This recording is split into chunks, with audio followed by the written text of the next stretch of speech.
Volume 4, Chapter 150, A Hero from Another World, Part 1. A week had passed since Satan's attack.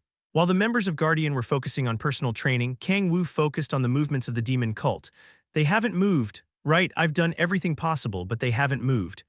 Kang-woo gulped. He'd asked Ki-yeon-ju to investigate Asia, then he'd asked Gaia to investigate Europe and the USA. But after planting hundreds of Fisher seeds worldwide, the demon cult hadn't moved again. What's going on? Their plan to plant Fisher seeds all around the world hadn't failed. Although the damage was minimized, it was true that the Gaia system had weakened. If their goal was to weaken the Gaia system, they should have moved again. I thought they'd do a huge summoning again. He had planned to devour all of the demons brought to Earth by the summoning, but the demon cult hadn't made any moves. How weird. Right, Ki-yeon-ju nodded. The normal thing would be for them to move, but seeing that they were hiding at such a time made them feel anxious. Well, I'm going to keep investigating for the time being. Please do. Oh, also. There was something I wanted to ask you. Ki-yeon-su sat next to him. Kang-woo tilted his head. She pointed to the living room.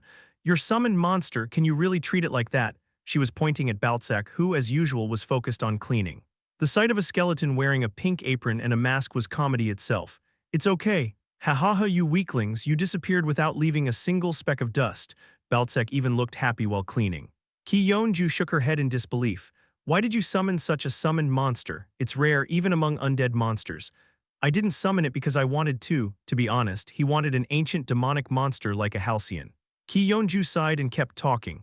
Well, leaving that aside, do you remember you mentioned the demon of prophecy? Satan? Yes, Satan. There was something about him I wanted to ask. Go ahead, Kang-woo nodded. That Satan guy, you said it took human form, right? There's a huge chance he did that. Is there anyone you can think of? Since the demon cult has been quiet recently, I was thinking that maybe I could investigate who he has transformed into. They were words that felt like lightning. Kang-woo remained silent. He opened his mouth while talking confidently. It probably won't have any importance. It doesn't matter who he's turned into. Since he entered the demon cult, he's probably secretly moving through it. I see. That's why please investigate the demon cult first. Once we get them, we'll be able to get Satan. Okay, Ki-yeon-ju sighed and nodded. She prodded some more, but aren't you in reality the demon of prophecy? To be honest, seeing how strong you became so fast, it's kind of suspicious. Fuck, how did you know? He felt like he'd been hit by a stone someone threw as a joke. But he wasn't stupid enough to overreact in that situation. Why, what would you do if I was the demon of prophecy? He asked back playfully. Ki-yeon-ju laughed out loud. I'd send you back to hell as soon as possible. Please don't say something as horrifying as that.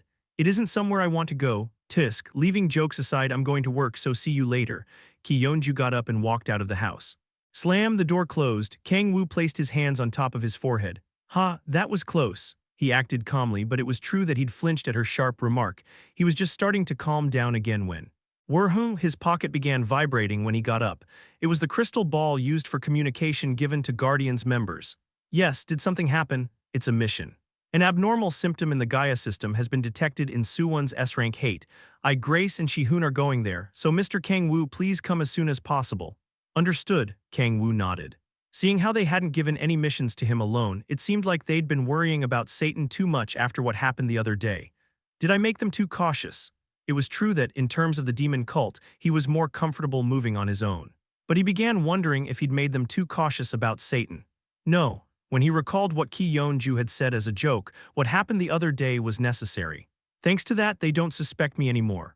While Satan was invading the vault, he was eating dinner with them.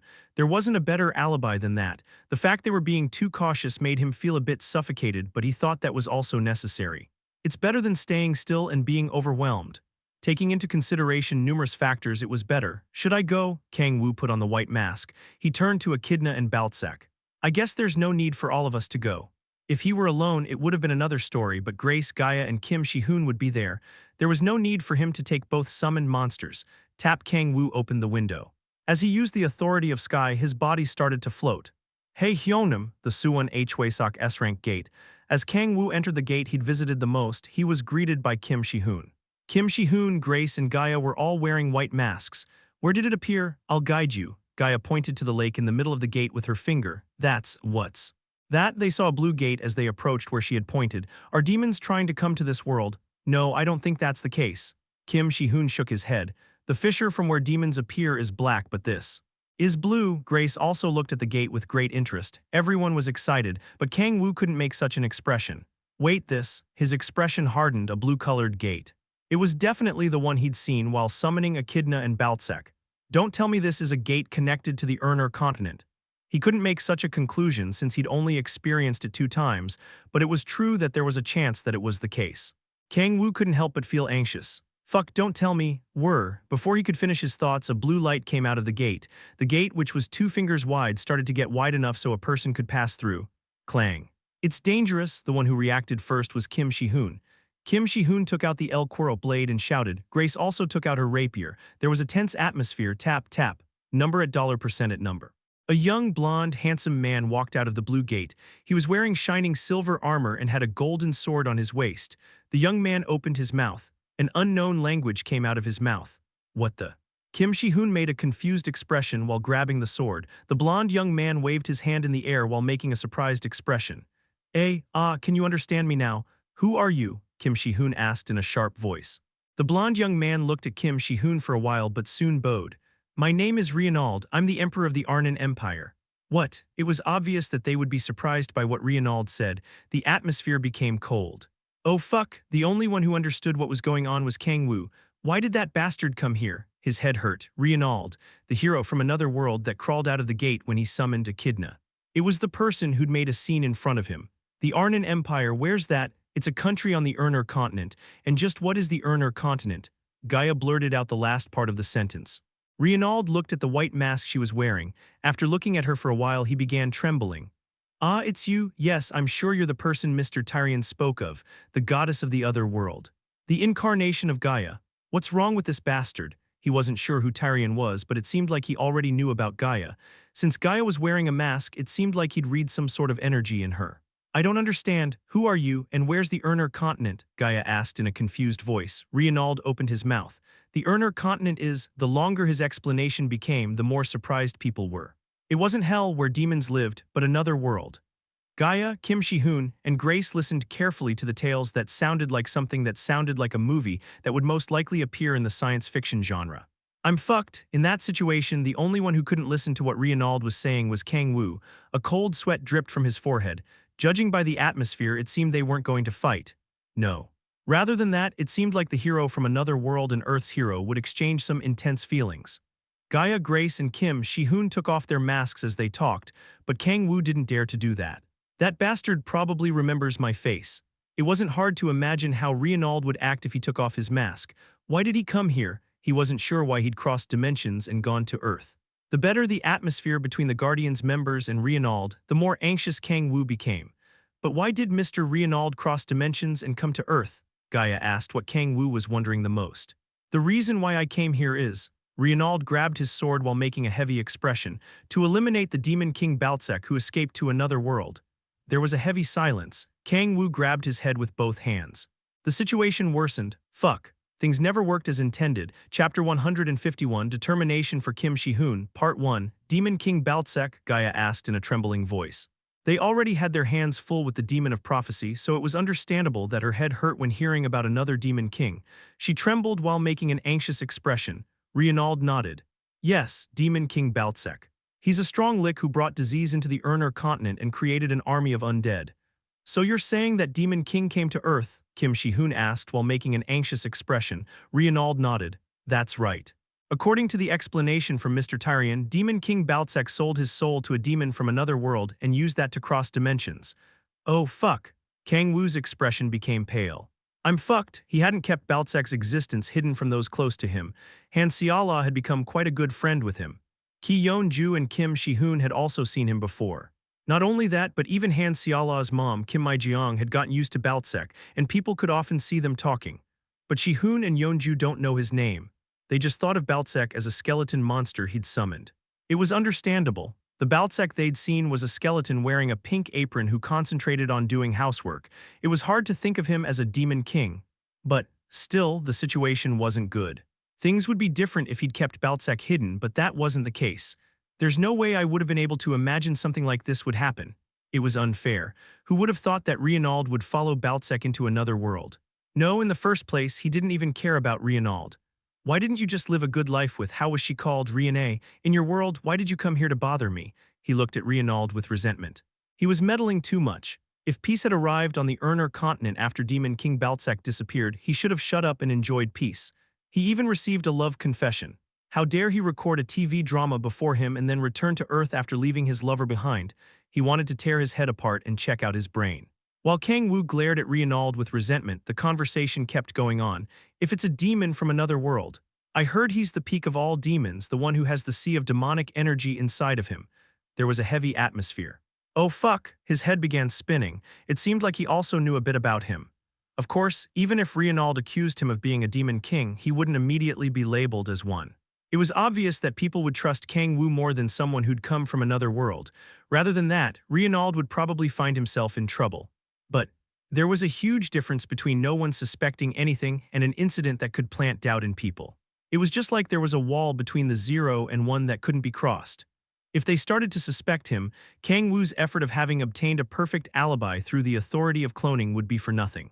So it's Satan. Kang-woo quickly opened his mouth. He didn't have time to think anymore. I have to make them think it's Satan no matter what. Gaia and Kim Shi-hoon nodded. Yes. I also think it's Satan. There's no one besides him that could do something like that. Their support was quite helpful. Is Satan the name of the demon with the sea of demonic energy inside him? Reinald asked with his eyes shining.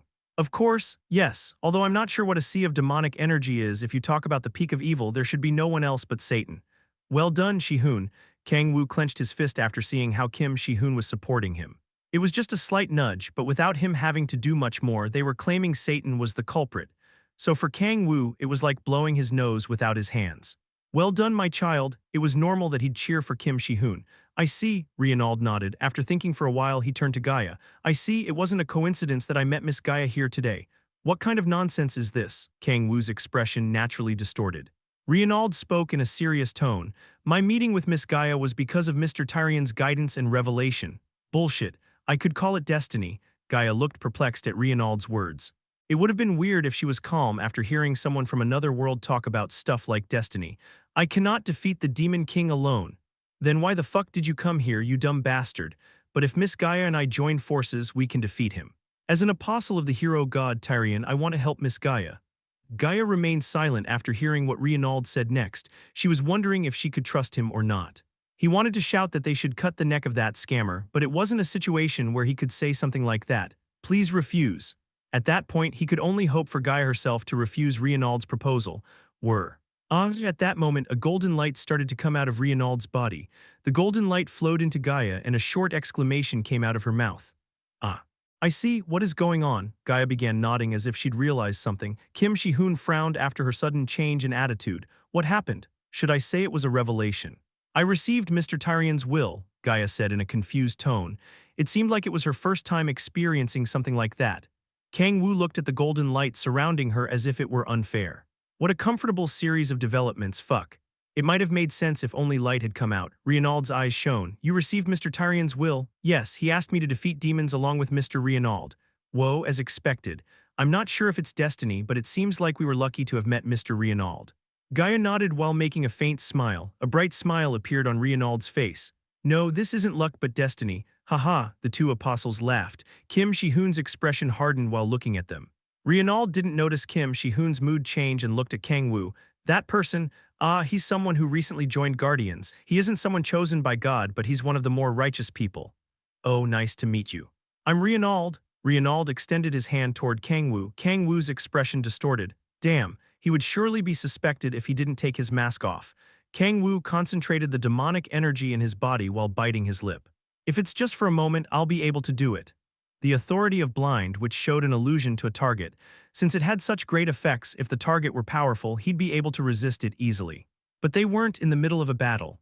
Reinald was also probably relaxing. If it were at that moment, even if it was for a very short moment, he'd be able to try and use the authority of blind. I must succeed. The risk of what would happen if he failed was too big. He used the authority of blind as he took off the mask. Nice to meet you, I'm Kang-woo. Haha. When I decided to chase Demon King Baltzak, I was worried about what I should do, but looking at heroes like this makes me feel relieved. Reinald smiled.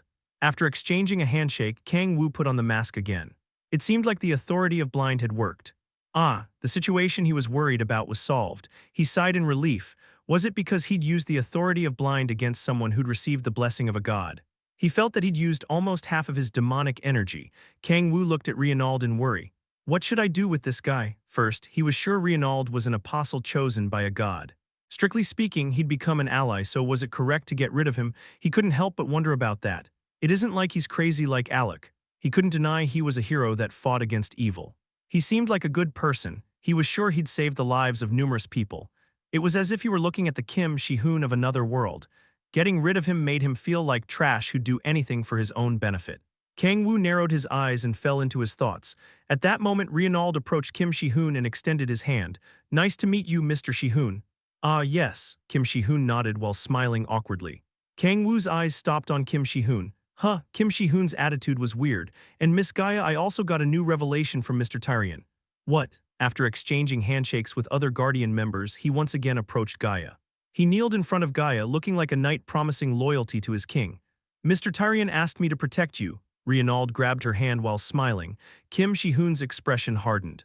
Mr. Reynald, I knew it from the first moment I saw you. My reason for coming here is to protect you. Reynald kissed the back of Gaia's hands. Gaia's face reddened. Look at this bastard. Kang-woo frowned after owing Reynald trying to pick up on Gaia. It was the first time he'd seen Gaia, yet he was doing things like that in front of her. However, he had a woman magician called Riene in his homeland. Kim Shi-hoon frowned. Kang-woo looked at Reynald, Gaia, and Kim Shi-hoon. It wasn't hard to see that there was a weird atmosphere around the three. How dare he try to pick up Shi-hoon's girl? In reality, it was hard to call Gaia Kim Shi-hoon's woman. After all, Gaia was just Kim Shi-hoon's crush at the moment. Anyway, he couldn't deny that he was trying to interfere with his little brother's first love. This can't stay like this. If he remained still in that situation, he didn't have the right to call himself Shi-hoon's Hyung. This isn't because I think there's a chance Reynald could discover my identity. It also wasn't because there was a chance that the Guardians would target his summoned monster, Baltsek. It was all for Kim Shi-hoon, that's right. This is something I must do for Shi-hoon. Kang-woo nodded. If it's for Shi-hoon's first love. He had no other option but to kill and get rid of the hero from another world. He had no other option than to stab an ally in the back. Shi-hoon, you just need to believe in Hyung. If it's for you, I don't mind my hands getting dirty. Chapter 152, Demon King Baltsek, Part 1. Since we have a lot of empty rooms in the Hall of Protection, why don't you stay there, Mr. Reynald? Understood. There are many things I don't know about this world, so it would be good if I stayed there and learned about it. Hee. I'm going to help you with that, so you don't need to worry about it. I'm glad I met Miss Gaia. The two apostles were talking as if they'd already become friends. It was as if the two apostles chosen by gods were attracted to each other. I guess there's a good chance that's true. It had been only a few hours since they'd met. In that short period of time, they already became used to each other. That probably had something to do with Tyrion's light entering Gaia's body. It was obvious that Kim Shi-hoon would feel anxious while looking at them. It seemed like he didn't dare take a step forward, but he felt too anxious, standing still without doing anything. No, it seemed like he couldn't understand what he was feeling at the moment. Shi-hoon, don't worry. He put his arm around Kim Shi-hoon without saying anything. Kim Shi-hoon was too good by nature, so it seemed like he wasn't sure about what to do. Just believe in Hyungnam. Hyungnam? You just seem a bit let down. That's not true, Hyungnam, ha. It's just that my head is a bit messed up at the moment, Kim Shi-hoon said while scratching his head. Is it because of Reynald? And no, it's nothing like that. Nothing like that, don't joke with me, it's all over your face. Kang-woo smirked and patted his shoulder. Don't worry, I think Miss Gaia is interested in you. It's nothing like that, ha. Why is a man embarrassed about something like that? Hyungnam. He felt the way Kim Shi-hoon was glaring at him while blushing was cute. He thought that maybe having a real brother would feel like that. Kang-woo laughed and followed Gaia and Reynald. Where is Miss Gaia staying? I usually stay in the Hall of Protection because I have difficulty with my daily life if Grace isn't there to help me. Then do I have to stay there with both of you? Fufu, it's okay. The Hall of Protection is quite big after all. It also has everything you need for an extended stay. But still, staying with the two of you at the same place. You don't need to worry about that. Kim Shi-hoon bit his lips while hearing the conversation between Gaia and Reynald. It was obvious for him to react like that. After all, not only had they suddenly gotten close, but they were going to live together. I'll have to deal with this quickly. Seeing Kim Shi-hoon like that made his heart ache. He'll also start suspecting something if I keep using the mask. He wasn't doing this for his benefit, but it was true that leaving Reynald like that was dangerous. If he was going to deal with him, it was better to do it as quickly as possible. Let's see. Kang-woo began thinking while narrowing his eyes, how to deal with Reynald while avoiding being suspected. He had to think of a way to do that. In reality, there's a very good way to do that. The problem was how he was going to carry it out. That's what he couldn't come up with. He fell into thought. Here, he narrowed his eyes. It was at that moment, let's start tomorrow. If Baltsek became Satan's underling, we can probably find Satan through Baltsek. Gaia seemed troubled by Reinald's proposal. I'm sorry, I understand your passion, Mr. Reinald, but we don't have a way to find Baltsek. Not only that, but we don't have a way to track the demon cult, the organization he's part of. They couldn't deny that reality. At the moment, the Guardians didn't have a way to track the demon cult. Reinald smiled at her words. You don't need to worry about that. I can't track the demon cult, but thanks to Mr. Tyrian's blessing, I can find where Baltsek is. Is that true? They were all astonished by what Reinald said. Kang-woo wasn't an exception. What though? That was an unexpected development of events. Kang-woo's expression hardened. This isn't time to be staying still. The story changed if he could track Baltsek's location. Reinald spoke while looking at the astonished people. Yes. Once a day, when the sky becomes covered with a golden light, I can know where Baltsek is and what he's doing. Whoa, such an ability, everyone exclaimed in surprise. It was an ability that could tell them where Baltsek was and the location of other core enemies. The eyes of other Guardians members began burning with passion. They could take that opportunity to find out where the demon cult was hiding. Hey, you scammer! Of course, Kang-woo was frowning. He wasn't sure what kind of god Tyrian was, but compared to Gaia, there were too many things he could do. He couldn't help but think that being able to exercise such abilities on Earth, which wasn't the Urner continent, was a scam. We should take it seriously. Yes, we could take this opportunity to expose the demon cult. Kim Shi-hoon nodded while his eyes shone. It seemed like he thought it wasn't the time to be jealous of Reinald. Then let's take some time to figure out Baltsek's location and status. Yes, the sky should become covered with a golden light at about sunset. Right, there are not many hours left, so I'll wait. The Guardians became passionate. Fuck, Kang-woo placed his hand on top of his forehead as if it hurt. I need to move immediately. Once he received the revelation, it would be over. Making Baltsek go somewhere distant wasn't going to solve anything. He didn't know exactly how much information the revelation gave him, so he couldn't create any unnecessary variables. Kang-woo narrowed his eyes and fell into thought. I can't move as I did before. Creating a dummy with the authority of cloning and moving was too risky. I'm not sure what effects Tyrian's protection has. That was the biggest problem. He wasn't sure how much influence the god named Tyrian could exercise, so moving could become too risky. Then, he had to make someone else move. Kang-woo began thinking at a fast speed. He was thinking about what he should do in that situation. Wait, his eyes shone. He turned and looked at Reinald, who was making plans, a handsome young man whose appearance was comparable to Shi-hoon's. Their personalities were also quite similar. To be more precise, he's closer to Alec than Shi-hoon. Thanks to his influence, Kim Shi-hoon hadn't become like Alec, but Reinald was different. Although his nature was similar to Kim Shi-hoon's, Kang-woo hadn't been around to influence him, so he was like a Kim Shi-hoon who resembled Alec. Then, he mumbled in a low voice. He licked his lip. I can use him. The revelation Reinald received from his god, there was a way to use that in reverse. Kang-woo separated from the rest of the Guardians that were in the middle of a meeting and took out a communication crystal. It wasn't the one given by the Guardians, but one he'd created to communicate with his summoned monsters. Being righteous is tiring, Kang-woo laughed. Miss Gaia, there's something I wanted to tell you. To me? Yes, Shi-hoon, you too. Come, but Hyunam, it's going to be sunset soon. It isn't like we're going to move as soon as we receive the revelation. Aren't we going to analyze the demon cult based on the information obtained over the next few days? Yes. That's true. Kim Shi-hoon and Gaia seemed surprised by Kang-woo's sudden proposal, but they followed him. They went to the Hall of Protection's training room. Kang-woo turned around after reaching the huge white room. Why did we come here, Hyunam? I've seen the videos of when Satan invaded. Since there's a chance we might find Satan through Reinald, a battle with Satan might happen. Ah, I see. So I wanted to test it, Kang-woo said while touching the ring on his right middle finger. Test what? If we could handle Satan at the moment. There's something I've felt after looking at Mr. Reinald, how important being chosen by a god is. Hyunam, Shi-hoon, you don't need to feel intimidated. You have the soul of the martial god inside you. If Reinald can do it, you can do it too. Kang-woo picked up his weapon. Now that I think about it, this seems like the first time we've sparred against each other. Ha ha ha, you're right. After realizing Kang-woo's intentions, Kim Shi-hoon took out the El Quoro blade. Kang-woo turned to Gaia. Miss Gaia, please try to feel if you can sense what you felt from Reinald inside Shi-hoon. So that's why you called me, understood. Gaia nodded and focused her attention on Kim Shi-hoon's energy. Kang-woo and Kim Shi-hoon's spar was about to start. Although this isn't really why I called you. Kang-woo made a faint smile. The reason why he'd called both people was to separate them from Reinald. He focused on his left eye. What the summoned monsters were seeing was shared with him. Baltsek, are the preparations done? Of course, master, do as planned. Yes, HNGH Kang-woo, I'm also going to do my best. Okay, they exchanged a short conversation. Hoab Kim Shi-hoon, who had taken the El Cuero's blade out, stomped on the ground. Ah, the Hall of Protection. A short exclamation came out of Reinald. He could feel an energy inside his body. The revelation was starting. Kaya, ha ha ha, this is quite a good offering, this. A girl's screams reached his ears. He saw Baltsek. He saw a sharp gorge and crumbling rocks.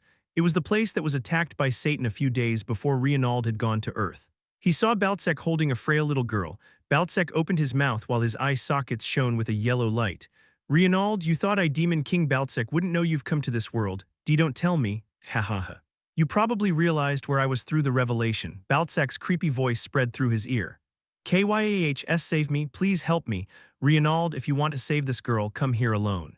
After saying that, Baltsek violently grabbed the girl's neck. Cough, save me. The girl wriggled her legs in pain. You bastard, what are you doing? Reinald's eyes widened. The anger blew his reason away. Baltsek, the hero screamed. Baltsek's evil laugh spread through his ear. Ha ha ha, did you think you'd be able to face me if you had the protection of Tyrion? Did you think anything would change if you met Gaia's underlings? Intense yellow light came out of the skeleton's empty eye sockets. Reinald, did you forget who I am? Baltsek raised his hand and a huge amount of demonic energy came out of him. The black robe fluttered. I'm Demon King Baltsek. Flutter, there was a pink apron visible under the hem of his robe. Chapter 153, Demon King Baltsek, Part 2. That bastard, what's that? Kang-woo could see a pink apron beneath the black robe. The image of an evil demon that had taken hostage a frail girl was destroyed by that pink apron. Why is he wearing that? His head hurt. It was as if karma for having used Baltsek as a maid was coming back at him. The plan he was trying to execute in good spirits was ruined by that apron. He was worried about how Reinald would react. Authority of the Vigilant. A half-transparent sphere appeared. He used a sphere that could go through the walls to scout the room Reinald was in. Reinald was frowning while trembling in anger. He didn't seem to care about the pink apron. Judging by Reinald's reaction, it seemed like the situation he had feared didn't happen. He was hesitating about whether he should tell Gaia about the situation. It wasn't hard to imagine what decision he'd make. If it's Reinald, he was probably going to face Baltsek alone. He would gladly jump into a trap if it were to save a little girl's life. Because he was someone heroic. He was a hero that had to protect the weak and save the world. Because he was Reinald, as expected, being just was something very tiresome. Kang-woo laughed. He raised his head and Kim Shi-hoon's sword was swinging at him. Clang, he countered it with his sword. A heavy shock spread through his hand. Kim Shi-hoon's physical specs had improved a lot from all of the training he'd done through the past few months. The sword danced. As if a dragon was twisting his body, a huge sword energy continuously hit Kang-woo. Clang, clang, clang. At this point, I think he's already stronger than Chin-moo Jin. The apprentice had surpassed the master. He smiled while looking at Kim Shi-hoon swinging his sword. His feeling that, except for him, Kim Shi-hoon was the only player that could face an archduke wasn't wrong. He'd become scarily strong and was still getting stronger. Good. He changed his weapon to a spear. He had started the spar to separate Gaia and Kim Shi-hoon from Reinald, but now he couldn't help but wonder about Kim Shi-hoon's limits. Shi-hoon, I need to work harder. The sword and spear clashed. The practice room shook while a loud sound echoed out. Chi that had become physical gathered around Kim Shi-hoon's sword. It was an energy called chi enhancement in martial arts novels. An intense heat swept away the surroundings.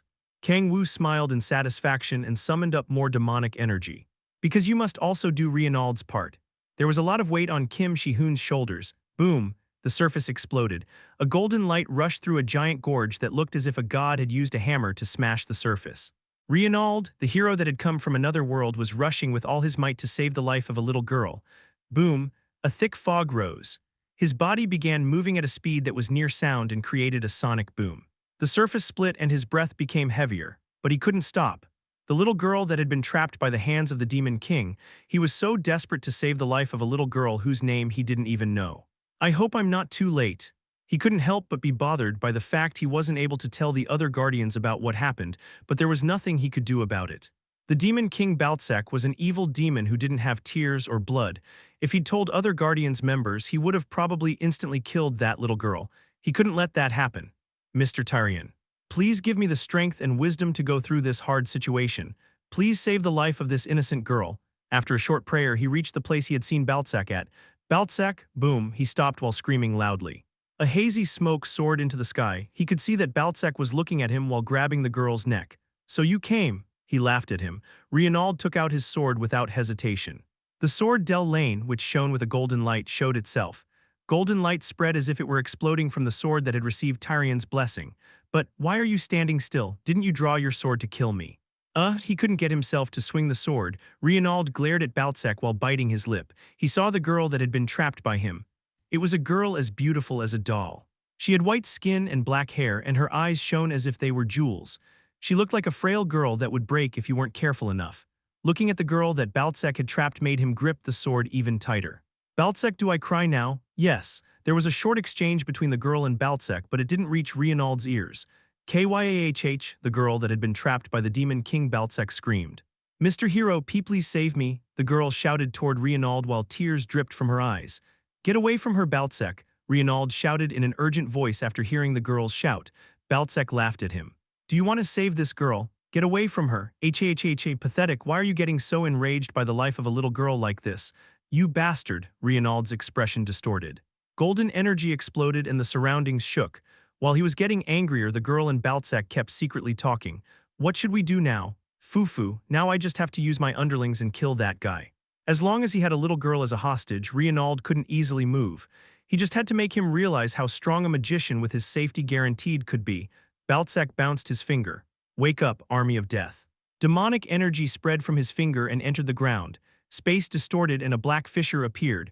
What emerged from inside there were 12 Death Knights. The Death Knights were on top of skeleton horses that were covered with blue flames, and they drew their swords. Knights of Death, tear his skin apart and drink his blood. Cut the body of the lowly mortal with your swords.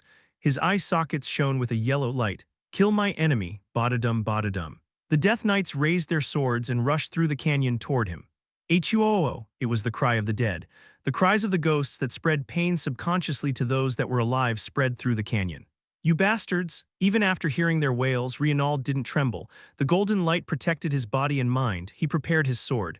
I won't forgive you. The cowardly demon king that had kidnapped a frail girl and was using her to hide behind. He couldn't forgive or make a deal with him.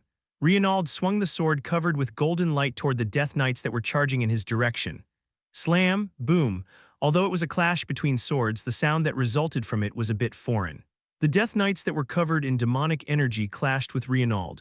While he was fighting fiercely, Balzac cast a magic. Ha, I never thought that my ill fate with that bothersome guy would continue in another world. I also don't like him. The girl Reinald was trying to protect while risking his life cast magic while frowning, but Balzac stopped her. Don't hurry things. If that guy feels demonic energy, our plans could get ruined. Balzac, can you defeat that guy alone? Ha, who do you think I am? I'm the one who made the Urner continent tremble in fear, and so can you beat him or not? Balzac's yellow eyes flickered. HNGH. It isn't easy to win against him in a frontal battle. After all, that individual is a hero who received Tyrion's blessing, but a creepy laugh leaked out. I also received strength from my master. Right now I can one-sidedly attack him, so there's no need for you to act, he said confidently while pouring the magic he'd cast toward Reinald. Spears of bone pierced the floor and targeted Reinald. Reinald swung the Del Lane and blocked Balzac's attack but couldn't easily counter. If he made a mistake, the little girl's life could be in danger. Damn, the hero's expression darkened. Balzac kept one-sidedly attacking him. Good, a smile appeared on Kang-woo's face, who was looking at the battle with his left eye. Balzac's attacks were one-sidedly hitting Reinald. As time went on, you could see the tiredness on his face. Tusk, pathetic. He was expecting it, but he couldn't help but feel that Reinald was too pathetic. He couldn't do a proper attack for fear of Echidna's life, who was acting as if she were a hostage. How couldn't he call that pathetic? Although it's true that hostages are used for this purpose. Armed police also couldn't easily get rid of kidnappers because of that same reason. But even considering that, he couldn't help but sigh at how Reinald dealt with the situation. Is anything going to change if you keep being one-sidedly hit by the enemies? He wanted to give him a sermon but couldn't do that. Whether he was someone just or stupid, what mattered was that everything was going as Kang-woo had envisioned. Good, just keep being hit and then die. Kang-woo was cheering for Balzac. He was doing better than Kang-woo had expected. Echidna's act of asking for Reinald to save her was also great. He saw Reinald vomiting blood and collapsing to the ground, so it's about to end. Judging by Reinald's state, he was starting to see an end to the stupid play. He even felt anxious while looking at Reinald, who was doing his best while trying to stand up while blood dripped from his body. Even if you do that, nothing is going to change. Kang-woo smirked. The hero who picked up the sword to protect a little girl, a strong opponent. A hero who had fallen to a trap and was about to die. It was a situation where the cliché of awakening could happen, but the world wasn't such an easy place. Life isn't easy. If you get wounded, you'll become weak. If you become angry, you'll become simpler. If you drip blood, you'll become slower. The more desperate you are, the worse your movements will become. Awakening in the worst possible scenario was something that only happened in manhwa or novels. Reinald collapsed to the ground. A smile appeared on Kang-woo's face. So it's over. He thought they'd cleanly gotten rid of Reinald. It was at that moment, PAAFF, a huge light started to come out of Reinald's body. Huh, what's this? Kang-woo looked at Reinald in confusion. Reinald, who had collapsed to the ground, was starting to get up. An explosive amount of golden energy surrounded his body like armor. His body, which had been covered in wounds, instantly recovered. All of the Death Knights attacking him were swept away with just one attack. Wait. Fuck, he couldn't understand what was going on. He became uneasy. Wait, did he really awaken? It seemed like the cliché he'd brushed off while laughing at for being too unrealistic was happening. Kang-woo covered his face with both hands as if his head hurt. It was as if the picture he had in his head was being torn apart. How fucking easy and comfortable is your life? Chapter 154, Hero Reinald. Part 1 PAF, golden energy exploded. The surface was covered by intense light as if the sun had landed on the ground. Reinald slowly got up. His body radiated an intense light. Get up, Reinald, Mr. Tyrion. It wasn't hard to imagine what that energy was. Reinald's expression darkened. He couldn't help but feel bad about the fact that he'd fallen for a trick. Raise your head, my child, he could hear Tyrion's voice. It was magnificent and firm. Reinald's voice trembled. I'm sorry, I made a mistake. You picked up your sword to save a little girl. How could you say that's a mistake? A short exclamation came out of his mouth. Reinald gripped Del Lane a bit tighter. Thank you, Mr. Tyrion. Fufu, I'm proud of you, my child. I'm also honored to serve you, Mr. Tyrion. Strength returned to his trembling legs. He stepped on the ground and got up. An explosive amount of strength spread through his body. It seems like Baltzak has obtained an even bigger strength after becoming an underling of Satan. Satan, is it a being similar to the evil god Lucifer? Reinald nodded. There's someone I suspect of being Satan. And who's that? There was a demon who was trying to make a demon dragon his underling when I first came to this world. He tried to remember it. The mean and tricky way of fighting that Baltzak showed. It reminded him of how that demon used to fight. It wasn't just that. When Reinald received Demon King Baltzak's attack, he felt a similar energy that he'd sensed when he fought against that demon. I'm certain of it, he remembered the demon's face, a young man with sharp eyes. Although he looked like a human, his real identity was that of an evil demon. We cannot let him freely roam around. Yes. To protect this world, we have to get rid of Satan, no matter what. Fufu, to do that you cannot collapse here at this place, of course. I'm going to lend you my power, although the price I have to pay is high. I'm going to resist it if it's for my child. Thank you, Reinald nodded. A smile appeared on his face. He raised the Del Lane. He could see that Baltzak was still holding that little girl. Put your faith in the light, he shouted. A golden light came out of Del Lane. Although he'd been one-sidedly hit by Baltzak's attacks after falling for his tricks, the situation had changed now that he'd received part of Tyrion's power. The light that came out of Del Lane protected the little girl. Baltzak's eyes trembled. Stomp, he stomped on the ground. The impact destroyed the rocks around them and an explosive amount of strength filled his body. Reinald's body shot forward so fast that a hallucination seemed visible. He reached Baltzak in the blink of an eye. Baltzak quickly used magic. A wall made of black demonic energy appeared in front of him. Clang, cough. Del Lane hit the defensive wall. The wall of demonic energy was destroyed with just one attack. Baltzak's body was pushed backward. Are you okay? He held the girl Baltzak had as a hostage. The girl's expression distorted. Reinald put his hand on her cheek while making a worried expression. Are you hurt anywhere? And no. She avoided looking at him. There was hesitation in her eyes. Don't move without the master's order. I know. She could hear Baltzak's voice. Echidna nodded while frowning. I'm glad. Reinald seemed to be about to cry out of happiness after saving the little girl. A handsome blonde young man covered with golden light and a pretty girl that was in his arms. Death Knights were scattered away on the ground and a lick had collapsed before him. Of course, the reality was different.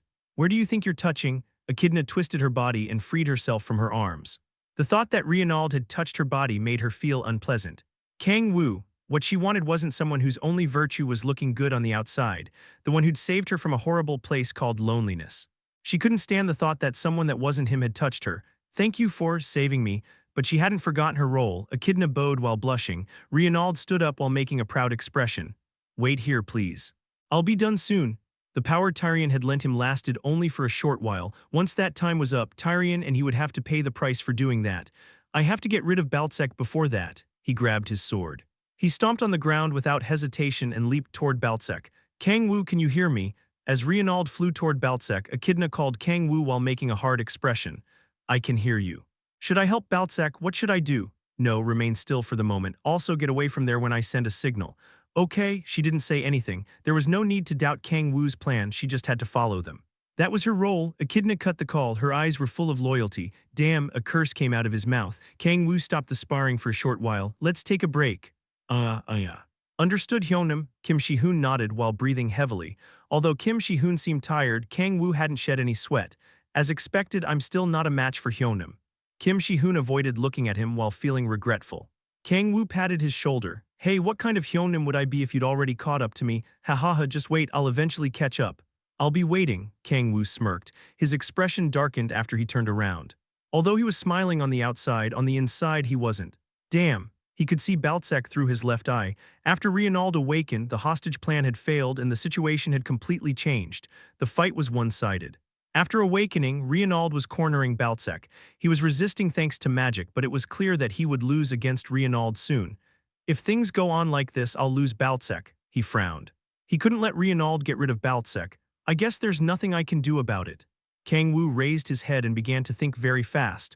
Although his first plan had failed, it wasn't like he didn't have another strategy. Although it's a bit dangerous. Since things had become dangerous, he had no other choice.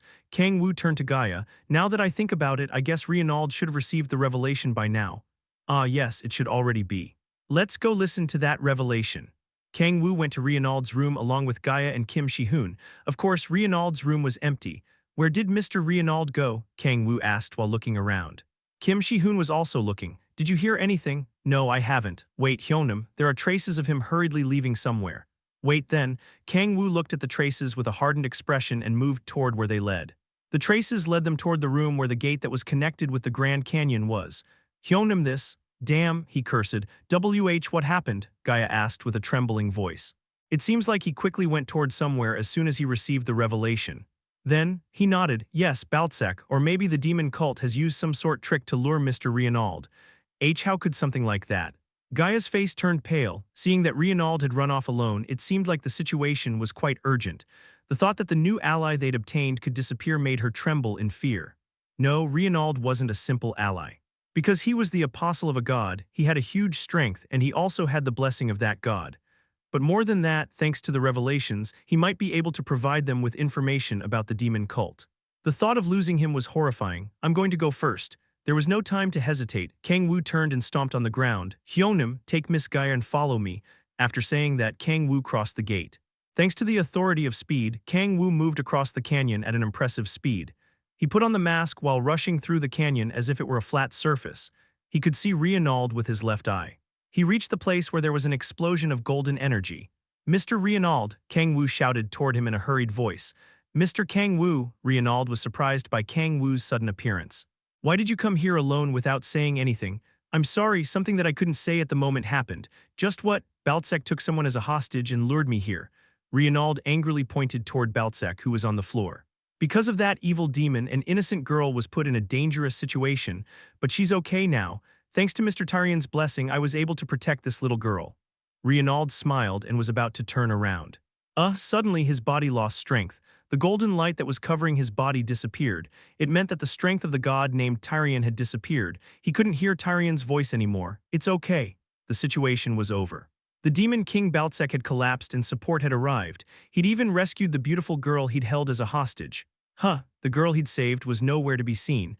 Reinald turned around and tried to seek out the girl. The girl that Baltzek held was definitely here. Mr. Kang-woo, haven't you seen a girl around this? Stab, a dark red spear pierced Reinald's body. You're just making things too tiresome. Kang-woo twisted the spear he'd used to pierce Reinald's body. Blood poured out of him. Go play being a hero in another novel. He laughed at him.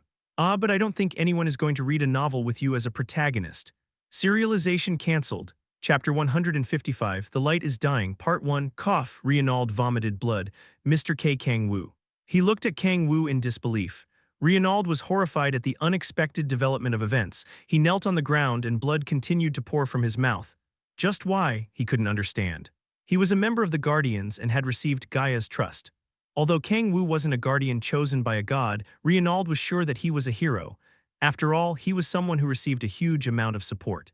But the price of such trust was high. He didn't have time to defend himself. The dark red spear pierced his stomach in the blink of an eye. He received such fatal damage that it wouldn't be weird if he died at that moment. It was almost a miracle that he was still conscious. His mouth fell open and the pain spread through his entire body. His consciousness became blurry. Reinald did his best to hold on to his consciousness. He couldn't die there. You. Kang-woo, can I come out now? He heard a girl's voice. Reinald turned to the source of the sound and his eyes widened in astonishment.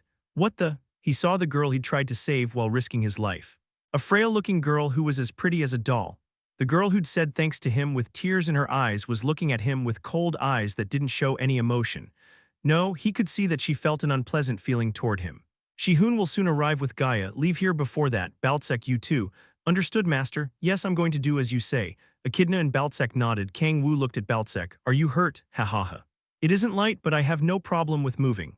Baltsek laughed as if he was trying to prove he was okay, but unlike what he said, his body seemed to be in really bad shape. His bones had cracks everywhere and his robes were tattered. A few ribs were broken and his skull had been crushed. If he wasn't a lick, he definitely would have died. No, such damage seemed to be huge even for a lick. He was having a hard time maintaining his balance. Kang-woo clicked his tongue. Don't act as if you're okay, get some rest. Echidna, take Baltsek. Master, Baltsek trembled as if those words had moved him. Echidna nodded and went running toward Kang-woo. He patted her hair. That guy touched me. I felt really disgusted by it. She glared at Reinald while pulling on Kang-woo's sleeves. Reinald couldn't understand what was going on. What's happening? Is it a nightmare? Maybe I'm hallucinating. He couldn't believe what was going on. To Reinald, the scene was more shocking than the spear that had pierced his body. It's dangerous. You're being deceived by an evil demon. He refused to believe what was happening. He extended his hand toward the girl. Echidna snorted while kicking his hand. HNGH, don't insult Kang-woo, he's a way better person than you. It's kind of embarrassing to hear that, Kang-woo smirked. Yes. I'm a good person. He couldn't deny Echidna's words. Was there any other person who was trying to protect the world without wanting anything in exchange? No one could call him evil. After all, he was trying to protect Earth from the demon of prophecy, Satan. What does? Reinald was mumbling in confusion when his eyes suddenly widened. It seemed like he'd finally understood what was going on. Don't tell me you were all one team. It took you quite some time, huh? Kang-woo laughed at him. It was something he should have realized as soon as he was betrayed by him. He probably never imagined that a frail girl would deceive someone. The underdog's dogma. It was the stereotype that made one think that the weak must always be good and the strong are probably evil. He would have never imagined that someone who looked like a frail little girl would deceive him.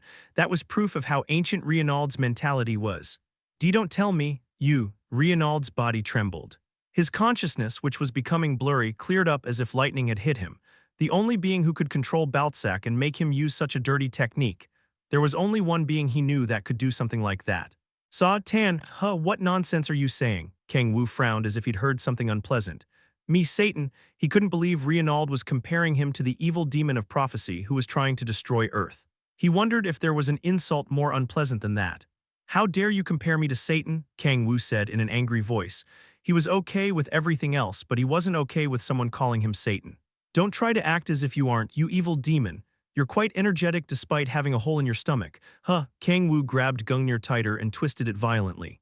Cough, the wound deepened and a huge amount of blood poured out. It didn't seem like he could heal from such fatal damage even with Tyrion's strength. Mr. T. Tyrion, he extended his hands. He prayed to Tyrion once again, but a miracle couldn't happen twice. Tyrion didn't have more strength to send to him. Cough, he coughed up more blood. In the end, there was no answer from Tyrion. It seems like the miracle is only going to happen once. Kang-woo patted Reinald's shoulder. You're being taught a lesson because you've lived too comfortably until now. If a god hadn't chosen him, he wouldn't have gone to another world. Kang-woo bent down, he extended his hand, grabbed the mask and took it off. Why you? Reinald's eyes widened. It was a face he remembered, a face he couldn't forget. Tears dripped from Reinald's cheeks. He understood everything. From the moment he first came to that world, he'd been dancing in the palms of his hands. He became desperate, the tears didn't stop. Well, let me be frank, I'm sorry. Kang-woo clicked his tongue. He wouldn't have killed Reinald if he didn't know about him. He felt that Reinald was a bit old-fashioned and stupid, but he was someone good who wouldn't hesitate to take out his sword to save the weak. But still, there's nothing I could have done. There was nothing he could have done about it. He didn't have any ill feelings toward him. The complex situation had forced him to make that decision. Of course, there might have been a better way. You probably would have been able to understand my situation if I had explained things to you. It wasn't like he hadn't thought about that, but he couldn't take the risk of all the trust he'd built until then crumbling. Why you Reinald glared at him. It was understandable. He couldn't make any excuses in that situation. Kang-woo smiled bitterly and placed his hand on Reinald's chest. The authority of waves concentrated in his hand. I'm sorry, Reinald. Crack. The authority of waves that was launched from point blank destroyed his ribcage and exploded his heart in an instant. Reinald died at that moment. I'll remember you. Reinald stopped breathing. There was a heavy silence. Kang-woo ordered Echidna and Baltsac to leave. He'd successfully gotten rid of Reinald, but the situation wasn't over yet. Hyungnim, he heard Kim Shi-hoon's voice, who was running toward him with Gaia in his arms. He saw Grace and a few other guardians he'd never seen before following Shi-hoon. This. Kim Shi-hoon's eyes widened after seeing Reinald, who had lost his life. Kang-woo was kneeling in front of his corpse. Kang-woo lowered his head. I'm sorry, he said in a low voice. He clenched his fist and hit the ground. Crack. The hard rock cracked and traces of the fist were left in the stone. Hyungnim, I was late. It was a desperate voice. You could feel how regretful he was from the tone of it. What happened, Mr. Kang-woo? Gaia asked in a trembling voice. Kang-woo lowered his head as if he couldn't find the words to say. Ah, a short exclamation came out of Gaia's mouth. She could tell by his atmosphere, even if he didn't say anything, that Reinald had already lost his life. Her body trembled. How could something like this? She had been able to feel some hope after meeting the hero chosen by a god besides Gaia. She thought Reinald would become a hero capable of solving their issues, but that hope didn't last even a single day and ended up crumbling. Because of an evil demon. I'm sorry if I hadn't said anything about sparring. No. It isn't Mr. Kang-woo's fault. Gaia shook her head. It wasn't his fault. It wasn't him who had tricked Reinald, so no one could say it was his fault. Yes, Kang-woo exclaimed from within. He realized Gaia didn't suspect him. YOLO, he wanted to dance because of how well he'd dealt with the situation. It was as if all the worries he'd felt after Reinald appeared all completely vanished. For a moment, he felt guilty about having killed him, but there was nothing else he could have done in that situation. Good, now I only have to finish things off well. The final touches were the most important part of anything, so we've lost another hero, Gaia said in a sad voice. Yes, Kang-woo raised his head. The sky shining with a golden light began to dim. The light is dying. A single tear ran down his cheek. Chapter 156, Hero God's Blessing, Part 1, Hyungnim. Kim Shi-hoon looked at Kang-woo, who was tearing up with a complex expression. Kang-woo was looking at the lifeless body of Reinald while grabbing his heart. His head was lowered and his eyes looked serious. Don't be sad, Mr. Kang-woo. Gaia took a step forward. She placed her hand on top of Kang-woo's shoulders. The light isn't dead yet. She raised her head along with Kang-woo. The sky had suddenly turned dark. No, it wasn't just the sky. After the Gaia system became messed up, she'd lost her sight. Because of that, to her, the world was always dark. But, look, Mr. Kang-woo, she extended her hand toward the sky. She couldn't see, but she knew it, that there were lots of stars in the night sky. It isn't over yet, Mr. Kang-woo. As long as members of the heroes who are trying to save Earth, the Guardians, survive, the light isn't dead. Miss Gaia. Whoa, what a dialogue. To be honest, it was a bit cringy, but he couldn't look uncomfortable at that moment. Kang-woo stood up while nodding. Yes, Miss Gaia, you're right. He looked at the countless stars in the sky. It was a solemn look and atmosphere. Here, he cleared up his voice. He needed to look as if he were really sad about Reinald's death. The light isn't dead yet, I won't let it die, he said with a wet voice. Ah. This is it. It was the look of a hero standing up after overcoming pain. Kang-woo, who stood up in the middle of the starlight, looked as much like a hero as Reinald. Yes, I believe in you, Mr. Kang-woo. Hyungnim. Gaia smiled and Kim Shi-hoon was tearing up. It seemed like the other members of the Guardians were moved as well. Yes, this makes it worth all the effort. Although it was cringy, it was worth the cringe. He could feel absolute trust from Gaia. No, it seemed like it was admiration, just like Kim Shi-hoon. A smile appeared on his face. The process wasn't simple, but the result was positive. He was able to overcome a crisis from which his identity could have been revealed and trust in him had increased. This is all thanks to the good deeds I've done in my daily life. He didn't hesitate to get his hands dirty if it were for the love of his little brother. Maybe it was obvious that such good actions would increase the trust others had in him. Kang-woo knelt on one leg and placed his hand on Reinald's corpse. Although he had died, his eyes were wide open. I hope you can rest. Kang-woo gently shut Reinald's eyelids. He wished for him to rest in peace. I won't forget you, Reinald. Let's not see each other ever again, bastard. He was already having a headache dealing with the demon cult and Satan who were doing evil deeds on Earth. If the Urner continent got added on top of that, the situation would become too troublesome. Let's Ray, PAAFF. He was about to say they should return when golden light began pouring out from Del Lane, Reinald's sword. What's going on? It was obvious that Kang-woo's expression would distort. He thought the situation had been resolved with Reinald's death, but things started to get messed up once more. Hero God Tyrion is angry. Who dares kill my child? Kyaa, a storm-like voice resounded in their heads. Their eyes shook at the huge energy. I asked who killed my child. It was a voice filled with anger. A huge amount of golden energy flowed around Dell Lane. Hero God Tyrion. Kang-woo's expression hardened. He could understand why he had the title of God. Although he was pouring out his strength while using a sword as a medium, his strength was overwhelming. Mr. Tyrion, please calm down. You're a daughter of Gaia. Do you happen to know who killed my child? Golden light flickered from Dell Lane. Kang-woo's eyes narrowed while listening to Tyrion's words. Wait. He was desperately asking who killed Reinald. Don't tell me, does he not know the details of what happened? There was a high chance that was the case. If he'd seen everything that happened with Reinald, he should have known that he was stabbed by Kang-woo's spear. Good, it seems like I was able to dodge the worst situation. The worst situation was, of course, Mr. Tyrion pointing him out as the culprit. If that happened, even Kang-woo would be in trouble. If he doesn't know what happened here.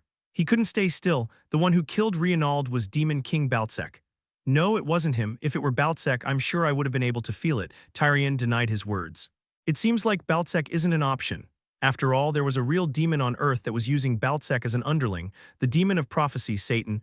Then I'm sure it was Satan. Kang-woo didn't need to say that. Gaia said it instead of him. Satan, Dell Lane began vibrating.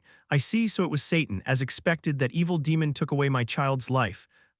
There was an explosion of golden light, and the members of the Guardians were overwhelmed by the strength of it. Tyrion's anger is directed towards Satan. Nice, he clenched his fists in celebration. As expected, thanks, Satan. At that point, you could say Satan was an all-around cheat. Satan, the demon of prophecy, had even made a god from another world angry. Subordinates of Gaia, are you also fighting against that evil demon? Of course, getting rid of the demon of prophecy, Satan, is our goal, Kang-woo replied. You could see the determination in his eyes. There was no hesitation in his voice. The sword sympathized with how just he looked. I'm going to lend you my strength even if my body disappears because of it. Warning. An excessive involvement of the hero god Tyrion has been detected. No further intervention is possible. A message window appeared in front of them. They could feel the pain in Tyrion's voice. Kang-woo's eyes shone sharply. The system. It had created the players, and thanks to something called stats, it could create power out of nothing. Now that I think about it, Gaia said that, although it was restrictive, she used to be able to interfere with the system a little bit. If those that received a god's strength could interfere with the system, it wasn't weird that the god who gave them the strength in the first place could do that. It seems not even gods can intervene in the system without consequences. He could more or less tell that by hearing Tyrion's pain-filled voice. He wasn't sure what the system was or how it worked. He wasn't even sure if the Gaia system that had created the players was the same one as the one that had been damaged because of Satan, the demon of prophecy. But it wasn't hard to understand the current situation. Tyrion wanted to give part of his strength to the members of the Guardians, even if he ended up burning away his life because of that. Mr. Tyrion, a hero god like you mustn't disappear, Kang-woo shouted hurriedly. Of course, his inner thoughts were different. Just vomit your strength and disappear. Who cares if Tyrion disappeared? No, he was the one who threw Reinald to him, so it would be better if he disappeared as soon as possible. How could you sacrifice for mere mortals like us? You mustn't do that. No, my will is firm, Mr. Tyrion. Yes, I knew you were more likely to do it if I said you couldn't. Was that a characteristic of heroes? The more you tried to stop them, the more passionate they became about doing it. The tips of his mouth went up. Kang-woo stood up while wiping his tears. If that's the will of a god, we're going to follow it, he said with a firm voice and intense eyes. I swear it in the name of Gaia. We're going to make sure Reinald's sacrifice wasn't for nothing. We're going to get rid of Satan, the demon of prophecy, his underling Baltsek, and save the world. Tyrion reacted to his intense voice. What's your name? The golden light that flowed out from Dell Lane surrounded Kang-woo's body. Kang-woo knelt on one knee as if he were a knight swearing loyalty to king. My name is Kang-woo. I can feel from you a strength I can't explain. Kang-woo's body flinched. Don't tell me he feats the 10,000 demon core. If he had, he would have to change plans. Although Kang-woo wasn't chosen as a guardian, he has become stronger than anyone based on his own efforts. I'm sure that what you're feeling is Hyunim's strong will. Gaia agreed with Kim Shi-hoon's words. That's true. Mr. Kang-woo is more just and heroic than anyone I've seen until now. He was the first one that moved after Mr. Reinald disappeared, and the one who was the saddest about his death. A guardian and Gaia's apostle talked in his favor. I love you guys. It was the support of the couple he'd helped unite by working as Cupid. Kang-woo clenched both fists. I see, so you were the first one to move and the one who was saddened the most by my child's death. They were able to convince Tyrion, who was prepared to die to avenge the death of his child, Reinald. Gaia's word, since she was also an apostle of a god just like Reinald, was decisive. When Tyrion heard her words, Dell Lane's golden light fluttered intensely. Just as Gaia trusted Reinald because they were both the apostles of a god, it seemed like Tyrion also trusted Gaia quite a lot. Good. I'll choose you to take over the role of hero. YOLO, the tips of Kang-woo's mouth went up. Golden light poured out of Del Lane. Please use my strength for justice. Tyrion, who was prepared to die, spoke in a serious voice. I will devote myself to the light, Kang-woo shouted in a firm voice. An intense light poured into Kang-woo. Ting, you've received the blessing of the hero god. Because of over-interference with the system, the hero god Tyrion's divinity will disappear. There was an intense light that made it hard to keep their eyes open. The moment an explosive amount of energy entered Kang-woo's body, he became connected with Tyrion. W8, before disappearing, Tyrion shouted in astonishment. Since he was connected with Kang-woo, other people couldn't hear his voice. This is the demonic energy C. Don't tell me you're the owner of the demonic energy C, a voice rang in his head. It seemed like he'd finally realized Kang-woo's identity. It's already too late. He could feel Tyrion's voice getting weaker. That meant he was about to disappear. You motherfucker, why you? It was you who killed my child. Ah, how? How could something like this? Kang-woo smiled. Don't be too sad, just like you've said, I'll kill Satan with my own hands. Nonsense, if you aren't Satan then who is? It's too long to explain. Anyway, you don't have to worry about anything, just disappear, I'll protect the world. Yoou, Tyrion's scream spread through his head. Who said you should pick me? Kang-woo couldn't hold back the laughter anymore. You're dumb for having been deceived. Kang-woo laughed. Chapter 157, Hero God's Blessing, Part 2, You BASTARDD, Tyrion's shout spread through his head. Although the voice was filled with anger, the tone was quite low since Tyrion had weakened to the point of vanishing. Go back and rest. Kang-woo made a fishy smile. I must inform Mikkel. Who's Mikkel? He frowned. It wasn't that he hadn't heard that name before. It was the name of one of the 4 archangels along with Gabriel, Raphael, and Uriel. Is Tyrion related to heaven? On top of that, he talked about Mikkel as if he were his superior. Do archangels have a higher authority than a god? He couldn't easily understand what was going on. Common sense said that angels had a lower hierarchy than gods. He frowned at the unexpected development of events. I cannot let him contact him. He knew that he would figure out his identity when he accepted Tyrion's blessing, but he had accepted anyway because Tyrion would vanish regardless. He couldn't let him talk around about his identity. He used the Authority of Predation on the strength he'd obtained from Tyrion. The golden energy started to be devoured by the darkness. As he started using the Authority of Predation, Tyrion began disappearing at a faster pace. Just disappear. He was starting to get annoyed by Tyrion. He thought that Tyrion would disappear as soon as he accepted his strength, but he was wrong. And no, I cannot give my strength to an evil demon, Tyrion shouted as if it were his last effort. The golden energy within Kang-woo's body started to flutter. Kang-woo frowned after feeling the energy inside him flutter. A strong pain spread through his body. You bastard. He bit his lip. He did his best to not lose his mind to the pain. Is it up to here? Tyrion's voice was so low that it was hard to hear him. Then the connection with him was cut. It seemed like he'd completely disappeared. But, golden energy pierced through Kang-woo's skin and burst out. It was Tyrion's last effort. He'd exploded his strength so Kang-woo wouldn't be able to take it. Damn, it was a mind-boggling pain. Tyrion's energy fluttered within his body. It was a body-tearing, painful sensation. It was as if he'd drunk a cup of water with razor blades inside. Fuck, I shouldn't have cheated. If he knew he would feel such pain, he would have given the strength to Kim Shi-hoon. He was paying the price for having scammed a hero god. You said he would extinguish immediately. He felt resentment toward the system's message window. Whoa, Hyunam, Kim Shi-hoon and the other guardians exclaimed in surprise and admiration. From the outside, it seemed like Kang-woo was awakening after receiving the power of a god. As expected of Kang-woo. To think you'd accept so easily the strength of a hero god. No, that's not the case, Shi-hoon. I admire you, Hyunam. It hurts too much, compared to Hyunam. I am greatly lacking. Save me. He asked Kim Shi-hoon for some help in his head, but it seemed like he wasn't able to hear it. Kang-woo felt he was about to lose his mind in that situation where he couldn't laugh or cry. It hurt so fucking much. He was used to suffering from pain. He could even smile while his skin was being cut. Despite that, he was having a hard time withstanding it. A normal person would have already died after feeling pain that was as if his entire body was cut into pieces. Damn, he couldn't keep regretting it. Kang-woo closed his eyes and tried to restrict Tyrion's strength, but that didn't last long. I can't control it. It was too different from the strength he'd used up to that point. It was as if he'd put electricity into a car that ran on petrol. It was fundamentally too different from petrol, so restraining it was impossible.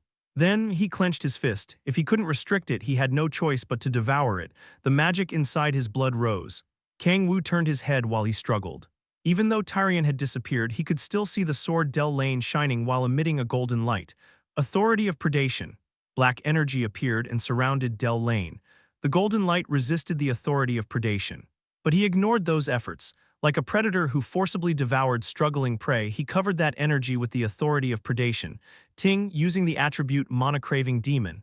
Warning. There's a different energy mixed in this mana. You can't fully turn it into demonic energy. Will you still proceed? Who cares about that? He didn't care if he could or couldn't fully absorb its strength. He felt that his body was about to explode. He was starting to regret accepting Tyrion's strength, so he had no mental space to worry about things like that. He focused and used the authority of predation to an extreme. Cough, Tyrion's energy fluctuated as if he were about to have a seizure. His skin was torn apart and black blood leaked from his body.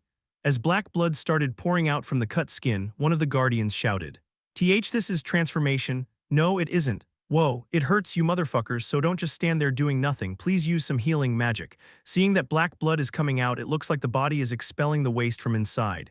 My blood is black, Kim Shi-hoon nodded.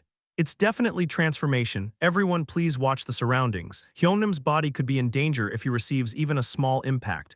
Hey Shi-hoon, please save me. Shouldn't we do something? Healing magic. No. That's a wound formed from the reconstruction of his body.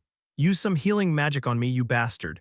He couldn't expect to receive healing magic due to what Shi-hoon said.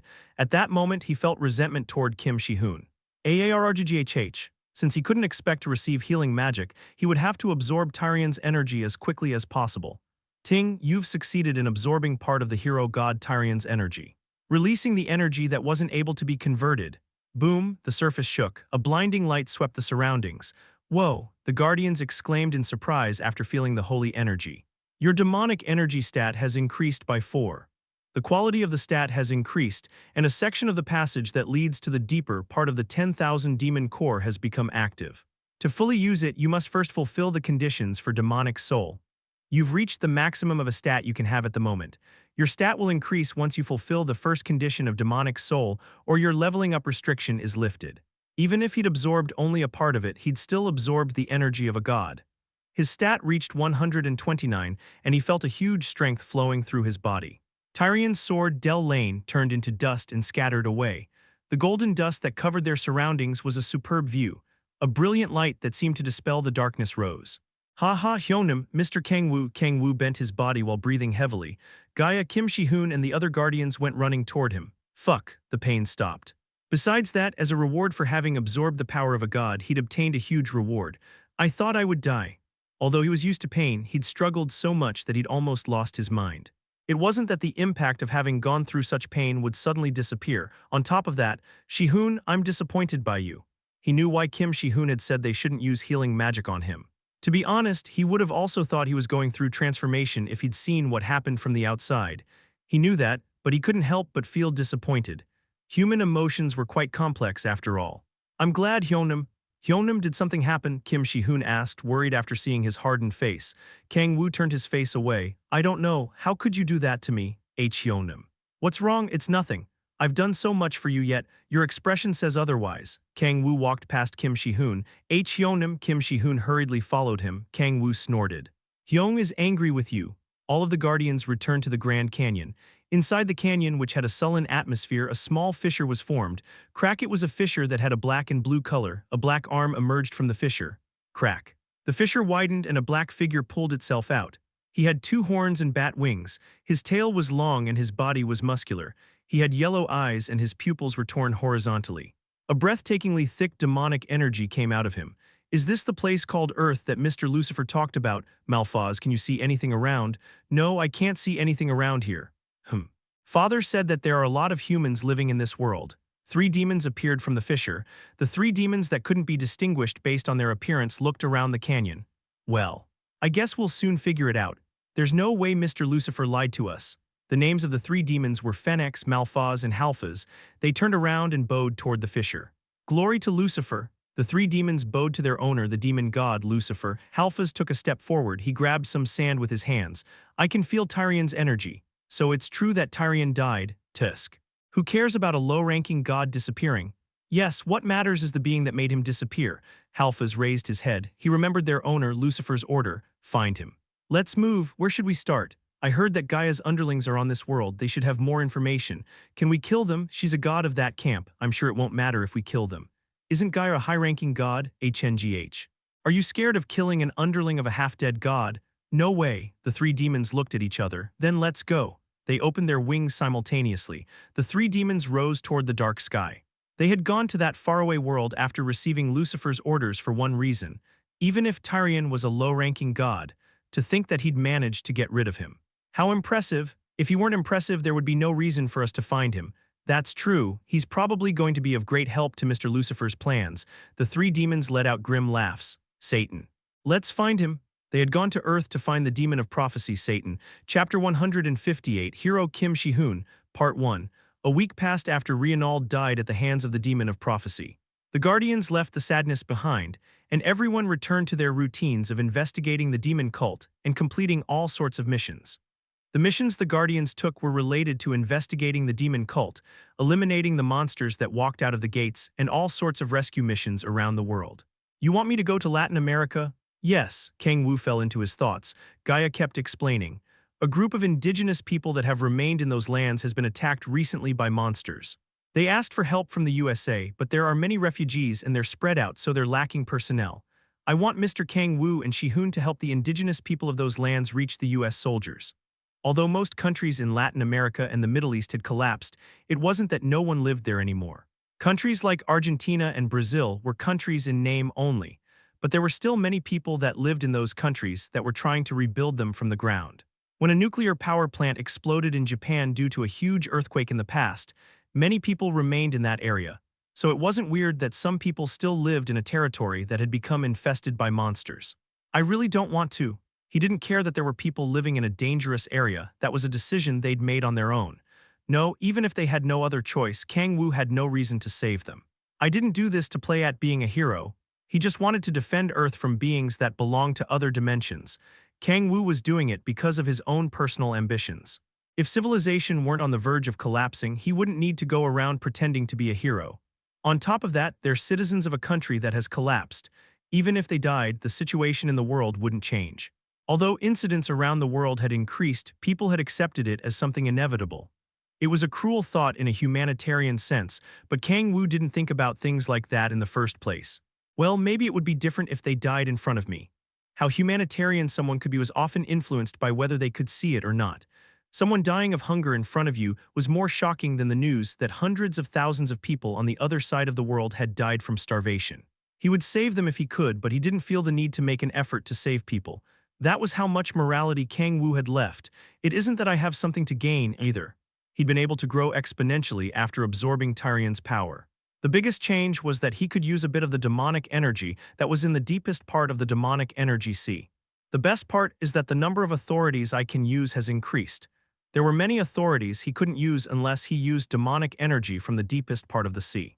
No, in reality, most of the authorities that belonged to great demons could only be used with demonic energy from the deepest part, but he couldn't be content with just that. He still had a long way to go before he could win a fight against the archdukes. I also need to be careful of Mikkel. He didn't have time to hang around saving people. Of course, I know this was a dangerous task.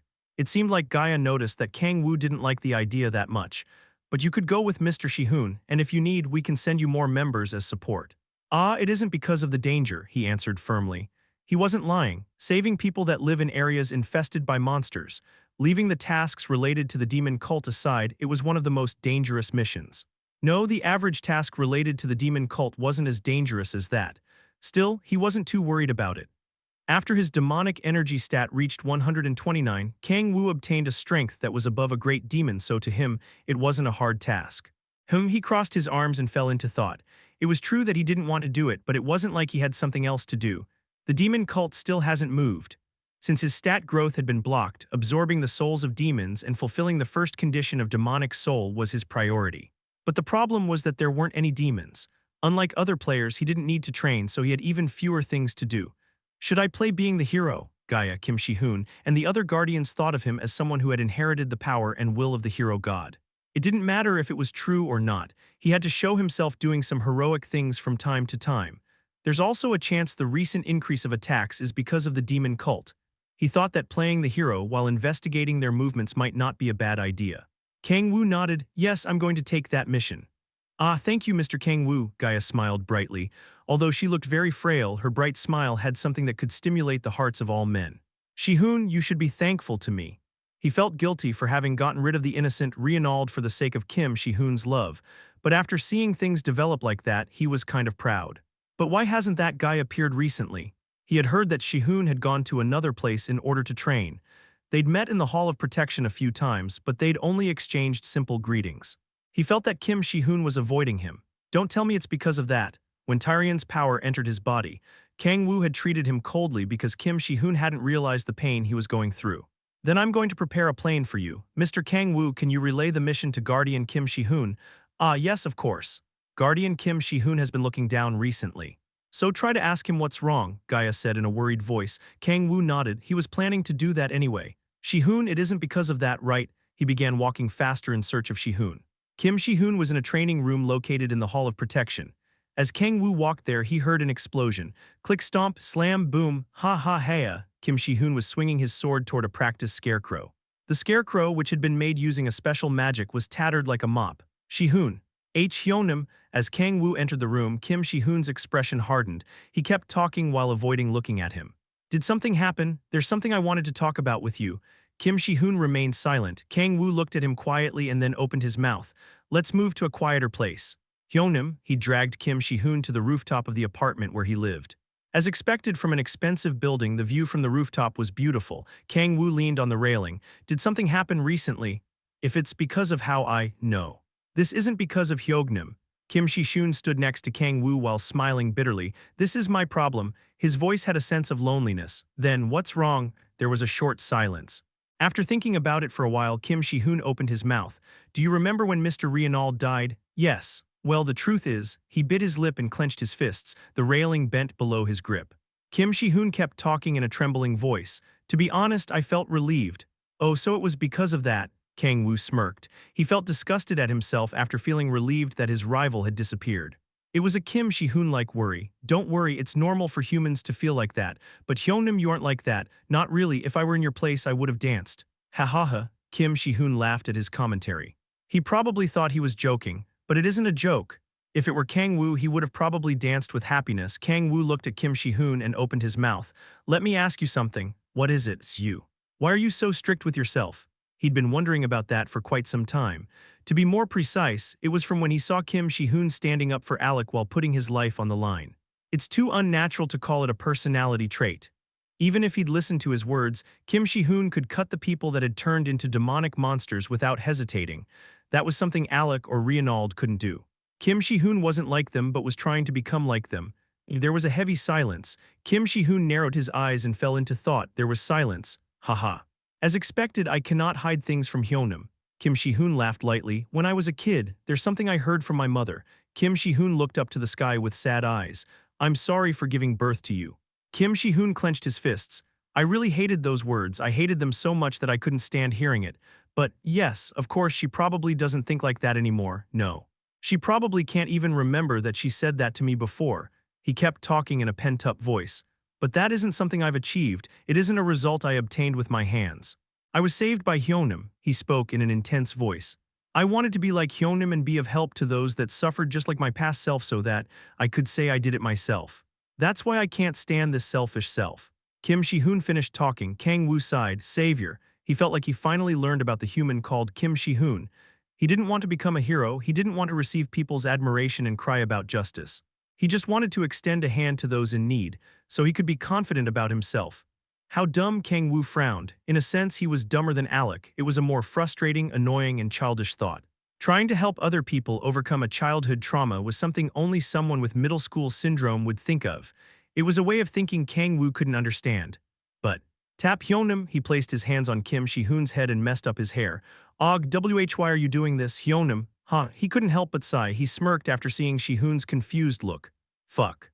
I became quite bland. At that moment, he was cheering Kim Shihoon up. It wasn't because he had something to gain. He also didn't understand it. He just wanted to see him succeed. It was a look that didn't suit him.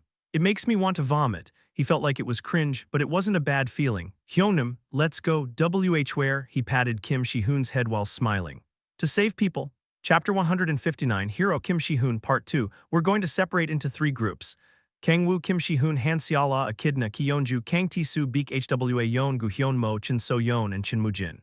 Since he'd started, Kang-woo decided to drag in as many people as possible and went to Latin America. They landed in the country that was at the top of the continent, Venezuela. Most of the Latin American countries had collapsed after the cataclysmic day, but Venezuela was the exception. It wasn't because Venezuela was a strong country or had an amazing player. It was thanks to the USA. The USA was using Venezuela as a base to eliminate the monsters in Latin America. They were also planning to recover the rest of the Earth. Of course, they aren't doing it for selfless reasons. It was obvious, but the reason why the USA was working so hard to take back the countries that monsters had invaded wasn't that they were selfless. On the outside, they said it was for world peace or the advancement of humanity, but everyone knew that, in reality, that was to maintain the title of strongest country. Well, leaving the reasons aside, it's true that they're helpful. If the USA wasn't around, they wouldn't have been able to start the job of trying to reconquer the world. China, Korea, and other countries had also begun trying to reconquer the world after being influenced by them. We have 10 people, so isn't it too much to divide the groups into three? Ki Yeon-ju asked. Kang-woo shook his head. The main forces is going to be the army from the US. The indigenous people are scattered around, so moving together won't be very effective. Most of the people remaining in Latin American countries were indigenous people that lived in small towns. When monsters attacked them, they left their towns and escaped from them. They were basically living as refugees, that's why saving them wasn't easy. Then, how are you going to divide the groups? Judging from the situation, we should divide into groups that focus on hunting monsters and groups focused on guiding the refugees to the US troops, Jin Soo-yeon, who was looking at documents, answered. Those two were collaborating with China and Japan to recover the Middle East, but after receiving Kang-woo's call, they'd accepted since they thought it might be of help to them to learn and have as a reference for the future. Kang-woo nodded. Then with Mr. Chin Moo-jin as a center, Soo-yeon, Mr. Gu Hyun Mo, Hwa Yeon and Yeon-ju, please be in charge of eliminating the monsters. Shi-hoon, you take Seala and Ti-soo, save the indigenous people and take them to the US soldiers. What about you, Hyunam? I'm going to wander around with Echidna and eliminate monsters, but we're also going to try to find traces of the demon cult. Ah, do you think this incident might be related to the demon cult? Han Seala asked. Kang-woo shrugged. I'm not sure, but if there were sudden attacks of monsters out of the blue in succession, it might be worth investigating. Isn't it dangerous? Han Seala grabbed his arm while making a worried expression. Kang-woo was about to smile but let out a fake cough. Well, I'm not going to do anything dangerous, so don't worry. Judging from the number of people, Kang-woo and Echidna might look like the ones that were the most exposed to danger, but that wasn't necessarily the case. It had been quite some time since Kang-woo's strength had reached a point that couldn't be compared to other humans on Earth. The only way he'd be in trouble was if an Archduke appeared on Earth. Mr. Chin Moo-jin's group is probably the one that's going to be exposed to the most danger. Oh yeah, if something happens, send me a message. Everyone has the necklaces Echidna gave you, right? They have translation and localization magic, so don't lose them. You don't need to worry about things like that, Ki Yeon-ju snorted and turned around. Beek Hwa Yeon smiled bitterly. I hope you understand that this is all because she isn't in the same group as you.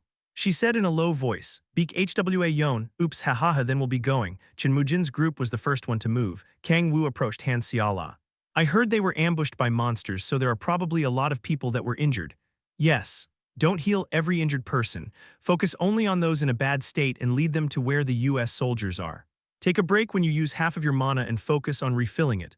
Fufu, you're telling me to save up mana just in case, right? You don't need to tell me that kind of thing anymore. Han Seala nodded while smiling brightly. Shi-hoon and Ti-soo, if there's conflict among the people, try to stop them. If there's a monster trying to ambush the people, stop them, and make sure Seala doesn't get hurt. Haha, just believe in me, Hyonim. I'm going to make sure no one touches sister-in-law. We're going to save people as quickly as possible. Okay, Kang-woo turned around and rose to the sky with Echidna. Kim Shi-hoon looked at Kang-woo's back. Let's go, yes, Mr. Shi-hoon. Shi-hoon Hyung, it seems like it's been a while since we formed a group. Haha, that's right, although Yunbai isn't here. Tusk. We cannot bring a kid who isn't even 20 years old to such a dangerous place. That's right, Kim Shi-hoon smiled after looking at his party members. Thank you. Thank you very much. Mom, a kid that seemed to be 5 years old, hugged his mother.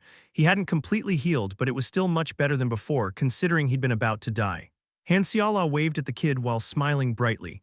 The kid's mother bowed once again. It was at that moment. Whh, she could hear the cheers from outside of the barracks. Ti-soo, who was guarding Han Seala, laughed out loud. It seems like Shi-hoon has returned. Yes, that seems to be the case. They saw Kim Shi-hoon and the town's men as they went outside. The men all shouted, "Everyone, it seems like the US soldiers are going to arrive today. This person has defeated all of the monsters that were around here." Everyone looked at Kim Shi-hoon. Kim Shi-hoon scratched his head while smiling awkwardly. The leader of the town approached him and grabbed his hand. You could see tears in his wrinkled eyes. Thank you very much. If it weren't for you, we would have all died." And no. Kim Shi-hoon didn't know what to say at those sudden words. Mr. Shi-hoon is our hero. After seeing a bright smile, a weird sensation spread through Kim Shi-hoon's body. For giving birth to you, he could hear a sad voice. Kim Shi-hoon shook his head. And no, I'm not. I'm not a hero. He didn't say the last words and smiled awkwardly. It was hard to express his emotions. Kim Shi-hoon turned around and walked toward where Han Seala and Ti-soo were. Haha, it's our hero Shi-hoon. I told you to not say things like that. You've saved hundreds of lives these past few days. Who else could we call a hero? I didn't do it all alone, Kim Shi-hoon said while looking at them. Han Seala and Kang Ti-soo were moving busily for the native people that had been attacked by monsters. Were you able to make contact with Hyonim Kang-woo and Master? Boom. Kyahh, a loud sound cut Kim Shi-hoon's words short and spread through the place.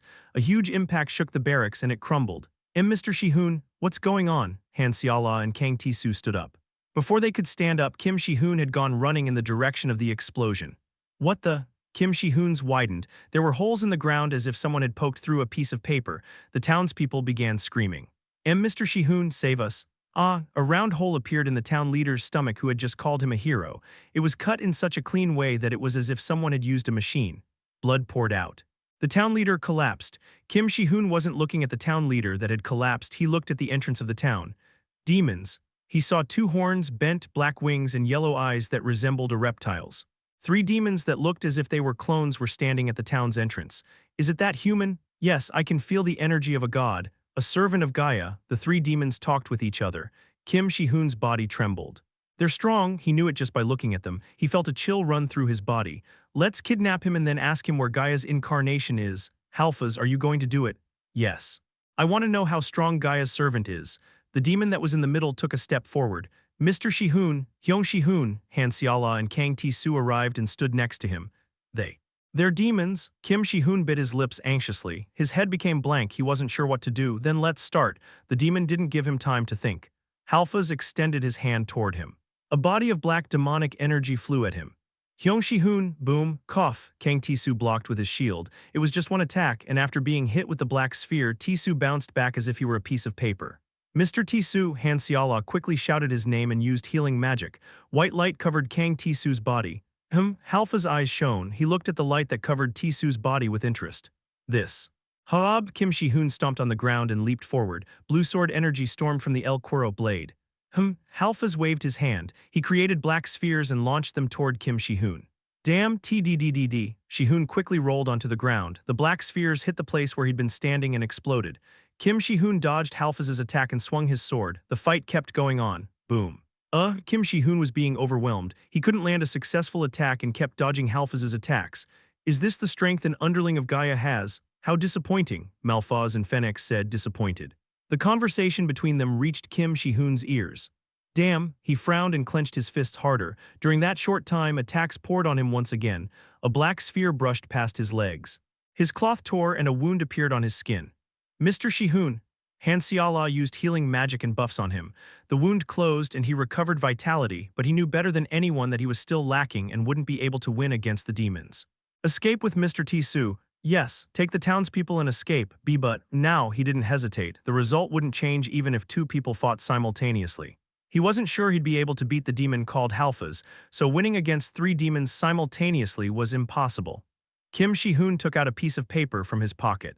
This is the place where the US soldiers said they'd be. Go there as fast as you can. I'm going to stall for as much time as possible. Han Seala looked at Kim Shi-hoon with hesitation. Kim Shi-hoon shouted aggressively, go now. Even if we fight together, we'd just die. Han Seala took the paper while closing her eyes. Ti-soo was about to say something when she pulled his hand. I'm going to contact Mr. Kang-woo immediately. Han Seala grabbed Ti-soo and started to escape. Kim Shi-hoon watched them escape and sighed, relieved. I'll go. Malphaz turned to the escaping Han Seala and Ti-soo. Where do you think you're going? Kim Shi-hoon stomped on the ground. Blue dragon's step. Marks appeared on the ground as if a snake had passed through and his body shot forward. Chi came out from the dantian, moved to his arms and concentrated on the El Quero blade. Sword energy rose and targeted Malphaz's head. Uh, it seemed like he couldn't ignore the sword energy. Malphaz moved back while frowning. The El Cuero blade brushed past his shoulders and chest, a wound appeared on his body and black blood poured out. Malphaz extended his hand, created a black sphere and launched it toward Kim Shi-hoon. Boom, cough, Kim Shi-hoon rolled to the ground from the explosion. Cough, he vomited blood. He had only been hit by one of the black spheres, but he could feel intense pain spreading through his body. He clenched his teeth, used the sword as a cane and stood up. Whoa. Is he trying to say that even though he's weak, he's still a servant of Gaia? Back off, Malphaz. What about those that escaped? They aren't important. The only one that matters is the servant of Gaia. Malphaz took a step forward. Kang-woo looked at the three demons in silence. I cannot win. He couldn't even properly face one. If they attacked him simultaneously, his chance of winning was close to zero. Ha-ha, his body trembled in fear, his two legs shook. He wanted to follow Han Xiala and Tisu in escaping. He's trembling. Halfaz laughed at him. He could see Kim Shi-hoon's legs trembling in fear. Kim Shi-hoon took a step backward. Tap, he hit something with his feet. He lowered his face. It was the corpse of the town leader that had said he was a hero. Once again, he wasn't able to save people. I'm sorry for giving birth to you. He heard that voice once again. It was something he was used to. He couldn't get away from that voice. A hero? Bullshit. He gripped the sword tighter. He gave more strength to his trembling legs. He raised his head and glared Halfaz. He wasn't thinking of being a hero, nor did he want to become one. He wanted to become free from that voice so that, when someone else said that to him, he could shake his head confidently and speak. It was childish and stupid. A kid that admired a hero he saw through the screens was probably better than him. He was just a pathetic person that struggled because of a trauma. He was an idiot who couldn't act his age. He wasn't able to move away from his unfortunate past. He knew that. It wasn't that he didn't know. He knew how stupid his thoughts were, but despite that, he raised his sword. He took a step forward with his trembling legs. I won't run. Kim Shi-hoon stomped on the ground. Chapter 160, Hero Kim Shi-hoon, Part 3. Shi-hoon stomped on the ground and focused all of his attention on the sword. Swordman unity, it was as if the sword had become part of him. The chi expanded to the sword and a mysterious sensation spread through his body. He took a deep breath. The chi inside his body followed his breath. Arms, legs, and sword, crack, footsteps appeared on the ground and he shot forward as if he were sliding. Interesting. Halfaz smiled. Black spheres shot in all directions. Kim Shi-hoon's eyes shone sharply. There were dozens of black spheres being launched toward him. Being hit with even one would probably be fatal. I cannot block them all. He might be able to handle a few, but there were dozens of them. Blocking all of them was impossible. Should I jump into the air? He shook his head. It seemed like Halfaz had read his possible dodging trajectories. Some attacks were being launched in the air. Since he couldn't fly, dodging them all in the air would be impossible. Then, he lowered his body to the point that his chest almost touched the ground. He launched himself forward in that state. Boom, he flew with his body low. Gravity caused his body to slump to the ground while drawing a parabola. It was at that moment, Blue Dragon's flight. He twisted his body and swung his sword toward the ground. His body shot up as if gravity had disappeared. Halfaz was clearly surprised.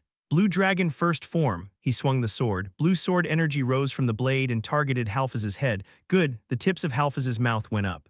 The fight he thought was boring had suddenly turned interesting. He extended his left hand and a shield made of demonic energy appeared.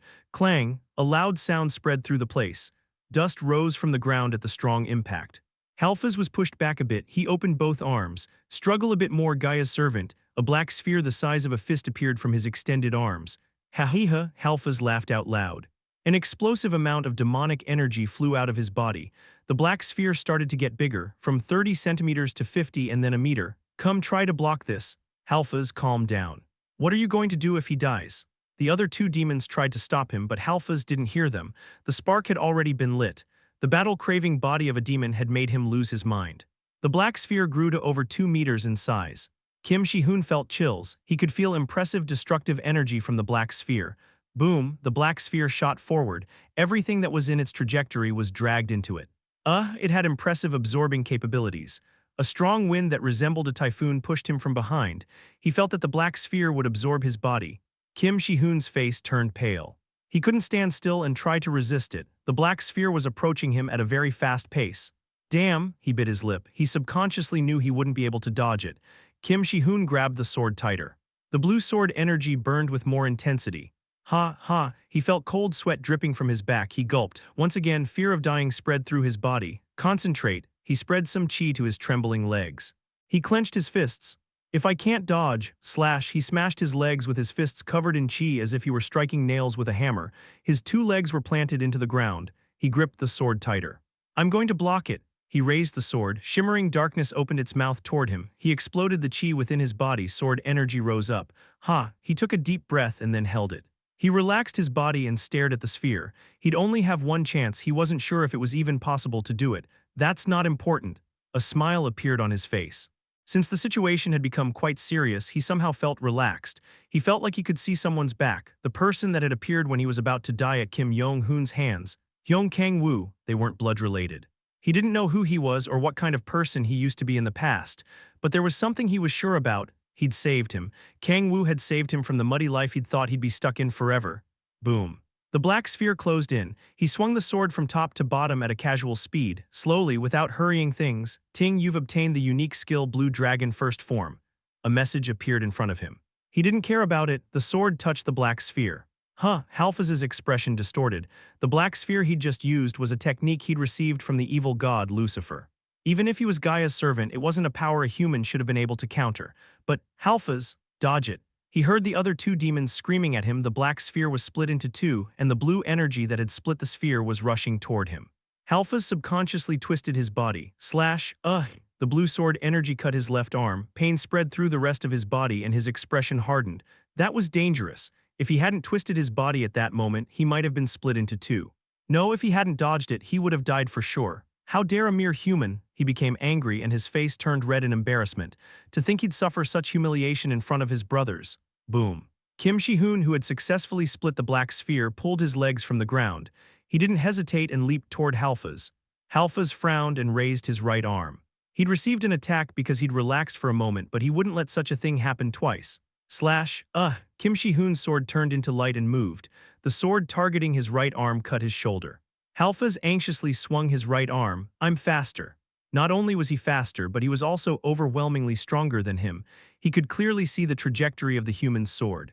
It was also so weak he could easily deflect it away. But his attack didn't work on Shi-hoon. Even if he shot a black sphere, created a demonic energy wall to block his attack and then tried to counter it, he couldn't fully dodge it. Wounds kept appearing on Halfaz's body. And the blade, covered with blue light, targeted his neck. Halfaz quickly moved back, but it was useless. The sword drew a trajectory he couldn't understand and was stuck to him. The fear of death spread through his body. Am I going to die at the hands of a human? This was something that shouldn't happen. He was a demon that served the evil god, Lucifer. Losing against a human wasn't allowed for him, you dumbass.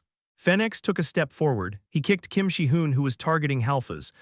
Cough. After being kicked by Phoenix, Kim Shi-hoon rolled onto the ground. What do you think you're doing against a mere human, Halfaz? Halfaz lowered his head. He was silent while trying to cover the section where his left arm was severed. Phoenix walked toward Kim Shi-hoon while clicking his tongue. He's a servant of a high-ranking god, even if she's half dead. Phoenix stomped Kim Shi-hoon's arm. Crack, aarggh, Kim Shi-hoon screamed in pain. Phoenix bounced his finger. Black spheres that were about the size of a fingernail launched toward Kim Shi-hoon. Stab, his skin was pierced. Holes that were about the size of a fingernail appeared on his shoulders, chest, stomach, and legs. Blood poured out of him. Cough, Kim Shi-hoon vomited blood, and a few of his organs spilled out from his torn-open stomach. A horrible pain spread through his body. Tusk, if I overdo myself, he's going to end up dying. Halfaz, take responsibility and figure out where Gaia's incarnation is. Okay, Halfaz nodded while biting his lips. Kim Shi-hoon's consciousness was starting to get blurry. A tear dropped from his eyes. He was scared. He tried to overcome it, but since things had taken a turn for the worst, his body started to shake. He could feel his consciousness becoming blurry. He remembered the faces of his mother and party members, even Kim Yong-hoon and Kim Yi-hyun. Eung. He desperately hoped to be saved. He didn't intend to escape, but things ended up like that. Since he was about to die, he felt his mind blanking in fear. A laugh came out of Kim Shi-hoon's mouth. He looked so pathetic that even his tears stopped. Once again, I wasn't able to do anything. Boom, a loud sound cut his thoughts short. Kim Shi-hoon looked in the direction of the sound. A young man wearing a white mask appeared walking through the smoke. He looked around. The first thing he saw was Kim Shi-hoon, who had collapsed to the ground. His right arm was bent in a weird direction, and blood poured out from all over his body. The wound on his stomach was so bad that his internal organs could be seen. Leaving aside the fact he was a guardian, his wounds were so bad that it was impressive that he was still alive. Tap, he walked toward Kim Shi-hoon and grabbed him by his collar. Kim Shi-hoon. He wasn't sad or angry. He couldn't feel anything while looking at Kim Shi-hoon, whose wounds were so bad it was almost weird he hadn't died yet. Who told you to fight however you wanted? For him, Kim Shi-hoon wasn't someone that important. He'd made him into his familiar spirit so he could use him comfortably. He was a being similar to a chess piece. He wasn't worth more than that. Escape first, you're going to stay behind. He wasn't soft enough to get angry because he'd almost lost a chess piece. He thought Kim Shi-hoon was someone with great potential, but he wasn't so important that his death would be critical to him. Did you want to look cool? The tendons in the hand that was grabbing Shi-hoon's collar became visible. The demonic energy he hadn't controlled fluttered all around. Why, you weren't scared about anything since everyone keeps calling you a hero. Of course, he wasn't angry. There's no way he'd get angry because of something like that. Hyung Nim, if you couldn't win, you should have escaped, you idiot, he angrily shouted. His breath became heavier, his eyes turned bloodshot and his body trembled a bit. He lifted his mask and bit his finger. Blood from his finger entered Kim Shi-hoon's mouth. He used the authority of regeneration. The wounds closed at a fast pace. You said you wanted to save people, right? You told me you wanted to move away from your childhood trauma. Is this how you're planning to do that? If you die like this, will anyone recognize human? Phoenix frowned and walked toward Kang-woo. Don't inter, tap. Kang-woo's hands, which had just been grabbing Kim Shi-hoon's collar, grabbed the back of Phoenix's head. He smashed Phoenix's head into the ground before he could even react. Smash, cough, Phoenix's head slammed into the ground. Kang-woo raised his feet and stomped his head. Crack, Phoenix's head exploded. I was talking. He turned his head, the whites of his eyes blackened and his pupils started to turn yellow. His black eyes were sparkling with madness. Shut up and stay still, you motherfuckers. Chapter 161 10-7 Part 1 Phoenix. What the? Malphas and Halphas were lost for words. Phoenix's body was twitching after the head exploded. They couldn't believe what they'd just seen. Phoenix, are you joking right now? You seriously almost lost against a human, Halphas asked with an anger-filled voice. Even if it was because he'd relaxed, the fact he almost lost against Gaia's servant didn't change. It was something humiliating for them as followers of the evil god, Lucifer. The fact that the enemy was Gaia's servant was just an excuse, because after all, they were servants of the evil god, Lucifer. Not only that, but Gaia wasn't able to properly manage her system because she was half dead. It made no sense that they would lose against a servant of a half-dead god. Phoenix, get up and stop joking. This isn't the time to do things like that. Malphas also thought the same thing as Halphas. Demons were superior to humans from birth. It was as if a tiger had lost consciousness after being hit by a cat, so there was no way they would be able to accept reality. Phoenix, but they didn't get an answer. Phoenix wasn't even moving after being hit by a human that had appeared out of nowhere. Phoenix, I told you that this isn't the time to joke around. Malphas frowned and approached Phoenix. Hey. The human who had stepped on Phoenix turned around. I told you to shut up. Kang-woo looked at Kim Shi-hoon's status. He hadn't been completely healed, but he wasn't in danger anymore. Considering Kim Shi-hoon's healing abilities, he would probably heal himself if left alone.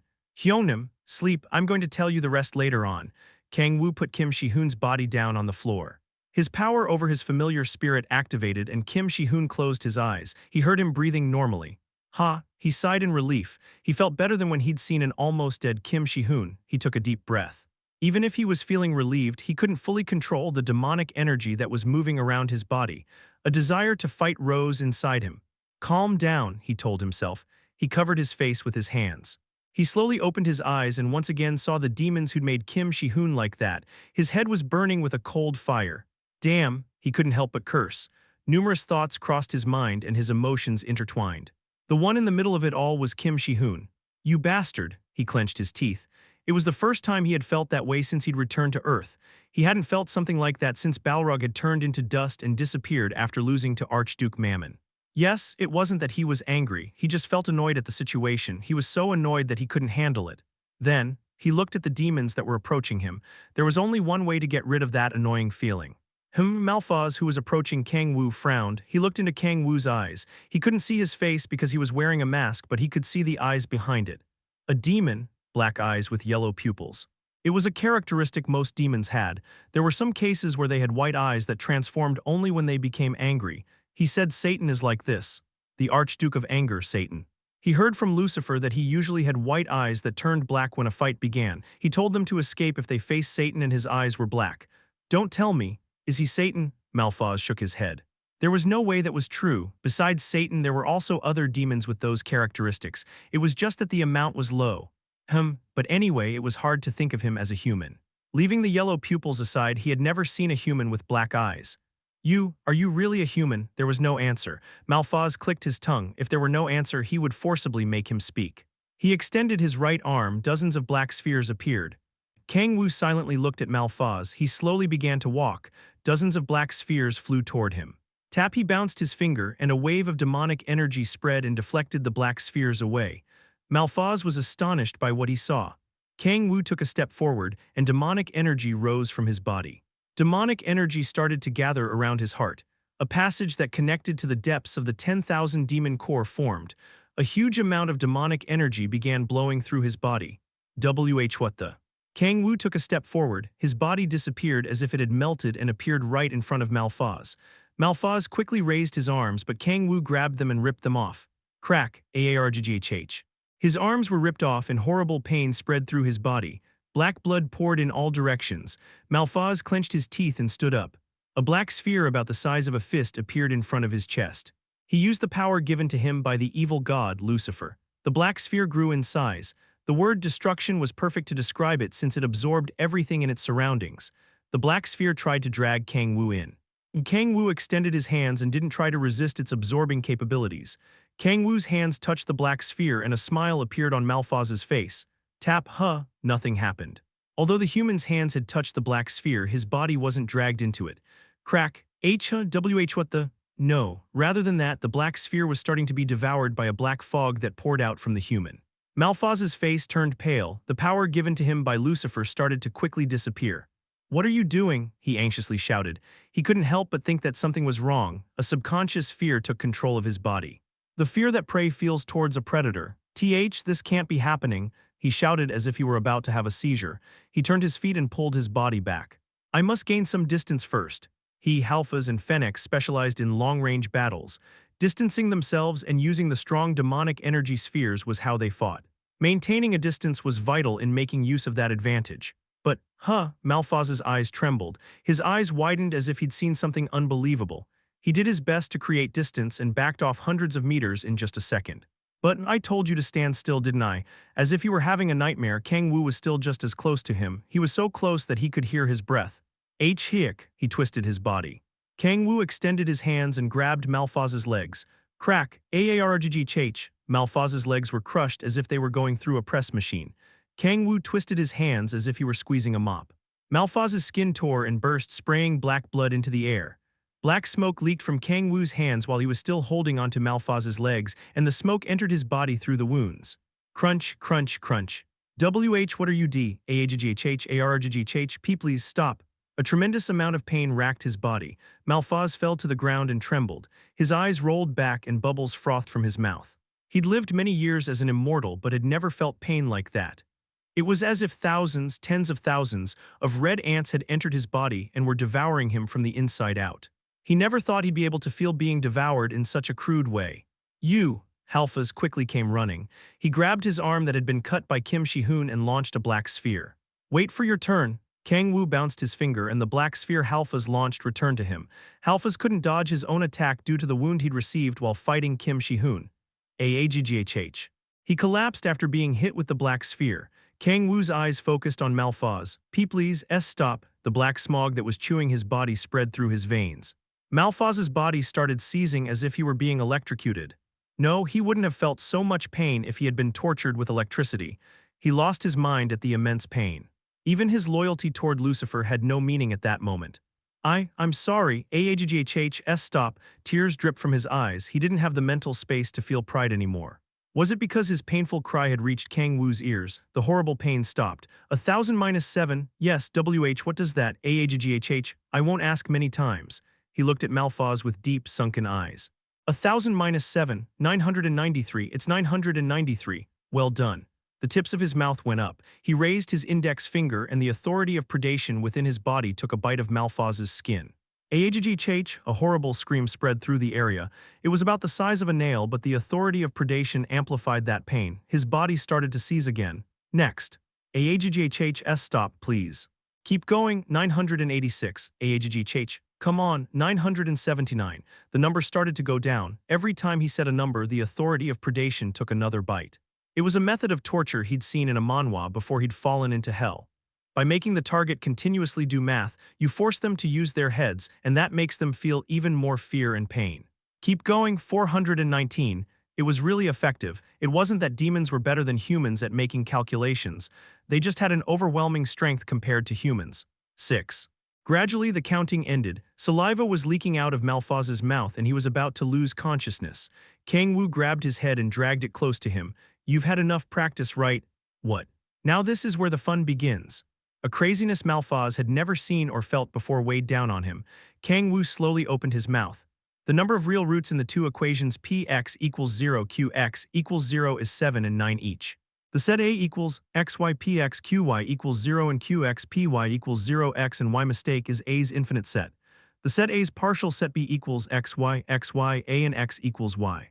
If the number of elements is nb, this changes according to px qx. Find the maximum value of nb. What? Solve that. No, wait, what does that? Aaghh, a horrifying scream spread from his mouth. Kang-woo smiled. Malphaz, do you get it? This is just a brief taste of Korea's level of mathematics. Chapter 162, Declaring War, Part 1, cough, a desperate scream left his mouth. Malphaz's eyes had rolled back into his head and he had collapsed and was trembling on the ground. Saliva dripped from his mouth and black blood poured out of his body. Ha! Kang-woo stretched out his arms as if he were feeling refreshed. I'm finally feeling calm. It was as if the annoying feeling had disappeared from his head. The maximum value of NB, what you haven't figured out yet, Kang-woo laughed at him. It wasn't a question he was hoping to get an answer to. Living for a long time didn't mean you knew more things. Demons weren't interested in anything besides fighting. There were a few that were exceptions, but overall they were very dumb. Well, in reality, Kang-woo also didn't know the answer to that question. He'd searched for a math problem with his smartphone and had said it without thinking too much about it. He was an orphan, so academia was something he had never really had the time for. It was a productive hour. He seemed satisfied. Things would have been more serious if he couldn't get rid of the sense of annoyance. That was dangerous. It was hard to compare. You couldn't compare it with when a human felt annoyed. Kang-woo was a demon, and a demon's body craved strong desires and emotions. Demons could fight to the death just because their shoulders touched each other. That time against Mammon, it was really close. When Balrog almost died, his anger became quite intense. At that moment, he remembered the past. The ground was cracked, the sky was black, and there, tusk, he clicked his tongue. It wasn't something he wanted to remember. Let's see. Kang-woo took out his smartphone, changed to selfie mode, and looked into his eyes. He could see his eyes behind his mask. White eyes and black pupils, they had returned to normal. It got better. When he became overly excited, the color of his eyes changed. He had to be careful when the color of his eyes changed. If he wasn't careful, something similar to what happened that day could happen once more. Now that I think about it, that bastard Satan was similar to me. When he thought about it, he and Satan had many things in common. He frowned at the unexpectedly common points. To think I have similarities with the demon of prophecy. It wasn't welcome news. Someone could mistake him for the demon of prophecy instead of Satan. That was something he couldn't accept. But Kang-woo turned and looked at Malphaz. He was mumbling something while trembling. It was as if he'd completely lost his mind. I don't think he's in a state where I could ask him something. He was starting to wonder if he'd overdone things. Kang-woo put his eyes on Halphaz instead of Malphaz. Halphaz was lying on the floor unconscious. Kang-woo walked toward Halphaz. Hey old man, you cannot sleep here. He touched Halphaz with the tip of his shoes. Halphaz slowly opened his eyes. Cough, after waking up he moaned in pain while grabbing his wound. His eyes were full of fear while looking at Kang-woo. Why you, Paf? Kang-woo kicked Halphaz in the face and his head became embedded in the ground. He spoke in a low voice. You know you aren't in a situation where you can ask questions, right? There was silence. It seemed like he wasn't dumb enough not to realize the situation he was in. Kang-woo looked down at Halphaz. Who are you? It was his first time seeing them. Their strength was comparable to high-ranking demons of the ninth hell. But he'd never seen them during all the years he'd waged wars in the ninth hell. Well, I guess it's possible that I just overlooked them. Just because he was the ruler of the Hell of Nine Skies didn't mean he knew the faces of all the demons that lived there. Hell was big and lots of demons lived there, but there was another problem. They used Lucifer's power, the black sphere that had a high absorbing ability. It was a technique Lucifer used in the past when he fought against him. The techniques were too similar to call it a coincidence. You guys, are you servants of Lucifer? Halphaz frowned. That short reaction was enough to know the answer. I don't remember seeing guys like these among Lucifer's servants. Kang-woo thought of Halphaz, Malphaz, and Phoenix's faces. You couldn't tell them apart from each other based on their appearances. Since they had such a unique appearance, there was no way he wouldn't be able to remember them if he'd seen them before. After all, the war against Lucifer had lasted for a very long time. Are they new servants? There was a chance that was the case. Kang-woo stroked his chin and fell into thought. If they were newly made servants, things would get troublesome. Has Lucifer recovered his old strength already? You couldn't say that the three demons were weak. He could overwhelm them because he'd recently absorbed Tyrion's strength and obtained massive growth. If he weren't able to use demonic energy from the deepest part of the demonic energy sea, he wouldn't have been able to win against them so easily. I don't think he's made new servants in the Hell of Nine Skies. The place Lucifer had fallen to was the Urner continent. He wasn't sure what kind of place that was, but it probably wasn't a place full of demonic energy like the Hell of Nine Skies. But if he was to create demons that were that strong despite that, it just showed how strong Lucifer was. This isn't good. There was no way he'd just made 3 servants. Kang-woo wasn't sure how many servants stronger than them he had. They said he fought against angels, right? Then there was a chance he'd made more servants so he could face them. Damn, he frowned. So many beings from the Urner continent were crossing to Earth showed that the dimensional wall separating them had become quite weak.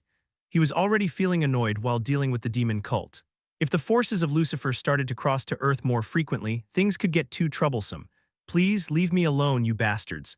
He wanted to enjoy life as a payment for the 10,000 years of struggle he'd gone through, but why was everyone trying to bother him? Fuck, what did I do to deserve this? He could confidently say he'd lived an honest and good life. It wasn't fair. Kang-woo sighed and opened his mouth. So why did you guys come here? I cannot say T. Do you want to become like him? Halfaz looked at Malphaz, who had gone crazy from the insane amount of pain he'd gone through. The fact they were demons didn't mean they didn't feel anything after seeing someone suffer like that. No. Demons would probably feel an even bigger fear since they were obsessed with the desire to live as much as possible. We came here to find Satan. What? Kang-woo looked at him in surprise. Is the real Satan here? He felt as if he'd been hit with something from behind. You came here to find Satan? Yes. Recently, the hero god Tyrion died at the hands of Satan in this world. Lucifer gave us the order to find him and asked us to join forces. Ah, Kang-woo let out a short exclamation and nodded. He was starting to understand what was going on. So they were talking about me. For a moment he thought that the real Satan had appeared on Earth. No, he shook his head. Satan is on Earth, the demon of prophecy Satan. It had been proved many times that he'd gone to Earth and was currently leading the demon cult. He'd known for a while that Satan was on Earth. Of course, Satan is the one who killed Guardian Alec and Tyrion's apostle, Reinald. He'd almost forgotten about something very important. But Kang-woo's eyes narrowed. Satan, Lucifer, and Alliance. Those 3 words started to bounce around inside his head. How much do you know about Satan? We don't know that much. We just know he's been creating servants in this world and is fighting against Gaia's servants. Kang-woo's eyes shone. The tips of his mouth went up. He could use that. He quickly thought of a story. Kang-woo grabbed his stomach and started to laugh out loud. What the? He made the demonic energy inside him explode out. He didn't use the ruler of demonic energy attribute on purpose. Halfaz's face became pale after feeling the huge amount of demonic energy flowing from Kang-woo. It isn't that you don't know exactly, but you don't know anything at all. What do you mean? Kang-woo laughed at him. You say you came here to find Satan when I'm right here in front of you, so isn't this situation very fun? What? Halfaz's eyes became wider. This guy is Satan, there was no way. Even though he was wearing a mask, the person in front of him was clearly a human. Leaving his appearance aside, why was Satan protecting a servant of Gaia and attacking them? Seeing your reaction, it seems like your eyes are decoration. I'll take this opportunity to get rid of those useless eyes. What? He put his finger into one of Halfaz's eyes. A horrifying scream came out of his mouth. Blood poured out of Halfaz's eye and he looked up at him. At that moment he felt that the human in front of him was more like a demon than any demon he'd seen before. Don't tell me. Are you really Satan? You still don't know after seeing it. It seems like the other eye is useless too. And no, he quickly answered. He bit his lip and nodded. He's Satan, the chilling amount of demonic energy he could summon, his mad actions and his eyes, how his eyes turned black when he became angry. It was a characteristic only very few demons had. If that couldn't prove he was Satan, nothing else could. How could something like this? They weren't able to recognize an archduke and had tried to fight against him. He couldn't even let out a fake laugh at the unbelievable situation. Satan, now we're finally understanding each other. So Lucifer asked me to form an alliance. Why yes. What kind of alliance? He said that the words, let's get the sea of demonic energy in our hands, you'd understand. Getting the sea of demonic energy. It wasn't hard to imagine what they were talking about. This bastard, is he after me? To be more precise, they were after the 10,000 demon core. He couldn't help but laugh. It seemed like dogs who'd lost already once hadn't learned their lesson yet. You're saying some funny things. He laughed out loud again. Didn't Lucifer learn his lesson yet? It was different from Kim Yi Hyun or Beak Kang Hyun. Lucifer knew very well who he was, but still he was planning to face him. That by itself was comedy. You know who I am. When Kang-woo declared war on the 7 archdukes, he was still weak. He'd lost tens of times. Despite that, he ended up winning against them. This wasn't simply because he was strong enough to beat the archdukes. If strength were the only reason, he wouldn't have been able to win against them. Tell this to Lucifer. He grabbed his neck and spoke. I already have the sea of demonic energy in my hands. What does that? Ha ha ha, Lucifer, you idiot. It seems like he really doesn't know anything. The tips of his mouth went up. Why do you think I created the demon cult? The sea of demonic energy is already in my hands. It's only a matter of time before I absorb it. He looked at Halphas with eyes full of madness. Is the territory Lucifer in called Erner? Why yes. Good, I was starting to get bored of this world. He threw Halphas to the ground. Tell Lucifer this. He twisted his mouth upward. I'm going to take the demon cult, my servants, and go there. Mr. Satan, don't tell me. Ha ha ha, listen carefully, servant of Lucifer. Speaking in a voice filled with madness, he spread demonic energy to his surroundings. I, Satan, am declaring war on Lucifer. Kang-woo laughed out loud. Fight among yourselves. Chapter 163 In the Name of Light, Part 1. You're going to regret it. It's going to be you that regrets it. Halphas bit his lip. Kang-woo could see a complex mix of feelings and emotions in his expression. He felt relieved that he'd survived, but he also felt frustrated because the plan failed. Also, he was scared to inform Lucifer of what had happened. Mr. Satan, my will is firm. I will take my underlings, the demon cult, and destroy all of Lucifer's forces. Why are you suddenly doing this? Halphas shouted in confusion. It was an obvious reaction. They knew it was possible that he'd refuse to form an alliance, but why would he declare war out of the blue? It was as if Lucifer had sent an envoy to form an alliance, but Satan had suddenly decided to send an army to invade. Ha ha ha, it seems like you really don't know anything. It was obvious, but he wouldn't declare war for no reason. If Satan had really obtained the sea of demonic energy, that alone would be reason enough to attack Lucifer. Tell this to Lucifer. This time I'm going to get your soul and hell's equipment. The 7 archdukes weren't allies in the first place. While Kang-woo was fighting against the archdukes, they also fought against each other. In the end, they collaborated with each other, but that alliance wasn't built on trust, it was built on desperation. If one of the archdukes had obtained Kang-woo's strength, they would have no reason to avoid taking on other archdukes. After all, they also craved to absorb the other archdukes and obtain even greater strength. Although it seems like he doesn't know much about the 10,000 demon core. If he knew about it, there would be no reason to ask him why. Even if Halphas didn't know, there was no way Lucifer wouldn't also know. That guy is definitely going to attack Satan. He'd made all of the necessary preparations. If Lucifer heard everything he said, he would be forced to attack Satan first. The sea of demonic energy is already in my hands. It's just a matter of time before I absorb that power. He'd said that as if just glossing over it, but the meaning behind those words was clear. He'd obtained the sea of demonic energy but hadn't been able to absorb it fully. If it were Lucifer, he'd easily realize the meaning behind those words and attack. He'd said enough things so he wouldn't be able to resist the temptation. He's probably going to bite the bait. He wasn't sure how exactly Lucifer was doing. He also wasn't sure if he had enough forces to send. The demon cult and Lucifer were forces he had to get rid of eventually, so there would be no better news than them fighting each other. Lucifer and the demon cult. The best possible outcome was them fighting each other and him watching from the sides and profiting from it. It didn't matter who won in a fight between them. Either way, he would benefit from it. It was like eliminating poison from your body thanks to the effect of another poison. How long are you going to wait around for? Do I have to rip off your other arm before you return? Halphas gulped at the chilling words. He glared at Kang-woo but soon threw his body into the blue fissure. Satan and the demon cult, you're soon going to realize how big of a mistake you've just made. Tell me quick, he let out a happy laugh and saw Halphas disappear through the fissure. He almost found Halphas glaring at him without knowing his real intentions. Cute. Halphas completely disappeared through the fissure. Kang-woo took off the mask. Then, since he'd sent a message to Lucifer through Halphas, it was time to enjoy the newly obtained rewards. Kang-woo turned around to Malphas and Phoenix. It's too bad that I let one go. There was nothing he could do about it. After all, he couldn't go personally to Lucifer to send him a message. This is all an investment for the future. It would be better if he thought about it like that. Authority of Predation. Black fog started to spread from his hand. Phoenix and Malphas were devoured by the Authority of Predation. Not even Halphas's arm was left behind.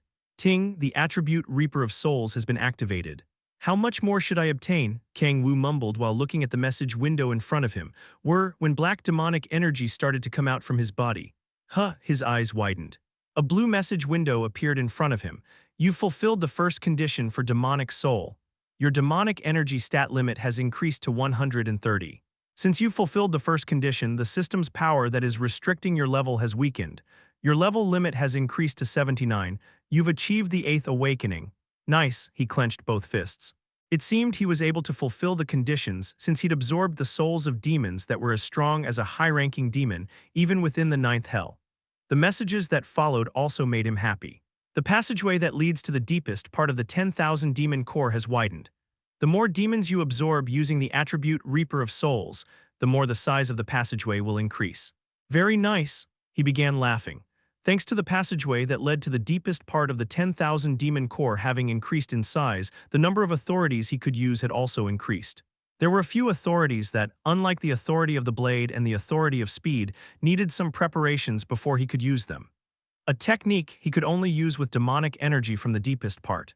If he used them, he could fight on par with Balrog. No, maybe above that. Let's see, what did I get as the 8th awakening attribute? It was obvious he'd be expectant. He opened his status window and checked the attribute. 8th awakening attribute. Rank. The 8th awakening attribute will unlock after you surpass 130 demonic energy stat. A disappointed sigh came out of his mouth. They did the same thing with the 6th awakening attribute. He frowned at the question mark that kept appearing. It was as if an author who had obtained an unexpected success was doing his best to increase the nervousness of the readers. But it isn't like I cannot see an answer just like before. Reaching 130 of demonic energy. The goal and the way to obtain them were clear. He had to keep absorbing the soul of demons and increasing the size toward the deepest part. That was probably the way to reach 130 stat. I'm glad the level restriction was lifted. Just being able to increase the level limit without killing Gaia's guardians was great. Then there are two ways. He could kill a guardian to weaken the system that had sealed his power or him to become strong enough to weaken the system. Good. There was no need to think what was the best way. He didn't have the need to do something stupid like become stronger by doing team kills. It seems like the first task is to reach 130 stat of demonic energy. Considering that the condition to unlock the awakening attribute was related to the condition to become a demon god, he needed to unlock it as fast as possible. I don't think there's going to be a problem. The tips of his mouth went up. The harvest he'd obtained thanks to the seed he'd planted on Halphas. He just had to wait until Lucifer took the bite. He probably wouldn't need to wait long. He's probably nervous. Satan had obtained the sea of demonic energy he longed for so much. Demons always craved more strength, so there was no way he'd be able to stand still and watch the situation unfold. He was probably going to move before he was able to absorb all of the sea of demonic energy. If Lucifer moves, there's no way the demon cult would be able to remain still. He just had to wait to profit from it in the name of guardians. But if he narrowed his eyes, there was a bad scenario. Lucifer learns the truth. To be honest, he wasn't that worried about that possibility. He thinks that Tyrion died because of Satan. That meant Tyrion had used his remaining strength to mention the name Satan. At that moment, Tyrion thought that Satan was the owner of the Sea of Demonic Energy. Was there a chance Lucifer had discovered that the demon king of the Hell of Nine Skies had made Tyrion vanish while pretending to be Satan? Thanks, Mr. Tyrion. As an apostle of the hero god Tyrion, he couldn't help but praise him. Thanks to him, he'd obtained a way to free himself from all doubts. As expected of Mr. Tyrion, he had given him strength without hesitating in exchange for revenge for Reinald's death. He was a hero that, while his body was vanishing for interference with the system, had made sure others heard the name of the demon of prophecy, Satan. I won't forget your sacrifice. Thinking of his sacrifice made him tear up a bit. Who couldn't say that someone who, even in his last moments, did his best to leave a warning behind to be able to protect the world? Mr. Tyrion, you're a real hero. A heart as straight as a column, an indomitable will, a hero who sacrificed everything for his apostle Reinald's death. He let out an exclamation. I discovered it was spring after the flowers disappeared. Kang-woo never imagined that Tyrion's empty place would be so big. On the other hand, he felt that a needle was poking him. This isn't because I feel guilty. He had inherited Tyrion's will and was trying to eliminate Satan, the demon of prophecy, so he had nothing to feel guilty about. Kang-woo stood up. Since he was Tyrion's apostle, he couldn't stay still while looking at Earth getting destroyed because of the fight between Lucifer and Satan. I'm going to get rid of both of them. In the name of light. Chapter 164. The Light Betrayed Me Part 1. did you wake up? An exclamation came out of Shihoon's mouth as Kang-woo sat next to him. Shihoon slowly opened his eyes and looked at Kang-woo. He looked at him as if he'd seen a ghost. Tusk, Kang-woo clicked his tongue. Yes, it's me. Hyeonim, he quickly stood up, but Shihoon collapsed again while grabbing his stomach. Kang-woo grabbed Shihoon and lowered him to the floor. Stay still. Your wounds haven't been fully healed. Kang-woo's authority of regeneration couldn't fully heal someone. It could heal superficial wounds, but it couldn't heal tiredness and internal damage. He'd received such damage that it wouldn't be weird if he died, so he wasn't going to be able to move right then. Why did you keep fighting like a dumbass? You should have sought the opportunity to escape and buy some time. Siala said she would contact me. I'm sorry, he sighed. Well, I guess it would have been hard to escape. There wasn't one enemy but three. There was a chance he wouldn't have gotten the opportunity to escape. But even if he knew that, he couldn't help but get angry. But, rather than that, the demons, 2 died and 1 managed to escape. To be honest, he'd let him escape. Kim Shihoon's expression darkened. He lowered his head. Then once again, I know what you're trying to say, but it's too cringy, so be quiet. Don't try to be dramatic and blame yourself, it looks too pathetic. You're always so dramatic. If someone saw you, they'd think you're probably going through a worse situation than anyone. Hyeonim, Kim Shihoon's face became red. It seemed like he was embarrassed by it. Kang-woo laughed out loud. That's why you need to stop trying to act cool while shitting yourself. Just be quiet and lay down on the floor. Hyeonim, you don't seem to be your usual self. Kim Shihoon gulped at his comments. Kang-woo smirked. Really, it was true that he'd been crueler with Kim Shihoon than he usually was, but that was actually closer to how he really spoke. Mr. Kang-woo, Kang-woo Hyeonim.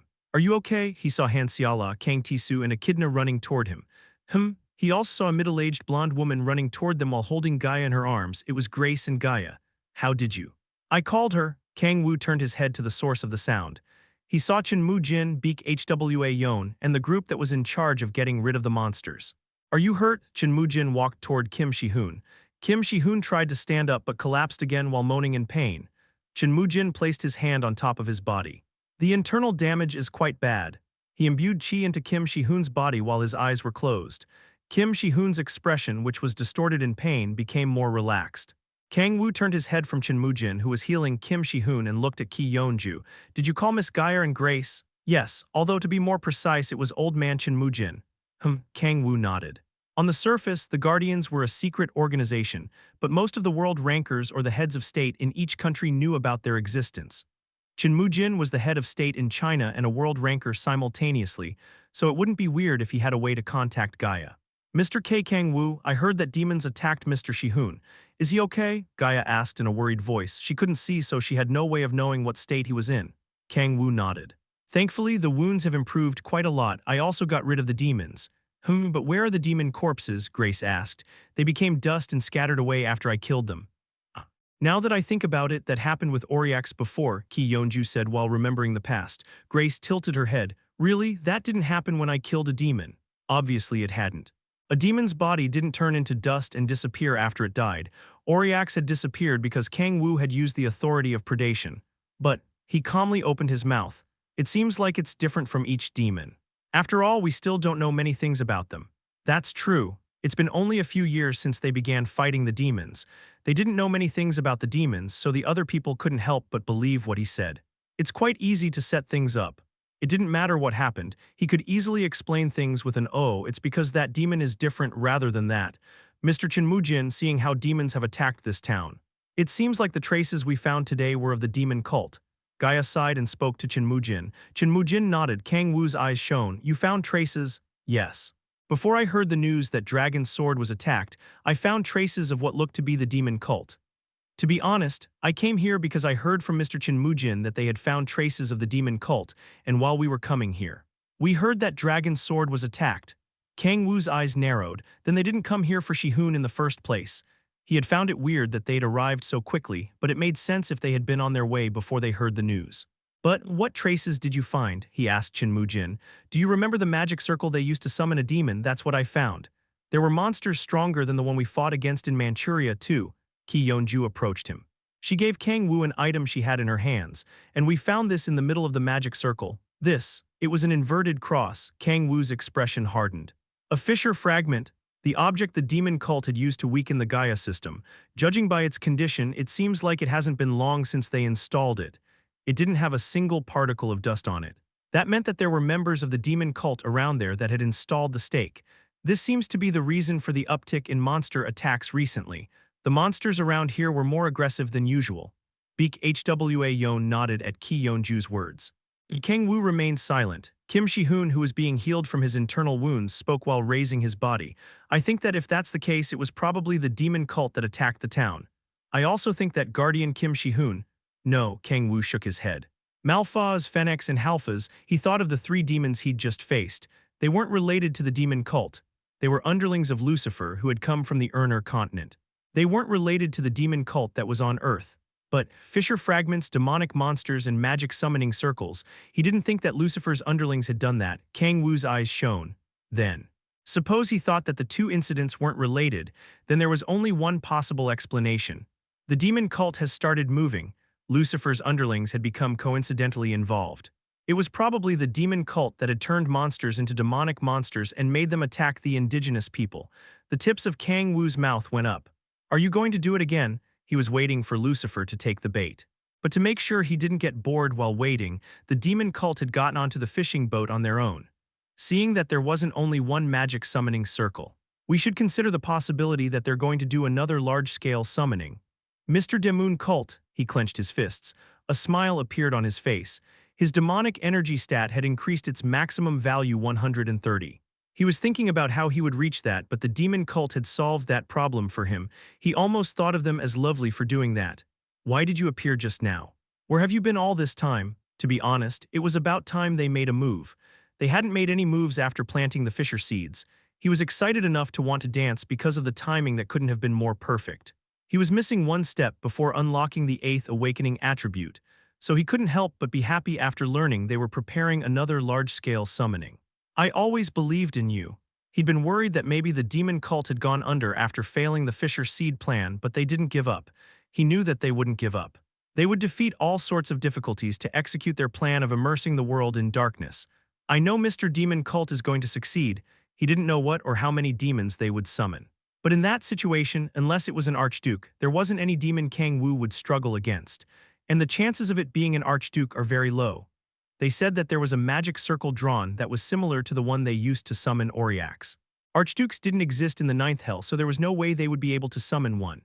There was a chance they might summon Lucifer, who had fallen to the Urner continent, or other archdukes that had arrived in other dimensions.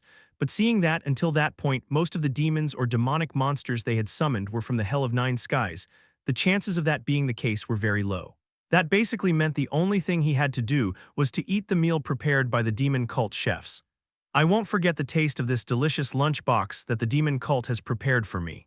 All the praise toward Tyrion had melted like snow after the blessing given to him by the demon cult. You ungrateful person. He recalled all the painful memories of the past 10,000 years. He was trying too hard to protect the world and give himself to the light, so he wasn't able to recognize the real hero. Why couldn't the light give him as many things as the demon cult did? He felt like crying. At that point, he felt that his previous self that had lamented over Tyrion's vanishing was pathetic. The one I should serve isn't the light. It wasn't time to praise trash like Reinald. Kang-woo clenched his fist and raised his hand. As the day went on, the sky was starting to turn dark. From today onward, the one I should serve is the demon cult. The light has betrayed me. Chapter 165, The Road to Becoming a Hero, Part 1. The demon cult. Gaia mumbled that name with a worried expression. Her body began to tremble slightly. What are you going to do? Should we immediately go to where the magic summoning circle is? But Guardian Kim Shi-hoon is. I'm okay. Kim Shi-hoon stood up. You couldn't say he was fully healed, but he couldn't stand still and do nothing in such a dire situation. He grabbed his sword while putting more strength into his staggering legs. Gaia remained silent. She grabbed the skirt of the dress she was wearing. It's too dangerous. She hesitated after seeing Kim Shi-hoon's overenthusiastic attitude. From her point of view, it was normal to hesitate. The demon of prophecy, Satan, had attacked their secret vault, and he'd taken the fissure seeds they'd obtained with much effort. Not only that, but if it weren't for Kang-woo, he would have definitely died. It would be weird if she didn't hesitate in that situation. It would be better if we took more time, analyzed the size of their forces, received help from each country, and then, she spoke carefully. It was something that made sense. South America had turned into monster territory, so even if a large-scale summoning happened, there wouldn't be many losses. Just like they'd done in Manchuria, it would be better if they took time, organized an army, and then moved to face the enemies. Miss Gaia, Kang-woo took a step forward. He understood why she was hesitating, but he couldn't stay still and do nothing. They could try to escape after leaving the demons behind like before. He was able to track them down back then because they'd sent him a dinner coupon. But there was no way they were going to do that again. No, considering the damage they'd received before, there was no way they'd try to use the same strategy. If they let that golden time, when they'd just begun summoning the demons go, there was a chance the demon cult would move somewhere else. I cannot let that happen. If we give them time now, we don't know how much more damage they could cause. We have to attack as quickly as possible. I know that, but I know what you're worried about. You're afraid we would die like Mr. Reynald or Alec. Gaia remained silent. He'd guessed correctly. Kang-woo raised the demonic energy from within his body but mixed a bit of Tyrion's energy with it. Since he did that, unlike the usual dark energy, golden energy started to flow out from him. The only thing that changed was the color, but the effect from the visual alone was huge. Ah. Those around them let out short exclamations. The sight of Kang-woo covered by a golden light was just like that of a warrior of light. It was a scene that was very cliché. It appeared in numerous manhwas, novels, and games, but there was a reason for it being that way. The reaction is great. He swallowed his laugh and opened his mouth. We can't win if we're afraid. Of course, it isn't that I'm being blindly enthusiastic. It isn't that I became blinded by a sense of justice. It's a conclusion I reached after defeating those demons not long ago. He took out the key of the demonic energy sea and created Del Lane, the sword Reynald had used before. He gripped the sword and stuck it into the ground. The demons are clearly strong enemies, but they aren't so strong that we should be afraid of them. What a nice setup, but still it would be better if we took some time, and the more time passes, the bigger the damage we'll get. Even though not many people live here, aren't they still people?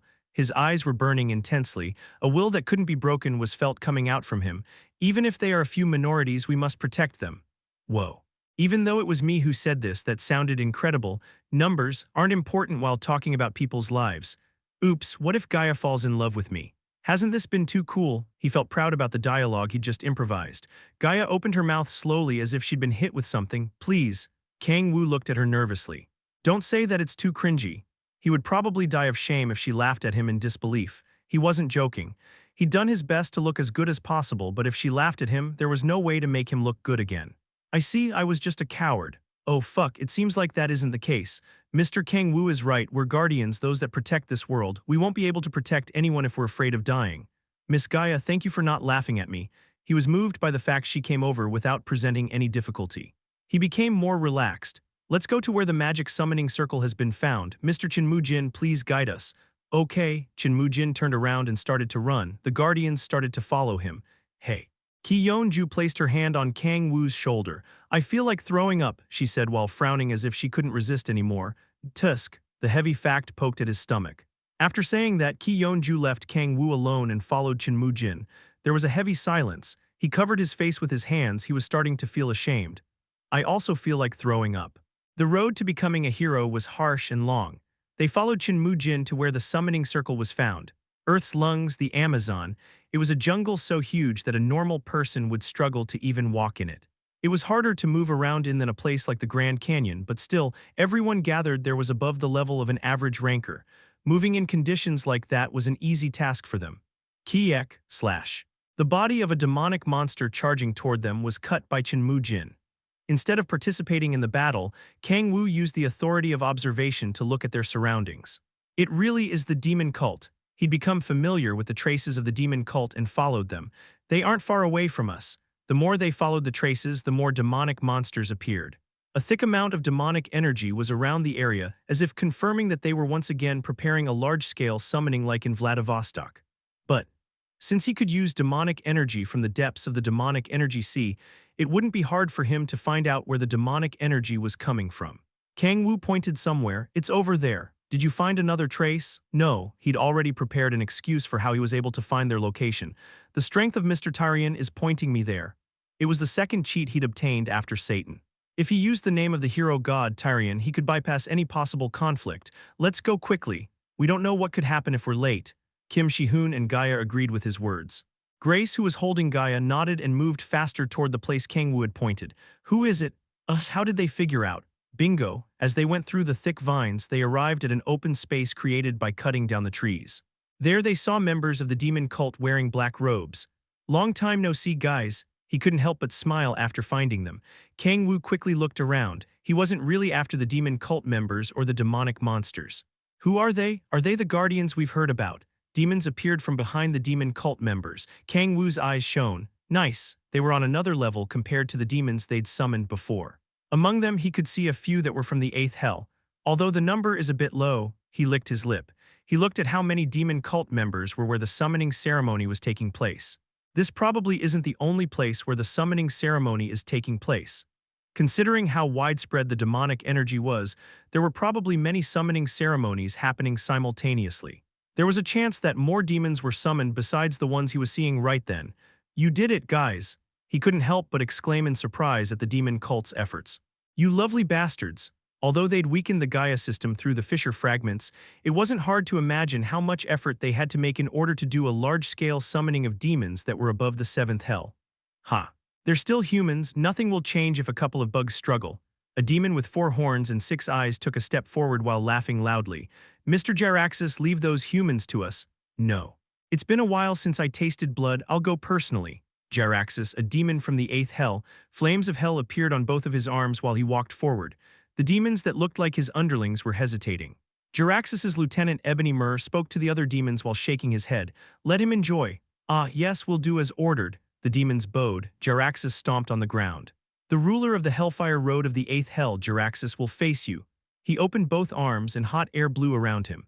After seeing the surrounding vegetation dry up instantly, Guardian's expressions hardened. Jaraxxus's mouth went up after seeing that. Come, you filthy mortals. Kang-woo took a step forward. A golden sword appeared in his hand. The members of the demon cult started to laugh after seeing Kang-woo take a step forward alone. Ha-ha, I'm not sure how you found out about this place, but it's too late now. He looked at Jaraxxus's back cautiously.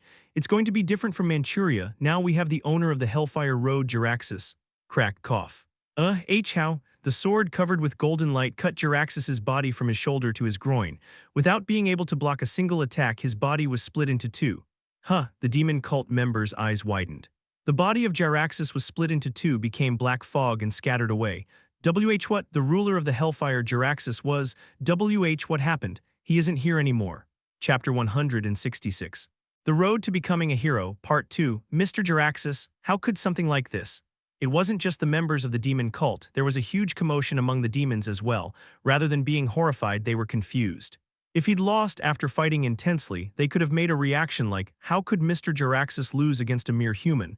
But that wasn't the case. To think that he would die without being able to defend himself against a single attack. They weren't even able to see Jaraxxus's body, who called himself the ruler of the Hellfire Road. Is this something Mr. Jaraxxus intended? But why would he? They were thinking that Jaraxxus was maybe playing a trick on them. That's how shocking it was that Jaraxxus had died from a human's single blow. Mr. Kang-woo. Whoa, are you really human? Han Xiala and the other people that were following Kang-woo opened their mouths in surprise. Chen Mujin couldn't believe how strong Kang-woo had become compared to when they'd sparred.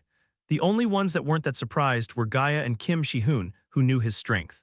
Hyeonim has recently received the blessing of the hero god Tyrion and become his apostle. Then that's the strength of a god. Yes. Everyone nodded at Kim Shi-hoon's words, hero god Tyrion. They didn't know who he was, but they thought such strength was as expected from a god. Ki Yeonju laughed while shaking her head in disbelief. The red bracelet started to shine. I'm going to ask for the details later on. This isn't time to wonder about how that guy has become so strong.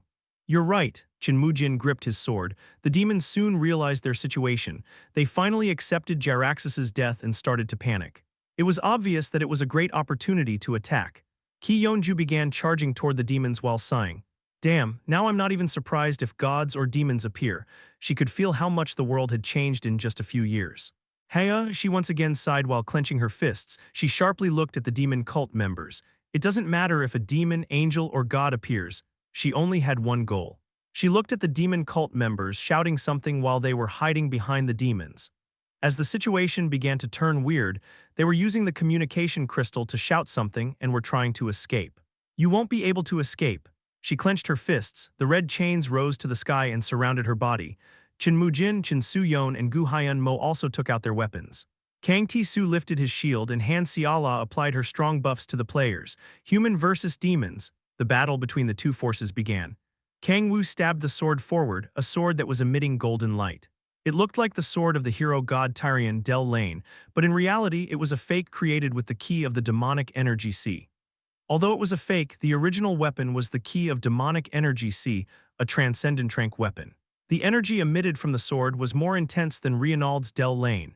Crack, cough. The sword destroyed the demonic energy while the demons had created. He didn't even need to use an authority. There was an overwhelming difference in their physical specs. Even if he overwhelmed them with strength, the demons couldn't do anything. I really got stronger. He could feel how much stronger he'd become in the past few months. It couldn't be compared to when Oriax was first summoned. But he used the authority of predation. Before the bodies of the demons could fall to the floor, the fog that stealthily came out of Kang-woo's body began devouring their bodies. From what others could see, it looked as if the demon corpses were turning into black fog and scattering away. Ting, the attribute of Reaper of Souls has been activated. The demonic energy and demon souls entered his body. He could feel that Reaper of Souls had activated, and the passageway to the deepest part of the 10,000 demon core widened a bit. It isn't enough yet. He could feel the thirst burning his throat. He could feel that he still needed a lot to reach the 130 stat he was trying to get. He stomped on the ground and swung the sword. A little bit more, a little bit more. He desperately wanted more strength. It was a primal desire to become stronger. Get away, ahhh, crunch, crunch. He tore their skin apart and their gore sprayed over the area. A fishy smell stimulated his nose. Ha, he breathed. Black blood splashed into his white mask. Rather than the apostle of a hero god, the sight of him drunk on their blood was more akin to a demon's appearance. He began annihilating the demons with an overwhelming difference in strength. It didn't take him long to fully devour all 12 demons that had been summoned. Help, ask for help, the demon cult members anxiously shouted. They picked up the communication crystal and tried to call somewhere. Ki Yeonju was about to rush toward them and attack. Wait a little bit more, Kang-woo blocked Ki Yeonju. She narrowed her eyes and looked at the demon cult members making calls. Are you going to use them as bait? Yes, he nodded.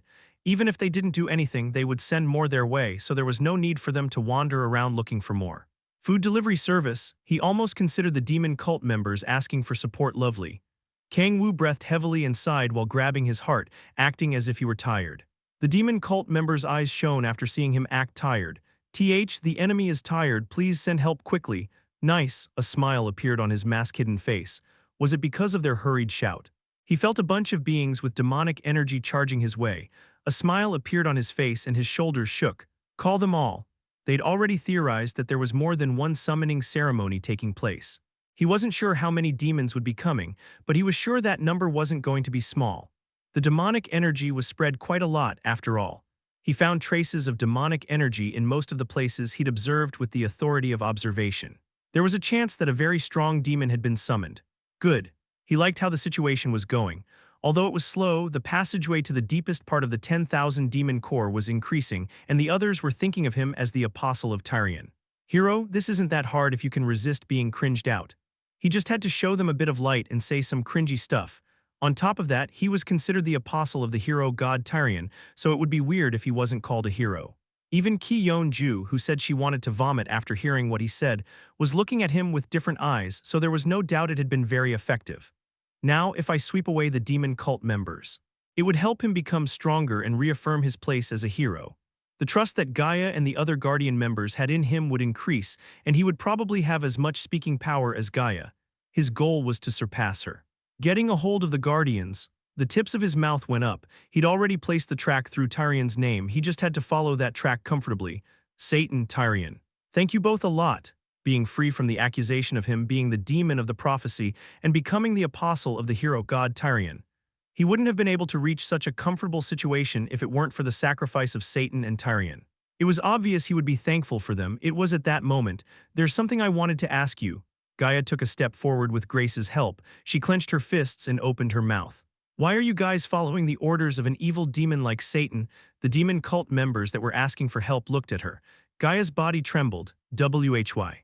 Are you trying to destroy such a beautiful world? She bit her lips and shouted as if she were letting out all of her anguish. You killed Mr. Reinald and Alec, and even sacrificed so many people. What are you trying to achieve? She shouted loudly. Tears dripped from her eyes. The people she trusted had died. The partners who promised her they'd save the world with her had been murdered. Every time that happened, she tried her best to stand up, but it was hard to make the sadness and anger go away. Her anger had exploded after seeing the demon cult. Gaia, calm down. Grace grabbed Gaia while looking at her sadly. Her thin shoulders shook and the tears didn't seem to stop. Miss Gaia, Kim Shi-hoon also seemed sad after seeing her like that. What? Follow Satan's orders. What do you mean? The demon cult members tilted their heads while looking at each other. They looked at Gaia as if she'd just said nonsense. It was true that the demon cult served demons, but Satan wasn't the one giving them orders. Satan was used as a symbol to represent all demons, so that part was understandable, but the words she said after that were even harder for them to understand. Who is Reinald? And who's this Alec you're talking about? They looked at each other in confusion. The atmosphere was becoming weird. Oh fuck. Kang-woo's expression hardened. Gaia and Kim Shi-hoon were also frowning after seeing the members of the demon cult in confusion. No, the atmosphere suddenly became tense. Then, Kang-woo's eyes shone. There was only one way to solve the problem. He grabbed Del Lane and held it high. Golden light started to come out of it. How dare you try to deceive me? What? Did you think I wouldn't know you killed Reinald, my child? That's why we're asking who Reinald is. Shut up, he stomped on the ground. Huge amounts of energy exploded out and the surface shook. How could you have a human skin and be so shameless? The golden light became more intense. The apostle of the hero god Tyrion used both hands to lift the sword that was shining with a golden light. Ah, that is, an exclamation left Gaia and Kim Shi-hoon's mouths. It was a golden light that couldn't be compared to the ones before. And it was a way of talking that was different from how Kang-woo usually spoke, possession. They couldn't help but think that Tyrion had used Kang-woo's body to appear due to the shameless attitude of the demon cult. Gaia gulped after seeing the angry god. So who the fuck are those guys you're talking about? It seems impossible to talk to trash like you. The hero god Tyrion, who had descended using Kang-woo's body, charged toward the demon cult members. Receive the light of judgment. The demon cult members were decapitated and blown away by the glowing sword. Chapter 167, It's Not Murder If There Are No Witnesses. Part 1, Paf. The demon cult members were decapitated and blown away by the glowing sword. It was a horrifying scene. An angry god was standing there, covered in blood. How dare you? It was a voice filled with sadness. The golden energy that had appeared suddenly started to die down. The hero god Tyrion had descended by borrowing Kang-woo's body. He was breathing heavily while feeling an anger that couldn't be resisted. Mr. Tyrion. Gaia's child, Tyrion whispered. He kept talking while looking really sad. Don't listen to what those evil demons are saying. I'm sorry. You shouldn't listen to demons. They're always trying to deceive you with sweet words. I'll remember that. Gaia bowed after hearing advice that seemed honest. But there was still a doubt left. Kim Shi-hoon spoke instead of Gaia. Mr. Tyrion, didn't you die because of what happened before, the blue message which had appeared in front of them? No, even if it weren't because of the message window, Tyrion had said he would inherit his strength while risking being extinguished. The god they thought had died after giving his strength to Kang-woo was talking through him as if nothing had happened, so it was understandable that he would have doubts. Flinch, Kang-woo's body trembled a bit, but he hesitated only for a short while. As if he'd expected that question, he began explaining. That's right, to be more precise, it was my divinity that died. Right now, I'm just a shell of my former self. I probably won't be able to descend many more times, but I wanted to tell you this before things got bigger. He spoke with an intense look in his eyes. Dear heroes, don't be fooled by demons. The moment you listen to their words, your minds will be contaminated. It was a desperate voice. The golden light around them was starting to get weaker. When you gaze long into the abyss gazes also into you. The light turned off. Ha ha, Kang-woo breathed heavily while grabbing his heart. He turned his head and looked at his surroundings. What just? Mr. Tyrion descended through Hyunam's body. What? Kang-woo seemed surprised. He looked at his hands as if he couldn't see what Kim Shi-hoon was saying. Don't you remember anything? Yes. But more than that, didn't he die? He said that his divinity died, but he was still alive within you. A short exclamation left Kang-woo's mouth. He looked at his body as if he were moved. I see. He was still alive inside me. We realized how much Mr. Tyrion cared for us. Gaia talked with a sad tone in her voice. I wasn't aware of his thoughts and I know why Miss Gaia said something like that. Kang-woo shook his head. I was also wondering that. Why are they trying to push the world to its extinction? Mr. Tyrion said we shouldn't listen to their words. I see, he nodded. Don't listen to what a demon says. They were words they probably wouldn't be able to ignore easily since they had been said by Tyrion, who made a huge effort to descend. Kang-woo's expression hardened as if he'd understood the meaning behind those words. Oh fuck, I almost screwed up. His heart beat faster. To think that she'd asked questions to the demon cult in that situation, he could understand Gaia's actions. She'd lost too many times to Satan, so it would be weird if she didn't feel anxious at all. It was amazing she had been able to resist for such a long time. But I survived thanks to Mr. Tyrion. Things could have gotten twisted because of the demon cult. Those mean bastards. He remembered them reacting as if they didn't follow Satan or hadn't killed Reinald or Alec. Instead of denying, they made a detailed act while tilting their heads as if they were asking what they were talking about. Their acting was so great that they even almost deceived him. Someone might have thought it really wasn't them that did it, Tyrion's loyal apostle. Even he, the successor of hero Reinald, had been confused, so it wasn't hard to estimate how good their acting skills were. Kang-woo opened his mouth while shaking his head. This isn't the time to think about why they've done such evil things. He turned around. There was a huge jungle. He could feel demons approaching them through there.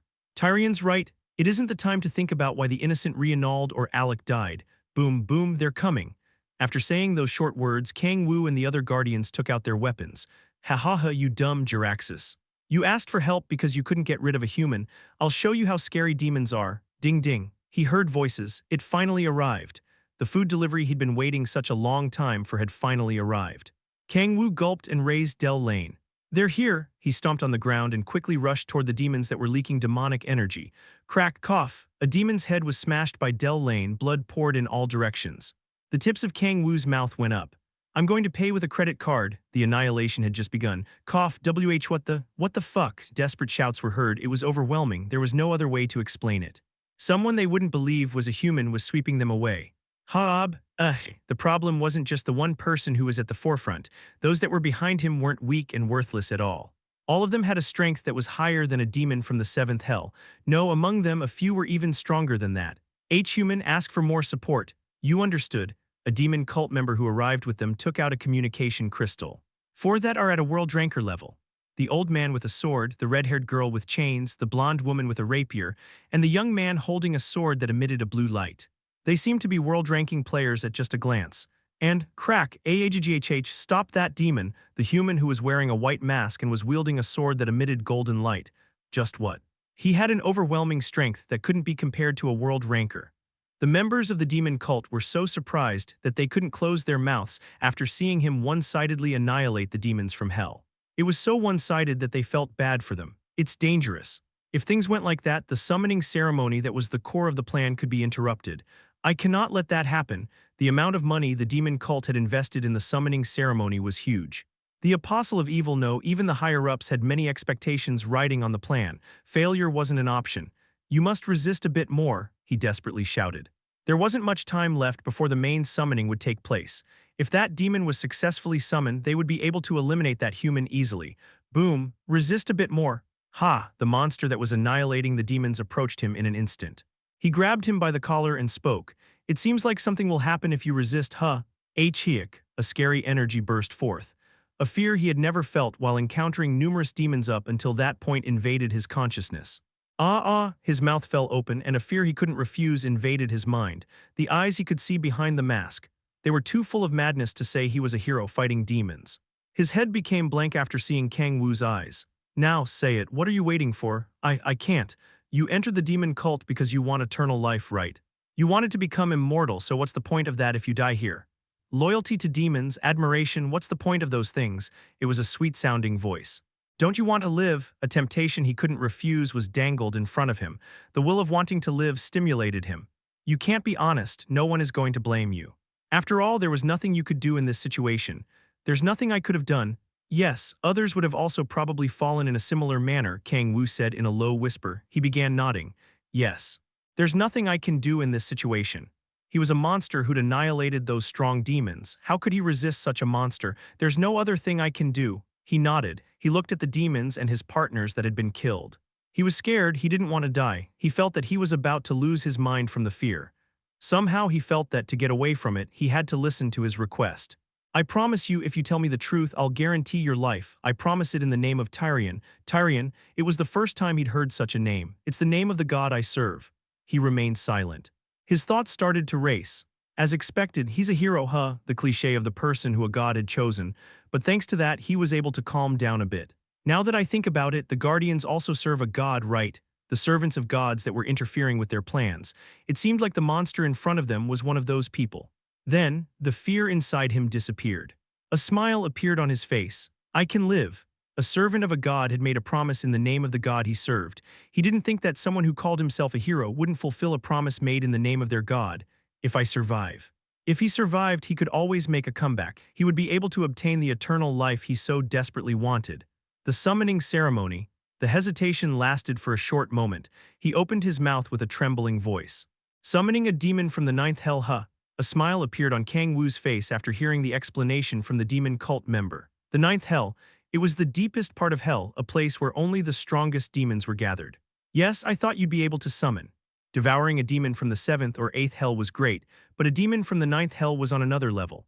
That could be seen just by the fact that he hadn't been able to fulfill the condition for the demonic soul even after absorbing hundreds of souls of demons, but that condition was fulfilled after he absorbed the souls of Malphaz and Phoenix.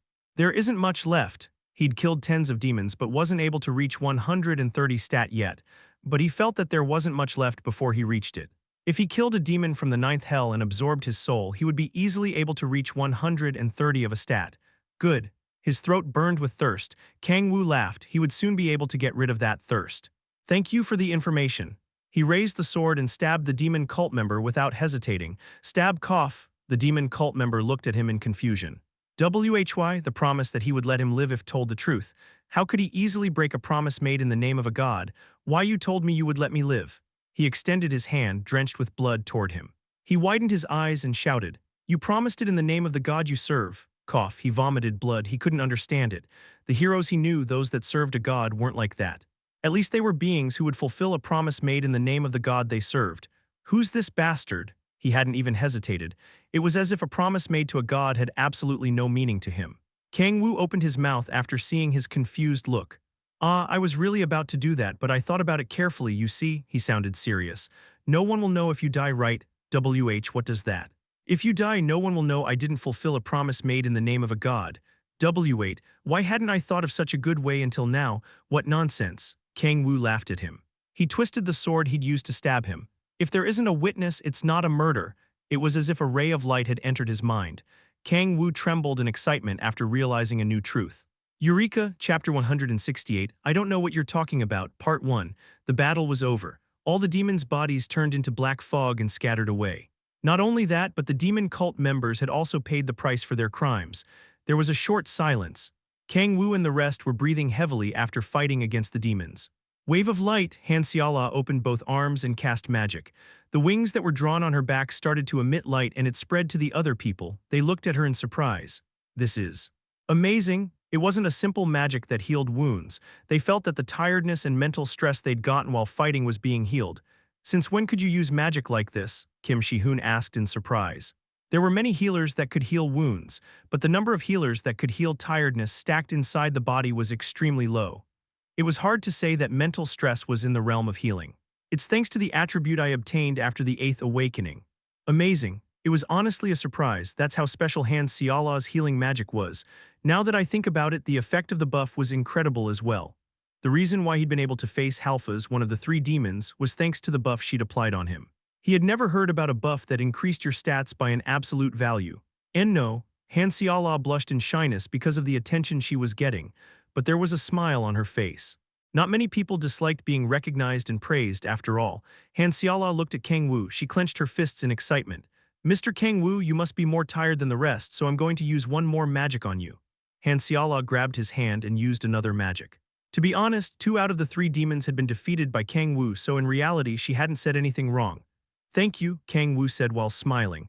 A smile appeared on Han Xiala's mouth. She looked at the light flowing out of her and entering Kang-woo's body. The effect is definitely great. It was as if the tiredness that had been stacked by fighting the demons disappeared. After reaching 120 stats, just like the Black Pearl Coat's effect didn't apply to him anymore, her buffs also didn't increase his stats. That's why he thought it would be hard for him to get help from Han Xiala while fighting, but it seemed like he'd underestimated her. Kang-woo narrowed his eyes. It wasn't that she'd received the soul of the martial god like Kim Shi-hoon, she also hadn't been chosen by the Gaia system like the other guardians. But still, he could feel an unknown energy coming from her. What's this? He didn't know what it was. Kang-woo shook his head while thinking about it. There was nothing more stupid than trying to assume an answer to a question he couldn't even begin to solve. I'll have to look closely. That was all he could do for the moment, but rather than that, solving the situation at the present was more important. Is it over? Ki Yeonju asked. Kang-woo nodded. I can't feel anything around here. It seems like it's over, he calmly answered. To be honest, the demon cult's plan wasn't over yet. They were probably trying to summon a being from the ninth hell right then. I can't pour ashes over cooked rice. It would be better if they ambushed them after they managed to summon a being from the ninth hell. I guess we could stay here and then give an excuse and start moving. He'd already heard where the summoning ceremony was taking place. He thought it would be okay if they moved once he felt a huge amount of demonic energy. Good. Kang-woo smiled as everything was going according to his plans. It was at that moment. A short exclamation left Kang-woo's mouth. Gaia extended her trembling hands. "What's wrong?" Kim Shi-hoon said while making a worried expression. Gaia opened her mouth. "Miss Gaia herself gave us a quest." "Yes, wait for a moment. I'm going to share it with you." She waved her hand in the air. A blue message window appeared in front of her. Ting S-rank special quest is starting. Quest details: block the summoning of a demon from the ninth hell. Reward none. P.S. I'm so RRY, my children. Right now the only thing I can do is this. What's this? Kang-woo frowned after reading the message that appeared in front of him. But he soon realized what Gaia had done. That fucking troll, he frowned. She just told them through a quest that the demon cult hadn't finished summoning yet and that they were trying to summon a demon from the ninth hell. Fuck. He could understand why she'd done that. She probably couldn't stay calm while looking at her children relaxing while thinking they had defeated their enemies. The intentions were nice. If he hadn't known they were trying to summon someone from the ninth hell, it would have been of great help. But why with this timing? Even if her intentions had been good, if the result was a mess, it meant nothing. That quest of Gaia's would be equivalent to flipping the dining table. Not only that, but there's no reward. Seeing that there was no reward, it seemed like she didn't even have the strength to interfere with the system. Seeing a god waste her power over things like that hurt his head. Think, he began thinking. Since the rest had discovered that the demon summoning ceremony hadn't ended, he had no choice but to change the plan. It seems like the summoning isn't over yet. Gaia kept talking while her expression hardened. We must stop the demon from the ninth hell from being summoned. Well, seeing the current Kang-woo, is there a need to stop them? Ki Yeonju asked. She'd seen how he overwhelmingly annihilated a group of demons. She'd almost felt sorry for the demons, so it was true that she didn't feel the need to stop them.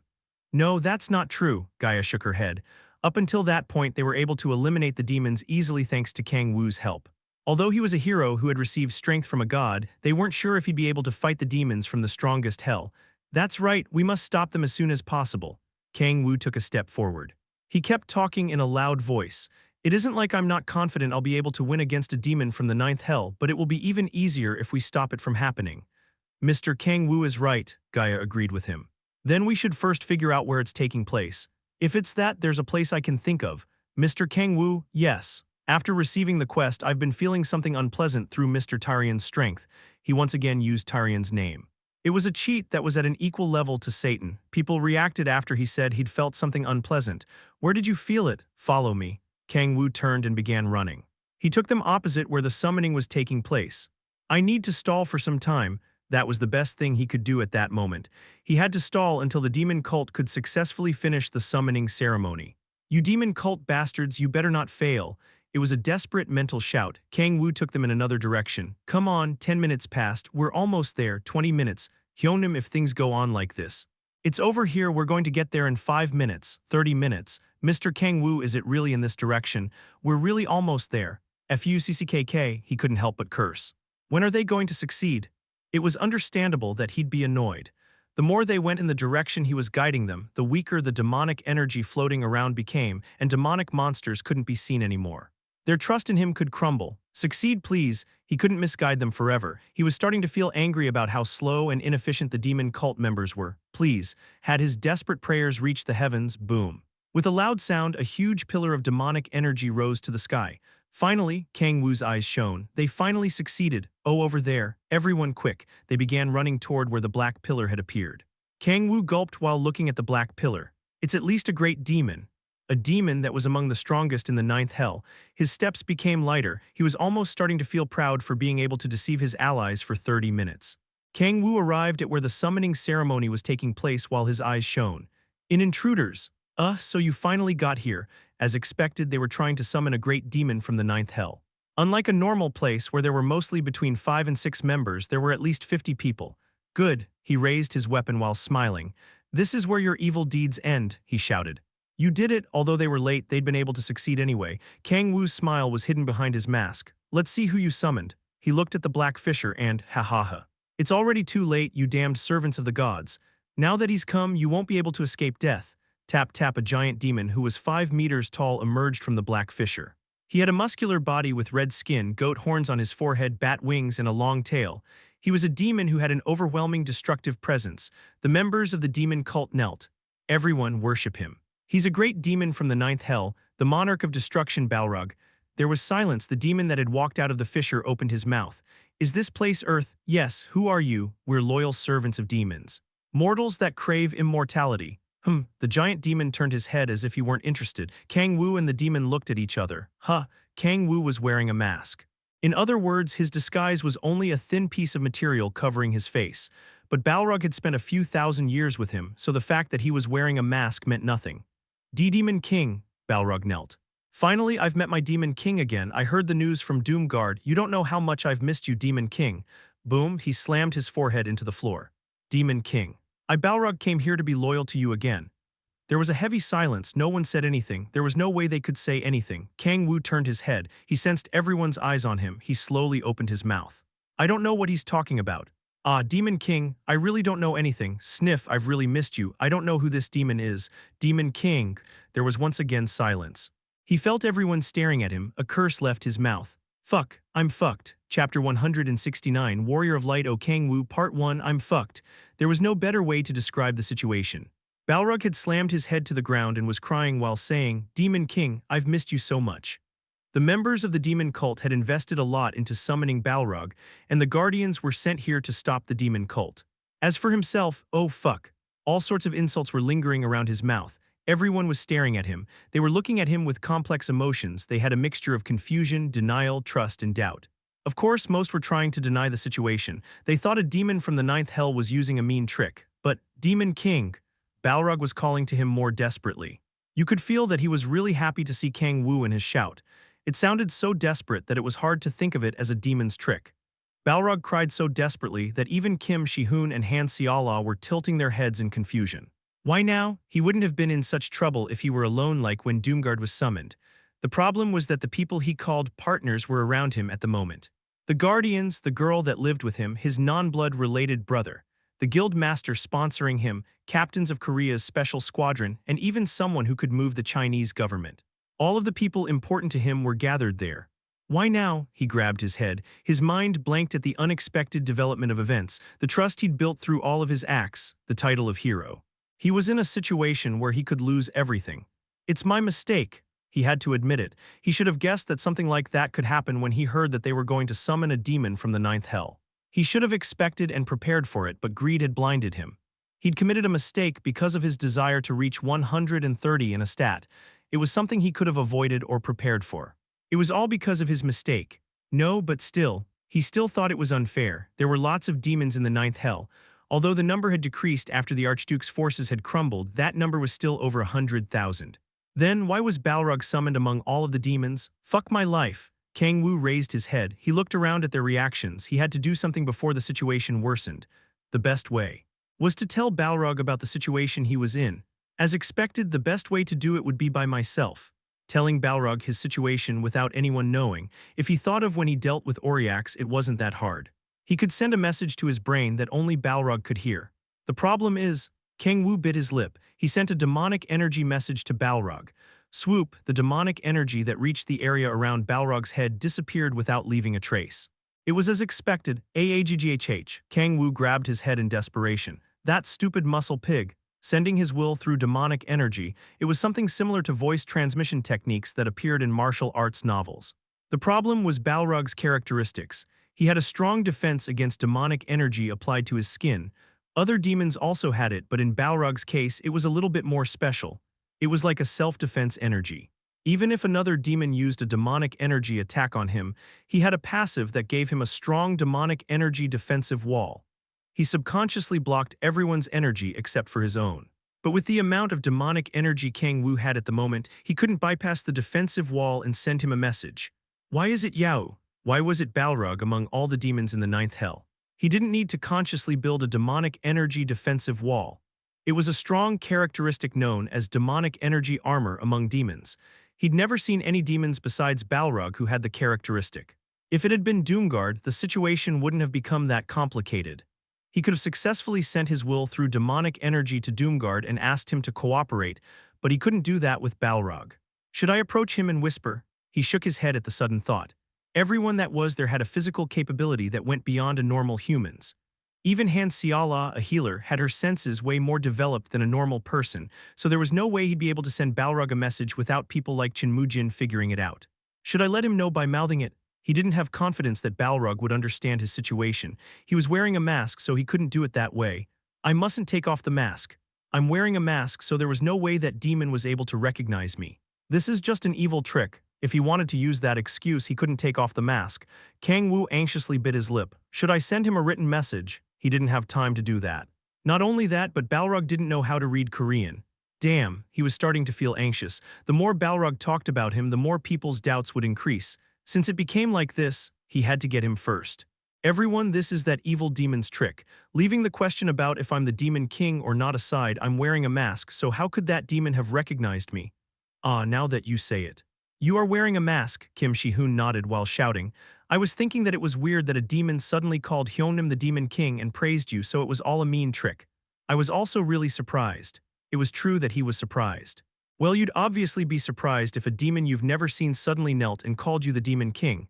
I don't know what that demon that's being called the Monarch of Destruction is trying to do, but I'm innocent. Ha ha ha. Of course, Hyunnim, that demon probably doesn't even know your name. If we ask, he'll probably become flustered. And no, wait a moment, let's first see why he's making such a show. Ah, understood. He felt his heart sink when he heard Kim Shi-hoon wanted to ask Balrog his name. Using the mask as an excuse, Kang-woo was able to bypass the doubts they were having. Now I just have to let Balrog know about the situation. That was the biggest issue. The problem had gone full circle. Kang-woo started to desperately think. It was at that moment. Balrog, what do you mean by saying that a god's servant is the Demon King? You're mistaken, they are part of the guardians, servants of Gaia. The demon cult members that had summoned Balrog surrounded him. The members of the demon cult were confused after seeing that the demon they'd summoned was saying that a random human on top of that. A member of Guardians, their enemy, was the Demon King. It was understandable they would be in chaos since it wasn't just comedy, it was almost close to being a tragedy. Oh, nicely done, guys. His eyes began shining at the help of the demon cult members. He clenched his fists. Thanks to them shouting that he was mistaken, he was able to free himself a bit from the doubtful eyes. Balrog, Monarch of Destruction, please raise your head. That individual isn't the Demon King. They're the ones that are hindering us the most in achieving our goals. Please defeat those servants of the gods. Nice, he began cheering the demon cult members on. Please notice it. He desperately wished for Balrog to notice Kang-woo's situation and cooperate. You've known me for a long time. He'd spent more than 1,000 years with Balrog. They could tell everything about each other with just their eyes. No, I know that you're very slow at catching things, but please just this time. It didn't matter how positively he thought about him. He was too optimistic in thinking they knew what each other wanted just by looking. If they really knew each other that well, there was no way he would have offered the head of the folklore when he said that there was nothing to eat in hell. Balrog, please, he desperately screamed in his head, but Balrog stood up as if he were stepping on his hopes. Balrog waved his muscular red arm. Paf, the head of a demon cult member exploded after Balrog hit him. Balrog screamed at the demon cult members that were surrounding him. Who do you think you're making fun of? Hey Balrog, mistake, that person isn't the Demon King but a god's servant. Stop. Ha, I had higher hopes for you humans since you serve demons, but to think you'd be this dumb. Please say you were mistaken. Boom. He stomped on the ground. A huge vortex of demonic energy appeared around him. Ha-ob, the demon cult members' faces paled. Balrog raised his hands and a whip surrounded by black flames appeared. He began swinging the whip. FWSH, AAGGH, half of the demon cult members turned to ash after one simple attack. Everyone was astonished by the power of the Monarch of Destruction, Balrog. The demon cult members looked at him with eyes full of fear. Listen carefully, humans. Hey, the one in front of you is the one who rules over the Hell of Nine Skies, the true emperor. Stop, please. The one who beat the 7 archdukes and stands at the peak of all demons. Please stop. Boom, the earth shook. Balrog's violent scream reached everyone's ears. He's the Demon King, O Kang-woo. UMOTHRFUCKRRR. Chapter 170, Warrior of Light, O Kang-woo, Part 2. You bastard, a soundless exclamation left his mouth. Demon King O Kang-woo. The moment Balrog said his name, Kang-woo ran out of excuses. His head blanked as if he'd been hit with a hammer. There was a difference between calling him the Demon King and directly calling his name. There was a huge difference. How does that demon know Hyunim's name? Mr. K. Kang-woo. What's going on? Damn. The hero O Kang-woo, chosen by the hero god Tyrion and the 9th Hell's great demon Balrog, were meeting for the first time. It didn't matter what the truth was. For the others, it was their first time meeting. Not only did Balrog know Kang-woo's name, but he had also sworn loyalty to him. Balrog knew his name, which shouldn't have been possible. The contradictions that appeared were hard to cover with trust. What's going on? Chen Mujin and Chen Su-yeon also looked at Balrog and Kang-woo in confusion. At first, they thought it was a cheap trick of the demon cult. But seeing the reactions from the demon cult members and the way Balrog had killed them in the blink of an eye, that didn't seem to be the case. Mr. Kang-woo, even Han Xiala looked at him with trembling eyes, his head hurt. Kang-woo turned his head. He saw Balrog looking at him with shining eyes. Kang-woo's mind was a mess. It was at that moment, since things have become like this.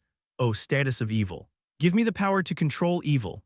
The members of the demon cult that had survived Balrog's attack started to chant. Balrog frowned, and before he could move, a magic circle appeared on the floor with black light coming out of it. What do you think you're doing? The black light that poured out of the magic circle tied up Balrog's body, and he was covered in weird patterns. Kang-woo's eyes widened. Although the forms and sizes were different, the patterns that emerged from the magic circle were ones he remembered. Can't that only control demonic monsters? The black magic circle that had controlled the Krishalis was emitting an ominous light and covering Balrog's body. Kang-woo frowned. They can control Balrog. That had a completely different meaning from being able to control a chrysalis. Balrog was a demon that no one, not even his previous self, could forcibly control. Just how? He couldn't even understand who or what was leading the demon cult. You think you'll be able to control me? Save me. Damn, hurry, keep chanting, Balrog struggled. The members of the demon cult that had been swept away by his movements were destroyed. The surviving demon cult members continued to desperately try to control Balrog.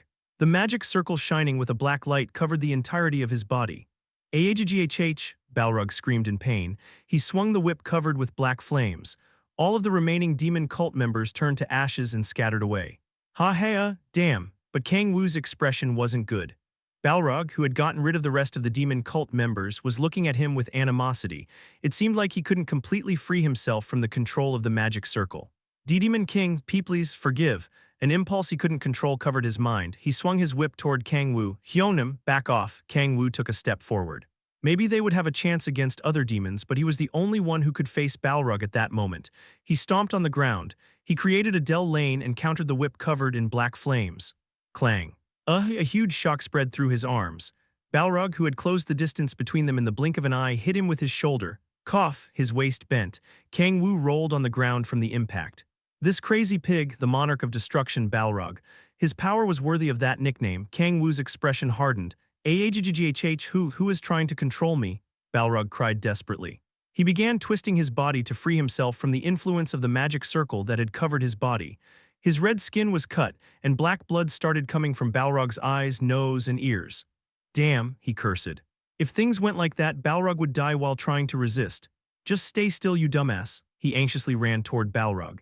He concentrated the authority of divine power on his fist, and a huge strength spread over it. Balrog raised his knee and countered the fist.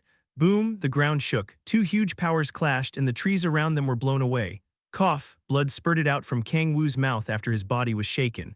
Black blood wet the floor. What have I done to the Demon King? Balrog's expression paled. He began trembling as if he couldn't accept that he'd attacked Kang-woo. The amount of blood pouring out of him increased. Rather than hurting my king, Balrog raised his hand. His hand, which was resisting the influence of the magic circle, was trembling a lot. That bastard. Kang-woo's expression hardened. He could easily guess what Balrog was trying to do. Balrog put his hand near his head. Stop, you crazy bastard. He was thinking that he would rather die than be controlled and forced to attack his king from an outside influence. It wasn't something you could think of with average loyalty. But Balrog probably wouldn't hesitate. Fuck. Kang-woo turned his head. People were looking at him, confused. Balrog was trying to commit suicide. The situation was worsening. There was one way to solve things. He would have to give up on Balrog. If Balrog committed suicide, he should have been able to say it was a trick of the demon cult. But, damn fuck, he cursed Balrog. They'd fought after he first reached the ninth hell, and after that he'd supported him for more than 1,000 years. They'd fought many wars together, and he'd given him many victories. You idiot. You unhelpful bastard. He was an idiot that had stayed by his side even after he declared war on the 7 archdukes and had become a target for everything in the ninth hell. He was a stupid demon that fought against any opponent without taking into consideration how strong it was. He was an idiot that, if Kang-woo gave the order to fight, fought, and if he told him to die, he'd gladly die. He was starting to get more annoyed. Even at that moment, Balrog was moving his hand to explode his head. There was no way to save the situation if he moved to save him.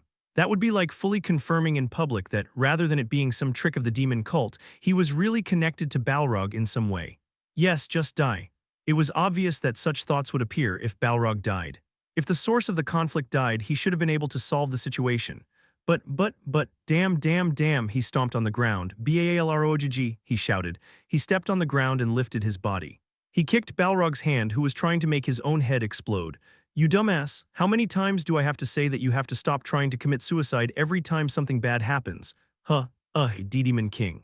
That's going to disappear in just a few minutes, so stop trying to do anything and stay still. But Kang-woo frowned and spoke in a sharp voice. Since when did you start to say but to my orders? I'm sorry. Balrog quickly answered. A battle kept going on. Even if Balrog was a strong demon, he wasn't strong enough, so Kang-woo had to resist his attacks for a few minutes, which he wasn't strong enough yet to do. No, if he used a technique that used demonic energy from the depths of his sea, he should have been able to win, but there was no need to do that. Balrog wasn't giving his all. He tried to resist the influence of the magic circle by using as little strength as possible to fight Kang-woo with. It was also the same for Kang-woo. The fight would be over once the magic circle's strength ran out, so there was no need for him to use all of his power. Swoosh, 5 minutes passed. The magic circle that was covering Balrog's body turned to black fog and disappeared. The battle stopped. Stomp, Demon King! Balrog knelt and slammed his forehead on the ground, breaking the earth. Please cut this traitor's neck, Balrog shouted while crying. Kang-woo sighed. Hyunam, Mr. Kang-woo, this. Gaia and Kim Shi-hoon were looking at him in confusion. Other people were in a similar state. Fuck, he couldn't make any excuses anymore. He began thinking about how he could solve the twisted situation. There's one possible way. It wasn't perfect. It wasn't a detailed plan. You could say that it was close to a bet that was based on the trust he'd built until that moment. But there was no other way. The situation had gotten too complex, and he wouldn't be able to explain everything with the sentence. It was all the plan of an evil demon. Damn, he didn't like strategies like that. If someone else heard what he was thinking of saying, they would shout, "Don't say nonsense." And if that happened, he'd have nothing to say. I believe in you guys. He turned his head and looked at each of his partners.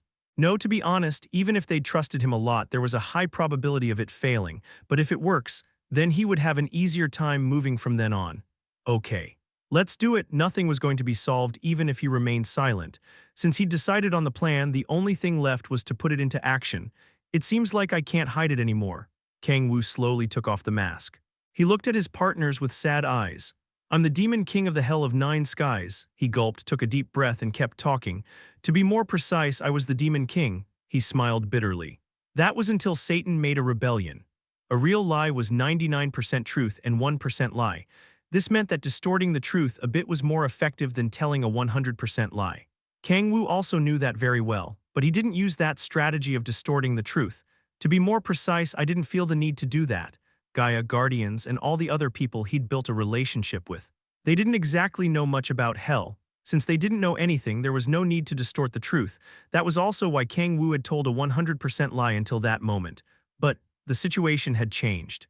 Because of Balrog's trolling, it was hard to keep the same lie as before. Thinking about it makes me angry. He looked at Balrog, who had his head slammed onto the ground. He sighed. You idiot! Of course, it wasn't that he was really angry at him. Thinking about things from his point of view, he reacted in such a way because he was really happy to see him. There was no way Balrog would have known that would harm him. He wished for him to grasp the situation, but Balrog wasn't someone who could do that. A subordinate who was loyal to the point of almost looking stupid, that was Balrog. There also weren't many hints either. There was no way Balrog would have known that, after Kang-woo returned to Earth, he was hiding his identity while pretending to be a hero. But I must correct the way he tries to take his own life when things get too messy. He was angry with Balrog because he was too loyal to him. If Balrog made a mistake, he always said things like he'd made a fatal mistake and would pay with his own life, so he gave Kang-woo a lot of stress. If someone else had said that, he'd have been able to ignore it, but in Balrog's case, he couldn't do that. Mr. Kang-woo, what does that mean? Hyunam, you're the Demon King. Gaia and Kim Shi-hoon were surprised at the bomb-like revelation. I guess it's understandable. They hadn't known each other for a long time. Thanks to all of the efforts he'd made, both of them trusted him a lot. But then, when suddenly revealed himself as the Demon King, it was understandable they'd react in such a way. Yes, I was in the past the Demon King that used to rule over the Hell of Nine Skies. Kang-woo raised his hand. He didn't use his ruler of demonic energy attribute, so black energy rose from his hands. Hoab, did you deceive us all this time? Gaia took a step backward while trembling. Grace took out her weapon and glared at Kang-woo with sharp eyes. Kim Shi-hoon and Han Seala had expressions that said they couldn't believe what was happening. As expected, he knew they would react that way. No, he thought their reactions would be worse, not bad. He thought that things would work out perfectly if it was like that. Project O Kang-woo, Warrior of Light, is about to begin, he clenched his fist. Chapter 171, Warrior of Light O Kang-woo, Part 3. I'm sorry, I was planning to tell you the truth eventually, but to think things would turn out like this. I can't understand it, Gaia said while making a shocked expression. How could Mr. Kang-woo, a human, become the demon king of hell? And what do you mean when you say Satan caused a rebellion? I'm going to explain it from the beginning. He opened his mouth. 5 years ago, during the cataclysmic day, I was absorbed by a black gate and fell to hell. Yes, what does that? I'm also not sure why I fell to hell. I'm also not sure if it was a simple coincidence or if someone did it on purpose, but I can tell you that on that day I fell to hell. There was a heavy silence. Kang-woo kept explaining. I wasn't even a player. I was only a weak human, so I did everything I could to survive. While doing that, some of the demonic energy of hell entered my body, and you became a demon, Gaia said with a trembling voice. He nodded. Someone who had demonic energy within their body couldn't stay human.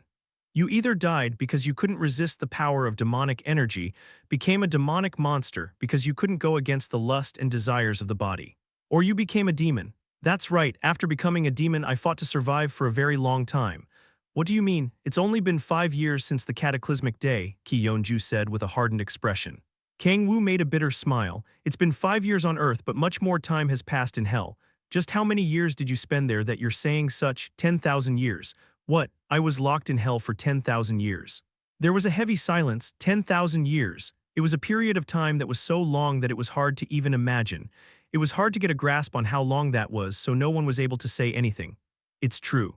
Over 10,000 years, the Demon King went from the first to the ninth. Balrog, be quiet. I'll follow your orders. What Balrog said was of help to him that time. Everyone began mumbling after hearing someone who could testify to what he was saying. Ki Yeonju was so surprised that she couldn't close her mouth.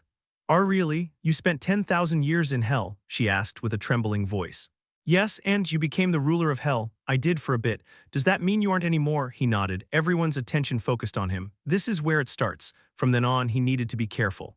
Everything he'd said until that point was the truth. How 5 years before he'd fallen to hell during the cataclysmic day and eventually become the ruler of the hell of 9 skies while spending 10,000 years in hell. But a real lie was made by mixing 1% of lies with 99% of the truth. Kang-woo began telling the story he'd thought of. There are very strong demons called archdukes in hell. I fought against them and was holding them back. Holding them back? Yes, he nodded and kept talking, because they were after Earth. Among them, Satan was especially very interested in Earth. Then did Mr. Kang-woo become the Demon King to stop the archdukes from invading Earth? No, that's not it, he smiled bitterly. I mustn't exaggerate the story. He didn't have to look overly altruistic. A setup that went against normal human comprehension ruined the story's relatability. I'm not a person with a strong sense of justice. I became a demon king while fighting for my life. He kept talking with a calm voice. But still, I couldn't stand still while looking at them trying to invade the world I was born in. Although it was long in the past, I still had fond memories of Earth. But if Satan ended up coming to Earth, yes, you're probably thinking right. He clenched his fists and bit his lip. Getting into the mood. The most important thing was his timing and acting. He spoke while trembling and used a suppressed voice. I lost against Satan. It didn't matter how much I tried. I couldn't win against someone with the sea of demonic energy who had awakened 666 authorities. Satan took out my strength and took over as the Demon King. He consolidated his forces, created a huge fissure, and crossed to Earth with the archdukes. I followed Satan to Earth, he said with sunken eyes and a strong voice. I followed him here to stop him. Gaia remained silent. You could see the confusion in her eyes. I guess they're confused. Of course they were. They wouldn't think that he and Satan were the same person. Kang-woo had created many alibis, so there was no way they'd think that. But leaving the fact that Satan and Kang-woo were different people, they would probably have a hard time believing in the words of Oh Kang-woo, a demon. From here on, they said that trust was contagious. One could experience that in their daily life. Humans were simple. If you were unsure as to whether you should buy something or not, the chances you would buy it were higher if someone nearby said it was a great item. There was a reason why the word wingman was a thing. I just have to make things start flowing in my favor. He turned his head to Kim Shi-hoon. Shi-hoon's eyes were blurry as he looked at Kang-woo, using the authority of subordination. The control over your familiar spirit has succeeded. I believe in Hyunam. G-Guardian Kim Shi-hoon? Gaia asked in a flustered voice. Kim Shi-hoon nodded without hesitation. Miss Gaia, think of everything Hyeonim has done until now. If Hyeonim was on the demon's side, why would he fight so hard against them? But Gaia hesitated. She understood what Kim Shi-hoon was saying. But still, could she trust what a demon said without any doubt? I also trust Mr. Kang-woo. The next person who took a step forward was Han Seala. She gave Kang-woo a mournful look. At first, after seeing how much Mr. Kang-woo liked kimchi stew, I thought he was a weird person. Han Seala extended her hand and carefully touched his cheeks. But now I can understand. So you spent such a long time alone in hell. Tears dripped from her eyes. She wasn't sure what kind of place hell was, but she could guess based on Kang-woo's reactions the first time they'd met. How lonely was he? She bit her lips. Among all the people there, she was the one who'd known him the longest. She thought of all the times she'd spent with Kang-woo. Yes, that's why he had such lonely eyes. She saw a deep sadness in Kang-woo's eyes from time to time. She was finally able to understand the reason behind it. It's okay, Seala, after meeting you I've never been lonely. Kang-woo grabbed her hand. I didn't expect this. He didn't think Han Seala would take such a step forward to defend him. But thanks to her support, the flow he'd made through Kim Shi-hoon had gotten stronger. I'm going to twist things even more. He couldn't stand still and wait since things were already going so well. Just like playing hard to get, pushing and pulling were important while in a relationship. It was also important while lying. Kang-woo extended the white mask to Gaia. It doesn't matter what the situation was. It doesn't change the fact that I've lied to everyone. He put the mask in her hand. From today onwards, I'm going to quit Guardian. I'm not going to appear in front of you again. Hyeonim, Mr. K. Kang-woo. What are you talking about? Everyone was astonished by his explosive declarations. Even though he hadn't controlled Kim Shi-hoon with the authority of subordination that time, he quickly came running toward him. Han Seala shouted as if she were about to cry. There was no need to mention how Chin Soo-yeon, who had publicly said she had feelings for him, reacted. Kang Tae-soo also shook his head in denial. Don't say bullshit, you bastard. Do you know how much I've invested in you? Ki Yeon-ju shouted with her face turning red. After everyone's heated reactions, all of their attention was placed on Gaia. Mr. Kang-woo. She touched the mask he had returned to her while making a sad expression and biting her lips. Can I trust Mr. Kang-woo? She thought of everything that had happened with him. To be honest, she hadn't known him for a long time. It had only been a couple of months, but she'd learned a lot from the human Kang-woo during that time. Mr. Kang-woo, he was the one who got the angriest after discovering that Satan had killed Alec and had targeted Kim Shi-hoon's life. He was the one who learned about the demon cult's plans and tried to stop them. He was the one who made the Guardians return to their senses after Satan attacked the vault. He was also the one who noticed Reinald was in danger and shed tears after he died. He always gave her advice when she was about to fall into desperation. Mr. Kang-woo, how could she suspect him? She tightly gripped the mask he'd given her. Her thin hands were trembling. I'll trust you, Miss Gaia. It doesn't matter if you're a demon or a demon king. Gaia kept talking. No darkness can block the light that's within Mr. Kang-woo. The hero god Tyrion had chosen him. A god. There must be a reason for Mr. Tyrion having chosen Mr. Kang-woo. When she felt Tyrion's energy through Reinald, she discovered how much he hated demons. Despite that Tyrion had chosen Kang-woo, there's no way he wouldn't know. There was no way Tyrion didn't realize Kang-woo's identity after connecting to him, but the fact that he still remained inside him despite that must have meant something. He probably realized the true light that's within Mr. Kang-woo. She couldn't help but think that. Mr. Kang-woo, please remain as a guardian. We need your help. Gaia gave him the mask again. Kang-woo acted as if he was surprised and accepted the mask. Thank you for believing in me. It was at that moment, paf, the black demonic energy flowing out of his body started to change color and shine with golden light. A bright light started to shine from Kang-woo's body. A short exclamation left people's mouths. I'll save the world along with the Guardians no matter what. They could sense the strong will in his voice. Kang-woo put the white mask back on while being surrounded by golden light. Someone that was born in the dark but had entered the light. A hero who, despite having the body of a demon, did his best to save the world. It was the birth of the Warrior of Light, Kang-woo. What an incredible production, Chapter 172. What? Part 1. After the appearance of Lucifer's underlings in Balrog, their time in Latin America finally came to an end. After confirming that Balrog had lost, the members of the demon cult quickly escaped, and after that the monsters returned to normal. The U.S. soldiers moved the indigenous people and began rebuilding Venezuela, the area in Latin America they could more or less administrate. Kang-woo's group left the remaining job to the U.S. soldiers and Grace and returned to Korea. On the way back, there was almost no conversation between Kang-woo and the rest. One of the reasons was that there was a demon that stood by his side constantly that was over 5 meters tall. But the biggest reason was that Kang-woo had revealed his past. Even if they'd said they trusted Kang-woo, it would be hard to treat them like before. I guess it's similar to hearing that your friend used to be a violent criminal in the past, although it might be different since he'd become a demon to survive in hell. To them, it's probably like they watched someone eat human flesh to survive on a deserted island. That was probably the best comparison. They could understand Kang-woo's situation, but they had a hard time accepting it because of the preconceived notions inside their heads. Well, I guess time will solve everything.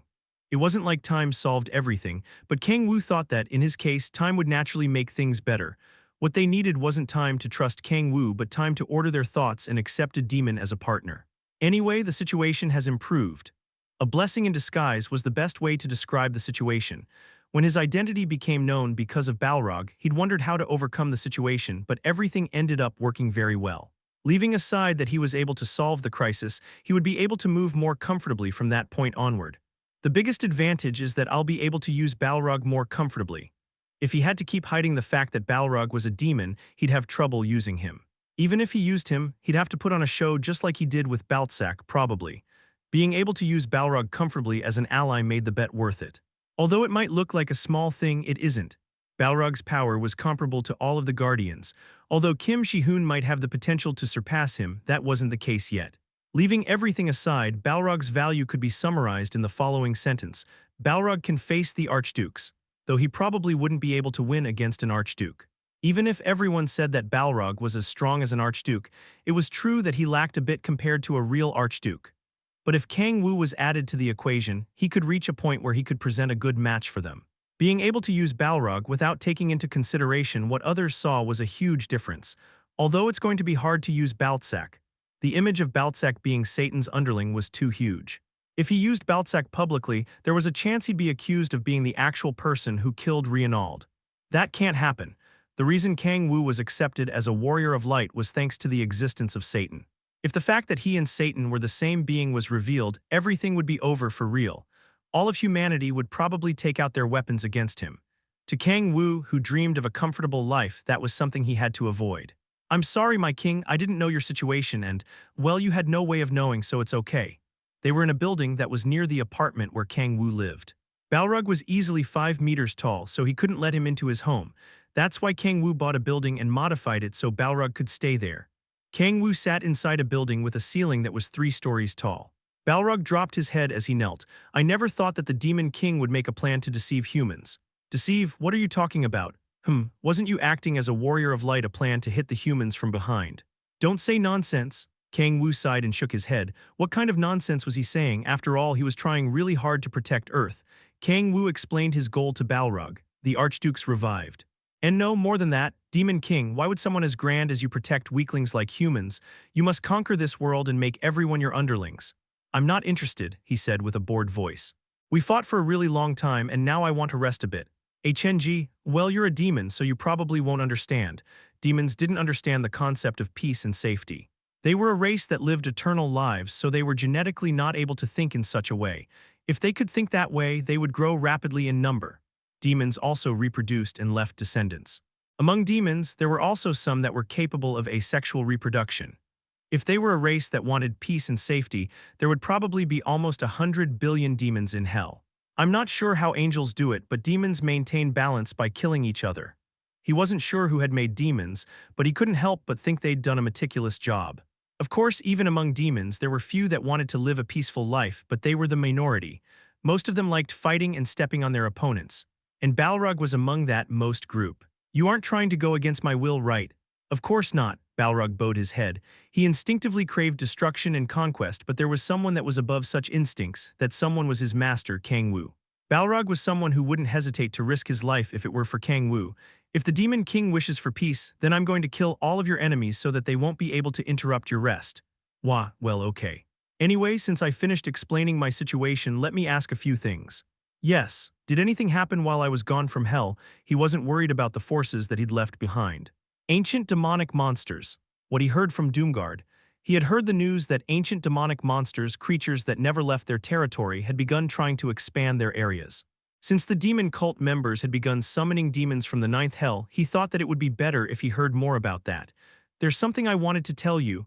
Balrog's expression distorted. I think that Ammon is planning something.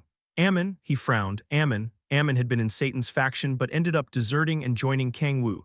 He had low physical capabilities but had a lot of knowledge related to magic. He was also the one who helped Kang-woo use Hell's equipment to create a dimensional rift that led to Earth. What does that mean? Kang-woo narrowed his eyes. Thick killing intent could be felt coming out from him. Balrog trembled a bit. He raised his head and looked into Kang-woo's eyes. He could see the black pupil and white sclera. I'm also not exactly sure. It isn't that I have evidence, but after Demon King left for Earth, he locked himself up in his room and hasn't come out since. But he's always been like that.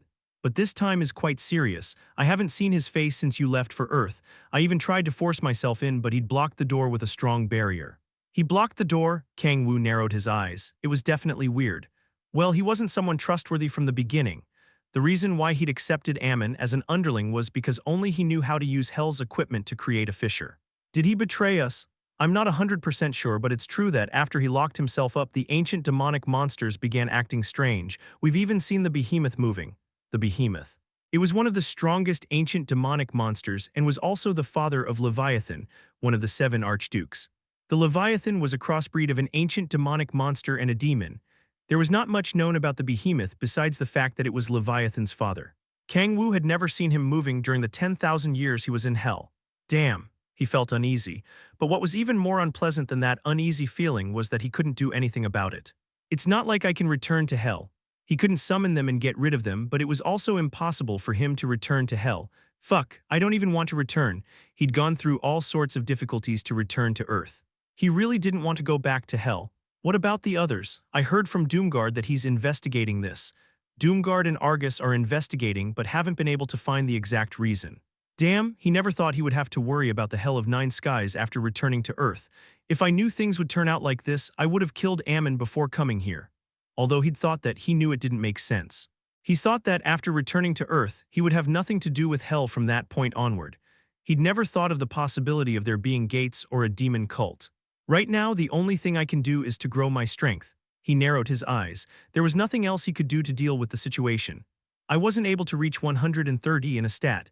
The demon cult was probably going to back off for a while after failing with Balrog's summon. Do I have to wait until Lucifer's forces attack the demon cult? The only thing he could think of at the moment was to wait until Lucifer's crossed to Earth from the Urner continent and then ambushed them. He took a deep breath. His head hurt. I hope something more complicated doesn't happen. He felt that his head was about to explode. But rather than that, Demon King, yes, Balrog looked around. Where's Lilith? What do you mean? She's probably in Hell. Kang-woo shook his head as if he didn't even want to hear about that. Yes, Balrog tilted his head in confusion, but Lilith came to Earth before me. What? Kang-woo's eyes widened. What the fuck? She's already on Earth. Chapter 173, The Letter She Left, Part 1. W8, what does that mean? His vision blurred, his ears heated up, and his head started swimming. Words he couldn't even imagine he'd hear. Lilith is already on Earth, Balrog nodded. That's right, she went around proudly saying that the Demon King finally called her. Balrog frowned aggressively. Balrog already looked scary, so his scowl made him look like a character from a horror movie. He anxiously bit his lip and kept talking. That damn girl who acts all high and mighty while just believing in her own looks.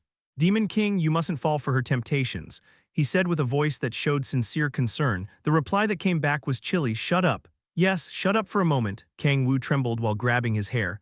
No, slip. The sound of dozens of tentacles wiggling went through his head. A sticky mucus flowed down from the tentacles, and thousands of suckers licked his skin. 18 eyes and a long tongue similar to a snake's licked his lips.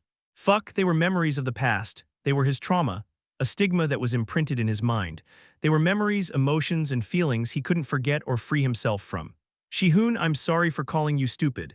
He'd thought Shihoon was stupid for suffering from past trauma, but what about him? Save me. He saw a dark room in his mind. There wasn't anything soft in Hell. It had cost him a lot of effort, but he'd successfully managed to create a bed and was about to get some sleep when tentacles went through the blanket. When he desperately lifted it, he saw 18 red eyes looking at him. Wet hands lifted his clothes and mucus dripped over him and trickled down his body. As he opened his mouth to shout, a long tongue entered his mouth. My king, I love you, AAGGHH, just like a student that had met his bully. Like a prey that had found a predator, he felt chills and his body started to tremble. Lilith is on Earth. Fear took control of his body. Memories of the dark nights haunted him. One could say that if he hated her so much, he should have stopped her from entering his room, but it wasn't that simple. Sleeping with Lilith was not only useful because of the alliance, But although it was just a formality, she was his wife, so it was hard for him to refuse. For example, the citizens would be concerned in a country where the king didn't sleep with the queen at all, especially if most people in that country loved and praised the queen a lot. Kang-woo was already struggling to face the forces of the seven archdukes, and he couldn't let division appear within his army, so he had no other choice but to sleep with her. He wanted to throw up. He covered his mouth with his hands. Maybe it was hard to believe from how he had reacted, but it wasn't that he hated Lilith. After all, she was loyal to him.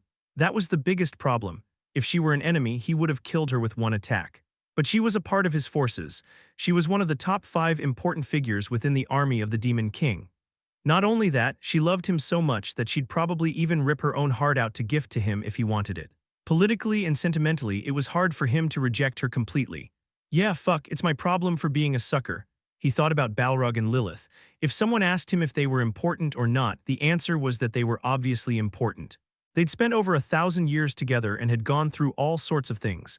If he had even a tiny bit of humanity left, it was obvious he would end up appreciating them after so much time. Is there something wrong? It's nothing, don't worry, he sighed and shook his head. He'd spent a lot of time with Lilith for numerous reasons, and that had given him trauma. But he narrowed his eyes. If she came, it was probably back then. He remembered what had happened in Japan, how he'd been able to stop Lilith from being summoned, the battle with Akiyama, the crazy member of the demon cult, and what happened next. Lilith's body hadn't appeared from the fissure, so there was a chance her soul had entered Kurosaki Yuri's body. A short exclamation left his mouth. Kurosaki Yuri, he was finally starting to understand her weird actions. Kang-woo's expression paled. Yes, that's why she did that. Why the granddaughter of the emperor stood by his side instead of Fujimoto Ryoma's, how easily she listened to his requests. Everything could be explained if Lilith was inside Kurosaki Yuri's body. Wait. A question mark appeared in his head. Kang-woo's eyes widened. Isn't this better? He hated Lilith because of her appearance. He felt bad judging someone based on her appearance, but in Lilith's case it was too much. I spent 1,000 years stuck with her. Let's see if you could stay calm after such a long time with her. It was as if a giant squid said it loved you. Kang-woo stood up and clenched his fists. If Lilith is inside Kurosaki Yuri, the core problem with her would be solved. Kurosaki Yuri was a girl so beautiful that she could be compared to Han Xiala. Well, it's not like I want to do something with Lilith. He remembered Han Xiala's face. Kang-woo nodded while licking his lips. Anyway, this is good news. He wasn't sure how strong Lilith was after having entered a human's body. But the source of a demon's power was in its soul. Lucifer had recovered his previous strength thanks to his soul and Hell's equipment, so there was a chance she'd have recovered her old strength. Balrog and then Lilith. I hope I'm not creating the Demon King's army on Earth. He began feeling a bit uneasy, but the situation was overall okay. Kang-woo took out a smartphone, searched for Kurosaki Yuri's number, and called her. Ring him. It didn't matter how much he waited, no one answered. He tried to call a few more times. She isn't answering, he frowned. Well, I guess there's nothing I can do about it. Kang-woo turned his body. Demon King. I have somewhere I have to go, so wait for me. If there's something you have to do, I'll follow you, Balrog said, motivated. No, it's okay. It isn't like it's something that needs a lot of people. Not only that, but if we go with your current body, it would just cause a commotion. HNGH. I'll call you if something happens, so keep this in your ear. Kang-woo handed him a communication device that fit Balrog's ears. Balrog accepted the communication device politely. I'll do as you say. He didn't say anything else and walked out of the building. Kang-woo used the authority of sky and rose into the air. Kurosaki Yuri is in Tokyo, right? He heard that she was living in the emperor's castle. He stomped in the air and his body flew at an incredibly fast speed, a luxurious castle. Kang-woo reached Tokyo in less than an hour and was standing atop the castle. He searched for the door and tried to enter. Who are you? The bodyguards protecting the castle from the inside quickly surrounded him. Kang-woo took out a white mask. I'm a member of Guardian. I came here because there's something I wanted to tell Miss Kurosaki Yuri. Guardian? Wait. Guardian was a secret organization that wasn't publicly known. But most of the head states knew about them and were collaborating with Guardian. So it was obvious that the bodyguards that were protecting Kurosaki Yuri knew about them. Please move. At that moment, a young man appeared from behind the bodyguards. See Captain Ito. I know that person. He's a guardian, so everyone can return. Yes, he was a young man that looked calm and had snake eyes. Kang-woo remembered seeing that young man in photos. Are you Ito Shinji? Ito Shinji, a guardian and one of the people that was chosen by Gaia. Yes, Mr. Kang-woo, this is my first time meeting you. I heard a lot about you from Miss Gaia. There's something I must say to Miss Kurosaki Yuri. They didn't have time to make formal introductions. Kang-woo told him his reason for being there. Ito Shinji's expression darkened. Can you follow me? He followed Ito Shinji and they entered a room that gave a plain impression. There were no traces of someone being inside. Here, is Miss Kurosaki Yuri's room. Is she outside? No. Ito Shinji shook his head with a grim expression. Kang-woo frowned. Wait this. Miss Kurosaki Yuri disappeared about a month ago.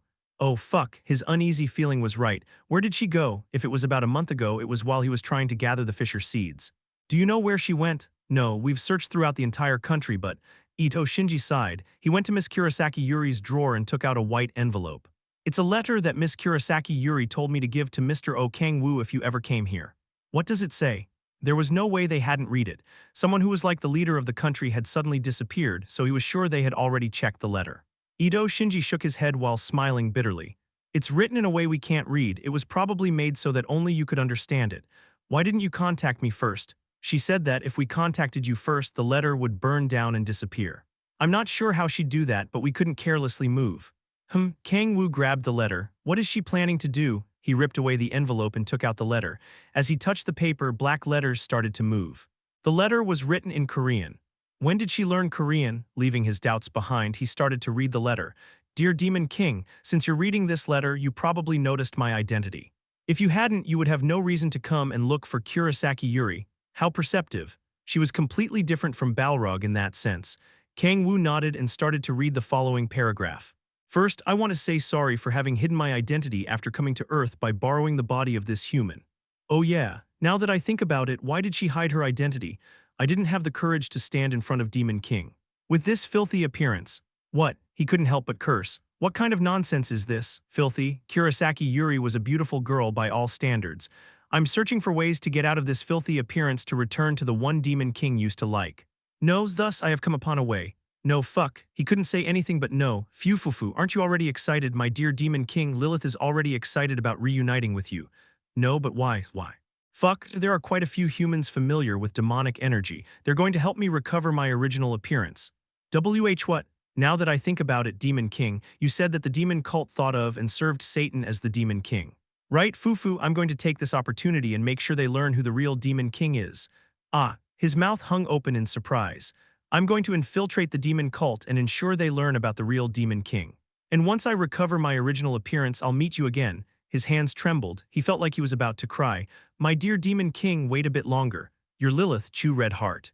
When he saw the last heart, he couldn't resist anymore. Rip, ahhh, he ripped the letter apart and shouted, Why are you doing this to me? What happened? He extended his hand and grabbed Ito Shinji's collar. Fuck, what did I do wrong?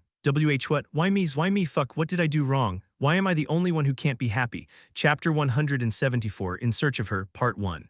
And Mr. Kang-woo, ha. He breathed heavily. He looked at Ito Shinji with bloodshot eyes. Shinji was frightened at Kang-woo's sudden change in attitude. What's wrong? Just what was written in the letter. CCTV? Yes, please show me the recordings of the last time Kurosaki Yuri was seen. But we've already investigated. Please show me. The entire building vibrated. A strong killing intent poured out from Kang-woo. Ito Shinji's expression hardened after he felt a huge pressure weighing on his entire body. It was a huge energy that he wouldn't even fathom the idea of resisting. His hands trembled. He couldn't breathe properly. Ito Shinji looked at Kang-woo in disbelief. That's the power of a warrior who'd received the strength of hero god Tyrion. He'd heard the rumors, but seeing the power of a god made him tremble. Wait a bit, please. Ito Shinji began to move quickly. Kang-woo followed him. There were dozens of monitors in the room Ito Shinji guided him to. It was probably the room where they watched over the Emperor and Kurosaki Yuri from. Ito Shinji pointed to one side. Those videos over there are the ones that were recorded when Miss Kurosaki Yuri disappeared. Yes, Kang-woo sat down. The Kurosaki Yuri of 1 month before could be seen on the screens. Thankfully, it seems like she still had her human form until that moment. Going back to her original aspect couldn't be that easy, so he still had some hope. I must find a clue. It was something he had to do, even at the expense of his life. Kang-woo looked at the video. Kurosaki Yuri was going somewhere in the middle of the night. She'd easily jumped over the castle's walls and met up with a man. Wait, stop. Kang-woo looked at the man she'd met. His face can't be seen. He wasn't sure what magic they'd used, but his face was blurry. It didn't matter how much they zoomed in, they couldn't see the man's face. We've tried to search for the identity of the man, but as you see, his face is completely covered. Is other footage the same? That. Ito Shinji slurred out the end of the sentence. He sighed and replayed the footage again. It seems like it will be better if you look until the end. Kurosaki Yuri met up with an unknown man, the man grabbed her hand, and after that, Kurosaki Yuri and the man disappeared. It was as if they'd teleported. After this, we weren't able to find Miss Kurosaki Yuri. Damn, Kang-woo let out a short curse, grabbed his hair, and sighed. I must find her. It wasn't just to block Lilith from returning to her original appearance. No, I also want to stop that from happening. His head became messy. He remembered a part of the letter. I'm going to make sure to spread Demon King's name in the demon cult. Fuck. That was the biggest problem. She wanted to spread his name inside the demon cult. That could seriously mess things up. He had somehow solved the Balrog incident, but what if the members of the demon cult began praising him as the Demon King? If that happens, it will really be the end. Then he wouldn't be able to use Satan's name anymore. Kang-woo anxiously bit his lip. The chances should be low. He wasn't sure who was leading the demon cult, but they'd probably nurtured the forces of the demon cult for more than 1,000 years. There was no way they'd go under the Demon King just because Lilith said something. The problem is, Lilith was more skillful than imagined. He couldn't relax. After all, it was Lilith who had created a solid force for him when Kang-woo became the public enemy of the Archdukes. She had a great ability to manage and control people. Kang-woo looked at the footage of Lilith and the unknown man disappearing a couple of times. Is there anything you've discovered from that person? He's around 170–175 cm tall and probably weighs around 60 kg. As you see, he doesn't have any wrinkles on his hand, so he's less than 40 years old. Kang-woo narrowed his eyes. They were things that one could guess by looking at the footage, so it was as if they hadn't learned anything at all. Damn, 170–175 cm tall, 60 kg, 20–30 years old. They were the physical characteristics of most young Japanese men. I can't make any conclusions based on this. Even though the Japanese population had decreased after the cataclysmic day, they couldn't point out who the man Kurosaki Yuri had met up with was just based on that. First, based on the letter, that man was probably the member of the demon cult Lilith had made contact with. Ito Shinji kept talking. There's one clue we could get from the footage. What is it? Check out this part. Ito Shinji replayed the video in slow motion. It was the scene when the man waiting for her on top of the building jumped from the rooftop. Considering a player's superhuman physical capabilities, it wasn't something impressive. Here, Ito Shinji pointed to the man's stomach. Although it was just for a short moment, his stomach became visible through his fluttering clothes. And there's a wound. Yes, it seems like his stomach was pierced with a sword. That's why we've searched through the records of all the hospitals, but we haven't been able to figure out that man's identity yet. Ito Shinji's explanation ended. Kang-woo fell into thought while looking at the man's wound. Wait, the demon cult, a wound in the stomach, and someone Kurosaki Yuri would contact. Those three facts bounced around Kang-woo's head. His eyes shone. Akiyama. The person who'd summoned Lilith in the past. He'd summoned her for a ridiculous reason, and the other members of the demon cult praised him at a level that was almost crazy. And he's a pervert. He'd summoned Lilith because she was supposedly the ideal woman of all men. Kang-woo frowned. The demon cult member Lilith contacted was Akiyama. He couldn't think of anyone else that fulfilled those three conditions. Mr. Ito, yes. If you knew this man's face, could you find his location? Yes, that's possible, but how? This is the man's face. Kang-woo put some strength in the key of the demonic energy sea that was on his right middle finger. The key of the demonic energy sea could be turned into other things than weapons.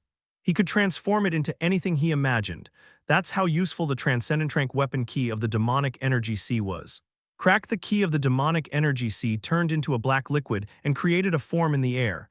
What the key of the demonic energy sea created was the face of Akiyama that he'd recalled. There are a few things that make me suspect this man is the culprit. Please start investigating by using this man's face. Wait a moment, please. Ito Shinji took a picture of Akiyama's face that was created using the key of the demonic energy sea and went running toward somewhere. He sighed. Kang-woo clenched his fist. I got a clue. Thanks to him seeing she'd made contact with Akiyama, he'd found a clue. He just had to wait for Ito Shinji to find out more about him. Please. His legs trembled anxiously. He began looking at the ceiling with a desperate expression. I hope I'm not too late, dark pupils. There were remnants of buildings that were destroyed. It was the place where the demon cult members had tried to summon Lilith in the past. It was under the Sapporo station, which had been destroyed after Kang-woo and Fujimoto got involved. A woman was walking through heaps of rubble. It seems like the preparations are finally done. A man with freckles nodded at her words. Yes, Fufu, well done, Cardinal Akiyama. It was nothing. I can do anything if it's to recover Miss Lilith's original form, Akiyama said, smiling as he looked at her. How is it going to work? We're going to create a huge fissure that connects to the Hell of Nine Skies. We're going to drag demonic energy from there and recreate the physical body based on the information written in Miss Lilith's soul. HNGH. Is something like that possible? Fufu, this is all thanks to the knowledge given to us by the higher-ups. Akiyama proudly kept talking. The Gaia system has weakened so we can do more things. Is Satan among those higher-ups? I'm sorry, that's something not even I know. The information about the higher-ups is secret even among the demon cult. I see. But, Miss Lilith, once you return to your original form you'll probably be able to meet with them, Akiyama said in a fuss. Lilith nodded while smiling. A huge amount of sexual energy came out of her body. Akiyama was smiling with his mouth wide open. I'm glad, I want to meet up with them. Also, did you finish what I asked you to? If it's that, we're currently working on it. Akiyama nodded. What Lilith asked of him, to spread the existence of the real Demon King. Akiyama secretly spread the Book of Hell Lilith had created herself among the demon cult. But is there really a demon king? From what I've learned from the cult, the 7 archdukes are maintaining the balance in the Hell of 9 skies. Fufu, you're soon going to learn. A thick smile appeared on her face. If the preparations are done, let's start. Miss Lilith, you're finally going to recover your original form. Fufu, the reward, you can expect it, Lilith said while stroking Akiyama's chin. But that was only for a short while. After turning her body from Akiyama, she took out her handkerchief and used it to clean her hands as if she'd touched something dirty. Akiyama smiled like he was dumb while looking at Lilith's back. Finally, he clenched his fist, soon he'd be able to control the soul of the succubus queen. She's already this pretty. He couldn't even imagine how beautiful she'd be once she recovered her original form. Excited, Akiyama put his hand on top of the magic circle. Dozens of demon cult members that were there to help him began chanting. Guys, this is the moment where our long-lasting dreams become a reality. A single tear dripped down Akiyama's eyes. Stop imagining perverted things, guys. The black fissure started to form. Chapter 175, Lilith Descend. Part 1. Then we will now start the ceremony. The magic circle shone. A black fissure appeared and demonic energy flowed out of it. Demonic energy, it changed the body of a human into a demon, and for demons it gave them even greater power. Of course, just because there was demonic energy in the atmosphere didn't mean that all demons could use that strength. If that were the case, all the demons in hell would have gotten a lot stronger. Jajas, Jajas, Nasnada Jajas, they began chanting. To use the demonic energy in the atmosphere, you needed to use a high-difficulty technique. As the casting took longer, the demonic energy flowing out of the magic circle became stronger. As expected of the knowledge given to us by the higher-ups, Akiyama's eyes shone. The higher-ups of the demon cult were glorious beings who were leading them. They said that they'd been alive for thousands of years. The word knowledgeable wasn't enough to describe them.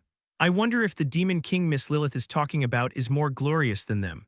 From the point of view of a loyal member of the demon cult, one couldn't help but have some doubts about it. The knowledge they'd been given was too glorious to outright believe in what Miss Lilith said. How to summon a demon, how to fuse with a demon by summoning it inside your body, how to weaken the Gaia system that was created with the power of a god.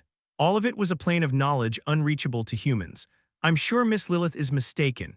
He hadn't read the Book of Hell. He'd been busy working on the ceremony to return Miss Lilith to her original form, so he'd just spread it with the help of the demon cult branch that was in the Middle East.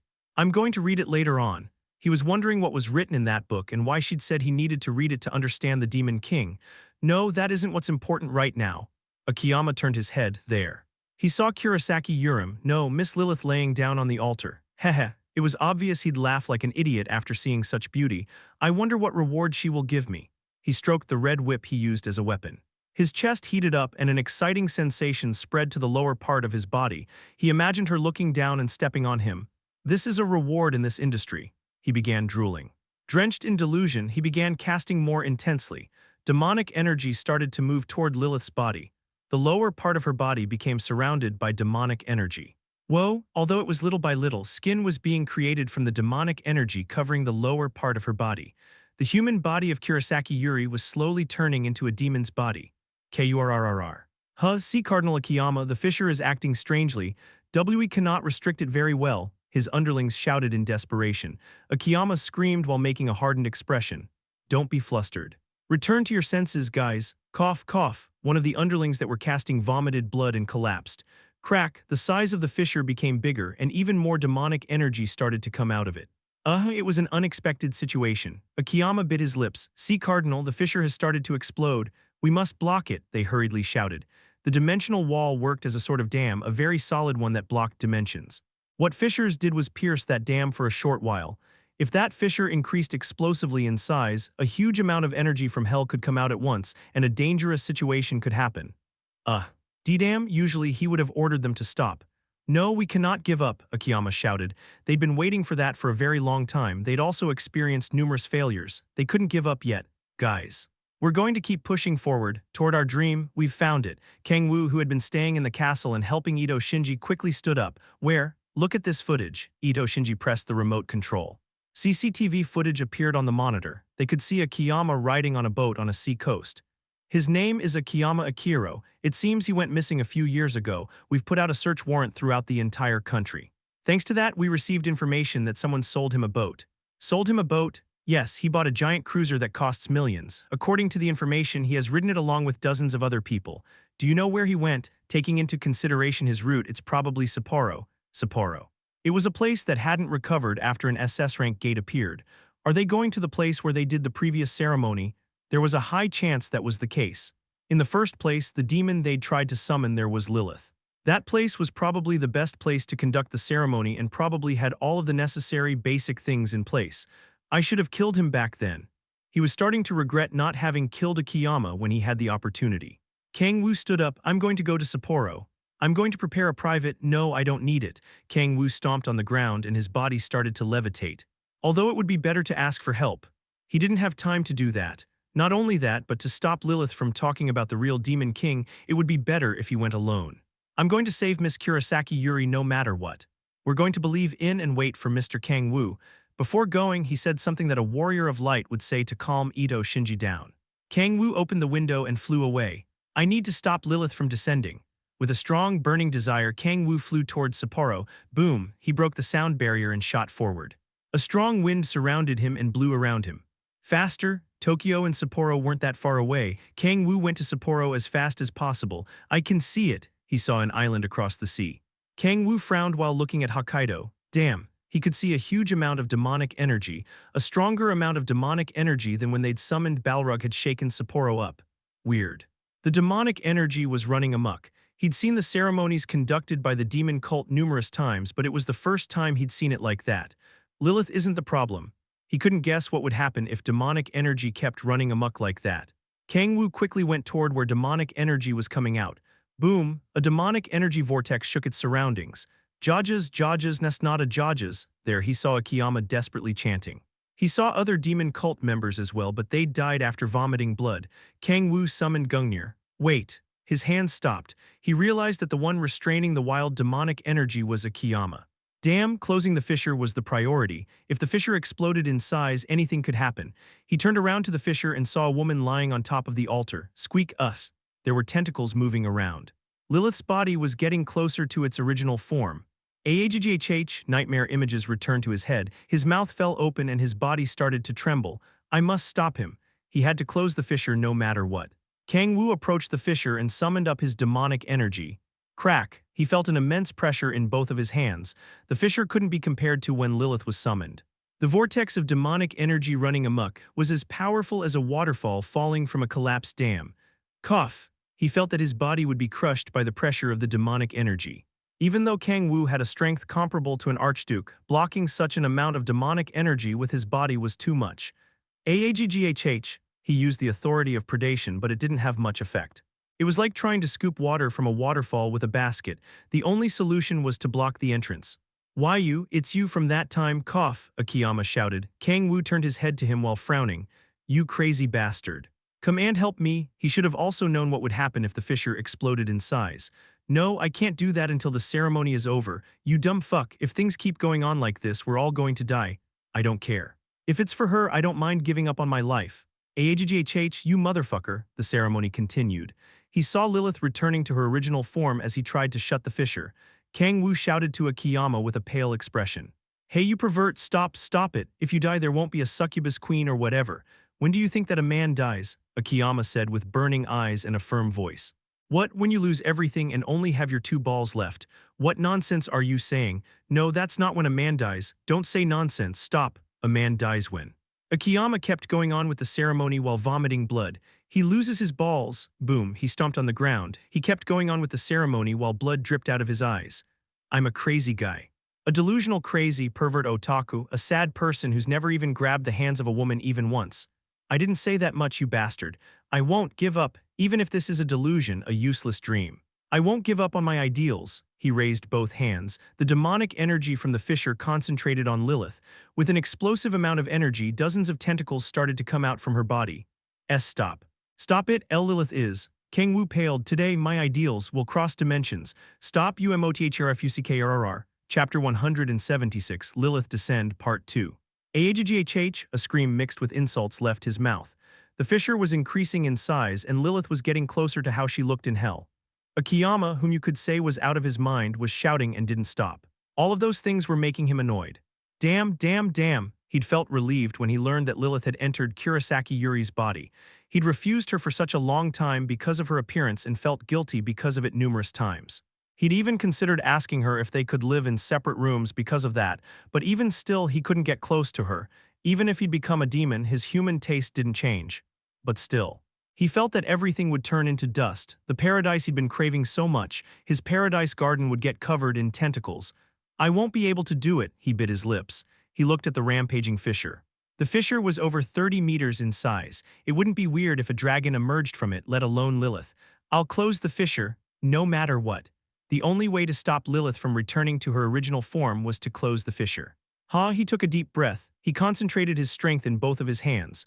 The huge amount of demonic energy within his blood rose up. Crack, the sound of rocks being ground to dust was heard. Kang-woo's hands were bounced back by the fissure. Authority of divine power. He applied more pressure on the fissure. He activated the passageway that led toward the deepest part of the 10,000 demon core. A demonic energy of different quality spread through both his hands. I'm going to close it. Boom, the earth shook. A huge recoil shook his body. The fissure that was increasing in size started to close from the force of Kang-woo's demonic energy. It was a scene as impressive as if someone was blocking a broken dam with the palms of his hands. Blood leaked out of his nose and slid down through his mouth.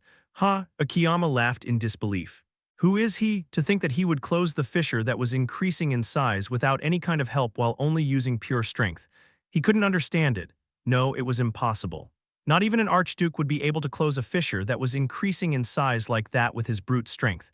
Is he really a human? He was even starting to wonder if Kang-woo was a living organism.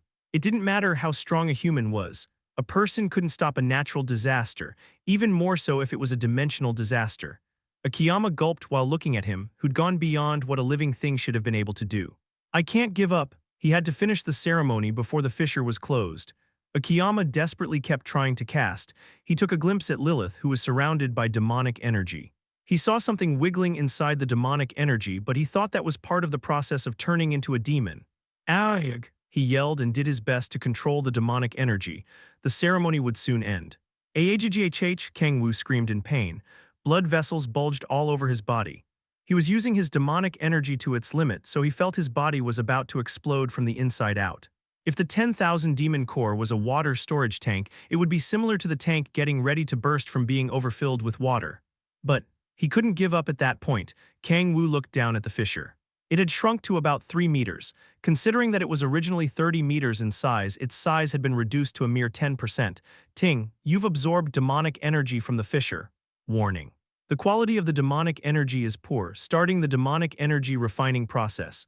A message appeared. He didn't have time to worry. Kang-woo clenched his teeth and applied pressure on the fissure, and swoosh, the fissure finally closed. Kang-woo turned his head while breathing heavily. He could see Akiyama smiling. Hehe, it's already too late. Akiyama was smiling proudly. He turned his body to the altar and knelt. Miss Lilith. Please show me your real form. Akiyama's eyes were burning with lust. Squeak, the sound of mucus dripping to the ground was heard when Lilith stood up. Akiyama's eyes widened. Dozens of tentacles wiggled. 18 red eyes were looking at him, and a long tongue licked at his lips. It was a horrifying monster that wouldn't even appear in his worst nightmares. Akiyama's mouth fell open in surprise. The real aspect of the succubus queen was too different from what he'd imagined. What? Fufufu, thank you, worthless human. Thanks to you I was able to recover my original form. That's the real aspect.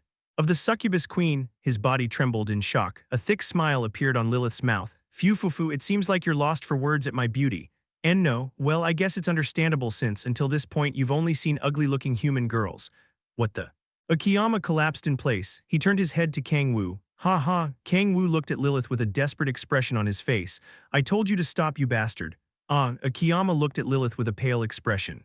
A desperate exclamation left his mouth. Lilith's hands, which were made of tentacles, touched Akiyama's forehead. Well done, human, I want to give you a reward, but Lilith's eyes focused on Kang-woo. Her mouth tore all the way up to her ears. Ha, it wasn't a comparative expression, her smile really reached all the way up to her ears. But since my king is looking, I cannot do that. A breathtaking sexual energy emanated from her. It was surprising one could feel that despite her having such a horrifying appearance. Akiyama's vision blurred as if he'd seen a ghost. Crack, sharp tentacles pierced Akiyama's head. He died there without being able to close his eyes. After getting rid of Akiyama, Lilith quickly began walking toward Kang-woo. Don't get any closer. My dear king, what are you saying? Lilith instantly approached him and embraced him. Kang-woo had used too much of his strength to close the fissure, so he wasn't able to escape from her. The dozens of tentacles sprouting from all over her body covered Kang-woo. A transparent and sticky mucus flowed down off Kang-woo's body. Haha, my lovely king. Fuck, he could feel her excited breath. Her 18 eyes were directed at him. Save me, he'd never felt such fear since he returned to Earth. Kang-woo opened his mouth and spoke with a trembling voice. Long time no see. I'm sorry, my king. Although I knew you were here, you were craving for my true form so much that I wasn't able to meet you sooner.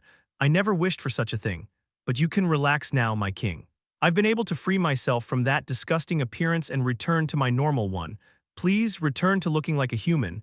He could feel a burning sensation on his lips. Can you not return to looking like a human? Of course I can. Lilith flicked her fingers. The dozens of tentacles that had appeared all over her body entered her skin, and she returned to looking like Kurosaki Yuri. Oh, it was obvious that Kang-woo's eyes would shine. Lilith took a deep breath and put her hands on her cheeks. I'm embarrassed to show such a sight to the king, but to live among humans, I feel like my original appearance would be a hindrance, so I set things up so I could return to looking like a human. Yes. Living here while looking like a demon would make your daily life harder. Kang-woo nodded. Lilith, who'd taken the appearance of Kurosaki Yuri, smiled. Fufu, that's right. My original appearance is too beautiful for humans to handle. What kind of nonsense is that? Ha, it's hard to be so beautiful. No, his head hurt. Wait, Kang-woo's eyes shone. It didn't matter the reason, but she was thinking of using her human appearance to be able to live among humans. That means, most of the time she would look like Kurosaki Yuri. Nice, he clenched his fist. Lilith being able to look like a human was an unexpected profit. Kang-woo nodded and said, You're right, humans can't handle your beauty. You're making me blush, Demon King. Lilith's cheeks turned red. I don't want useless flies roaming around you. Fufu, are you jealous, Demon King? You're really cute. Kang-woo grabbed her waist aggressively. Kyaa, Lilith, I don't want you to show your real form to other people. Ah, my king. That's why stay in this form always. But this form is too ugly. Lilith turned her head around while making a sad expression. Lilith, your appearance doesn't matter. He shook his head, raised his hand, and softly brushed her cheeks. He kept talking with a soft voice. What's important is that you're Lilith, not how you look. Tears dripped from her cheeks. I did it. The tip of Kang-woo's mouth went up. I understood, although it looks ugly. If this is what my king wants, I'll use the human appearance for my daily life. I did it. He wanted to raise both hands and shout in excitement. I finally did it. He'd been able to free himself from the horrifying tentacles. It was the moment when his long-lasting desire became a reality. Lilith laughed lightly while looking at Kang-woo, who was moved. Fufu, don't worry, my king. Worry about what? I'll use my original form when I go to your room. What? Why are you acting innocent? You know what I'm talking about. No, wait. Fufu, I'm going to use my original form when we're alone, so don't worry about it. Lilith twisted her body while smiling brightly. In reality, because of the humans that say that my human form is more beautiful, I was worried that the beauty standard between humans and demons was different. But thankfully, the Demon King prefers my real form. Fufu. I knew it'd be like that, my dear king. He felt as if he'd been hit from the back. He felt his head going blank. He quickly opened his mouth. He didn't even have time to think. His honest thoughts came out of his mouth. Why, you're right. You look prettier now. Yes, Lilith looked at him in confusion. You're right, from my eyes you look prettier as a human. Don't joke, Demon King, please trust me. I didn't know you were someone so jealous, please. Lilith poked Kang-woo's nose with a thick smile. You don't need to worry, I'm going to use my real form only when I'm alone with the Demon King. No, Fufu. Now that I think about it, we're alone at the moment, so I'm going to return to my real form. No, please don't do that, he anxiously said. Despite what he said, Kurosaki Yuri's skin started to split and horrifying tentacles began to appear. Lilith, please listen to me, you're more beautiful as a human. As expected, this is my real self, definitely. You look prettier as a human, he desperately spread his hand. Her face split and 18 eyes appeared. I didn't know you were such a shy person, Demon King. Lilith, let me be honest, in reality you now look just like a horrifying monster. How cute, please listen to me, he screamed, his eyes teared up. He was starting to regret telling lies. He should have just told her the truth from the beginning, but one always regrets when things are already too late. I love you, my king. Lilith's face got close to him. Let's be together for the rest of eternity. As if she were a shy girl, she kissed Kang-woo's cheek. Smooch black heart tentacles that dripped mucus surrounded Kang-woo's body. It was at that moment, crack. A torrent of demonic energy engulfed the surroundings. As if a huge explosion had happened, demonic energy started to spread from Kang-woo's body. Kyaa, Lilith's body was pushed back. Ting, the refinement of the demonic energy from the fissure has ended. Your demonic energy stat has reached 130, unlocking the 8th awakening attribute. A hero awakened in difficult moments. Kang-woo's body was stained with darkness. Chapter 177, 8th Awakening Attribute, Part 1. He felt as if rays of light had exploded through his hazy consciousness. He felt as if the demonic energy he'd used to close the fissure was instantly refilled. His body became full of energy. Good. He looked at both of his hands, 130 in a stat. Every 10 stats there was a huge difference, so its effect was different from before. He hadn't absorbed the soul of a demon, so it wasn't that the passageway that led toward the deepest part of the 10,000 demon core had widened, but the absolute amount of demonic energy had increased so much that it couldn't be compared to before. Demon King, he felt Lilith looking at him in confusion. He sighed after looking at her. First, return to your human form. But Lilith, he said in a low voice, he narrowed his eyes. That was as far as he was willing to take things with her. Don't make me say it twice. I'll do as you wish. Lilith bowed her waist. Kang-woo smiled bitterly as he looked at her. He'd managed to extinguish the fire. Although the problem hasn't been fundamentally solved. Even though she'd followed his order, she still thought her original form was more beautiful. That meant that, unless she changed her thought process, she would return to her demon form again. Lilith was a demon capable of doing anything if it was to seduce him. He felt his head would turn blank if he thought about being surrounded by those horrible tentacles, but he had no mental capacity to think about that for the moment. Squeak, the sight of tentacles entering her skin was horrifying. Let's take this time to look at other things. While Lilith was returning to her original form, Kang-woo took his eyes off her and checked his status window. 8 Awakening Attribute. After absorbing demonic energy from the fissure, he'd reached 130 in a stat. Thanks to that, he'd unlocked the 8th Awakening Attribute, so he couldn't help but be excited about it. 8th Awakening Attribute, Archduke Slayer, Rank SS. Effect, you can use an Archduke's soul and an Archduke's authority. This. Kang-woo's eyes widened. The explanation was short, but the content was shocking. An Archduke's authority. The strength of Satan and the other Archdukes were in the abyss, the deepest part of the 10,000 demon core. Even when he used to rule over the Hell of 9 Skies, he couldn't use the power within the abyss. I can use an Archduke's authority. That meant he'd be able to do things he couldn't do while in Hell. It was obvious that the tips of his mouth would go up. It seems like I can use the Reaper of Souls attribute on the Archdukes.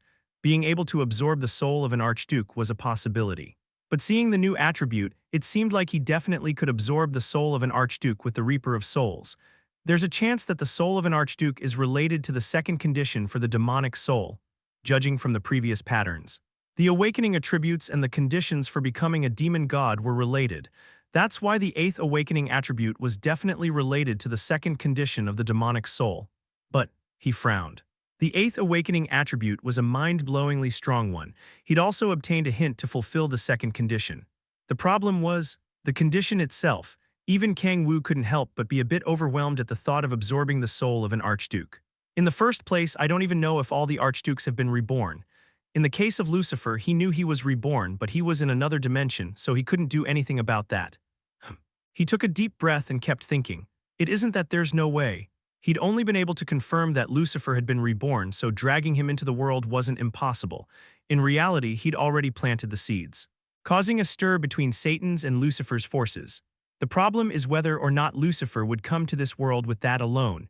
The chances of Lucifer invading Earth weren't low. There wasn't anything more tempting to a demon than the sea of demonic energy Satan had gotten from the Demon King.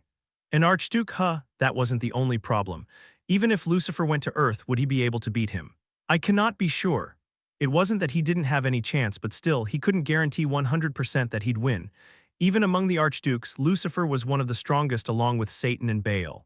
He was ranked 3rd to be exact. Baal was the strongest Archduke. Satan and Lucifer were beneath him. He would have trouble fighting Lucifer in a one-on-one battle at the moment. But if Balrog and Lilith helped him, there was a chance. He took a deep breath. There are too many variables. He didn't like that. The chances of Lucifer arriving on Earth without his forces were very low. Not only that, but he wasn't sure he'd be able to face him in a 3-1 formation along with Balrog and Lilith.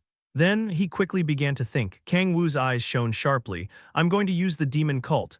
He was trying to profit from the conflict between two different forces. He'd make Lucifer and Satan's forces fight, and then he'd take that opportunity to cut off Lucifer's head. It's worth trying. The tips of his mouth went up, Archduke. After learning through Baltzek that Lucifer had been reborn, he subconsciously felt that he would have to face them soon. Tusk, this reminds me of when I was in Hell. The battle against the Archdukes that had gone on for almost 1,000 years. The memories of that long war passed through his mind.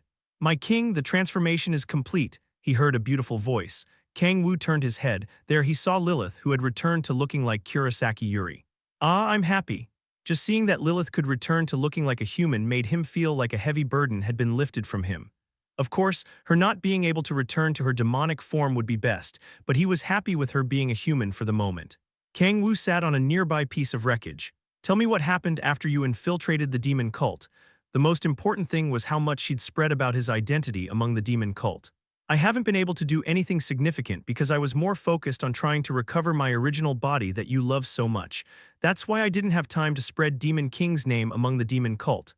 That was good news. Lilith bowed and kept talking. I'm sorry for not being able to deal with things faster. I'm going to spread Demon King's name as quickly as… about that, there are a few things I need to tell you. Kang-woo began to explain to her his relationship with the demon cult. He also told her about his current situation. The more Kang-woo's explanation went on, the paler her face became.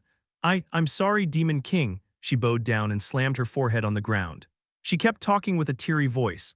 I didn't know about your intentions and ended up giving information to the enemy. Of course, I have no intention of letting this go unpunished. Even though she hadn't known about his circumstances, Lilith's mistake was very grievous. It was different from Balrog. She'd spent quite some time on Earth and knew about Kang-woo's existence and identity. Despite that, she'd done things as she wished without considering his will, so he would have a hard time letting it go. I'm going to accept any punishment, she said in a low voice while crying. He sighed. Let's talk about this later on. I'll definitely pay for this crime with my body. No, I'm going to return to my original body right now and offer myself. Don't. I'll put my name as the succubus queen on the line and, please don't. Kang-woo quickly stopped her from returning to her demon form. He kept talking with a tired expression on his face. So the demon cult doesn't know anything about my identity? There was silence. Lilith hesitated while looking around anxiously, but soon she opened her mouth carefully. Well, I already began spreading the Book of Hell within the demon cult. Book of Hell, what's that? It's a book that contains information I wrote down about your 1,000-year war with the Archdukes since they still believe that the 7 Archdukes still rule over Hell. A book. The best way to make the Demon King known was to spread information about the battles that happened in the 9th Hell between the Archdukes and the Demon King. After all, the one who had defeated the 7 Archdukes was the Demon King. I guess you couldn't distribute the book publicly. Yes, after all, they think of the Archdukes as some sort of divine entities.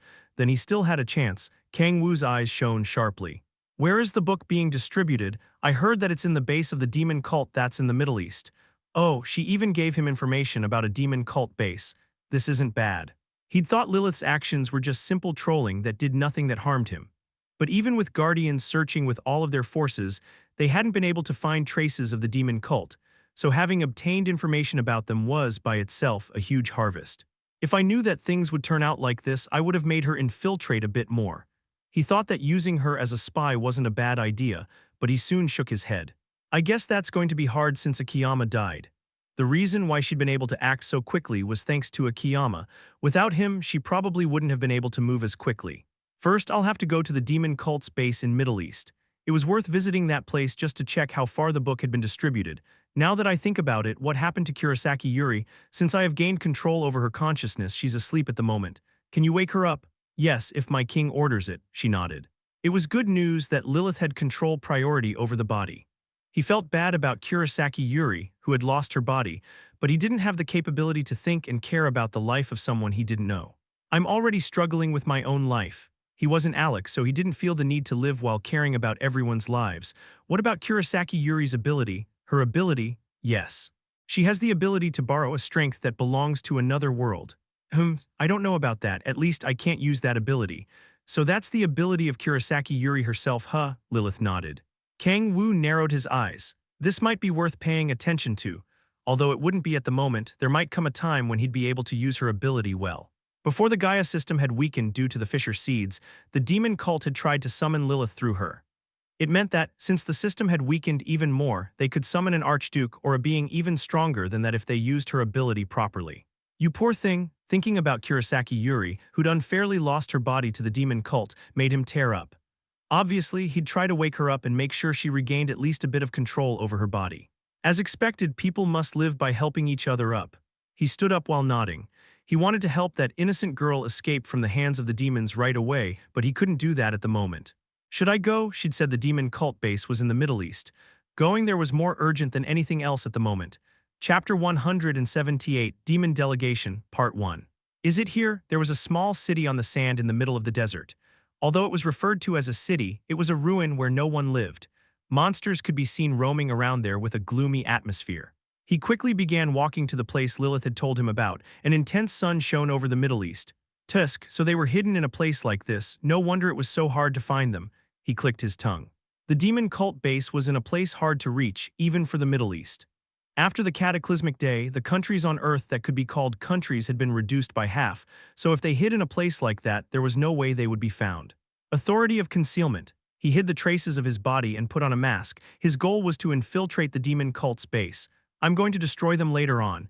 It was the only base where Lilith secretly distributed the Book of Hell. There was a chance they would have a connection with other demon cult bases. I also need to check how much the Book of Hell has been spread. Or maybe they could have a piece of information he could have never imagined. Anyway, it would be too much of a loss to immediately eliminate the demon cult base that he'd barely been able to find. Kang-woo used the authority of observation to find traces of the demon cult. Finding the traces by itself wasn't hard. A base that was under the destroyed city was drawn in his head.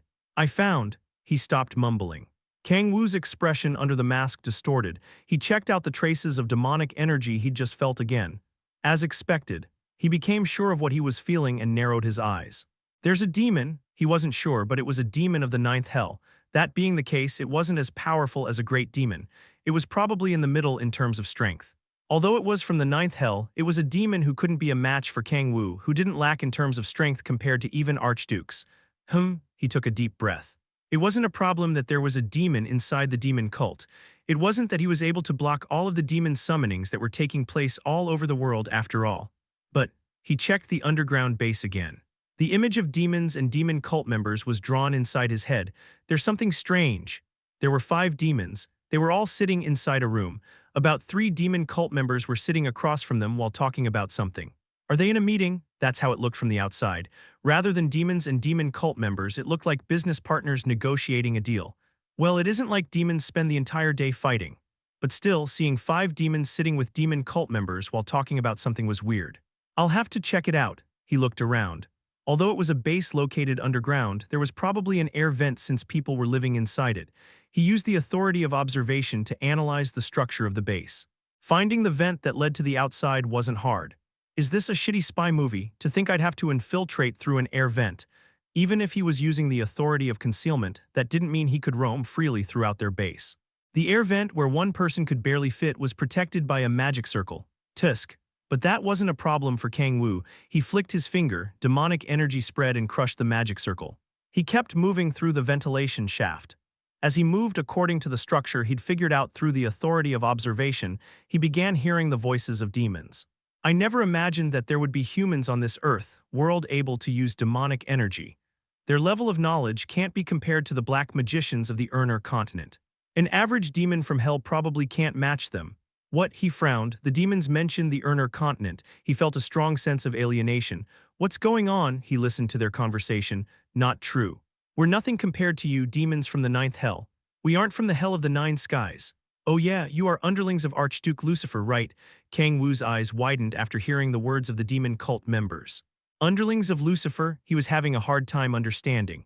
Why are Lucifer's underlings here? He remembered Halphas, Malphas, and Phoenix and the bait he had thrown through them. A bait that was capable of tempting Lucifer. But if those demons were really underlings of Lucifer, why were they talking so relaxedly? Lucifer's underlings, Malphas and Phoenix, had died at the hands of Satan, leader of the demon cult. What's going on? His head was starting to feel fuzzy. Kang-woo frowned and focused on the conversation. He isn't an archduke. Mr. Lucifer has gone beyond an archduke's realm and obtained divinity. Call him evil god Lucifer. Ah, sorry, the demon cult members bowed their heads. It seemed like they didn't think it was a lie. But why would the underlings of Lucifer, who resides on another world, come here? To make you pay the price for the crime your leader has committed. Yes, the demon cult members tilted their heads in confusion. I've heard everything through Mr. Halfa's. Are you planning to act dumb? I'm sorry, but we slam. The demon punched the table. How dare you act dumb? Do we think we wouldn't know that your leader, Satan, killed Mr. Fenix and Mr. Malfaz? He angrily shouted. Yes. Satan, the demon cult members looked at the underlings of Lucifer in confusion. Oh, fuck. Kang-woo was barely able to stop a curse from escaping his mouth. He figured out what was going on. Just like countries sent delegations to other countries, Lucifer had sent his underlings to Earth. A delegation? He laughed in disbelief. Although they were saying that they were going to make them pay for the crimes of Satan, the fact that he'd sent a delegation meant one thing. He wants to avoid going to war with Satan. He wants to talk it out and come to a solution. Lucifer, you bastard. He narrowed his eyes. It was a short conversation, but the information he'd been able to get was valuable. It seems he's in a delicate situation. Demons didn't have the concept of let's talk and solve this situation without fighting. Their conversations always involved blood and flesh. But he sent a delegation in this situation. Not only that, but Lucifer was attacked by Satan first. The fact that he'd sent a delegation to talk things out showed Lucifer's desperation. There are two possibilities. The first one was that he believed he'd never be able to win against Satan, who had the sea of demonic energy.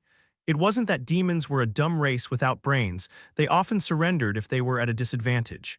But he thought that the probability of that being the case was low. The Lucifer he knew wasn't someone who'd give up his desire to obtain the sea of demonic energy. Then, he narrowed his eyes and thought of another possibility. Maybe he's in such a desperate situation that he can't afford to worry about Satan. He didn't know exactly what situation he was in. Maybe it was because of the archangels that fought against him in the past, or maybe it was because of a god. It didn't matter either way, that wasn't important. The important thing is that although he was attacked first, he still tried to talk things out with Satan. The tips of his mouth went up. We aren't sure what you're talking about. The being we serve isn't Satan. What? The demon's expressions distorted. It was at that moment, boom, the ceiling exploded. What happened? What the foo? The 5 demons inside the room and the 3 demon cult members were confused. Tap the ceiling crumbled and something fell from it. The eyes of the demon cult members widened after seeing the being that fell from the ceiling, the red mask that symbolized the demon cult. There was a being wearing that mask while surrounded by pitch-black darkness. It was as if a mask was floating in the middle of darkness. What? They had never seen or heard about a being like that. Is he another demon cult member? The demon cult branches operated separately, so it wasn't weird that there was someone they'd never seen. Don't tell me. The demons trembled in fear. The strong demonic energy pouring out from his body made them subconsciously afraid. I'm Satan, the demon wearing the red mask said without hesitation. Satan, everyone back off. The demon that was in the middle took a step forward and knelt in front of Satan. This lowly being Darkin is greeting the Archduke for the first time. Why are you on Earth? I think that I've made my will clear through Halfa's. The demon Darkin carefully opened his mouth. He took out a communication crystal that was the size of a person's head. Mr. Lucifer wants to talk with Mr. Satan. Talk. That's right. There was silence. Satan grabbed the communication crystal Darkin gave him. Ha, ha, ha, ha. A chilly laugh leaked out from behind the mask. Mr. S. Satan, what are you? Crack. Satan destroyed the communication crystal. Talk, how funny, very funny words. He laughed out loud and spread his hand. Anger, the hell's equipment that was like Satan's symbol, appeared in his hand. It was a sword that had a pitch-black blade, a sword of darkness. He swung the sword, PAF, Darkin's head exploded into pieces as the sword reached it. Demons don't talk, it's war. Chapter 179. Demons don't compromise, Part 1, cough, black blood poured in all directions. Of the 5 demons, 4 died instantly from Satan's attacks. Why are you doing this? The demon who had managed to survive Satan's attack quickly shouted. The red mask tilted. Why am I doing this? He laughed out loud. Do demons need a reason to go to war? Talking pathetic. It's something that someone as lame as Lucifer would think of. Satan, don't insult Mr. Lucifer, he shouted while glaring at him. Satan turned his head. Then prove that he isn't lame. He extended his hand and grabbed the neck of the 3-meter-tall demon.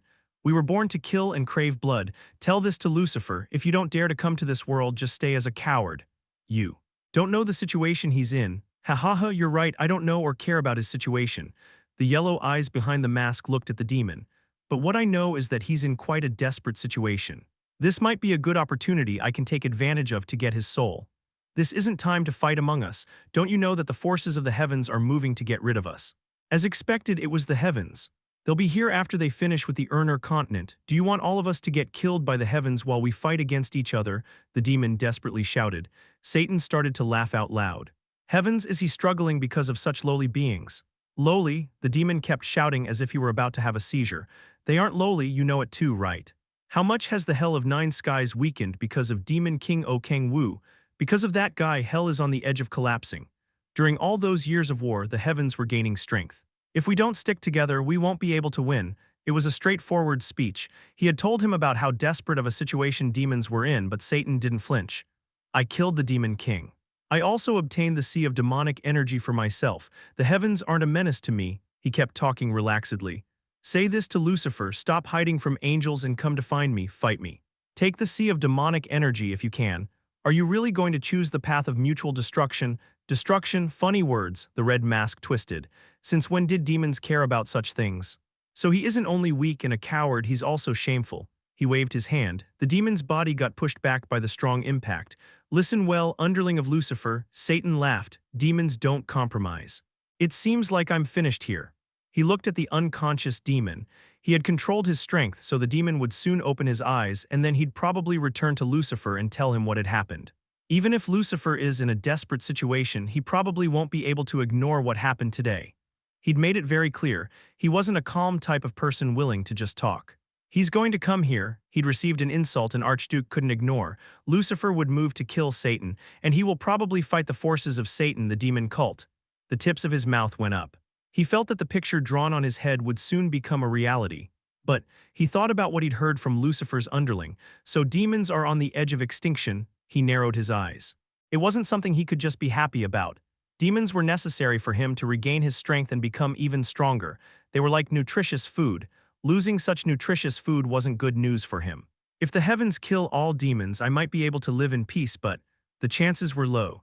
If the angels were trying to kill all demons, Kang-woo would probably also be a target. Will I have to fight Michael? He couldn't help but curse. It isn't something that's going to happen soon.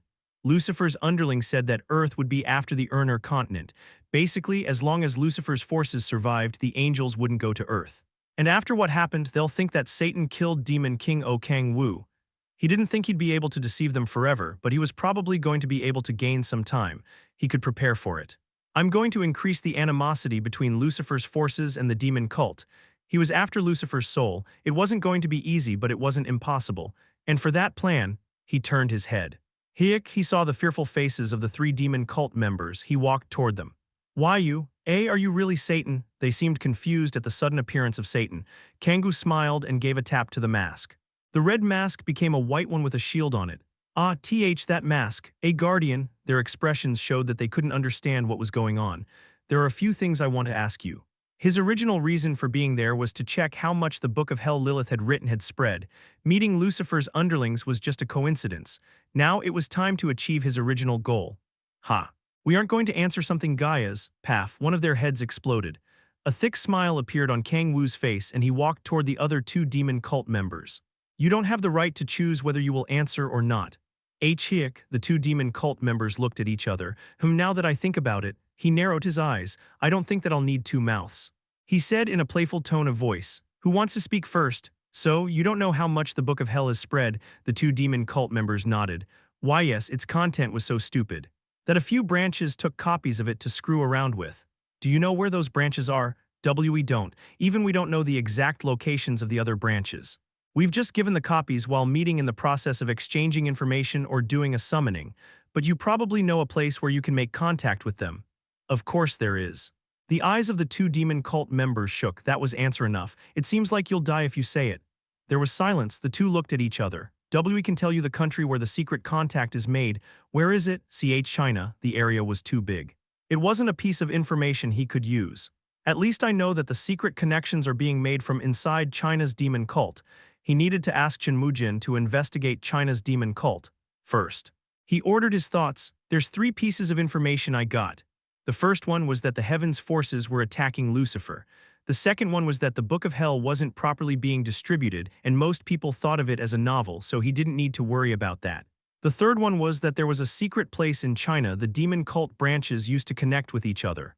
Not bad. He thought that he'd obtained enough useful information there. How many demon cult members are here? We only have about 50 members. It's a small branch. We also have never taken part in a demon summoning. The two demon cult members quickly shouted. They knelt in front of Kang-woo. We're going to turn ourselves in. We're going to receive the judgment of the law. Although the Guardians weren't an official governmental organization, they were a group that fought for peace. Just like Justice couldn't kill a serial killer if he turned himself in, they had to treat the demon cult members humanely. Although they had sacrificed numerous people to obtain strength, they still had human rights. Kang-woo took a deep breath. He couldn't easily ignore them as he did before, because I'm also a guardian. Since he had the title Warrior of Light, he couldn't ignore human rights. Kang-woo sighed and shook his head. He thought that the best thing he could do was treat them with the most respect he could. I guess there's nothing I can do about it. I'm going to let one of you two live. Yes, their eyes widened. There's one more thing you guys have to do, but I don't need two people for that, so I'm going to let one of you two live. Wait, didn't we surrender to a guardian? Yes, you did. Kang-woo didn't say anything and used the key of the demonic energy sea to create two daggers and threw them at them. What's and kill each other? Yes, the one that wins will live. Their eyes widened after hearing the horrifying condition. This goes against human rights. How could someone called the Warrior of Light ask something like this? Guys. He flicked his finger, a huge energy spread and applied pressure on their bodies. Kang-woo kept talking in a low voice. I gave you the right to choose between two options, not the right to choose between many. There was silence. The two demon cult members trembled while looking at each other. They were moving slowly, but it was obvious that they would soon grab the daggers. Kang-woo sat on the chair and crossed his legs. Eek dee-dai, they grabbed the daggers and charged toward each other. Blood poured in all directions and a battle to live took place. Paf cough, you shouldn't move like that. They really suck at fighting. Cough, oh nice, the fight was fierce and bloody. Kang-woo looked at the fight between them with great interest. Why you piece of trash? How could you do something so horrifying in the name of light? The two demon cult members that were fighting shouted while crying. Kang-woo tilted his head. I gave them plenty of room to survive depending on their skills. He could have killed both, but despite that, he'd given them a way to survive depending on their will to live. How could I make things more humane? He shook his head. After listening to their criticism, he thought about how he could have done things more humanely, but he couldn't think of a more generous way. How unfair! They were criticizing him as if he were a piece of trash. Kang-woo frowned. If anyone listens to you, they will think I'm a piece of trash. Chapter 180, Summit Part 1. There was a demon cult base that had been diligently constructed below the center of a small city built upon the desert in the Middle East. Explosions went off consecutively within the demon cult's hideout there. Boom, rumble. What's going on? The cultists were surprised by the sudden explosions. They took out their weapons and began casting. Don't tell me. Is it something those demons did? It was something they were afraid was going to happen. A few hours before, unknown demons had appeared. They weren't demons summoned by the demon cult, but they had suddenly appeared on Earth through a different method. It was hard to think of a reason behind the explosions other than that. Boom. Escape, B-branch manager. The door opened, and the branch manager appeared with wounds and blood covering his body. He had a fearful expression on his face. It's an ambush. Lucifer's underlings have ambushed us. Lucifer's underlings? Why would they? The cultists tilted their heads in confusion after hearing the name of the Archduke that came out of nowhere. The branch manager said it desperately as if it took all of the effort remaining in his body. It won't stop with this one attack. Escape and tell all the other members. The demons from the Urner continent are going to appear on Earth. Cough. He vomited blood. Blood was leaking from all parts of the branch manager's body as if he had been stabbed many times. It's a war. Lucifer's underlings have declared war on the demon cult. He screamed to his underlings before falling unconscious. There was a short silence. The cultists began looking at each other, but they soon turned their bodies and started to escape. More explosions went off and the demon cult's underground base crumbled. Desert sand poured into it and the entire base shook.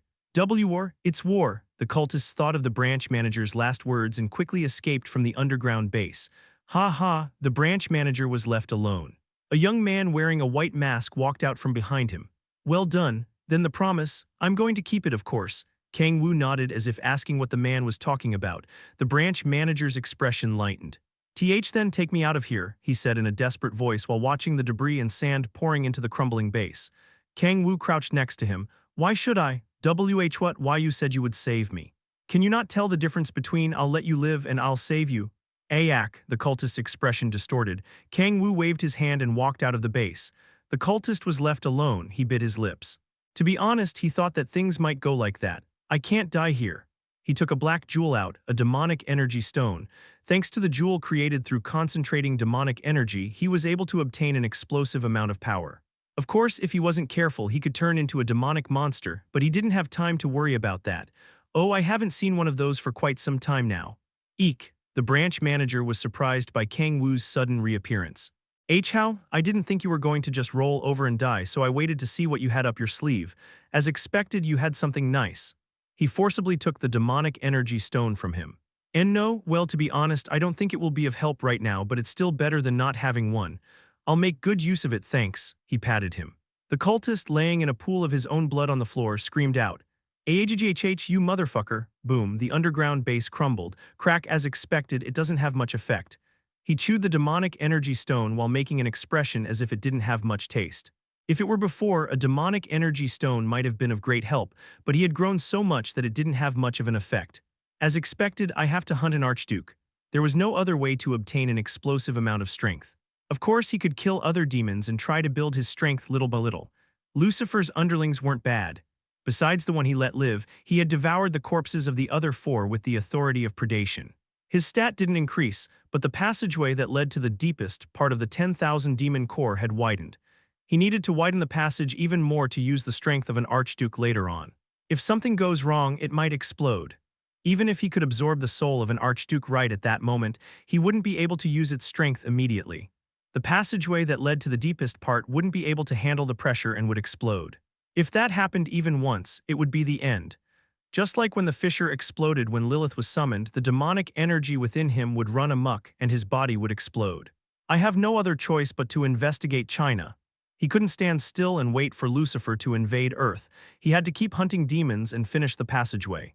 According to the information he had, there was a place the demon cult used to talk with other branches in China. And since there was a place that worked as a contact point, there was a chance the demon cult had a branch there as well. But it's too big. China was big. Its size couldn't be compared to Korea's. After all, it was one of the biggest countries in the world. Trying to find the demon cult's contact point, which didn't even constantly operate, was close to impossible. He also couldn't bank on getting help from normal civilians. If he used other people, an army of players would have to move. It doesn't seem like something Chen Mujin can do. In that scenario, the entire world might have to move. Do the Guardians have such authority? Guardians were definitely well connected with the authorities of each country, but that didn't mean that they could use them as pawns. He could make the USA move, but that was only because of Grace McCarbon influence. Guardians not only weren't able to make the world move, but they also couldn't even make a single country move without some sort of connection. That was just how things were. I'll have to do something about it. A huge organization like the Demon Cult couldn't be stopped by an organization that didn't even have 30 members. They would have too many restrictions unless they could move the entire world. Even if some Guardians move as urgently as possible, they probably couldn't match an army. It wasn't a matter of their capabilities, it was a matter of numbers. It wasn't a martial arts novel where there was a beggar sect or something that hoarded information. He couldn't ignore the strength of numbers. Good. Since the plan was decided, there was no reason for him to hesitate. Kang-woo created a gate that led to the Hall of Protection. As he entered the Hall of Protection through the gate, he saw a sweat-covered Kim Shi-hoon walking out of the training room. "Ah, Hyonim, I heard it from Mr. Ito, you found Miss Kurosaki Yuri." "Ah, well. Yes, if you'd contacted me, I would have gone immediately." "It wasn't that hard," he said while making a forced smile. In reality, he desperately needed help from Kim Shi-hoon or other Guardians, but he couldn't let them meet Lilith. "Rather than that, are you staying here now?" "Yes. Master said that he didn't have anything more to teach me, so he said that I should focus on training alone for the moment." It hadn't been a year since he began teaching him, yet he doesn't have anything more to teach. He laughed in disbelief. "What about your mother? She's gotten better, but she said she wants to live in a quiet and calm place, so I got her a house in Chuncheon. Don't forget to visit her often." Kim Shi-hoon's mother was the person who'd given him trauma. Interacting with her was probably going to help Kim Shi-hoon overcome his trauma. "Yes, Hyonim, but what brings you here today?" "I came here to meet Miss Gaia," Kang-woo answered and began walking toward Gaia's room. He opened the door and told her the plan he'd thought of. "A summit," Gaia tilted her head. "Yes, each country's representative should meet to discuss the demon cult." Gaia made an expression as if it would be hard. "The conversation probably won't be smooth," she sighed. "Even if the situation is desperate, each country has its own problems, so even if a summit takes place, you shouldn't expect a big change to happen." It wasn't easy to make the countries cooperate. The countries were struggling to make their own territory safe, so the number of countries that had time to think about the world crisis was extremely low. No, even if they could, you could say that no country was willing to suffer losses for world peace. But we can't stay still and not do anything about it. I want you to create a world summit with the US as the center, please. It won't be easy. It was something beyond the capabilities of Guardian. But she couldn't reject a proposal from the Warrior of Light. Guyan nodded. Understood, I'll try to organize one. Thank you, Kang-woo nodded, dark pupils. A dark entity wiggled within a deep cave of ice. A giant 30-meter diameter sphere. A girl wearing a black robe and red mask walked toward the sphere. Apostle of Evil Yulia is meeting the higher-up. What happened? A low voice was heard flowing out of the black sphere. It was a voice that could make you feel chills just by hearing it. It was a voice filled with malice. Numerous big and small incidents happened within the cult, so I came here to give a report. Say it. It was a solemn voice. Yulia knelt in front of such a being. First, the higher-up of fire will awaken shortly. I see. Should I give the order to move according to the plan? The black sphere wiggled. It was agreeing. Yulia kept talking. The next report. We failed to summon Balrog. To be more precise, we failed to control Balrog. It doesn't matter. No one can control him now that the Demon King isn't present. Just having him cause a bit of stir is enough. It seems like. Balrog lost to Gaia's underlings, so I think it will be hard to get the desired effect. Balrog lost to Gaia's underlings. The black sphere was shaken for the first time. Balrog, he was well aware of the demon. Although they had been chosen by a god, he wasn't a monster a human could face. It seems like we need to do something about it. I feel like a good opportunity will soon happen. I'll go myself. I trust and will leave things to you. Is that the end of the report? Yulia shook her head. The base in the Middle East has been attacked. Is it an incident worthy of reporting? I heard that the ones that attacked them were Lucifer's underlings. What? The black sphere wiggled. It seemed like it couldn't believe what it was hearing. It seems like there has been a misunderstanding. I don't believe that Lucifer would move so carelessly. If he sends a delegation, try to convince them and then send them back. Yes, Yulia bowed. The most important thing is waking Mammon up and proceeding with the plan. Understood. I'll ask the China branch to keep working on waking up the higher-up of fire. She stood up. After bowing once more, she opened her mouth toward the black sphere, all according to Satan's wishes. A breathtaking demonic energy flowed out of the black sphere. Chapter 181, Summit, Part 2, The Summit. A huge summit was created to eliminate the evil demon cult which Satan led. It was the first time such a large-scale gathering had occurred since the cataclysmic day. China, Korea, Japan, Southeast Asian countries, European countries, Russia, and even the USA. A summit for the representatives of all countries that could still be called countries was organized in the USA. People thought that the gathering was the USA's idea, but in reality that wasn't the case. Guardian, a multinational organization filled with the people that Gaia had chosen. Members of the organization were as strong as world rankers, or in some cases even stronger. In terms of strength, they were an organization stronger than most countries. An organization that you could call the last hope of humanity. The world gathered with them as the center. Ah, Mr. Kang-woo, your necktie is messy. Han Xiala extended her hand and grabbed his necktie. Kang-woo, who had never used a necktie, let her do as she wished. Thank you, Fufu. You look much cooler dressed like this. Tusk, I look like an octopus compared to Shihun, so what are you saying? That's not true. She looked at Kang-woo wearing a suit while making an expression that looked as if she were asking what he meant. It wasn't that he was as handsome as Kim Shihun, but he wasn't someone who lacked in terms of appearance compared to other people.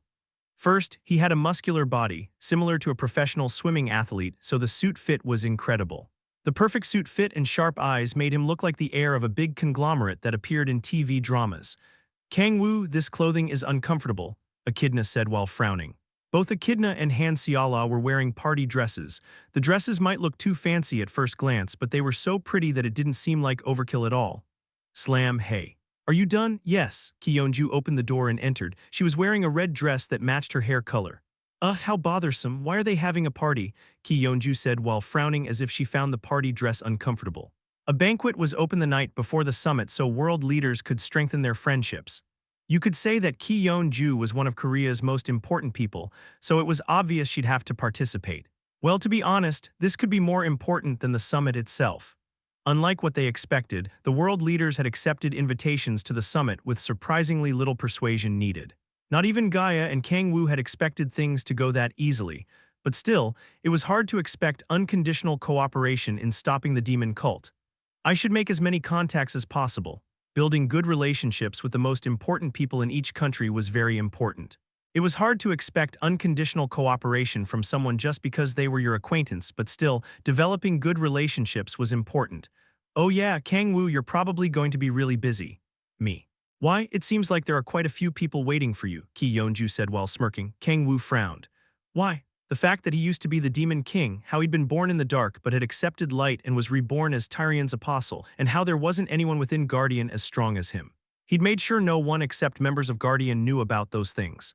Not only that, he'd put Kim Shi-hoon as the one who'd achieved all the things he'd done. He'd spread fake information as if it were Kim Shi-hoon who'd done everything he did until that point. That's why only members of Guardian or those who knew him personally knew about the Warrior of Light, Kang-woo. Most people around the world who barely knew Guardian should have been more interested in Dragon Sword Kim Shi-hoon. I specifically made things that way. The hero who saved Korea, the new sword star, the student of sword King Chin Mujin, he'd put lots of titles on Kim Shi-hoon to increase his popularity. So he couldn't understand why people were waiting for him. More precisely, they're waiting for you because you're Kim Shi-hoon's Hyung. Ah, it seems like you weren't able to hide the relationship between the two of you, Ki Yeonju said while laughing lightly.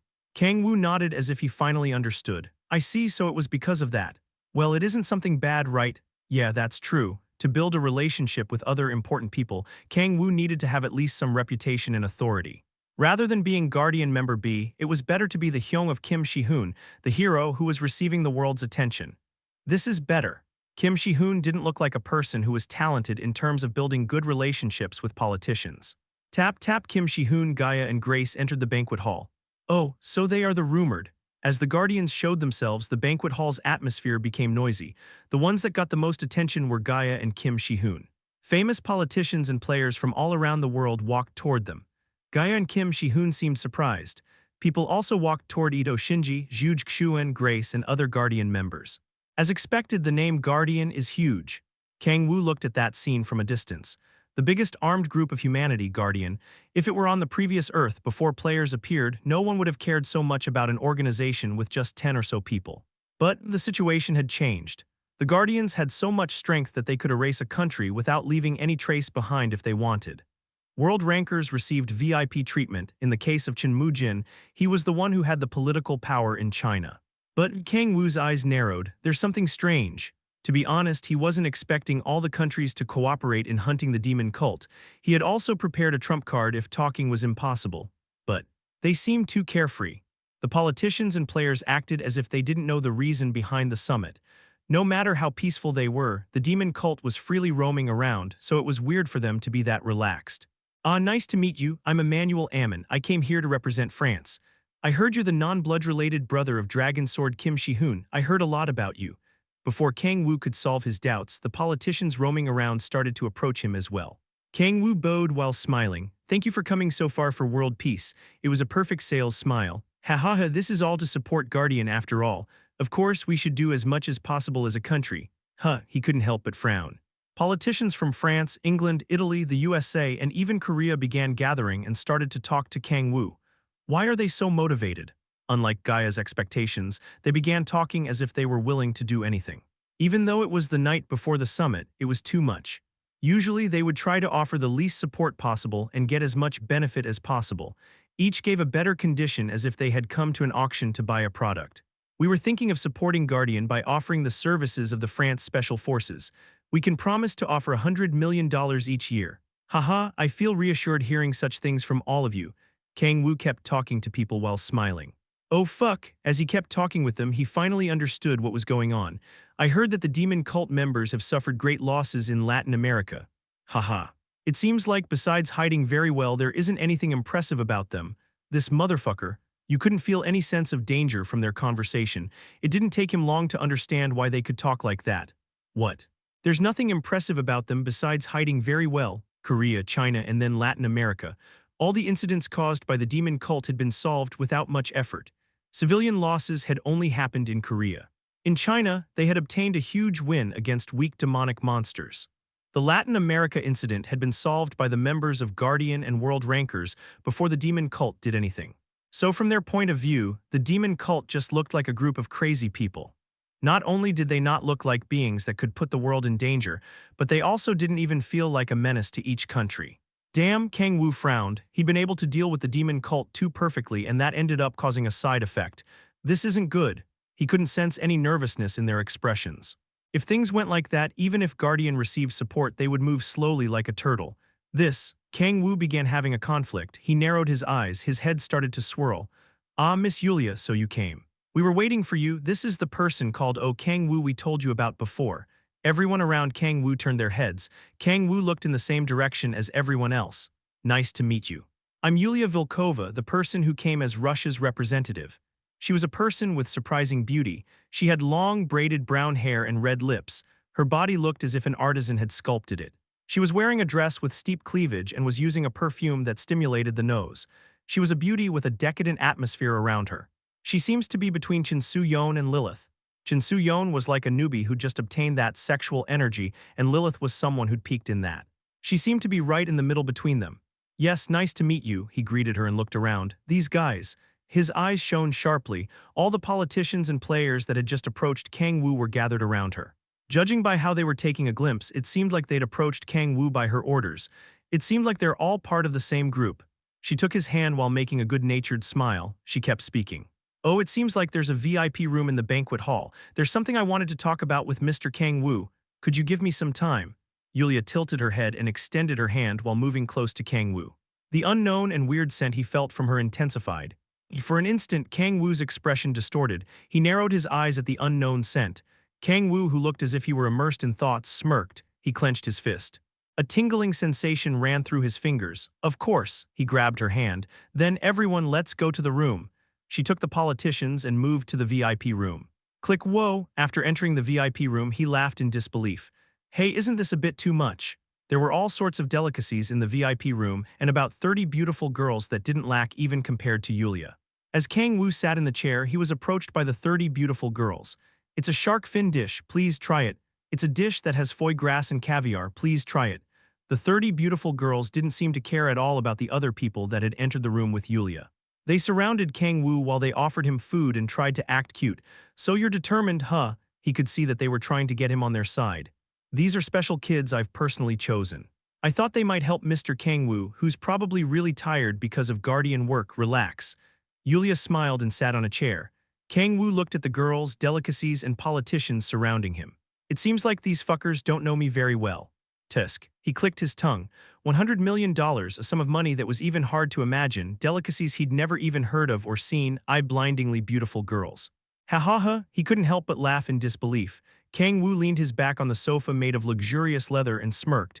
You won't be able to tempt me with trash like this. He understood her intentions but found them ridiculous. He wasn't a man so pathetic that he would lose his mind at things like that. You should have prepared kimchi stew at least. The tips of his mouth went up while he laughed at how stupid they were. I'm an expensive man. Chapter 182, Summit, Part 3. It seems like it will be easy.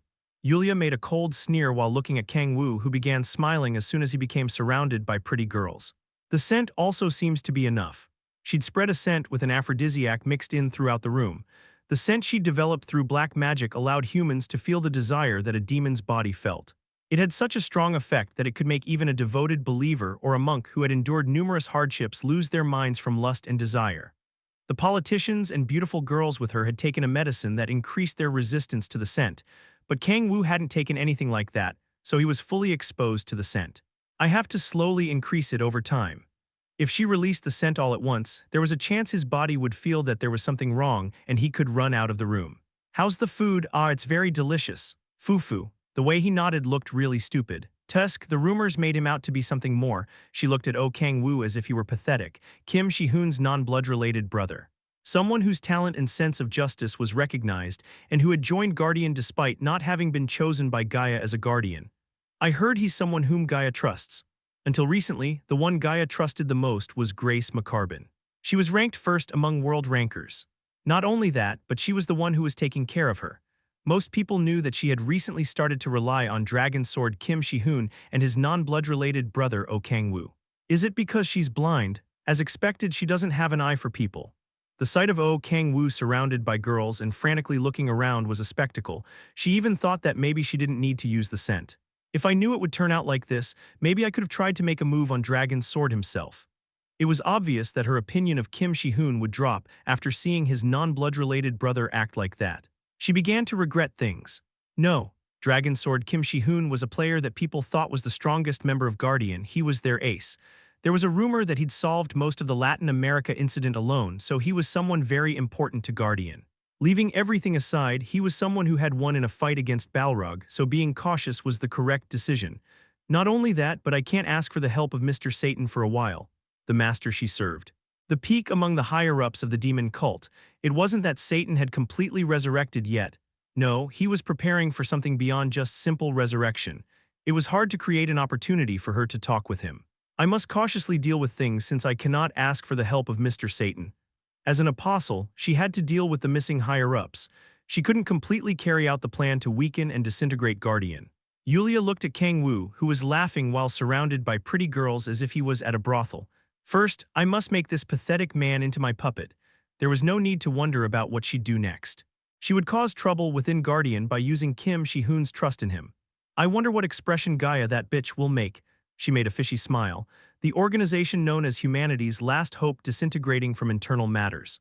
Imagining the expression that Gaia's incarnation would make made her feel a thrill. Fufu, Mr. Kang-woo, do you like my kids? What did I? I'm sorry. It seemed like Kang-woo returned to his senses after hearing her words. She pushed the pretty girls aside. It looked like he still had some sanity left, but it's just a matter of time. She spread more of the scent inside the room. As the scent became thicker, his eyes became more blurry. It's nothing.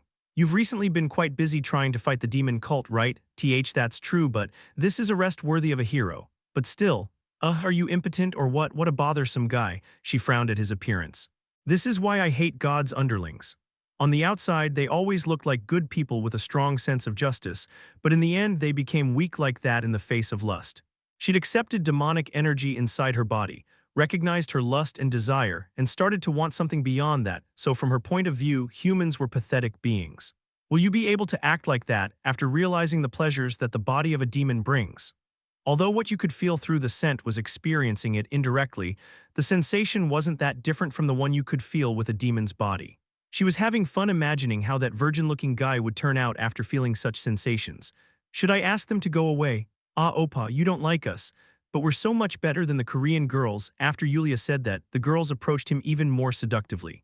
It was obvious that Kang-woo would smile. And no, the patheticness peaked. Even the politicians around him started to laugh at how he looked. But didn't you say there was something you had to tell me? Oh, it seems like he hasn't forgotten about that. Yulia calmly opened her mouth. It's not really important. I wanted to talk with you at least once because I admire you. Haha, admiration is too much. Although you weren't chosen as a guardian, you were able to join Guardian because of how much you cared about your non-blood-related brother. That in itself is worthy of admiration. You're exaggerating. What do other people think? Oh, of course, we were incredibly moved by Mr. Kang-woo's story, the Hyung who fights for the sake of his brother. I heard that you aren't even related by blood. Is that true? Yes, it's true. I think that you've made an incredible decision. The politicians around him began to talk as if they had been waiting for their opportunity. They began talking about how each country would support Kang-woo. These guys are quite good. She smirked after looking at them jump at him as if they were hungry hyenas. They weren't directly related to the demon cult. They were people she dragged in by using the mask of a Russian ambassador. Well, I guess they need to be useful sometimes. She wouldn't have struggled to drag them in if they weren't. The politicians were there to make Kang-woo their puppet and use Guardian as their country's force. She was trying to dismantle Guardian, so their intentions were different, but such details didn't matter. Their middle goal of turning him into a puppet was the same. Oh yeah, you've treated me so well, so I feel weird not doing anything. Kang-woo, whose eyes were shining while listening to the absurd words of the politicians, opened his mouth. He took out a bottle of wine from his pocket.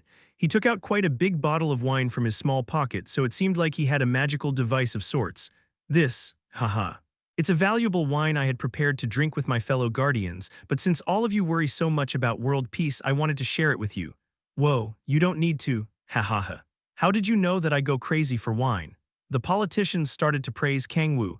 It wasn't that they were interested in the wine that Kang-woo had prepared. What they cared about was that he was going to open a bottle of wine he had prepared to drink with his fellow guardians. It was so easy that it's a bit disheartening. Yulia yawned and lay back on the sofa. She'd prepared a few more things she was going to use depending on his reaction, but it seemed like she wouldn't need to use them. I guess guardians aren't that big of a deal in the end. She couldn't see someone capable of going against the demon cult. She would have to face Dragon's Sword to be completely sure of it, but seeing that he trusted someone like Kang-woo made her expectations fall. It seems like he overestimated Balrog. Satan didn't talk a lot about what happened in hell. He also avoided talking about Balrog and Lilith, who were close aides of the Demon King that fought against the seven archdukes. It was as if he had trauma. I guess it's understandable. He didn't want to admit it, but she heard that Satan and the other archdukes had lost the war against the Demon King. And that Demon King disappeared while trying to cross the dimensional wall. The end of the Demon King that had killed the seven archdukes was anticlimactic. The Demon King, who had taken control of the Hell of Nine Skies, had tried to spread his hands into another dimension, but the result of that was devastating. She heard that the Demon King had rushed in, believing in the source of his strength called the demonic energy sea, but that he'd ended up being caught by the system and vanishing. Well, I guess I don't need to worry about someone that vanished. She needed to focus on the plan. Everyone, let's take a sip. Kang-woo poured wine to all the politicians that were inside the room. Yulia raised her glass while making a seductive smile. For the eradication of the demon cult and for world peace. Cheers, cling. The wine glasses bumped into each other. Kang-woo and the politicians took a sip of the wine. Yulia also took a sip of the wine that was shining with a beautiful red light. It tastes good. The taste and scent of the wine were so sweet that the word that she could believe that the wine was rare. Ha ha ha. It's really a good day, Kang-woo said in an excited voice. His eyes had become blurry as if he'd become drunk on the scent created using black magic, and his movements became sluggish. Oh yeah. Since it became like this, there's something I need to tell everyone. Oh, what is it? Since Mr. Kang-woo said it like that, I can't wait to hear it. It seemed like he was about to give out important information on Guardian. A thick smile appeared on Yulia's face. You see, Kang-woo slurred out the last part of the sentence and looked around. It was as if he was wary of the girls around him. Yulia waved her hand. You girls wait outside. Enter again when I call you back. Yes. The 30 beautiful girls walked out of the room. Yulia's eyes shone brightly. It seems like he has quite important information. Seeing how he still looked around despite the fact that his mind was in tatters, it seemed like it was something quite important. Ahem, Kang-woo coughed and tried to grab everyone's attention. The information I'm going to tell you today can't be told to anyone else. Haha, of course. There aren't many people better than us at keeping secrets, she said in a secretive tone. The truth is, gulp, the sound of saliva being forced down the throat was heard. There was a weird nervousness going around in the room. Kang-woo kept talking in a low voice. There's poison in the wine you just drank. Yes. Ah, it isn't exactly poison, but similar. Anyway, if you guys don't receive an antidote from me regularly, you'll suffer huge pain. What does that mean? Everyone became confused. Crash, Yulia dropped the wine glass. The blood-red wine wet the carpet. What? She asked in a trembling voice. What did you just say? If you don't get an antidote from me, you'll struggle in pain and end up dying. That isn't hard to understand, right? Kang-woo lay his back on the sofa. His eyes were hazy and his body didn't seem to have strength. Although his body looked as if he were still under the effects of the drug, the words that left his mouth were at a level that was hard to understand. Yulia glared at him as if she were asking what nonsense he was talking about. Ha, ha ha ha. It seems like Mr. Kang-woo has a great sense of humor. The politicians that had drunk the wine laughed awkwardly while trying to figure out what had happened. Kang-woo, who was relaxing on the sofa, raised a hand. Tap, he flicked his fingers. AAGGHH, the France ambassador, Emmanuel Ammon, began rolling on the ground. His veins turned black and bulged, and his skin became pale as a corpse's. He scratched the floor while struggling in pain. His nails were torn out, bubbles began frothing out of his mouth, and his eyes teared up. Arg, Emmanuel started to vomit.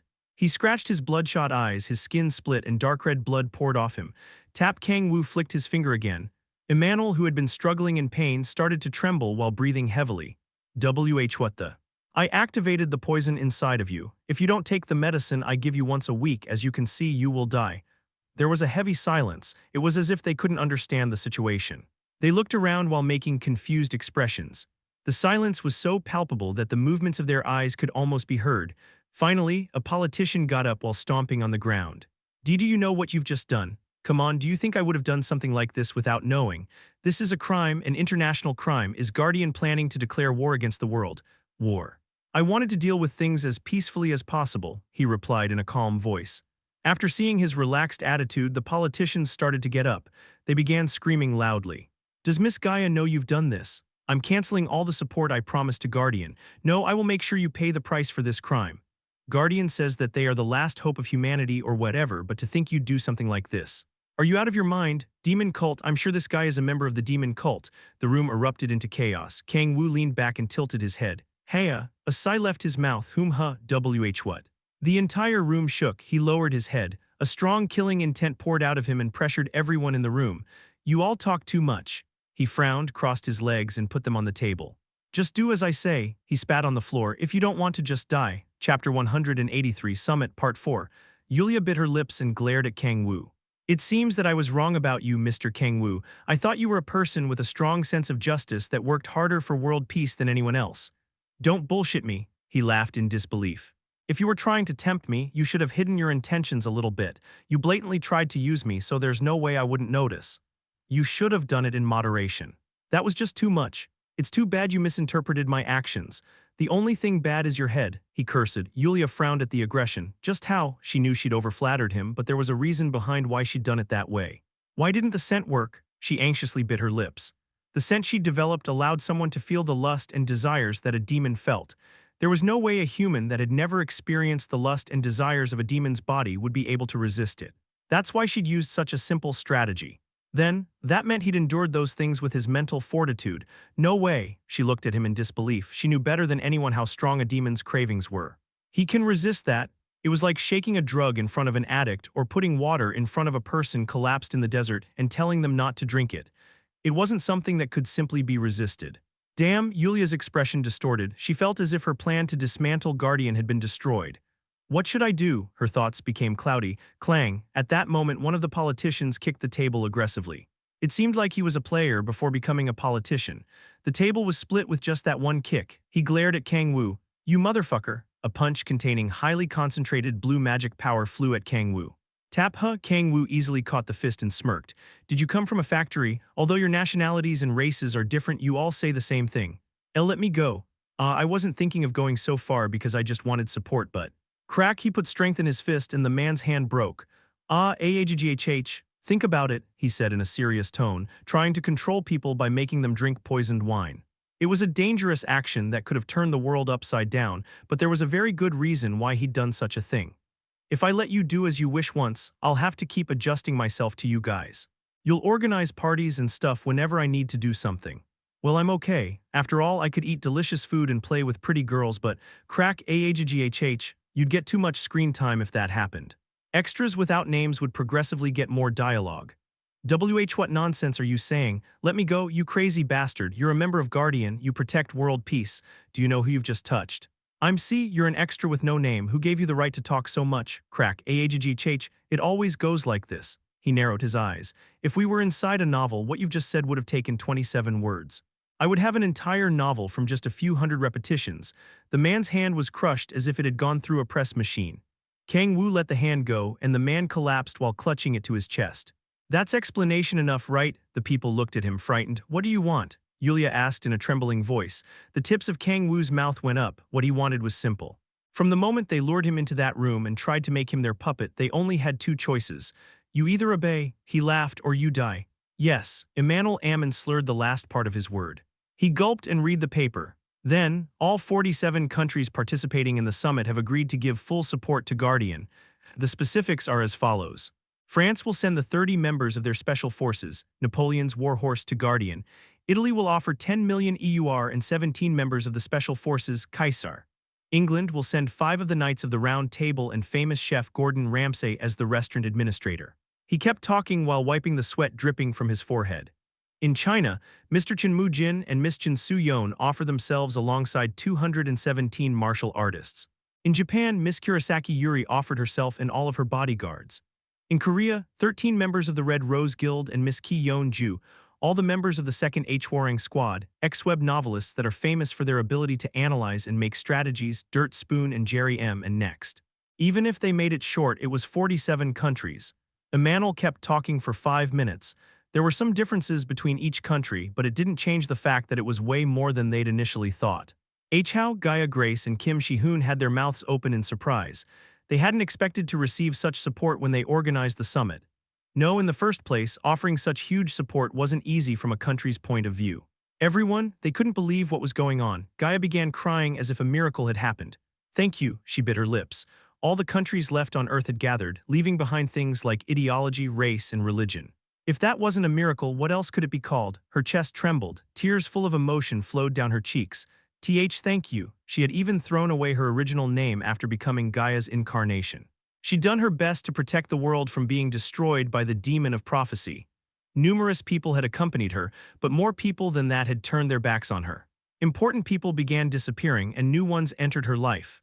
She'd lost her eyesight, the world had become dark, her legs had stopped working, and she'd felt that the world was too big. It was as if she'd been left alone in the sea. It was too heavy of a burden for a single person to handle. Her shoulders trembled, the tears didn't stop. Miss Gaia, Kim Shi-hoon grabbed her hands, which looked as if they would break at the slightest effort. He felt that he had to say something to her at the moment. "You aren't alone." Ah, a short exclamation left her mouth. Gaia felt a warmth flowing through her hands. It was an energy hotter and more reliable than anything else. She felt her face burning. The words he'd said, "You're not alone," kept echoing through her head. Small particles of light began gathering in the darkness. Some were small and others were big, but it seemed as if they were shining in the darkness.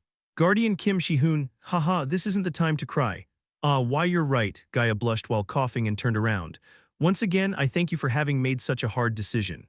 I won't say something as egocentric as we will guarantee the safety of all the troops, but we'll make sure no one makes a meaningless sacrifice. The world is still in crisis, monsters still appear inside gates, and the demon cult and Satan are trying to destroy the world, but... She straightened her back, a dignified yet intimidating energy emanated from the slender, frail girl. We will be sure not to waste a single drop of blood. Ha! What a great line! Our drops of blood will become the light that shines over the darkness. Yes, well said, sister-in-law. It doesn't matter how many troops you send or how strong they are. Numbers don't matter when it's about human life. Just as little fireflies gather and shine over the darkness, we will stick together and swim through this pitch-black darkness. Oh my God, Shi-hoon, if it goes on like this, I'll end up falling for sister-in-law as well. Clap, clap, clap. A thunderous clap spread through the room. Kang-woo smiled when he saw Gaia and Kim Shi-hoon holding hands. Well done, my children. He turned his head and looked at the reactions of those at the summit. Some were crying and trembling. It wasn't hard to see why they'd reacted like that. It seems like they were moved. Weirdly, the ones that were crying the most were the politicians he had poisoned, but that was probably just a coincidence. To think they'd offer so much support for world peace. The countries were giving such support that one couldn't help but wonder if they wouldn't suffer because of it. Being moved by such sacrifice was inevitable. Sniff, the French ambassador couldn't hold it anymore and began crying. "Motherfucker, you piece of trash." He mumbled in a low voice. Kang-woo let out an exclamation. So he hated the demon cult that much. After hearing him mumble louder, he stood up and walked toward Emmanuel. "Eek, so you had such a big resentment. And no, you see, don't worry, the world has gathered as one. If we stick together, we'll surely win against the demon cult." "Why yes, of course," Emmanuel quickly nodded. Kang-woo gripped his hand tighter. "Cough, let's fight as one. Ags, the light will be with you." It hurts, I am also hurting, you must resist, you can't be devoured by resentment." More tears flowed down his cheeks. It seems like my words moved him. He had even shed tears, so it seemed like his truth was conveyed. Emmanuel couldn't stop crying. He was moaning in pain while twisting his body, but he had for sure been moved. After all, I have a talent for touching people's hearts. Anyways, he was touched. Chapter 184. Lightning Strikes Twice. Part 1. Damn it, the woman let out aggressive curses. The name of the woman that had skin as white as snow was Yulia Vilkova. She was an apostle that served the phase of evil, someone who had an important role within the demon cult. She scrunched her beautiful face and bit her lips. He got me. She'd prepared a group of politicians in order to weaken Guardian. The relationships she'd spent years building had been taken in just an instant, and it was done in a non-funny, pathetic way. Damn it, she'd fallen for an insignificant and trivial trick. To think that he would give them a poisoned bottle of wine and try to control them using an antidote.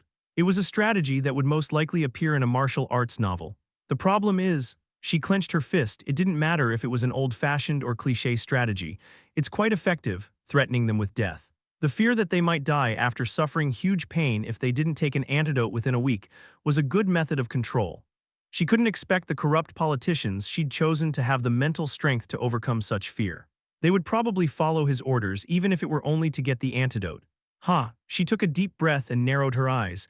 I'll have to create an antidote first. To use the corrupt politicians that had become slaves of Guardian, she would have to create an antidote first. And she touched her stomach. As for the most important reason why she had to create an antidote, I drank it as well. She wasn't sure if the poison he'd used would also affect her. After accepting demonic energy, her body became closer to a demon's rather than a human's. But still, I can't just not do anything. Even if she had the body of a demon, that didn't mean she had poison immunity. I must go to Tibet. There was one of the top 5 branches of the demon cult within Tibet. I must go there and develop an antidote. At the same time, she had to get rid of the poison that was left in her body. She took a deep breath, her boiling emotions calmed down and her eyes sunk. "Oh, Kang-woo, He was a distorted man who didn't match the organization called Guardian. He remembered the way he had looked at her. It somehow made her feel chills. He's definitely hiding something. She started to walk while making an anxious expression. She walked out of the White House and went to the airport where a private jet she'd used to get there was already prepared.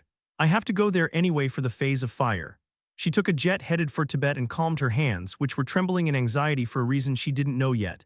Is it okay that we let her go? The White House, where the summit was taking place.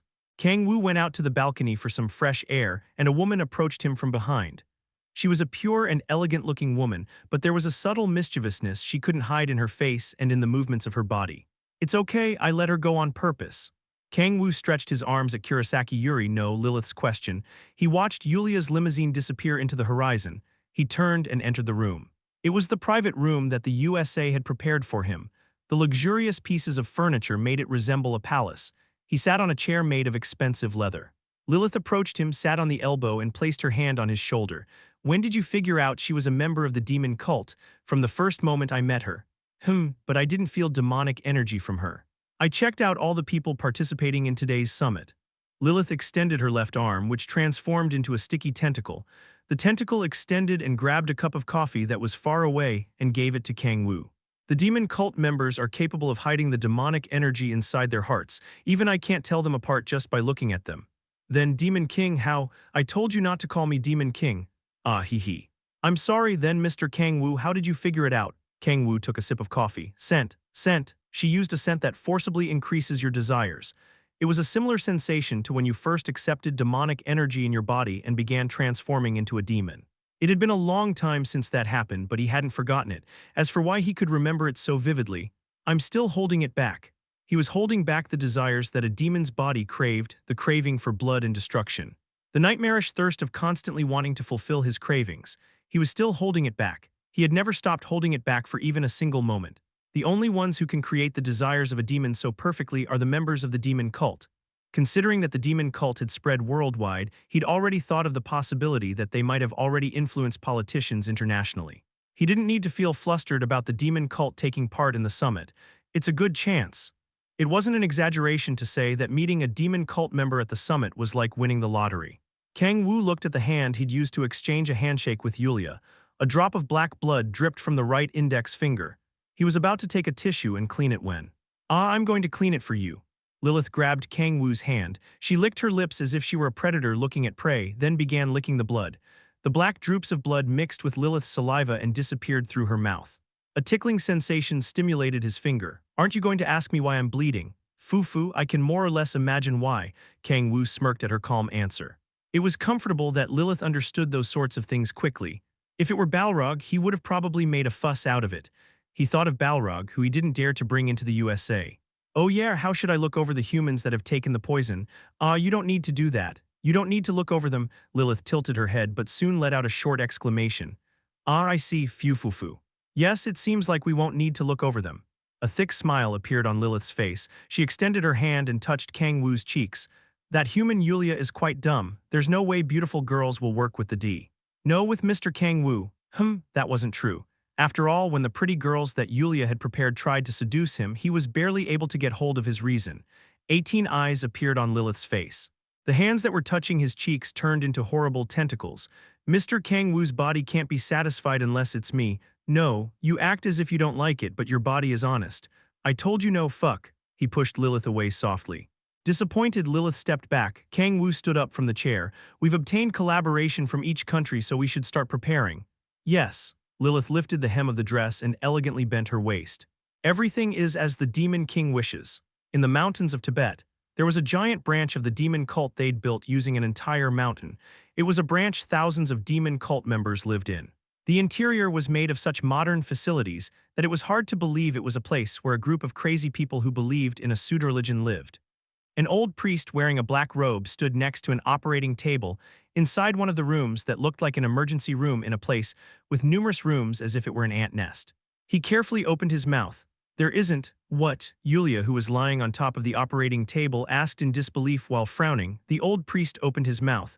We haven't been able to find poison. We checked Miss Yulia's body with black magic, normal magic, and even modern medical procedures, but we haven't been able to find anything foreign inside Miss Yulia's body. What? Yulia felt as if she'd been hit from the back. There isn't poison. We thought that maybe it was some sort of parasite, but there was nothing like that. There was silence. Her mind went cloudy. A hard-to-explain anxiety spread through her body. Wait. Yulia's voice trembled. The alcohol that human Kang-woo had given her and everything that happened next passed through her mind. Don't tell me. He'd said he had put poison in the wine and that everyone would die if they didn't receive the antidote. Was there any evidence? The evidence. Emmanuel Ammon, he'd screamed while struggling in pain. It was that one case. He wasn't even a player but a normal human being. A high-level player should have been able to cause such reactions just by using some magic power to apply pressure on him. Besides that, there was no proof that he'd put poison in the wine. Why? Yulia mumbled with a trembling voice. She mumbled in confusion.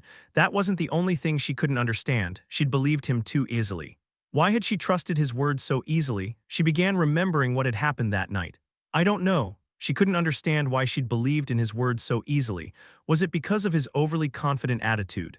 His intimidating eyes, how cliché it was to put poison in wine. She thought of many possibilities but couldn't find an answer. Yulia frowned and put her hand on her forehead. At that moment she found something in her hand.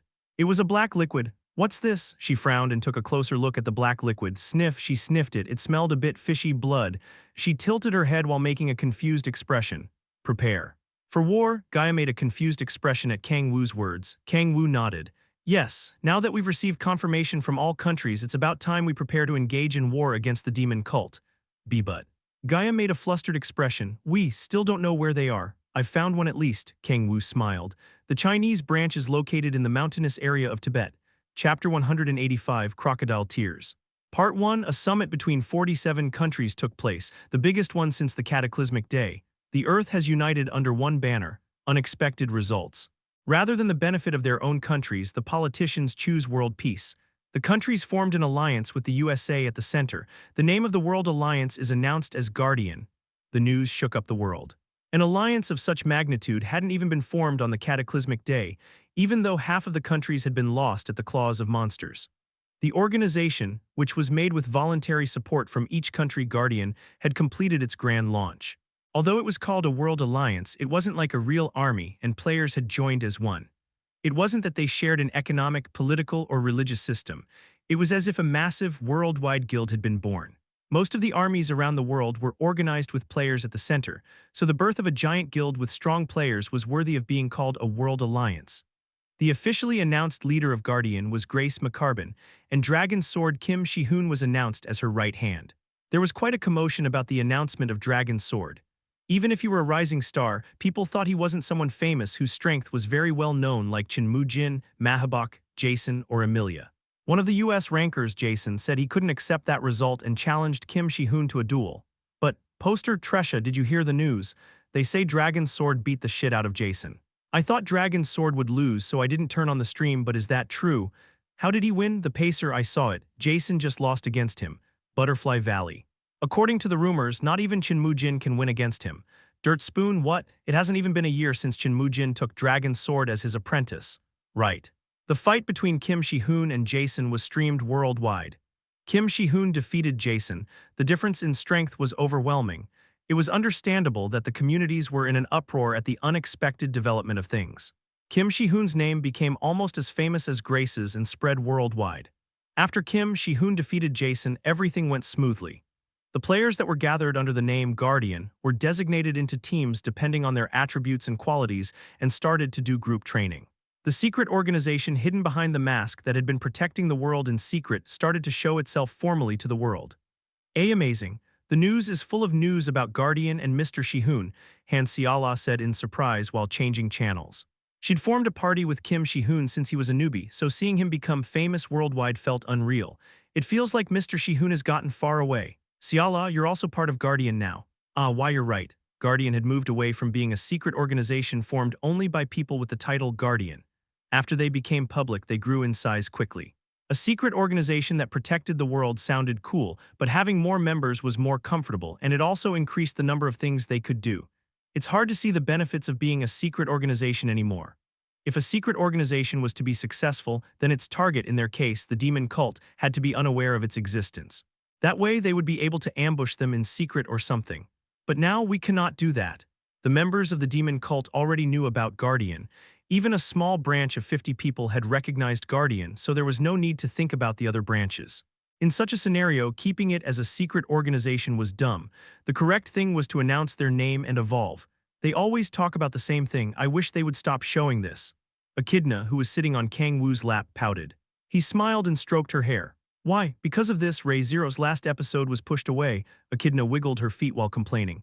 Is that an anime she likes? Besides training dragon magic, Echidna spent a lot of time watching TV. Among the things she watched, what she liked the most was anime. Seeing her looking at the TV with shining eyes was one of the small things Kang-woo liked to do. I should get rid of those bothersome guys as quickly as possible. His goal was to spend the days relaxing and watching TV. As time went on, those days seemed to be getting farther and farther away. Ancient demonic monsters, archdukes, the heavens. On top of that, he had to think of the gods' dimension where beings like Gaia and Tyrion lived. If things go on like this, maybe a martial arts world will appear too. After Gaia, the guardian that protected the dimensional wall, disappeared, the world became messed up. To be honest, he felt that he couldn't be surprised anymore when it came to the types of worlds there were. He felt that his desired peaceful life was moving further away with every new dimension that appeared. HNGH, he shook his head. It was pointless to think about things he couldn't solve. His priority was to deal with what was in front of him. Miss Gaia, you don't look good. Is there something bothering you? Hansiala walked toward Gaia, who was sitting on the sofa while making a worried expression. It's nothing. Surprised, Gaia shook her head. Kang-woo looked at Gaia, who couldn't seem to calm down. I guess it's awkward. Gaia had begun living in Kang-woo's house after Guardian was announced. As Grace, the one who used to take care of her, became busier, she needed someone else who could take care of her. Gaia was such an important person that they decided to use Grace as the representative instead, and she had to be taken care of by someone they could trust. Miss Grace and Mr. Shihoon are busy, so I'm not sure if it's okay for me to stay here comfortably. It's okay. It's not like they've done that for our comfort. After Guardian was announced, they'd purposely hidden Kang-woo and Gaia's existence. The reason why they'd hidden Kang-woo was to hide the strongest member of Guardian from the enemies, and they'd decided to hide Gaia to hide Guardian's weakest point.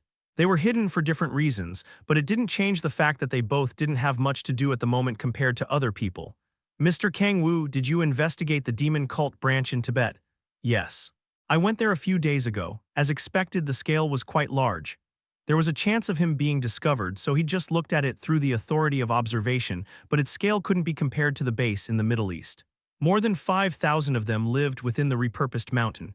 Considering that there were also numerous demons living inside it, that number was even bigger. It was the biggest base they'd ever found. It really will become a war. Yes, he nodded. Wars where millions fought didn't exist anymore. Wars were centered on a small number of superhumans called players, so 5,000 demon cult members couldn't be taken lightly. Mr. Kang-woo, you won't participate this time, right? I'm going to participate, but I'm not going to be in the forefront, he said in a firm voice. Gaia's face darkened. Kang-woo kept talking. It's a necessary thing. He wasn't going to compromise on that. If Kang-woo, Balrog, and Lilith fought, winning the war would be easier. No, unless there was an archduke, they could probably sweep away that demon cult branch, but I can't fight alone forever. Of course, in front of beings like an archduke, when numbers didn't matter, he would have to fight. Still, he couldn't be in every single fight. It would be egocentric to think that he could do everything alone. And he remembered what the politicians said at the banquet hall. They had no fear or nervousness of the demon cult. That was also the case for the players that had just joined Guardian. They didn't put much effort into practice. As if they were making clear that they'd been forced to be there, all sorts of accidents kept happening. They weren't scared of the demon cult, so they were going to use the name and prestige of Guardian as much as possible. That was what the players thought. In reality, they'd found some cases of people accepting money and misusing that prestige. We've won too easily. Kang-woo was too strong, so they'd been able to overcome dangerous situations too easily. It wasn't something that could be solved by saying the demon cult members were dangerous. They must know it. If they were so confident about it, it was a matter of time before they self-destructed. They must know how strong and scary the demon cult and demons were, even if a lot of blood was shed because of it. Miss Gaia, didn't you also feel it while talking with the politicians? Do you think it's okay for things to go like this? There was a heavy silence. Gaia bit her lips and slowly shook her head. No, I think that it's dangerous. I'm glad. It seemed like she wasn't dumb enough to force her ideals in that situation. She also knew how serious the situation was. It isn't just to wake them up. He kept talking. If the goal was to wake the world up, he could have done other things, but he decided war was necessary for a different reason. We need to make the forces stronger. The phrase, "what doesn't kill you only makes you stronger," was nonsense in most cases, but for players that wasn't the case. Players became stronger through fighting, and in dangerous battles they grew even more. That didn't mean they became stronger just by gaining battle experience. 0, the level limit and experience. Most players usually overcame the level restriction by hunting a strong boss monster or when they overcame a life-or-death situation. The battle against demons could satisfy both requirements. Demons gave more experience than boss monsters, and since they were also stronger, they would feel their lives at risk. Basically, thanks to the war, players would be able to obtain huge growth. There should be more than 30 world rankers at least. Thinking about the future battle with Lucifer, they should have at least that many world rankers. After all, unless they were a world ranker, an average player wouldn't be able to deal significant damage. You said the blood we shed will become light and shine over the darkness. Yes, Gaia answered in a heavy voice. Kang-woo put his hand on her trembling shoulders. This war is going to prove that. All troops ready, 2 months after Guardian was announced to the world. The Guardian troops that had completed basic training arrived in Tibet. 10,000 players had gathered from all around the world. They were all elite players that had completed the 7th awakening. Advance, Grace, who was at the forefront, shouted. It wasn't that they were riding on a horse like in the Middle Ages, but the scene of so many players rushing forward was amazing. The night-class players at the front were running at a speed that made cars look pathetic. Hey, they said they'll pay 50,000 USD per demon cult head. Whoa, they're going to pay so much for crazy cult believers. There wasn't any sign of nervousness on the faces of the players. They didn't respect the formations and just leaped forward to the place where the demon cult members were hiding. Boom! Along with a very loud explosion, a cloud of white smoke rose. Demonic monsters, demons, and demon cult members walked out of the mountain. Damn, how did they know? Stop them. Ha ha ha, I was starting to get bored of being stuck inside the mountain for the entire day, so this is nice. I Malfurion, demon of the 7th hell, will face you. The battle between demons and players began. There were screams, sounds of explosions, heat waves, and frost spreading in all directions. It started. Gaia, who was looking at the battle from a safe space along with Kang-woo, spoke. Kang-woo nodded. Yes, it has, Kang-woo replied in a serious voice. The members of Guardian were fighting desperately with all their might. The sight of them fighting while bleeding made his heart hurt. I can't stand still and do nothing. He didn't intend to stand still while looking at everyone else fighting. The black smoke that spread from Kang-woo's hands covered the corpses of the demons that had died. Ting, the attribute Reaper of Souls has been activated. The passageway that leads toward the deepest part has slightly expanded. Everyone is fighting, he said in a voice full of sadness while hearing the system's notification. The blood they shed won't be in vain. The attribute Reaper of Souls has been activated. The passageway that leads toward the deepest part has slightly expanded. By bleeding, Guardian will become stronger. The attribute Reaper of Souls has been activated. The passageway that leads toward the deepest part has slightly expanded. The tips of his mouth naturally began going up. Humanity will move a step forward to protect the world's peace and for a better future. Oh, fuck. The attribute Reaper of Souls has been activated. The passageway that leads toward the deepest part has slightly expanded. He kept hearing the bell sound. I mustn't smile. Guardian was fighting against demons. He felt his heart burn while looking at them. The attribute Reaper of Souls has been activated. The passageway that leads toward the deepest part has slightly expanded. I really mustn't smile. Even if it were necessary, it was true that he couldn't help but clench his fists while looking at them. It was obvious that tears would drop from the warrior of light Kang-woo's eyes. The attribute Reaper of Souls has been activated. The passageway that leads toward the deepest part has slightly expanded. How weird. I'm definitely really sad. He didn't understand why, but his mouth kept trying to go up. Did they say that the most delicious meal is the one you didn't pay for? Ah, how sad. My tears won't stop. He lowered his head while shedding tears as if he didn't dare to look into the battle. He hid his smile. Ha ha ha. Chapter 186, Phase of Fire, Part 1, Crack Boom. What? The player's eyes widened. A giant demon over 5 meters tall with a massive body rushed toward the panicked players. Paff. Before the player in front could open his mouth, the demon's knee hit his chest.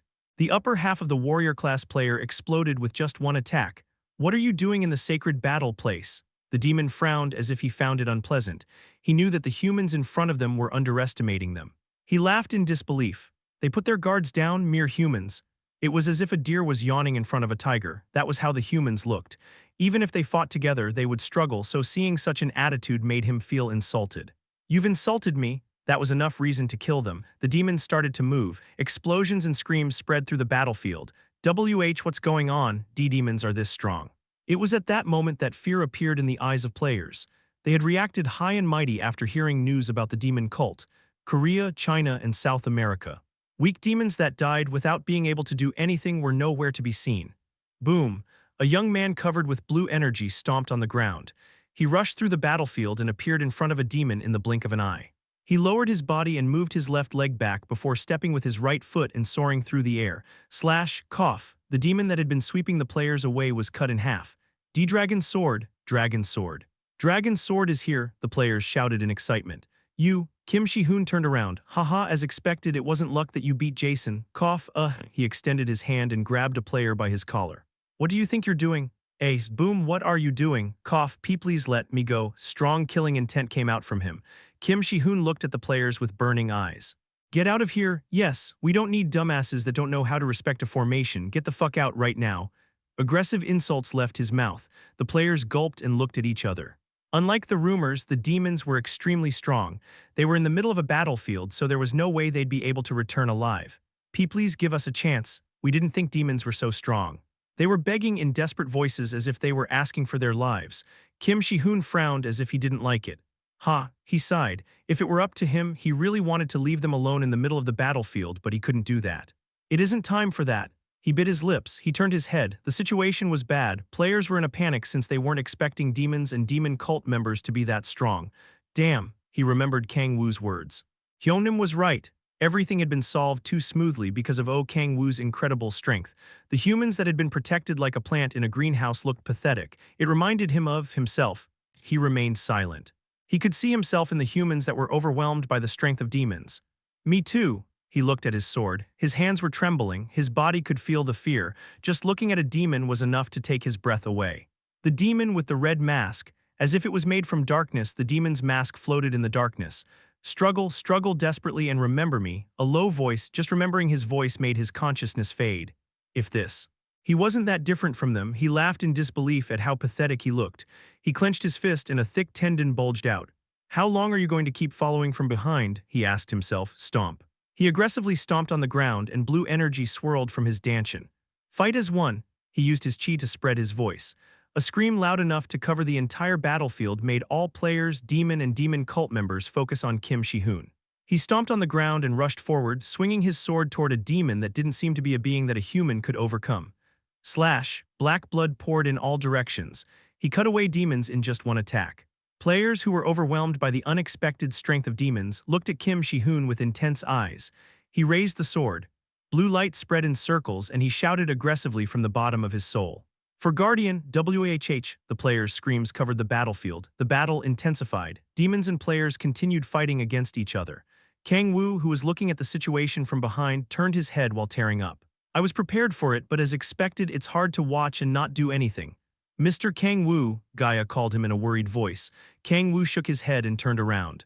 I'm going away for a moment. Yes. He walked out of the tent that was located at the rear of the battlefield. Fuck. Kang-woo shook his head while hitting his cheeks. I almost laughed. He knew he had to keep acting serious, but he couldn't help but smile at the constant pinging of the message window. He also felt refreshed after seeing all the new Guardian players who hadn't taken the issue more seriously. I hope it weeds out well. He wasn't sure if making a comparison like that was correct, but the war was, in a sense, a refining job. A war to select the players who, despite feeling fear at the strength of demons, were able to overcome them and fight until the end. He lightly stomped on the ground. Kang-woo's body rose into the air, and he moved to the top of the mountain from where he could get a clearer view of the battlefield. The four he could call his underlings were waiting for him there. He didn't need to act like the warrior of light in front of them. They knew the real face of the demon called Kang-woo, Echidna, Baltsek, Balrog, and Lilith. He walked toward them. The one who ran to him first was Echidna, and she grabbed his sleeve. Siala, she's in the healing squadron in the rear.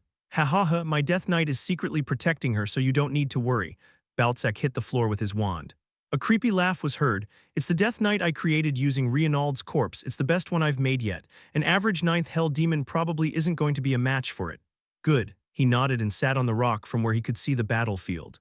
Echidna tried to sit on his lap, her eyes shining. Fufu kid, move back for a moment. Tentacles grabbed Echidna. She wiggled, but the opponent was Lilith. It was a great demon who was even capable of facing an archduke. Let me go, Echidna glared at her. Lilith shrugged her shoulders and ignored her. After approaching Kang-woo, she spoke in a seductive voice.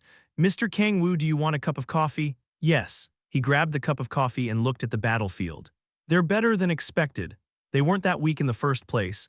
It was just that they'd underestimated demons too much. He was worried after seeing them panic after the first confrontation, but thanks to Kim Shi-hoon's performance, the panic had died down. "Well done, my child." He wanted to clap because of how proud Kim Shi-hoon made him feel.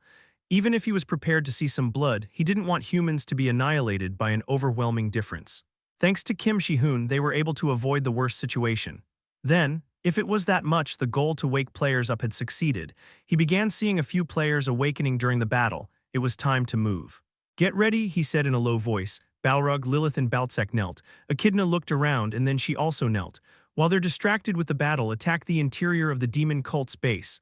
"What should we do with the humans inside the base?" Balrog asked. "Do you even need to ask?" The tips of Kang-woo's mouth went up. It was something that wasn't even worth asking. During the 10,000 years he'd spent in hell, he'd moved according to one simple law. Answer evil with an even bigger evil. He calmly opened his mouth. Balrog smiled. Answer killing intent with an even bigger killing intent. He stood up and looked at the huge demon cult base carved into the mountain. "Sweep everyone away." Boom, slam, ahhh. The sound of screams filled the passageway. A thick smell of blood and a horrifyingly loud sound made her senses blurry. A woman was running through a passageway that was shaking as if an earthquake was happening. Ha ha, Yulia Vilkova. She was a very important executive of the demon cult who had the position of apostle of evil. She managed to walk out of the crumbled tunnel. Damn, her beautiful face was distorted. The Tibet Temple was one of the 5 most important branches of the demon cult. They were on the verge of collapsing. Since things became like this, she bit her lips. It wasn't that all the preparations were ready. If she moved carelessly, something that couldn't be reversed might happen, but I have no other choice. It was obvious that if things kept going on like that, the Tibet base would collapse. She had no other choice. Slide deep within the mountain, a door leading to the center chambers opened. As she opened the door, intensely hot air hit her. "I must wake him up." The phase of fire, Emperor of the Fire Road. She had to wake up Mammon, the Archduke of Greed. Chapter 187, Phase of Fire, Part 2, An enemy infiltrated? Why yes, the priest's urgent voice responded. Yulia raised her hand and frowned. Magic spread and the base's interior became visible like a CCTV. Yulia's mouth fell open after she saw something she could hardly believe. Why is Balrog here? She couldn't understand what was going on. It might be possible for humans to ambush them, but why was Balrog there? Wasn't he killed by the Guardians? She could see the Balrog she'd thought had died at the hands of Guardian roaming inside the base. It wasn't just Barlog who was attacking the base.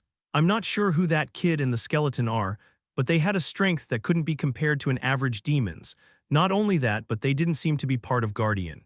They're using demonic energy. Guardians had demons as their enemies, so there was no way they were allies. No, leaving that they were using demonic energy aside, there was Balrog and an undead. There was no way they were part of Guardian. Basically, that meant that, along with Guardian, there were 3 forces in total that had infiltrated. Damn, just what? Yulia hit the table at the unexpected development of events. The giant table was split into 2. Call the soldiers who were sent outside. But if we do that, Guardian, are humans like that important? Our base is being attacked. You understood. The priest quickly lowered his head. Some of the demon cult soldiers that were fighting against Guardian changed their direction and went inside. Not enough. The black-haired child and the skeleton were a problem, but the biggest issue was Balrog. With only that many demons, they wouldn't be able to stop that monster, who was famous even in hell. She knew that trying to face Balrog and Guardian simultaneously was ridiculous. I must ask for support. She grabbed the communication crystal. She was trying to call the bases around Tibet with the biggest forces.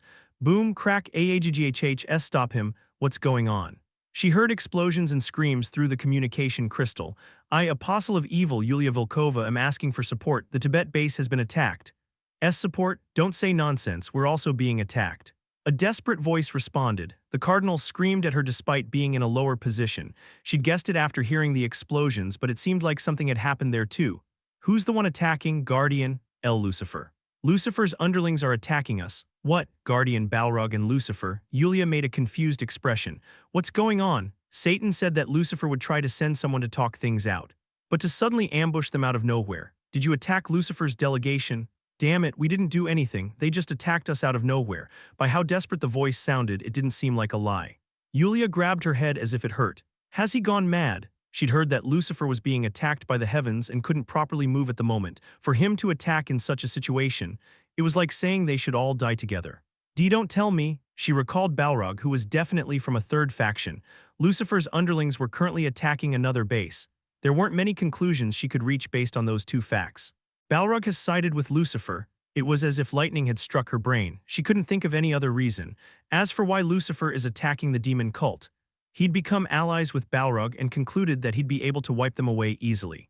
Ha, she laughed out loud. Yulia frowned and stomped on the ground. Boom, the entire room shook and a thick demonic energy started to rise. How dare they? There was only one possible reason for Lucifer to be attacking the demon cult despite being under attack from the heavens. They were definitely trying to get to the root of evil that the demon cult had. How dare they touch us? She was overcome with anger. Since things became like that, an alliance with Lucifer wasn't possible anymore. Now, it's war. They had to bring fear to everyone that went against the demon cult. Ha, she got up. Boom, a loud explosion shook the interior of the base. The mountain shook so much that it seemed like it would crumble. Although she had said the words, how dare they, their situation wasn't very good. They might have had a chance if it were the main branch, but nobody in Tibet could face them. No, there was a way, but she hesitated. It wasn't that all the preparations were ready. If she moved too hastily, there was a chance that something irreversible might happen. There's no other choice.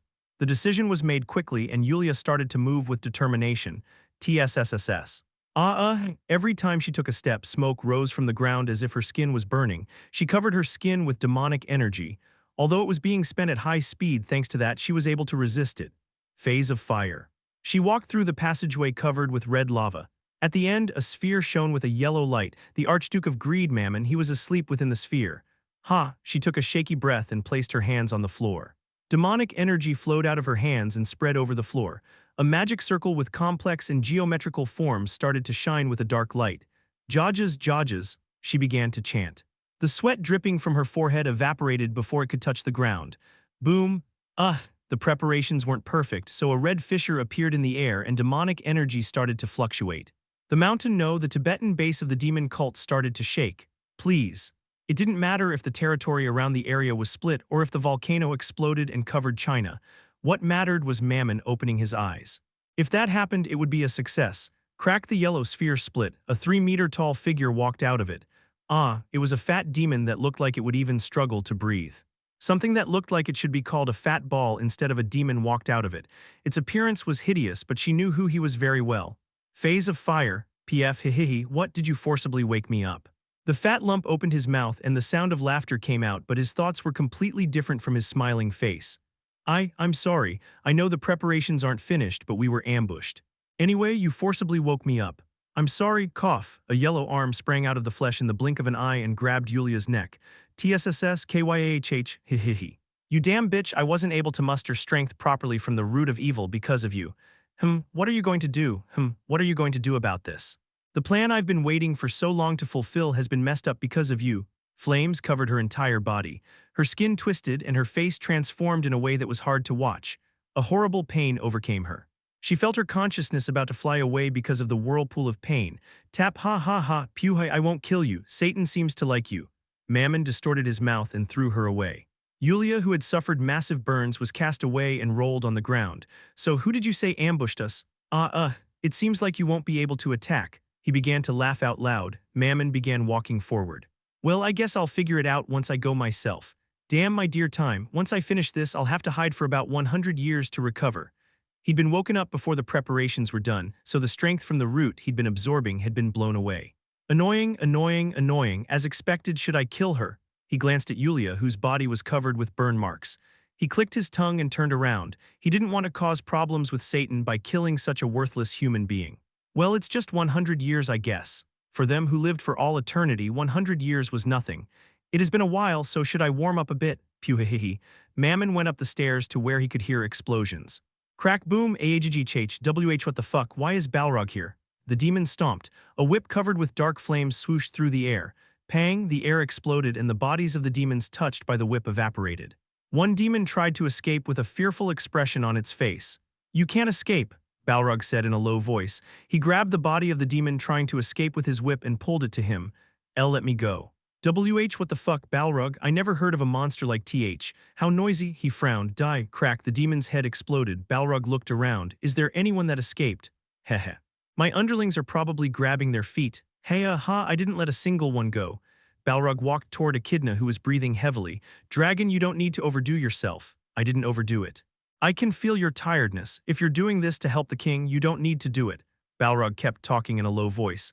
The king doesn't need any help, he's someone complete on his own. Kang-woo was sealed by the system, so he's different from when he used to be in hell.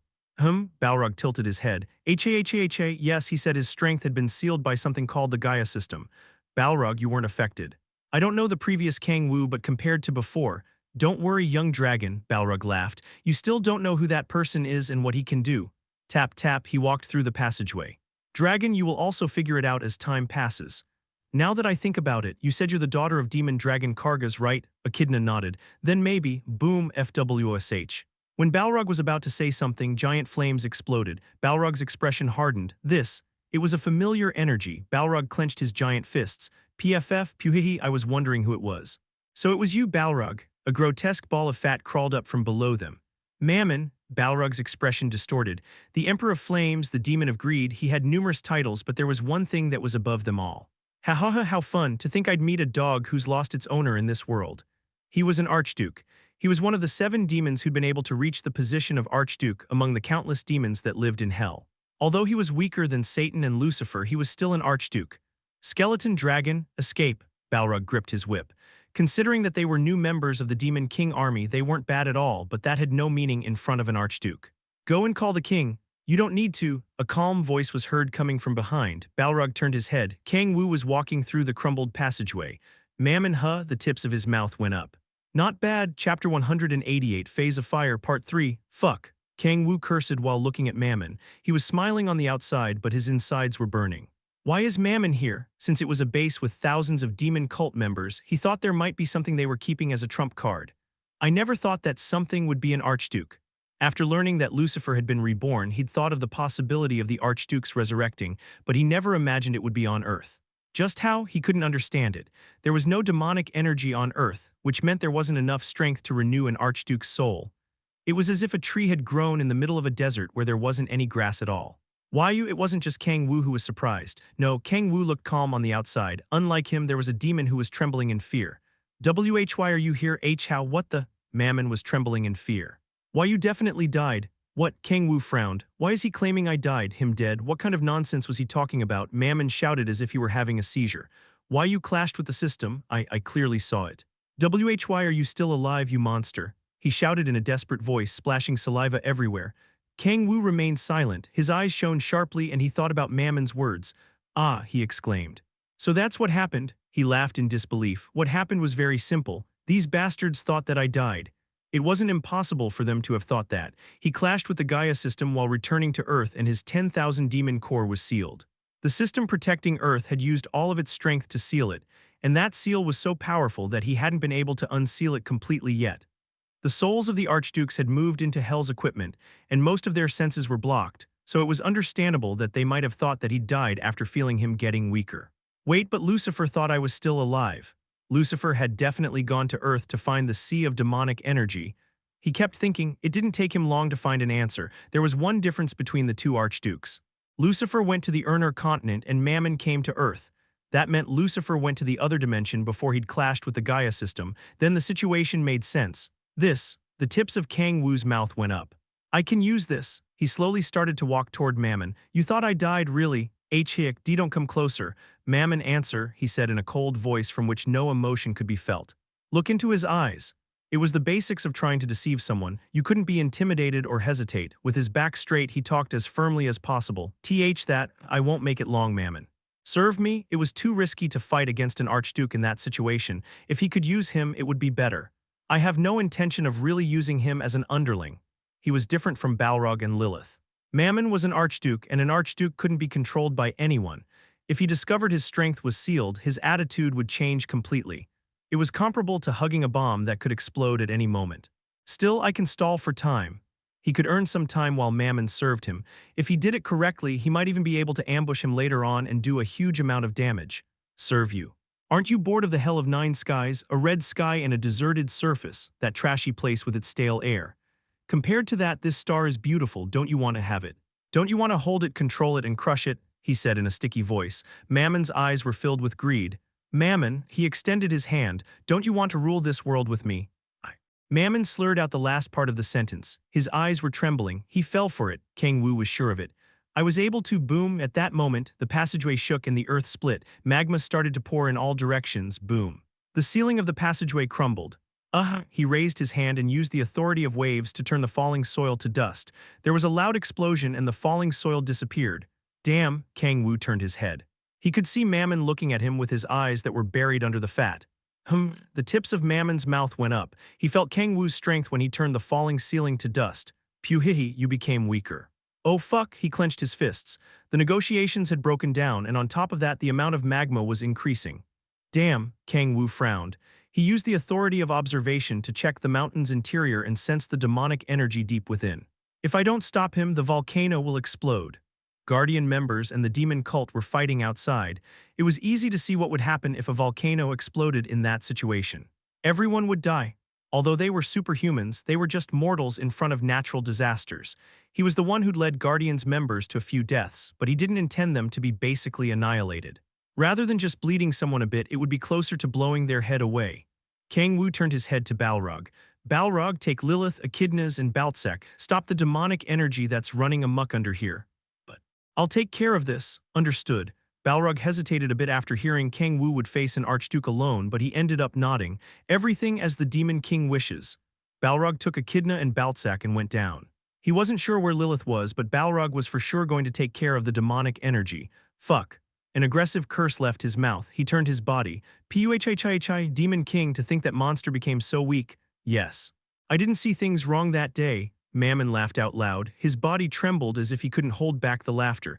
The tips of his mouth went up while dripping saliva. Then that means. This is the perfect opportunity to obtain the demonic energy. See. He didn't need to wait for 100 years. He was going to be able to obtain a strength that couldn't be compared to the one Satan would get after absorbing the root. Puhihi. He grabbed his stomach and laughed out loud. The saliva that spurted out of his thick lips poured in all directions. Kang-woo remained silent while looking at Mammon laughing. Ha, he let out a fake laugh. He glared at Mammon with deep, sunken eyes. Hey pig, stop giggling. He lowered his hands. The key of the demonic energy seed turned into a dark red spear. Haven't I beat you enough already? He was a pig who had already lost against him once. Not only that, but he desperately begged for his life. He found how Mammon was laughing so confidently to be a bit funny. Boom, he stomped on the ground and shot forward, gripping his spear as he tried to stab the fat ball. FWOSH. Puhihi, flames poured out and his skin was burned, but he ignored it. He used the authority of explosion and stabbed him, scattering Mammon's flesh away. Boom, a blazing hand emerged from the Mammon's shredded flesh. Kang-woo slipped to the side and dodged it. About 30 meters of the hall started collapsing from the yellow hands flailing. Kang-woo clenched his right fist and used the authority of divine power and the authority of waves. Crack. Flesh exploded again when he punched Mammon and sticky pus splashed into his skin. TSSS. The pus burned his skin, his cheeks melted down and his teeth became visible. His hands melted down to the bone. He ignored it. He gripped Gibalg and with a strong spin, a huge amount of demonic energy started to spread out. Gungnir was created, not enough. He added another authority. He mixed the authority of destruction and ice and combined 6 different authorities. His abilities reached a limit and a horrible pain spread through his head. He gave up on making the calculations. The body that had reached the extreme demonic energy body reflexively continued doing them subconsciously. Longinus. A short spear that didn't reach even a meter in length appeared. It was a spear that was white as snow. He pulled his arm back, twisted his body, and threw Longinus with all his strength. Boom! The mountain broke and thousands of pounds of soil began to pour out. That only lasted a moment before immense chilling energy spread and froze the soil. The climate twisted and snow started to pour down from a clear sky. Puhihi, Mammon trembled, half of his body was frozen. After throwing Longinus, Kang-woo fell to the ground. He turned his head. Fuck. An aggressive curse left his mouth. Puhihi, Mammon's frozen skin slewed off and the horrible ball of fat multiplied. His burning flesh poured over Kang-woo while he let out a creepy laugh. Puhihi. His crazy laughter was full of greed. Kang-woo was burned and devoured by a red sphere. The yellow sphere's name was Greed. It was Mammon's hell equipment that devoured and burned everything. AAH, the Sea of Demonic Energy. The Sea of Demonic Energy is mine. Mammon raised both arms. Boom, someone rose from the ground with an explosion. Strong blue energy radiated from his body. He had a perfect appearance as if gods had carved it. Hyung, Nim. The young man who'd come running through the crumbling mountain was trembling as if he couldn't believe what he was seeing. Puhihi, get out of here, human. I'm busy at the moment. He extended his hand toward the yellow sphere Kang-woo was trapped within. With the sea of demonic energy in front of him, he didn't have time to care about a human. Slash. His hand fell off after being cut with a blue sword. How dare you? Kim Shi-hoon stood between the sphere and Mammon. Hey cholesterol, how dare you try to touch my Hyeonim with those dirty hands of yours? Blue energy poured out as if it were exploding. Chapter 189, Why Did You Do That? Part 1. Hyeong, Mammon frowned. He never heard about the Demon King having a little brother. No, he didn't even know if the word family meant anything to him. Pew hissy. If you live for long enough, you truly get to see weird things. To think there was someone who called himself the Demon King's little brother. Also, on top of that, it was a human. Hihihi, human, I'm not in the mood for fighting. How about you move? Mammon laughed out loud. Although he was laughing as if he were having fun, in reality, he was quite annoyed. How annoying. A strong pain was still left in his body. Even with the Demon King's strength sealed, a battle against him wasn't easy, especially that last attack. If he didn't react fast enough, his entire body would have been frozen. Although he'd been able to dodge it, half of his body had frozen and been torn apart, so there was no way he could just shrug it off. Annoying, annoying. He anxiously bit his lips. He hadn't fully healed yet. No, he wouldn't be able to recover by natural means. Even if he got lucky and was able to be healed, there was a chance he might never be able to fully recover his strength. That was how severe the Demon King's last attack was. Pewhai. How annoying, really, annoying. He narrowed his eyes. He had to steal the sea of demonic energy from the Demon King as soon as possible, but a lowly human was trying to bother him. Hihai move human, FWSH. Flames poured out, a road of flames appeared in the land frozen by the Demon King's attack. A sticky fire that was more akin to lava targeted Kim Shi-hoon. Ha, he raised his sword. The hot air washed over his skin, but he had no time to envelop himself in chi for protection. Damn, the demon in front of him was completely different from the ones he'd faced until that point. FWSH, the flames hit him. His body was pushed back and he rolled on the ground. Cough, cough, cough. He vomited black fog and burns appeared on his skin. It was an overwhelming strength. It was so strong that it was weird to call him a living being. Although he'd received only one attack, half of the El Cuero blade was melted down. What is this? It was different. The demons he'd faced until then weren't beings like that. Even if they were strong, they weren't as strong as that demon. Making a comparison was impossible. Damn. His body trembled and fear started to spread through him. His face paled and he was starting to have trouble breathing. A familiar voice went through his head, I'm sorry. That voice had been etched within his brain. That voice seemed to be saying, this is your limit. That voice was the chain holding Kim Shi-hoon back. Shut up, he said to the voice. He clenched his teeth and stood up. It wasn't the time to be affected by such a voice. He grabbed the half-melted sword. HNG, Mammon frowned. It had been a long time since he'd seen a human receive such severe burns still standing. Hehehe. Annoyed laughter left his mouth. Tap, he bounced his finger. Rays of yellow flame spread from his body like a net around Kim Shi-hoon. He gulped. Gripping his sword with both hands, he raised it to his forehead. The blue dragon first form he realized when he faced Halfa's. He remembered the sensation he'd felt back then and saw a blue light in the air. He followed that light and swung his sword down, slash. The attack that had overpowered Halfa's attack cut through the net. He stomped and ran through the broken net. Mammon looked at him with great interest. Whoa, to think that a human would be able to counter his attack. Kim Shi-hoon ran toward Mammon and shouted. Giant rays of flames targeted him from both sides. He quickly dodged the attacks, TSS. His skin was burned and smoke rose. Damn, he cursed. Speed was an issue, but the biggest problem was the strength of the flames.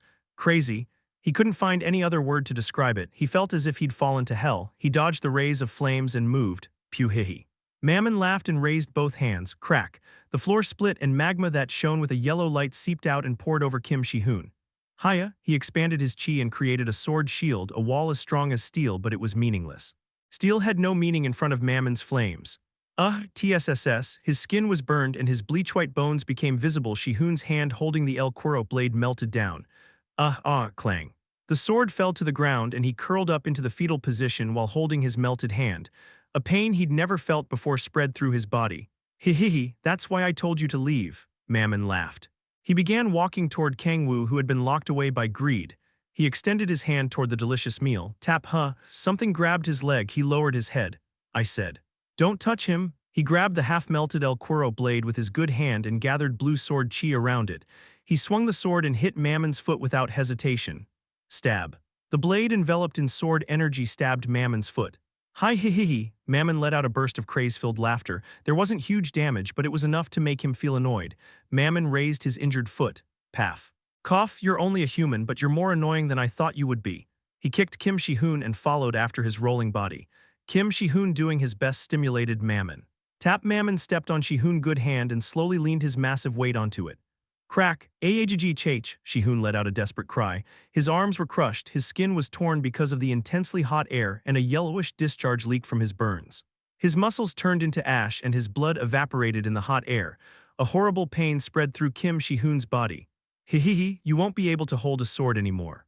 All his nerve endings had been burned away, and one of his hands was completely missing. There was no way to recover from the wounds unless it was with the authority of regeneration. No, even with the authority of regeneration, it would take him a while to be able to hold a sword again. That's why you should have just fucked off when I gave you the chance. He made fun of him and turned around.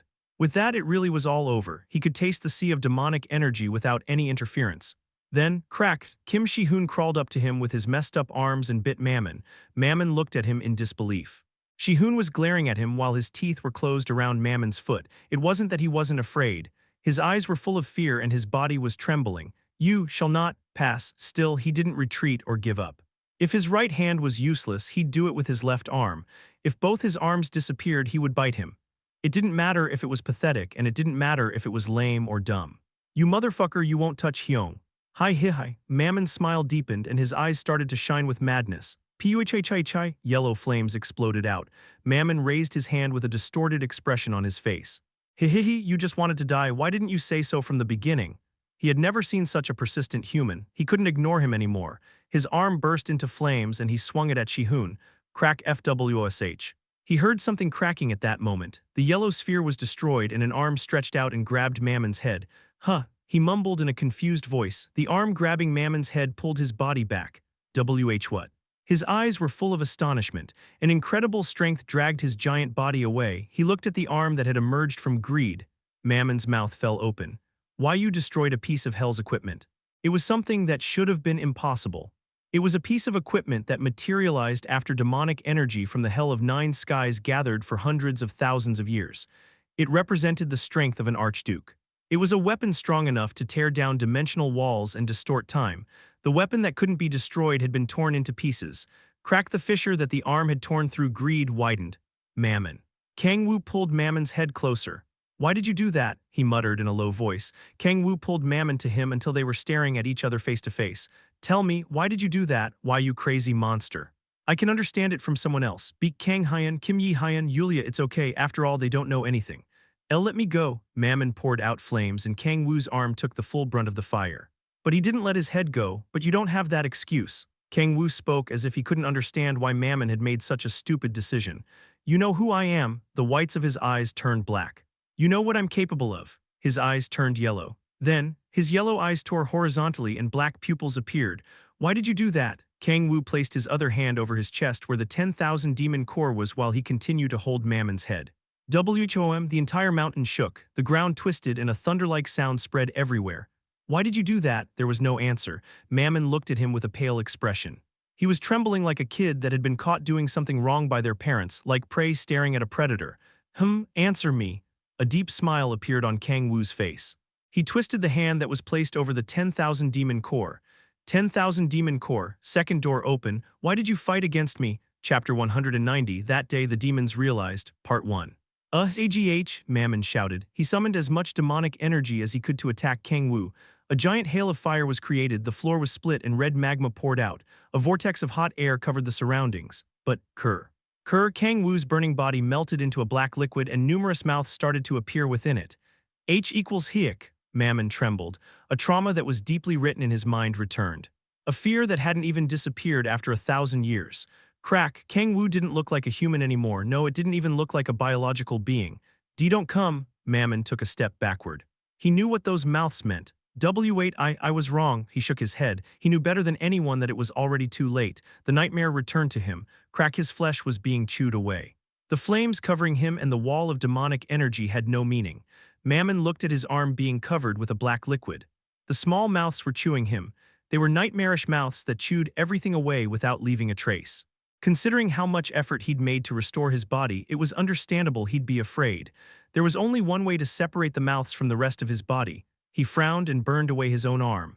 FWOSH, damn, not even his characteristic smile was anywhere to be seen. Aggressive curses left Mammon's mouth. The black liquid started to move toward him again. He fell backward and rolled away. His body, which was closer to being a ball of fat, rolled like a ball. It was a somewhat funny scene, but something unexpected like, oh, he's faster than he seems didn't happen. In terms of strength, he was among the strongest archdukes, but because of his fat body, his agility was below an average demon's. The black liquid instantly caught up to him. G get off. Mammon, who was rolling backward, grabbed an object that had fallen to the ground. It was a yellow sphere about 1.5 meters in diameter. It was Mammon's hell equipment, greed. After Kang-woo had broken out of it, a part of it was completely destroyed, but its overwhelming strength hadn't disappeared. He grabbed greed and extended a wall of flames. TSSS, hihihi. The black liquid pouring toward him was blocked by the wall. Mammon laughed out loud. I blocked him, hell's equipment. The weapon that could be called the peak of the hell of nine skies still had its overwhelming strength. Hihihi. A laughter full of madness flowed out of his mouth. He definitely became weaker. In the past, after the battle with Balrog, he'd faced that aspect of the Demon King before. Back then, the black liquid had been voluminous enough to cover the entire sky, but if it was only that big, he thought he should be able to face it. Hope appeared in Mammon's eyes. TSS, TSS, hihihi, it's useless. He laughed out loud like a villain that was protected behind bulletproof glass. The black liquid stopped pouring toward the wall. Did it work? Mammon took a glimpse at Kang-woo. Huh. The black liquid was starting to gather in one place. 10 meters, 5 meters, 3 meters, 1 meter, the black liquid was shrinking. A chilling fear began spreading down Mammon's back. He couldn't help but feel that something was wrong. What's going on? It was something he hadn't seen even when he fought against the Demon King in Hell. The black liquid was compressing to a single point. Compared to its size, the demonic energy was unbelievably strong. It looked like a fissure for making demonic energy explode. A huge amount of demonic energy started to run amok. Yuck. He swung greed and the fire spread as if he'd swung a fan. The flames covered the black liquid which disappeared without leaving a trace. Huh, Mammon looked around in confusion. What did it disappear? He took a step forward and flinched. He couldn't see the black liquid. It was as if it had been burned away by the flames of greed. Hihihi, Mammon looked around in confusion. Then, Mr. Mammon, oh, Archduke. You finally woke up. A group of about 30 demons approached him. Hi, who are you? Mammon asked while frowning. We're demons of the 8th hell. After being summoned here, we were waiting for you to be reborn. Alright, now we're at a disadvantage in the fight against the humans, so we came here to ask for the strength of an archduke. Hihi. Mammon turned his head. He waved his hands as if he wasn't interested. Fuck off. That isn't important right now. He lowered his body and looked at the ground. Did he really die? It wasn't impossible. He was clearly attacked by the flames that came out of a piece of Hell's equipment. Hell's equipment were created by the gathering of the essence of the Hell of Nine Skies. If they received a frontal attack, even an archduke could be destroyed, including his soul. If it was a weakened demon king, there was a chance he had been extinguished after receiving such an attack. Hi-hi-hi-hi. The tips of his mouth went up. Puhi-chai-chai-chai-chai. A laughter filled with madness flowed out of his mouth. Mammon lowered his body while grabbing his huge belly. His shoulders moved excitedly. Hi-hi-hi-hi, you tried to act cool, but you ended up like this. Hi-hi, why did I fight against you? Because you became weak. Mammon laughed as if he'd forgotten the fear he felt of the Demon King. The happiness of overcoming the risk of death was hard to compare with anything else.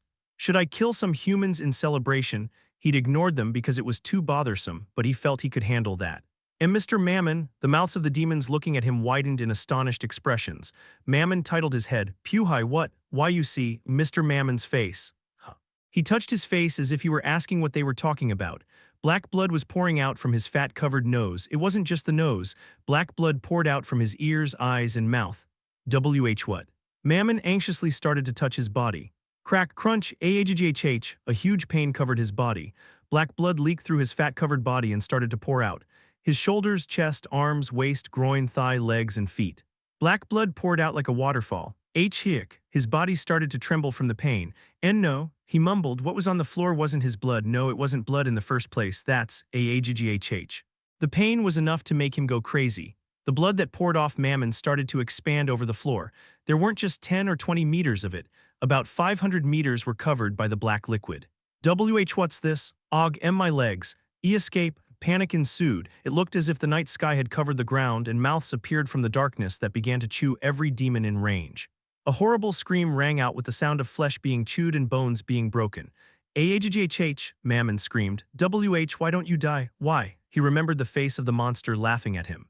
Mammon raised greed while looking as if he was about to have a seizure. A wall of yellow flames covered his body. Hihihi, this is a Hell's equipment, you motherfucker. The only thing he could rely on was the transcendent weapon called Hell's equipment. Crack. The darkness on the floor began moving and spread out like tentacles. The darkness covered with the authority of divine power punched through the flames. The darkness covered with the authority of waves overpowered the flames. The darkness covered with the authority of slaughter went through the flames. Blade, speed, sky, blind, fear, observation, range, wave, iron wall, dark spear, earthquake, iron, slaughter, insight, protection, vigilant, translation, subordination, temptation, regeneration, explosion, doll, thunder, spallation, energy, corruption. Authorities a single being couldn't have and mustn't have, all of the simultaneously used authorities flickered around him. Boom, the earth shook and the entire mountain started to sink. A natural disaster, plague. Something that went beyond the bounds of a living being. Hundreds of authorities activated simultaneously in the 500 meters where the darkness was spread. The ground melted, lightning struck, invisible waves sliced demons apart, and a blade decapitated them. A nightmare that made the hell of 9 skies look like peaceful heaven ensued. Mammon opened his mouth. He couldn't even form a sentence. The flame walls created with greed had already been torn away. He just stood still without being able to do anything. The other demons were in the same state. It was at that moment when the demons remembered the fear of being ruled by the demon king and the humiliation of staying quiet in a corner of hell. Mammon began to laugh as if he'd lost his mind. Why did you do that? He remembered what the demon king had asked him. Why did you fight against me? He couldn't answer that. There was no way he could answer that. Satan, Mammon's oversized body trembled pitifully. He thought about Satan, who was under the frozen land of ice. We were mistaken. The 1,000 years they'd spent on Earth, all the time they had before the demon king appeared. They'd forgotten about something in all that time. No, even while knowing, they'd tried to ignore it. That monster is the demon of demons, the hell of hell, the predator of predators, indomitable, crack. The darkness compressed instantly and devoured Mammon's giant body. It was Mammon's second defeat. As for the next round, it didn't exist. Chapter 191, Inside the Abyss, Part 1. He was sinking. There was an endless darkness, and he was sinking into an abyss deeper than the sea. Here. He slowly opened his eyes. He couldn't see anything, but he could feel something sticky pulling him. He couldn't think clearly. A force he couldn't defy was dragging his body. Drowsiness, powerlessness, and haziness overwhelmed him as if he was being pressured by something. I'm sinking. The sensation of sinking was the only thing he could feel. I must get out of here. Through his blurry consciousness, his natural instincts were telling him he had to get out. He kicked his feet and waved his hands. Crack, he heard flesh being chewed and bones being crushed. The mouths that appeared in the darkness grabbed his legs. He couldn't feel any pain or sensation. He felt his ascending body being pulled back a bit. It's dangerous, his instincts told him. He wouldn't have thought it was dangerous if he could feel some kind of pain, but he couldn't feel anything, even though his skin was being chewed away. His sensations were fading away. It began with his sight, then hearing, and after that smell. His senses were being erased. Crunch, his skin was being eaten. He could feel my body quickly being pulled down. He couldn't feel pain, only terrible drowsiness. He began thinking that letting his body sink might not be that bad. No, he shook his head. He denied the thoughts that had crossed his mind. He had to remember, he had to think of it. Who was he? He had to remember the life he'd lived and what he'd gone through. The ego was a mixture of memories and experiences. The moment he lost his memories, he would be dragged down to the endless sea. Crunch, countless mouths ate his body. He kicked his feet and swam up through endless darkness, but it wasn't enough. He could feel his body being dragged into deeper darkness. He extended his hands but could touch nothing. He kicked his feet but couldn't swim up. He was getting dragged into a deeper part. Damn. He opened his mouth. He could feel it. I'm in the deepest part. He was deep within the 10,000 demon core, so deep that he couldn't use the energy there yet. It was his first time being there since opening the first door. His senses were telling him it was dangerous. It had been a while since his body had been torn away. The only thing left was the human, Kang-woo's thoughts. It's already too late. He couldn't go back. He'd fallen too deep. If more time passed, he would end up melting away and disappearing in the sea of demonic energy. I should have used another way, he began regretting. Opening the second door of the 10,000 demon core. Even in the past, the only time he'd opened the second door of the 10,000 demon core was when he fought against Baal. Back then, he had a hard time returning, but it wasn't as difficult as what he was going through. Going up with my strength is impossible. It didn't matter how much he tried, going up with his strength being what it was could be considered impossible. Kang-woo turned around. He couldn't see anything. There was just darkness. If things go on like this, it would be his end. Suddenly he thought of something. He'd lived an unhappy life when he was suddenly dragged into hell. There he spent 10,000 years, and after such harsh times he was finally starting to be happy, but as soon as he did that, he would die in vain. Fuck, he frowned. He'd resisted for 10,000 years. He'd survived while fighting thousands, tens of thousands of times, but yet he would end up finding death there. Like that, he couldn't let that happen. Let's do it. He turned around. His body was still melting down. The body was being absorbed by the demonic energy from the deepest part and vanishing. I don't need it. How had the Archdukes revived? Even though their bodies had disappeared, they were able to survive because their souls and minds had been left intact. The important thing wasn't the 10,000 demon core, his 666 authorities, or the endless amount of demonic energy. Those were only a few things about what made him. If I can't go up. Kang-woo lowered his head, the deepest part of the 10,000 demon core, the abyss. I'll just go down. He relaxed his body. As if he'd let go of a bowstring he'd pulled to a limit, his body began sinking at an incredible speed. The forces dragging him down were surprised by his sudden change in attitude. They suddenly tried to push his body up. Kang-woo laughed. It's already too late. He ignored the strength pushing him up and moved toward a deeper part. Deeper, deeper, deeper, and he went through an invisible wall. A huge power shook his body. It was the same as before in the sense that it was a place where light didn't reach, but he felt it intuitively. Here it is. The abyss, the deepest part of the 10,000 demon core that he'd never been able to reach. It was where the root of it all was. A huge crack appeared that was over 1 km in diameter. It was bigger than any fissure he'd seen before. The huge fissure started to open and a yellow light poured out from it. Kang-woo's eyes widened. It isn't a fissure.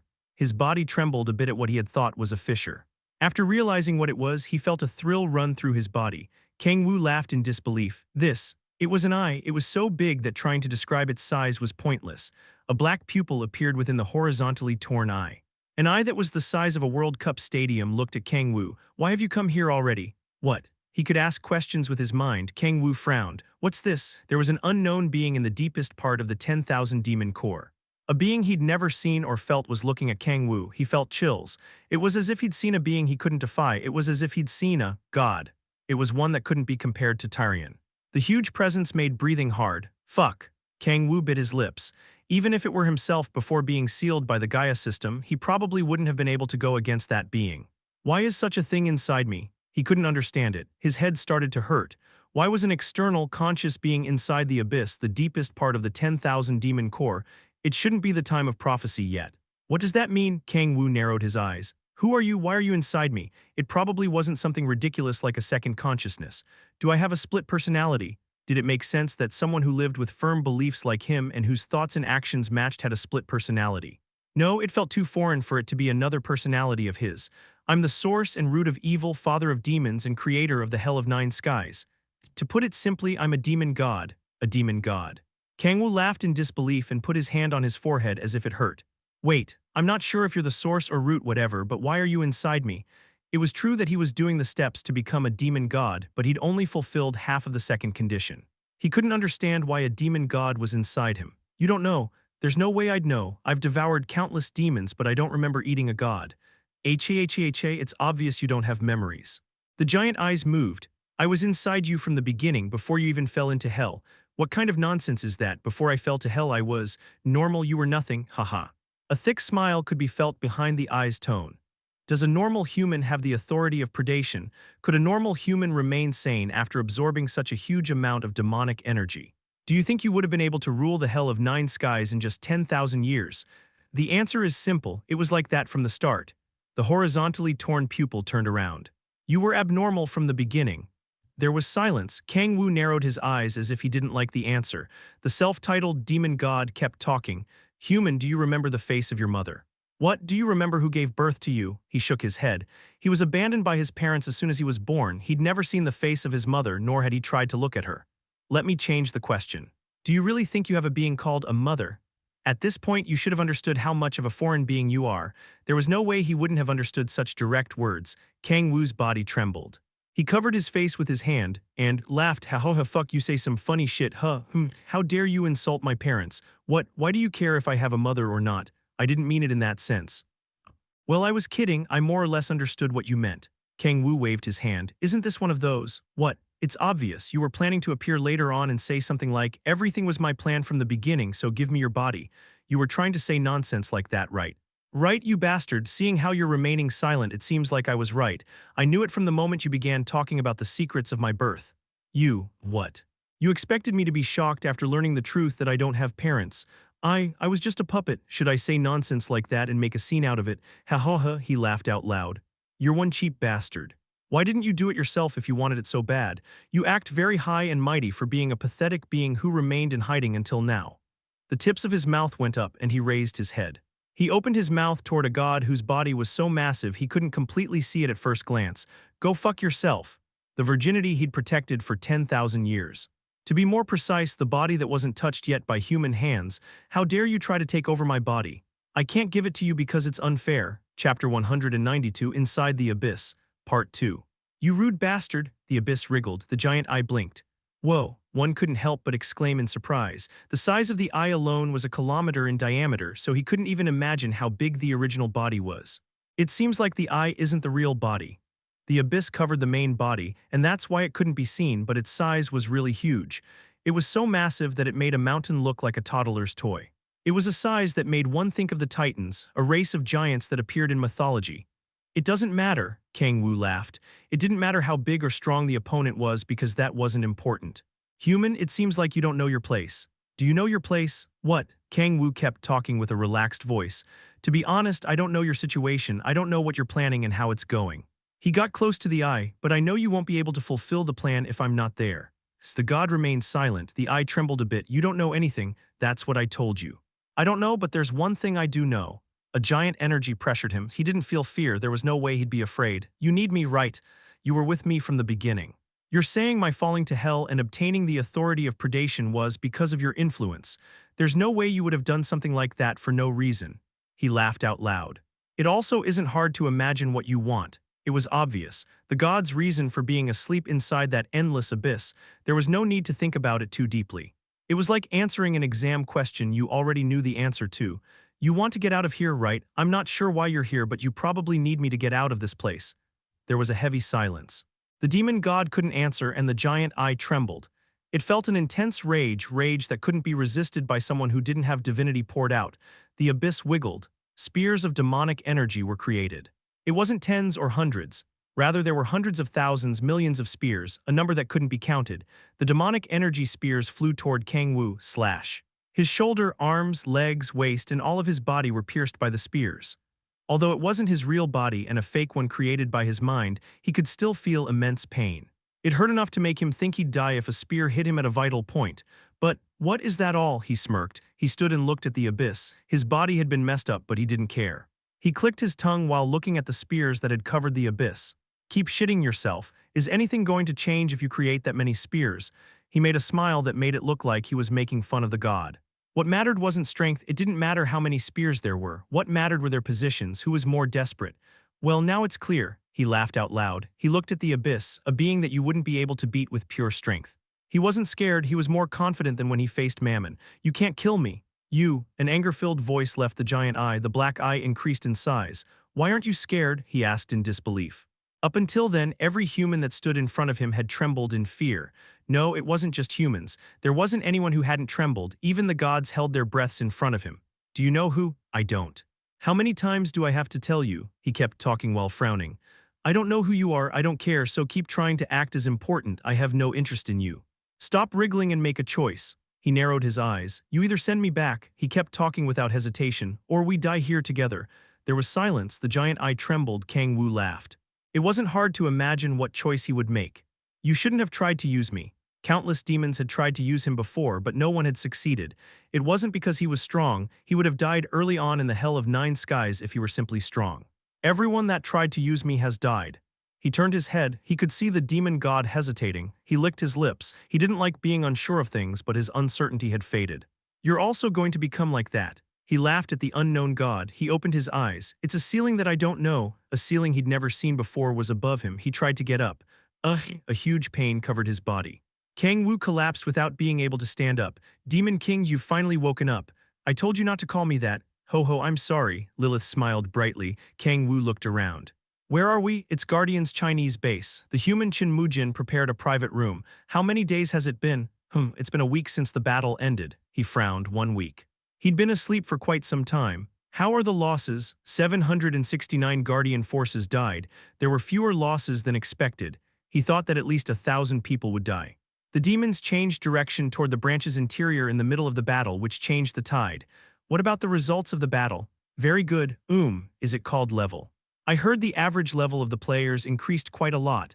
I also heard two that are at the level of world rankers have appeared. He nodded. The demons had given them a huge amount of experience. If they didn't grow this much, we'd be in trouble, he smiled. What about you? Balrog has suffered huge damage because he blocked the demonic energy with his body. HNGH. Well, it's Balrog, so I guess it will be okay. Balrog's natural healing capabilities were almost as impressive as the authority of regeneration.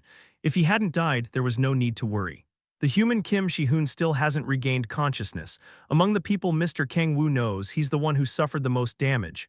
He frowned. He tried to get up, but a huge pain made him collapse. This is why I didn't want to open the door. Making the 10,000 demon core's energy has greatly increased his strength, but the recoil was too huge. I also saw a weird bastard, the unknown god that was inside the abyss. If the meeting with him hadn't gone well, he might have never been able to wake up. Well, anyways, he lay down. He slowly raised his hand and gathered his thoughts. There were many things he had to think about. The number of things he had to do had piled up, but the important thing was that he was back. And I ate mammon. He was suffering from the recoil of opening the door, so he couldn't check how much strength he'd obtained after eating mammon. I should open the status window. He'd eaten an archduke, so there was no way his stats wouldn't have gone up. It was normal he'd be expectant about how much his demonic energy stat had increased. He also became interested in Mammon's authority, which he hadn't been able to use until that point. Mr. Kang-woo, there's something I need to report. Kang-woo's hand stopped right before he could open his status window. Kang-woo considered telling her to wait for a bit. He didn't think for long. He stopped trying to open the status window and turned his head to Lilith. There's no point to it even if I check it now. Because of the recoil from opening the door, he was struggling even to lift a finger. Trying to check how strong he'd become in such a state was comedy itself. Yes, I heard Lucifer's forces clashed with the demon cult. Oh, his eyes shone. So it finally happened. He had been waiting for that. How did you hear of it? When Balrog ambushed them, that Yulia girl tried to make contact with another branch of the demon cult. I backtracked that communication record. Then when we were ambushing the demon cult's branch, Lucifer's forces attacked another branch. Yes. A fake laugh left him.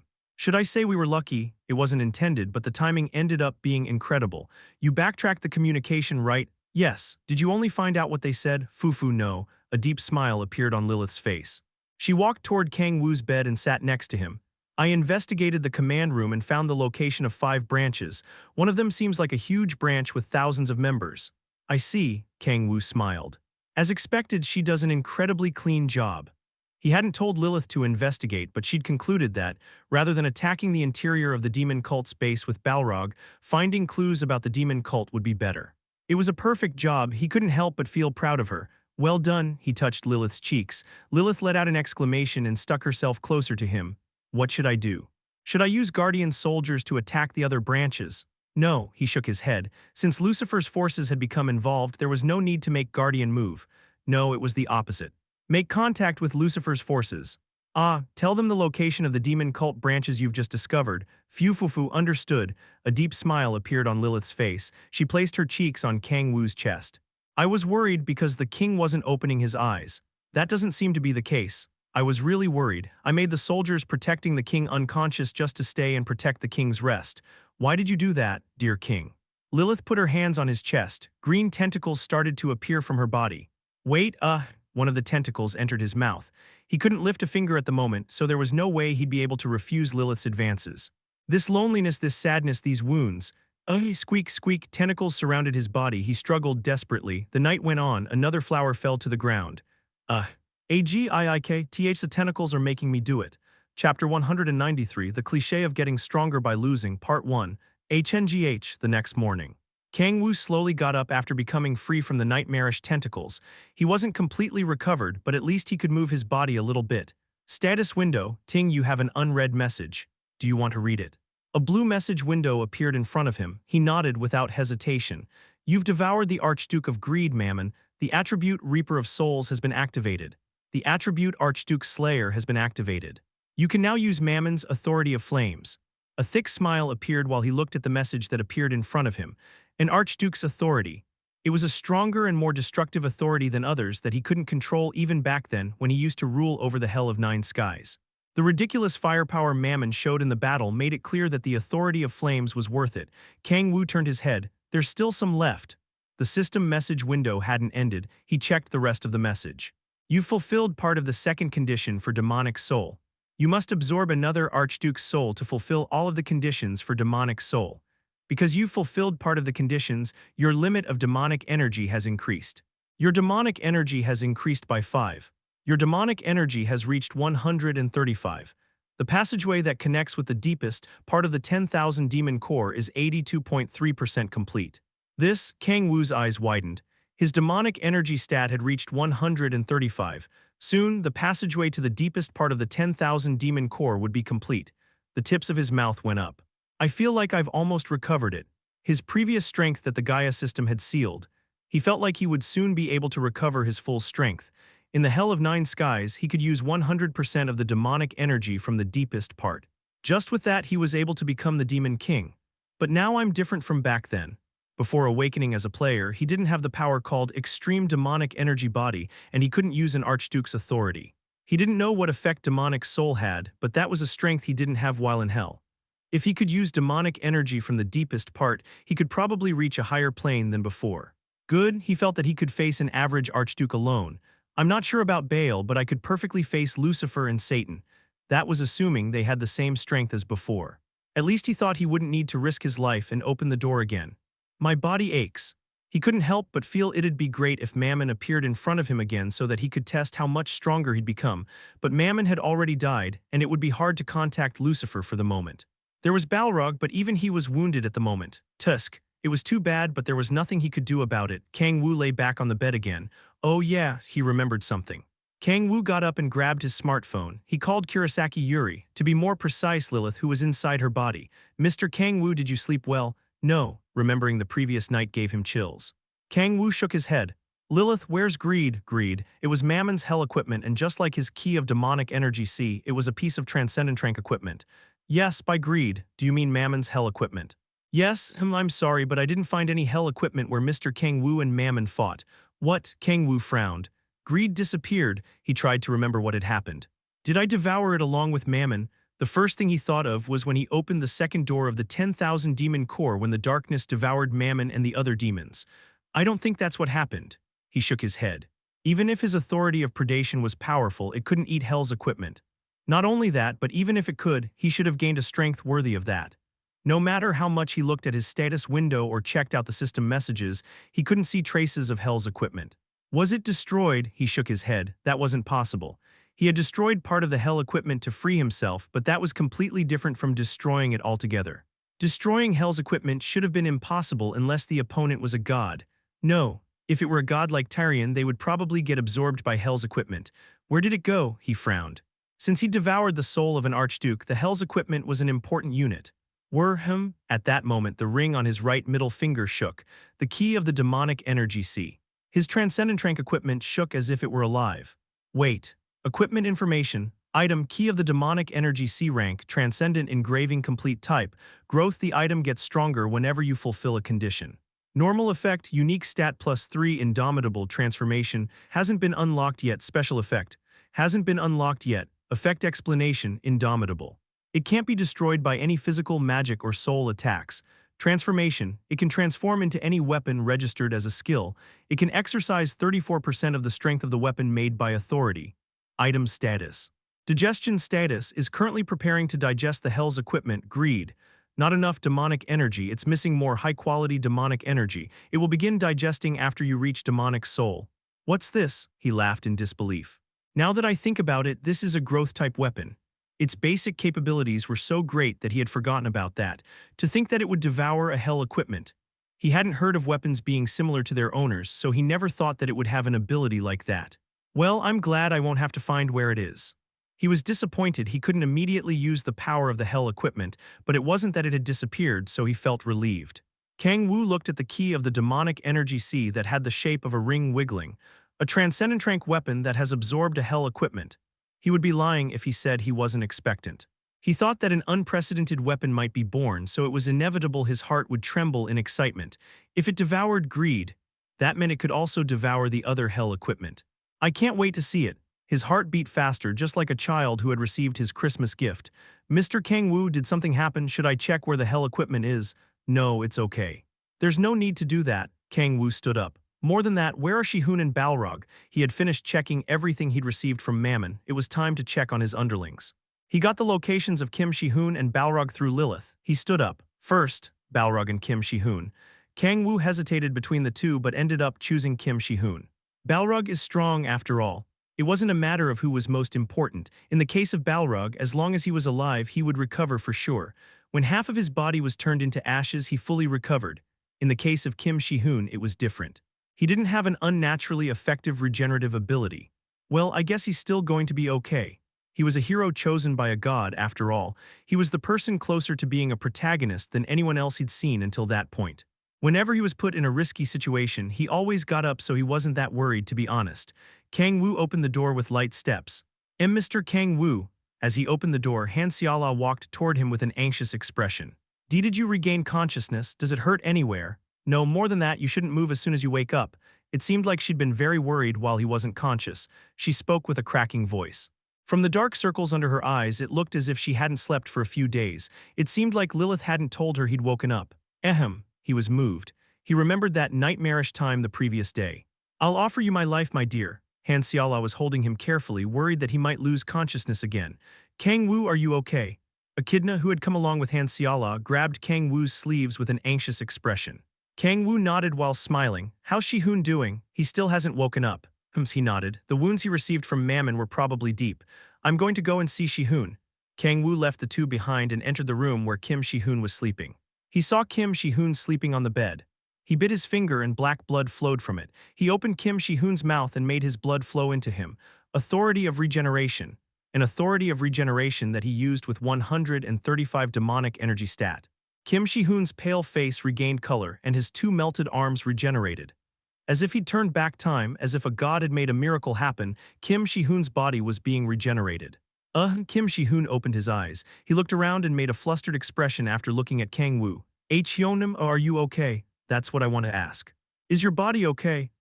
Kim Shihun sighed in relief after seeing how Kang-woo looked. It's okay, I don't even have any pain, he said while smiling, but more than that.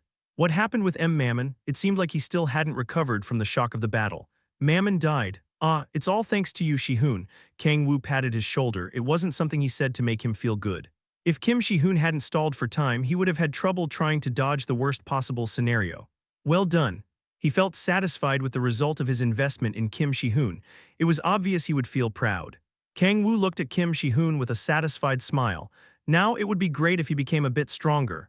Wasting Kim Shihun's potential in time-wasting stuff was too bad. Kim Shihun had the potential to become strong enough to face an archduke. No, maybe even more than that. It won't be easy. Although his life had been put in danger numerous times, Kim Shihun wasn't able to awaken himself that time. Even if it's Kim Shihun awakening that easily. Kang-woo's thoughts were cut short by Kim Shihun's trembling voice. Hyeonim, he turned his head and looked at his hands with an urgent look on his face. I can't feel my hands. What? Kang-woo looked at Kim Shihun in disbelief. An awakening flag here, the hero who had lost his strength, the cliché of losing his strength and the hero becoming stronger after successfully overcoming such struggles. It was a story development he'd seen many times before. Kang-woo wasn't sure if he should act happy or sad in that scene. He grabbed his forehead while making a confused expression. I bet my entire net worth in my left hand at Kim Shihun successfully awakening. You should fall behind if you're scared. Chapter 194, A God from Another World, Part 1, Clang. Kim Shihun dropped the sword. His body was soaked with sweat and he was breathing heavily. Damn, a short curse left his mouth. Kim Shihun extended his hand toward the sword he dropped. Just grabbing the sword made him sweat. It felt like he was trying to force his way through a blocked passage. He bit his lip and grabbed the sword. Clang, the sword fell from his hand and a clear sound of steel spread through the room. Damn it. He collapsed and felt like he was going to cry. He looked at his trembling hands. Although they were his hands, they felt foreign. For giving birth to you, he heard that voice. It was definitely something his mother had said, but it didn't sound like her voice anymore. Get stronger, and the demon wearing a red mask and a mocking voice. The voice that rang in his head was closer to Satan's than his mother's. Shut up. He stood up and frowned. He extended his hand toward the sword and bit his lip again. Blood wetted his tongue. He raised his sword. Clang, the sword fell to the ground. Guardian Kim Shihun. Gaia was looking with a sad expression at Kim Shihun within the Hall of Protection's training room, desperately trying to hold his sword. It wasn't that she could see him, but she could feel how desperate his situation was. Is it okay for us to stand still? Gaia asked with a trembling voice. We should wait. But if we can't trust Shihun here, who else will trust him? At least consoling him? No, he shook his head. A pointless consolation will make Shihun feel more desperate. We must trust Shihun and wait. Yes, Gaia said in a weak voice. After being wounded by Archduke Mammon, Kim Shihun had lost both arms. Guardian Kim Shihun, Gaia bit her lips. In reality, losing both arms wasn't a problem. Since there were players, they could treat injuries that weren't possible with modern medicine. In reality, thanks to Kang-woo, Kim Shihun's brain thought he'd lost both arms. His brain still remembered the pain from when Mammon's flames had melted away both of his arms. Kim Shihun's sense in his hands had disappeared. He even struggled to hold a spoon. Gaia cried at the scene that unfolded in front of her. Kim Shihun hadn't left the training room for a few days. Even though he had a superhuman body, it wasn't hard to imagine how hard it was to train without taking a break. It's okay, Kang-woo held Gaia's shoulders while she cried. Shihun is definitely going to get through this. He turned his head and looked at the training room. Kim Shihun desperately tried to grab the sword while sweat covered his body. A smile appeared on Kang-woo's face. Kim Shihun is obviously going to overcome this. It wasn't just because Kim Shihun looked like a protagonist. It also wasn't because he was chosen by a god or that he looked like a hero. That guy doesn't know when to give up. He remembered the fight against Halfas and Mammon. Although they were enemies Kim Shihun couldn't beat and his life was at risk, he didn't escape. It wasn't that he didn't know fear. He has a strong enough will that death feels pointless. He could feel that Shihun was going to overcome the problem, and he was going to become stronger. Kang-woo looked at Kim Shihun with expectant eyes. The beginning of the relationship wasn't good. At first, he complained about a guy looking like a protagonist obtaining strength without making much effort, but after spending time with him, his opinion of Kim Shihun changed. To think that I would really think of him as a little brother. Was he in a bad spy movie? Although he was planning to use him at first, he'd become affectionate toward him. Kang-woo smiled bitterly. At that moment, a short exclamation left Gaia's mouth. Kang-woo turned his head. What's wrong? A revelation? No, I'm not sure if I should call this a revelation. I'm hearing the voice of a different god. Other than Miss Gaia, another god, I'm not sure who it is, but he seems to have a close relation to Miss Gaia. What did you say? Gaia kept talking carefully. A god from another dimension. Is coming here? A thin woman with long, brown was laying down in a temple atop the clouds that was covered in an intense light. A shallowly breathing man with hair resembling a lion's approached her. How is Miss Gaia? Mr. Uranos. A woman wearing a priest's robe bowed with a dark expression on her face. She smiled bitterly and softly touched the unconscious Gaia. She still hasn't regained consciousness. She opens her eyes from time to time but ends up falling asleep soon after. Uranos gulped. So she isn't regaining consciousness even though an archduke who was residing on Earth died, he mumbled in a bittersweet voice. The heroes chosen by Gaia, the Guardians had killed an archduke that had planted roots on Earth, but Gaia's state hadn't changed. Her look improved a bit, but until we eliminate the cause, she probably won't improve. Gaia had used most of her strength to seal the demon of prophecy. Due to her over-interference with the system, her divinity was at risk of disappearing. He couldn't help but sigh. The world Gaia was protecting. It was a beautiful planet with a blue color. The woman that was taking care of Gaia grabbed her hands. If Mr. Uranos could get involved. That's not possible. Uranos shook his head. The woman couldn't seem to understand. I don't get it. Why is it that the system blocks the interference of gods in such a dire situation? She shouted angrily. Uranos shook his head. I don't know, the rules were made like this, so we have no other choice but to follow them. But it isn't that there's nothing I can do about it, Uranos said in a low voice. This time I've asked for the help of a god from another world. But if they're a god, they shouldn't be able to, not completely, but gods from other worlds can bypass the restrictions a bit, hero god Tyrion. Although he was a lower-tier god, it was easy to understand that he could bypass the restrictions a bit with how he gave power to a human. Usually, due to the system restrictions, your divinity would extinguish if you said the wrong thing. Interfering with the system was impossible unless you were a high-ranking god like Gaia. Although he had been extinguished, seeing that he was able to give such strength to a human that wasn't an incarnation of a successor was proof that foreign gods weren't held to such harsh restrictions. The woman's eyes shone after hearing Uranos' words. You're going to ask a god from the Urner continent? No, I've asked for the help of a god from a farther dimension. It seems like she knew Gaia before she became like this. Then who? She's going to arrive soon. Uranos turned around. A white fissure opened and a woman walked out. An eye-blinding light shone from the woman with blonde hair. So this is the world Gaia's in charge of. The blonde woman looked around and Uranos walked toward her. Thanks for coming. So you're Uranos, I heard about you from Gaia. She sighed after looking at Gaia's unconscious form. How did things become like this? She sacrificed herself to seal the power the demon of prophecy has. The demon of prophecy, the goddess tilted her head. Uranos kept talking with a heavy voice. There's not much information, but, he clenched his fist. A demon called Satan is probably the demon of prophecy. Satan, there's a Satan in this world too. He's probably different from the Satan that's in your world. The goddess fell into thought. If Gaia ends up dying this world, I won't let that happen, even if my divinity disappears because of that, Uranos said with intense eyes. The goddess nodded with a heavy expression. Then what were you trying to ask me? By the way, I also can't interfere too much. I know I wanted to ask you for help regarding this. Uranos flicked his finger. A human with sharp eyes appeared. His name is Kang-woo. He's the human the incarnation of Miss Gaia trusts the most. I wish for you to give him as much strength as possible. What kind of person is he? To be honest, I don't know him very well. You don't? Uranos nodded. After Miss Gaia collapsed, we've been having trouble interfering with the system. That human, Kang-woo, is someone we got to know through Miss Gaia's incarnation, but I do know that he's definitely an impressive human. A human had killed an archduke. He didn't know the details of the battle, but he'd heard from Gaia's incarnation that the one who had killed the archduke was a human called Kang-woo. We want to make this person the hope of our world, Uranos said in a firm voice. The blonde woman narrowed her eyes. She slowly opened her mouth. I want to see that human with my own eyes first to see if he's someone worthy of becoming the world's hope. You're quite cautious. The goddess nodded while making an expression that looked like she'd remembered something unpleasant. I have struggled before because of a trash-like human. What kind of person was he? Lee Kai-young, a true motherfuck. You don't need to worry. After all, he isn't related to this world. The woman shook her head as if she wanted to erase a nightmare. Anyway, I want to see that human Kang-woo and check if he's someone worthy of being trusted. I have a debt with Gaia, so if possible, I want to help as much as possible. I trust you, Goddess Benigor. Uranos bowed to Goddess Benigor, who had come from a world far away. Chapter 195. I think I can trust you, Part 1. A god from another world. Kang-woo frowned. He had experienced receiving the will of the higher-ups via Gaia and had also received guidance in the form of quests, but it was the first time he couldn't understand what was going on. Why a god from another world so suddenly? He narrowed his eyes. Gaia kept talking while trying to listen to the words that resounded in her head. I'm also not sure, but from what I hear, this seems to be the best. Kang-woo took a deep breath. Why? He started to have doubts. From the information he had, he couldn't think of a reason for them to drag a god from another dimension over. Before he could answer his doubts, a white gate appeared inside the Hall of Protection. A blonde woman walked out of the gate and an eye-blinding light shone from her. So you're Gaia's incarnation and... You're Kang-woo, the blonde woman opened her mouth. Although she was just speaking, her huge strength stimulated his skin.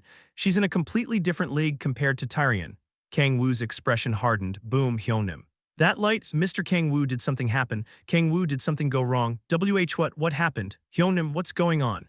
Kim Shi-hoon, who had been locked in the training room, quickly came out. Han Seala, Echidna, Ki Yeon-ju, and Kang Ti-soo, who had also been training in another room, walked out in a rush and looked at the woman. My name is Benigor. I came here at Uranos' request to assist you.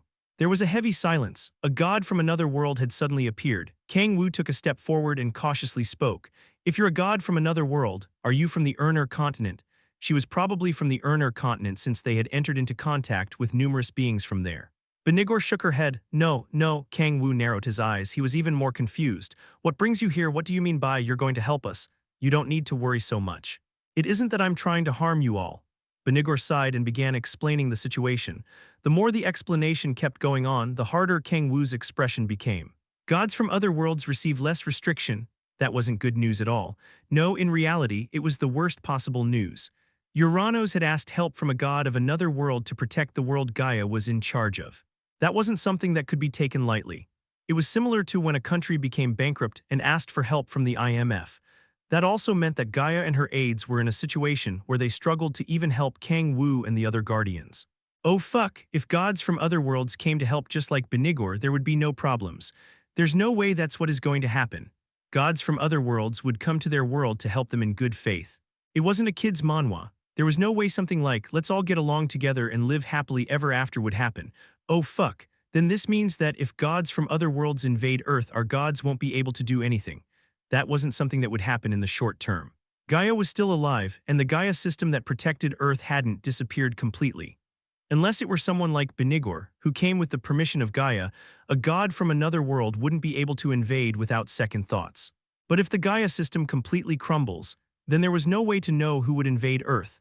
Hey, you useless bunch of assholes. His head hurt. He couldn't help but feel anger toward Gaia and the other gods who had to protect Earth. The situation was like, the economy of the country has completely collapsed, and the country can't stop foreign companies from taking control of everything. No matter how much foreign companies screwed up the people, the country had no capability to protect them. In the end, it would be the people who would suffer the consequences. Oh fuck, how did they let things become like this? He couldn't help but curse at the thought of Gaia and her close aides. Of course, the main reason they'd become like that was him, but it wasn't the time to talk about small details like that. I must make the Gaia system return to its normal state. Kang-woo bit his lips. He sighed and turned to Benigor. The reason why she'd gone there was to give strength to the warrior of light who could be called the Ace of Guardian. Well, since she's offered help, I should accept it. He still felt anger when he thought about the worthless gods who'd let the world become like this, but that wasn't a reason to refuse a gift. It was a last resort thing, but he had to accept any possible help. So you're that warrior of light, huh? Benigor looked at him with sharp eyes. It was as if she were wondering whether she could trust him. His face reminds me of Lee Kai-young's.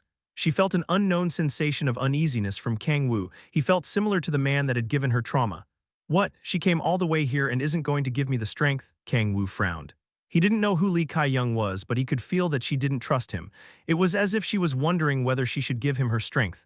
Goddess Benigor. At that moment, Kim Shi-hoon took a step forward. Please help Hyonim protect this world. He knelt without hesitation. Kim Shi-hoon kept talking in an intense voice. He thought of how Kang-woo had helped him overcome his past trauma. Helped him walk out of the swamp he thought he'd never be able to walk out of. Hyonim is the person I respect and trust the most. Well done, my child. You know Hyonim loves you, right? Benigor's eyes shone at Kim Shi-hoon's sincere words. She looked at both of their faces. And me too, Han Xiala was the one who talked next. If Mr. Kang-woo wasn't here, I wouldn't have been able to feel happiness like this. She grabbed Kang-woo's arms while blushing. Mr. Kang-woo is an important person to me. Darling, Kang-woo clenched his fist. He felt like he was about to shed a tear. Shi-hoon Hyung and sister-in-law are right. I Kang Ti-soo know him very well after all. Ti-soo, I had forgotten about you, so you're of great help in situations like this. The support from Kang Ti-soo, who he thought had become air and disappeared, arrived. Benigor laughed at Kang Ti-soo's strong voice. Are you Deok-gu? What do you mean? I'm sorry, it's just that there's someone similar to you in the world I'm in charge of. Benigor turned her head. After Kim Shi-hoon, Han Xiala, and Kang Ti-soo, it was Echidna who took a step forward. Kang-woo is a very good person. She grabbed Benigor's sleeves and looked at her with innocent-looking eyes. Benigor took a deep breath. Even if she was a god, her sense of beauty was similar to a human's. Echidna, looking up at her carefully, was so cute that one couldn't help but feel the need to hug her. Echidna, where did you learn such techniques? It was obvious that Echidna was trying to look cute on purpose. Kang-woo trembled after seeing how much she'd grown. As even Echidna took a step forward, everyone's attention got placed on Ki Yeon-ju. What, I have to say something too? Ki Yeon-ju felt everyone looking at her. Based on the flow of things, it seemed like she would have to say something. She looked at Kang-woo with annoyed eyes. To be honest, I don't like him. He always acts on his own and doesn't take into consideration other people's feelings.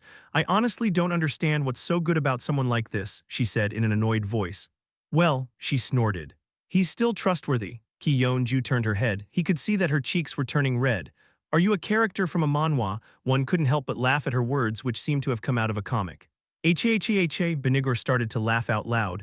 It was a big laugh that was hard to believe had come out of a goddess. Benigor nodded. If the people around you trust you so much, it seems like you're someone that's trustworthy. She walked toward Kang-woo. I'm going to give you my strength. Nice, Kang-woo clenched his fist. It wasn't intended, but he was able to convince her thanks to the people around him. This is all thanks to my good karma. He was so excited that he wanted to dance. He tried to hold back from smiling as much as possible. In this situation, I must look like a hero who's doing his best to save the world. He shouldn't act excited at the thought of receiving a gift from a god. He had to control his emotions and act as if he would save the world thanks to this strength. Of course, it's not like I'm completely free from the system's restrictions. Although it sounds grand, it isn't going to be like that. No complaints about gifts. Even if it were a little help, he would nevertheless benefit. It was as if the real Santa Claus had appeared at Christmas and had given him a gift, so there was no reason to refuse. It doesn't matter what strength you give. Kang-woo took a step forward. He grabbed her hands and pulled her a bit. What's important is that Miss Benigor cares for and is looking over us, he said with a serious expression and an honest voice. As you know, the situation of our world isn't good. To be honest, it's surprising that it hasn't collapsed yet. The god in charge of the world had almost died while trying to stop the invasion of Satan, the demon of prophecy. Gaia's close aides couldn't help humans. Miss Benigor, you're also probably in charge of a world. You probably have beings you need to protect. Although you said it in passing, you told us you had a previous bad experience because of a human that had deceived you, so I understand how much you probably struggled because of that. I also know how burdensome it is to lend your strength to another world. That, I won't forget it. He gripped Benigor's hands firmly. He bit his lips and looked as if he were about to shed tears at any moment, and his voice was a bit shaky, but his eyes looked at hers firmly without wavering. We will never forget this. A strong sense of justice was exploding from the warrior of light, O Kang-woo. Benigor's body trembled a bit. As expected, a smile appeared on her face. It seems like you're different. She placed her hand on top of Kang-woo's shoulders. Ting, you've received Benigor's blessing. All of your stats except for demonic energy have increased by 10. The quality of your demonic energy is too high, so the amount increased has been reduced. Your demonic energy stat has increased by 3. YOLO, strong energy flickered around his body. Thank you, Kang-woo said in a moved voice while bowing. Benigor smiled while looking at him. His honest eyes, broken voice, and tears dripping from his eyes were proof that the human in front of her had purer and more beautiful intentions than anyone else. If it's you, I think I can trust you, an eye-blinding shone. Of course, there isn't anyone as trustworthy as me. Heh. Chapter 196, A Hero is Born from Despair, Part 1, Then I'll be going, I don't think. I'll be able to stay in this world much longer, Benigor said with a smile on her face. Her body was starting to become transparent. The end was getting closer. Be careful, Benigor said while looking at Kang-woo shortly before she vanished. What was she warning him against? She began explaining herself. If Gaia's status keeps getting worse, gods from other worlds are going to come. I helped you because I have a debt with Gaia, but you better not expect that from them. He already suspected as much. Kang-woo nodded. I'll remember. He knew that nothing would change. After all, there was no way to really solve the issue at its core. No, there was a way to solve it all, but he couldn't do it because he was the demon of prophecy, the origin of the problem. I can't offer my neck to save the world. There were all sorts of people in the world, and some would probably be willing to risk their lives to save everyone. But he wasn't like that. He'd fallen into hell and done his best to survive there through miserable and desperate times. Was he supposed to sacrifice himself to save the world after everything he'd gone through? Nonsense. He was going to try to survive no matter what. It was a simple issue. If someone from another world arrived, he just had to kill them to dissuade others. Then, please take care of this world. I'm not sure if we're going to meet again, but I'm going to pray for you. Benigor's body became fully transparent and disappeared.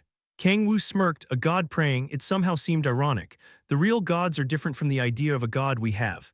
It wasn't that space was made by one omnipotent god. There were numerous gods, and among them there were fights and rankings. Each god was unique. They aren't perfect. They could be fought against and killed, and also, I can eat them. Kang-woo smiled and looked at his hands before he shut his eyes and felt the strength the goddess from another world had given him. Not bad. In reality, it wasn't as great as he thought a god's gift would be. His demonic energy stat hadn't gone up because it was already too high, but it was still a gift. It hadn't required effort on his part, so he couldn't complain. No, this is actually great. After hunting Mammon, his demonic energy stat had only increased by 5 points. Considering that the higher your stat became, the harder it was to increase it. He wasn't sure if his demonic energy would increase by 5 once he ate another Archduke. It also isn't that the other stats are useless. His stats having been increased by 10 was equivalent to him wearing a full range of legendary ranked equipment. Kang-woo turned while smiling. He looked at everyone watching him. They were bathed in light. Thanks, guys. He was able to receive Benigor's gift thanks to Kim Shi-hoon and his other partners. As expected, you have to be a good person in your daily life and then you'll receive good things in return. No one had lied to Benigor. It wasn't that a god could detect lies, but if someone made a hard-to-believe comment, she would have noticed it. She hadn't suspected him because she felt how much the other people trusted him. To be honest, I'm a bit moved. It wasn't enough to make him shed tears, but he felt a warm sensation in his heart. It hadn't been long since he'd returned to Earth, but the relations he'd built in that short period of time couldn't be compared to the ones he'd made in Hell. In Hell, he had many underlings who one-sidedly trusted and followed him, but there was a limit to the emotional bonding aspect. No. Even if we hadn't done anything, she would have figured out Hyunim's true nature. She shouldn't. The goddess probably felt how much of a warm person you are, Kang-woo. She didn't seem to know. It's too bad she couldn't help us defeat the demon of prophecy. Darling, if she'd done that, I would have been done for. Haha. This is all thanks to Hyunim's good deeds. Of course, I've tried really hard after all. Each one of his partners said something. It was a moving scene that could have been straight out of a movie, but Kang-woo couldn't help but feel a bit guilty.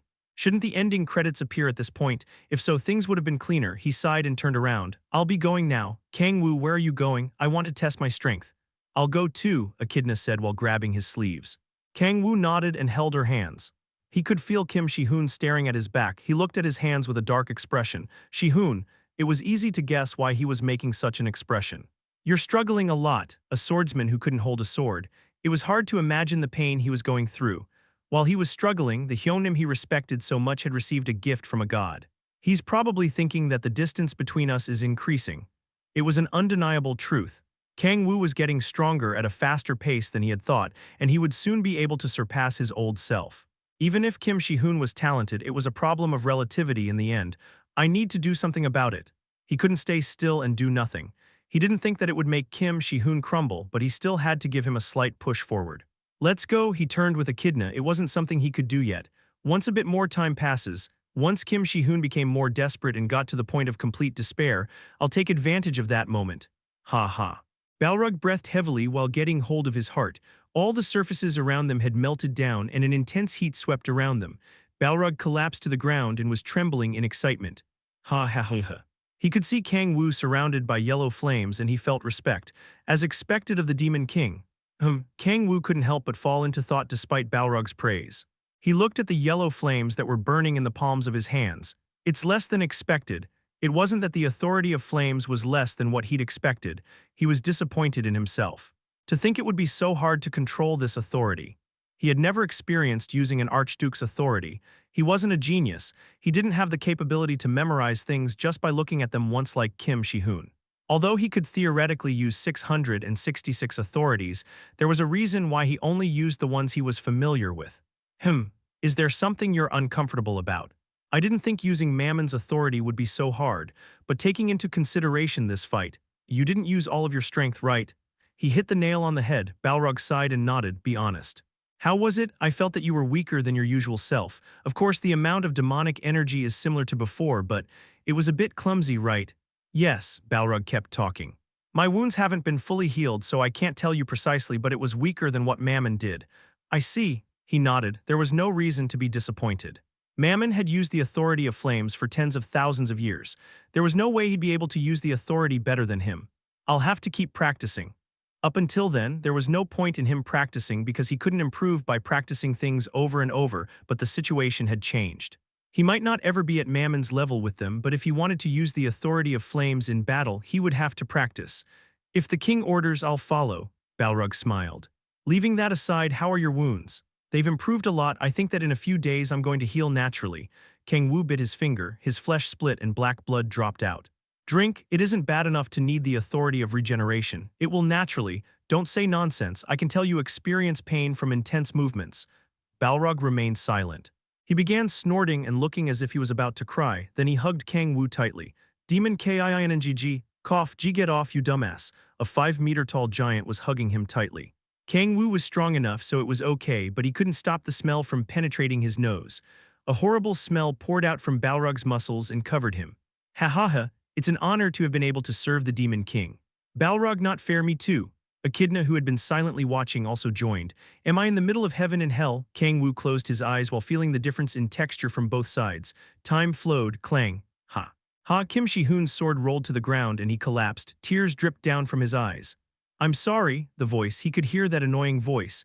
He opened his mouth and felt like throwing up. The demon wearing the red mask was laughing while looking at him. He moaned. It had been 3 months since he'd started practicing and trying to hold the sword again. Nothing had changed and he hadn't improved at all. He still couldn't properly hold his sword. Aagg, he cried in pain and smashed his head. Kang-woo was moving further away from him to a distance he couldn't see. Aagg, boom, boom, he shouted while grabbing his head. He grabbed the sword while biting his lips, drawing droplets of blood. Clang, the sword dropped to the floor again. It's about time. Kang-woo's eyes shone while hearing Kim Shi-hoon crying on the other side of the training room's wall. It's awakening time. If a hero was someone that bloomed in the middle of despair, I'll just have to create that despair. Kang-woo smiled. Chapter 197, A Hero is Born from Despair. Part 2.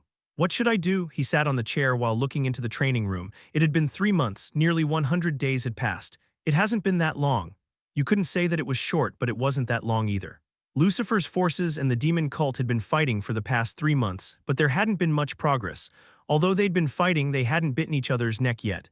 But for Kim Shi-hoon, the past 100 days probably felt like forever. Kang-woo looked at Kim Shi-hoon's sunken eyes. He was crying while desperately trying to hold his sword. It not only looked desperate, but it also looked pathetic. He probably hasn't felt such a wall blocking his path before.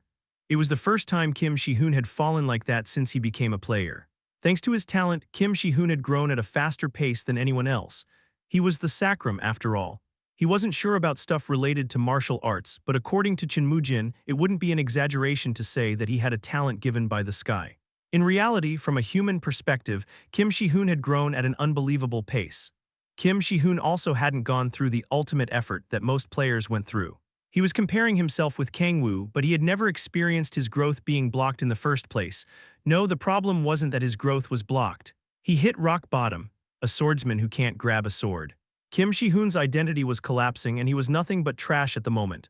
Fuck, Shi-hoon cursed. Kang-woo's expression hardened. He was expecting it to happen, yet he didn't feel comfortable seeing Shi-hoon like that. He stood up and turned his body away. I should get ready. It wasn't something that he could do alone. No, to be more precise, the plan didn't include him as an actor. Kang-woo began moving. He first went to go meet Balrog. Baltsek, who was doing laundry, was also there, and so was Lilith. Ha ha ha, why have you called Baltsek ruler of death? Please take off that apron. He sighed while looking at the pink apron. My reason for calling you. He talked to his three underlings. The more he talked, the more intensely Baltsek's eyes shone. Lilith smiled as if she was expectant. Eventually, Baltsek frowned as if he found it unpleasant. Is that human worth going so far for? He couldn't understand it. Kang-woo nodded without hesitation. Of course, Kim Shi-hoon could grow to become stronger than Balrog. It wasn't a groundless assumption. Just looking at Kim Shi-hoon's status window made it clear. An SSS rank attribute. The rank of the first attribute Kim Shi-hoon had awakened. It was an attribute rank not even Kang-woo had been able to unlock after the 8th awakening. Archduke Slayer is SS rank. A scam-like attribute that allowed him to control the power of an Archduke was SS rank. If Kim Shi-hoon could fully use the potential of his SSS rank attribute, there was a chance he might surpass Balrog and become as strong as an Archduke. No, maybe even more. He was a human who seemed to be receiving the blessings of the world. He thought he might be able to reach even further beyond. If the king says so, I'll do so. Balrog bowed his head while making an unpleasant expression. Kang-woo patted his shoulders while crying. If you spend time with Kim Shi-hoon, you will also naturally notice it. HNGH.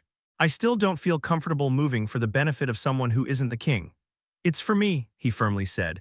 It wasn't because he felt pity toward Kim Shi-hoon or because of the relationship they'd built until that point.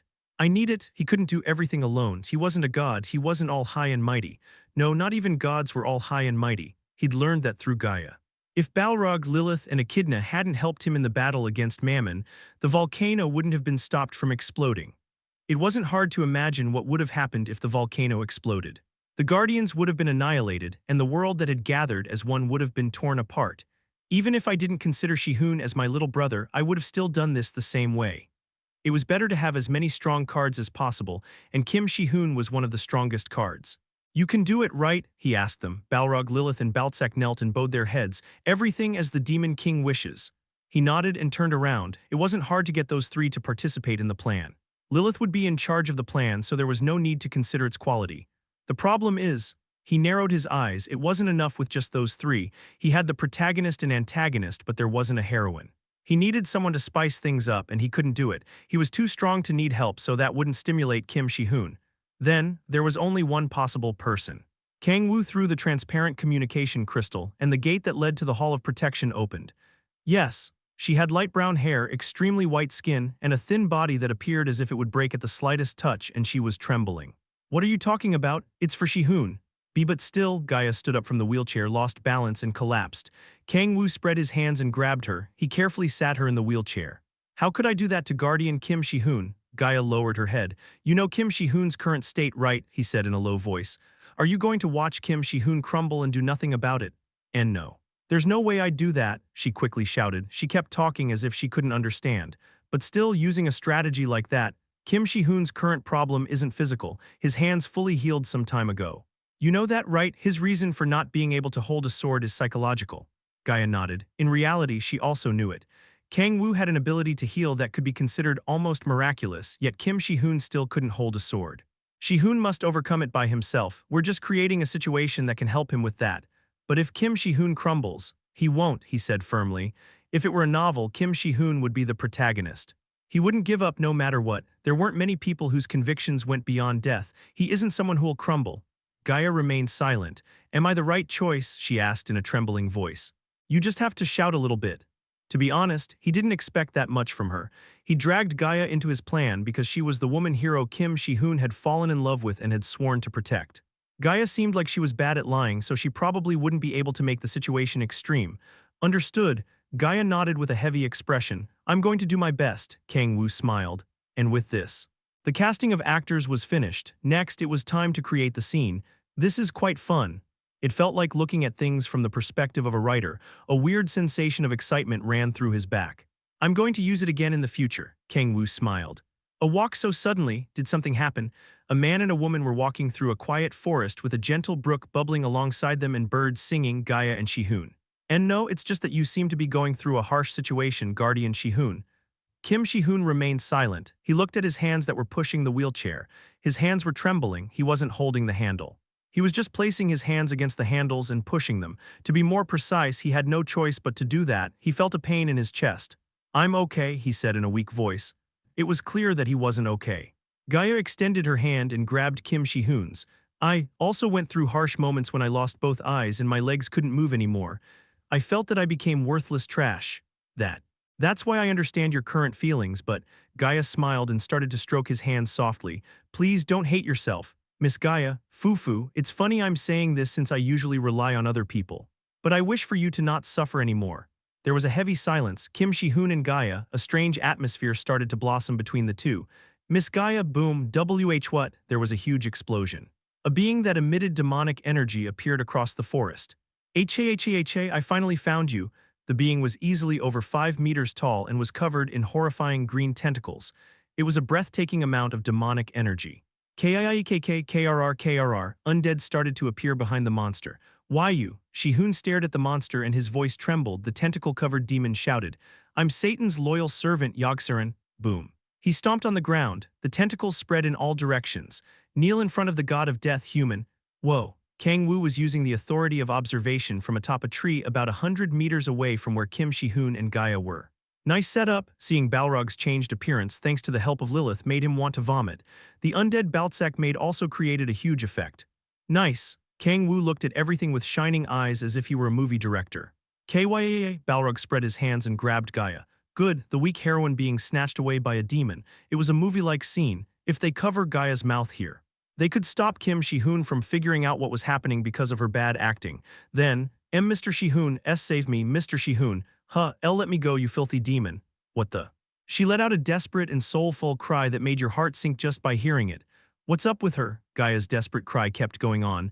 What are you planning to do with me? Why you horrible demons? What's going on? Where are you looking? Don't tell me. Why is she so good at acting? You dirty servant of evil. Why you're planning on doing something filthy to me with those tentacles? I don't want to be violated. Hey no, I don't want to be violated. Don't say it twice. He covered his face with his hands. He felt as if she'd hit him on the back of the head. Sister-in-law, why are you doing this to me? It was supposed to be suitable for all audiences. Chapter 198, A Hero is Born from Despair, Part 3, Miss Gaia, a demon ambushed them out of nowhere. Horrifying tentacles were holding Gaia, and she was letting out a desperate cry. Kim Shi-hoon quickly tried to grab the sword at his waist. It was a unique ranked sword he'd obtained after the El Cuero blade had melted down. Clang, the sword fell from his hand. He frowned and let out a short exclamation even at that moment. At such an important moment, his hand couldn't hold the sword. Ehem. Yogg-serin, the demon covered with tentacles, coughed. He looked at Gaia, flustered. It was as if he wasn't expecting something like that to happen. Squeak, Mr. Shi-hoon. Wait a bit, Miss Gaia, Gaia screamed. The effect of those fear-filled screams was quite impressive. Kim Shi-hoon was grabbing his sword so tightly that blood was pouring out from his hand. It was just a little bit, but he was able to raise the sword. Ha, it's all pointless. Yogg-serin let out killing intent. Breathtakingly intense demonic energy pressured Kim Shi-hoon. Kill that pathetic human. Kiek, krrrrr, the demon extended his hands. At his orders, a group of undead charged toward Kim Shi-hoon. Shi-hoon swung his sword. Tap, As soon as it touched the undead, the sword fell to the ground.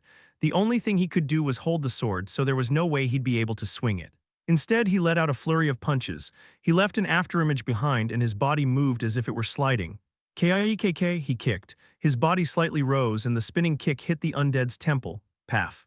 The chi-infused kick made the monster's head explode. He couldn't use his hands to hold a sword, but it wasn't that he couldn't use kicks. There were strong physical techniques created to supplement the sword ones in the martial arts of the martial arts god, and he could easily get rid of weak monsters by using those techniques. Why aren't you using the sword? Do you just have it for decorative purposes? Ugh. In the end, Kim Shi-hoon was a swordsman. Maybe if he could use another weapon, things would be different, but without his hands, he couldn't use even 1/4 of his normal power. Damn, he quickly rolled on the ground and extended his hands to grab the sword, but it didn't matter how much he concentrated. There was no way he would be able to hold a sword he couldn't even properly grab. His body was pushed back by the kick of an undead next to him. Cough, he rolled on the ground. He extended his hands to grab and rebalance himself, but he couldn't put strength in his hands, they just bounced away. You're different from what I thought. The demon's voice was in his ears. Are you hiding your strength? He remained silent, his body trembled and his head hurt. Hiding his strength, there was no way that was true. He turned his head and saw Gaia, who seemed tired after screaming so much. Her body was weak, and she was so thin that she seemed like she would break if you touched her wrong. She was right in front of him, but there was nothing he could do about it. You're different from what Mr. Satan told me. He said you're a human who will become as strong as an archduke. Did Satan send you? Yes. Why? Now why? Why did he have to appear now? Kim Shi-hoon looked at his trembling hands. He said you lack despair. Mr. Satan has high expectations of you. Why me? Why does he have expectations of me? That's what I wanted to ask, Yogg-serin said as if he were making fun of him. Why is he interested in a piece of trash like you? Human, grab your sword, prove yourself. Shut up, ha ha ha, the green tentacles wiggled. If you cannot prove yourself, die. There's no reason for him to be expectant about a useless person who can't even grab a sword. Slide, the tentacles shot forward. They moved at a speed close to the sound. Kim Shi-hoon stomped on the ground and tried his best to dodge the tentacles. The tentacles brushed past his body, his flesh was cut, and blood poured in all directions. The tentacles bent and targeted his shoulders. He subconsciously raised his sword, but what was in his hands was just air. Paf, his shoulder was pierced, and intense pain spread through his body. He rolled on the ground and dodged the attacks, ending up next to a sword he couldn't even hold. Grab your sword, human, the demon said. He felt like crying. He wanted to grab it more desperately than anyone else. He spread his hands, clang, the sword fell from his hands. Tusk, so you were a piece of trash in the end. Mr. Shi-hoon, Gaia called out his name in a sad voice, but there was nothing he could do about it. Squeak, are you okay with watching this girl die in front of you? The tentacles grabbed Gaia's neck. Gaia wiggled as if her breath was about to be cut short at any moment. You motherfucker, he stomped on the ground and desperately leaped forward. He didn't have time to use any techniques. He poured all of his chi out and charged toward Yogg-serin. Yogg-serin waved his hands as if he were annoyed. Paf. Cough, his body bent and he bounced away. The rough earth and stones grated his skin and his clothes were torn apart. He was right. A swordsman who couldn't hold a sword was just a piece of trash.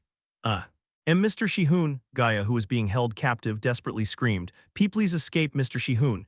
Miss Gaia. Considering the demon was grabbing her neck, her pronunciation was quite precise, but he didn't have time to think about that. Kim Shi-hoon looked at Yogg-serin with trembling eyes. Intense anger spread through his body. He extended his hands toward the fallen sword again. Please, just that once, just at that moment, he didn't want much more. Even if he couldn't grab the sword ever again, he would be okay. So please, he needed the power to protect her. Og. He grabbed the sword and put his concentration on each trembling finger. He was sweating as if it were raining outside. His body refused to grab the sword as if it were whispering to him that he could no longer hold a sword. He ignored it. Please. His nose bled. The blood passed down his lips and gathered on his chin. He tried to do what his head forcibly rejected. He raised his sword, held it tight, and clang, the sword fell to the ground. Mr. Shi-hoon. He heard Gaia's voice and raised his head. She was looking at him and making a faint smile. I'm okay, Mr. Shi-hoon, please don't worry about.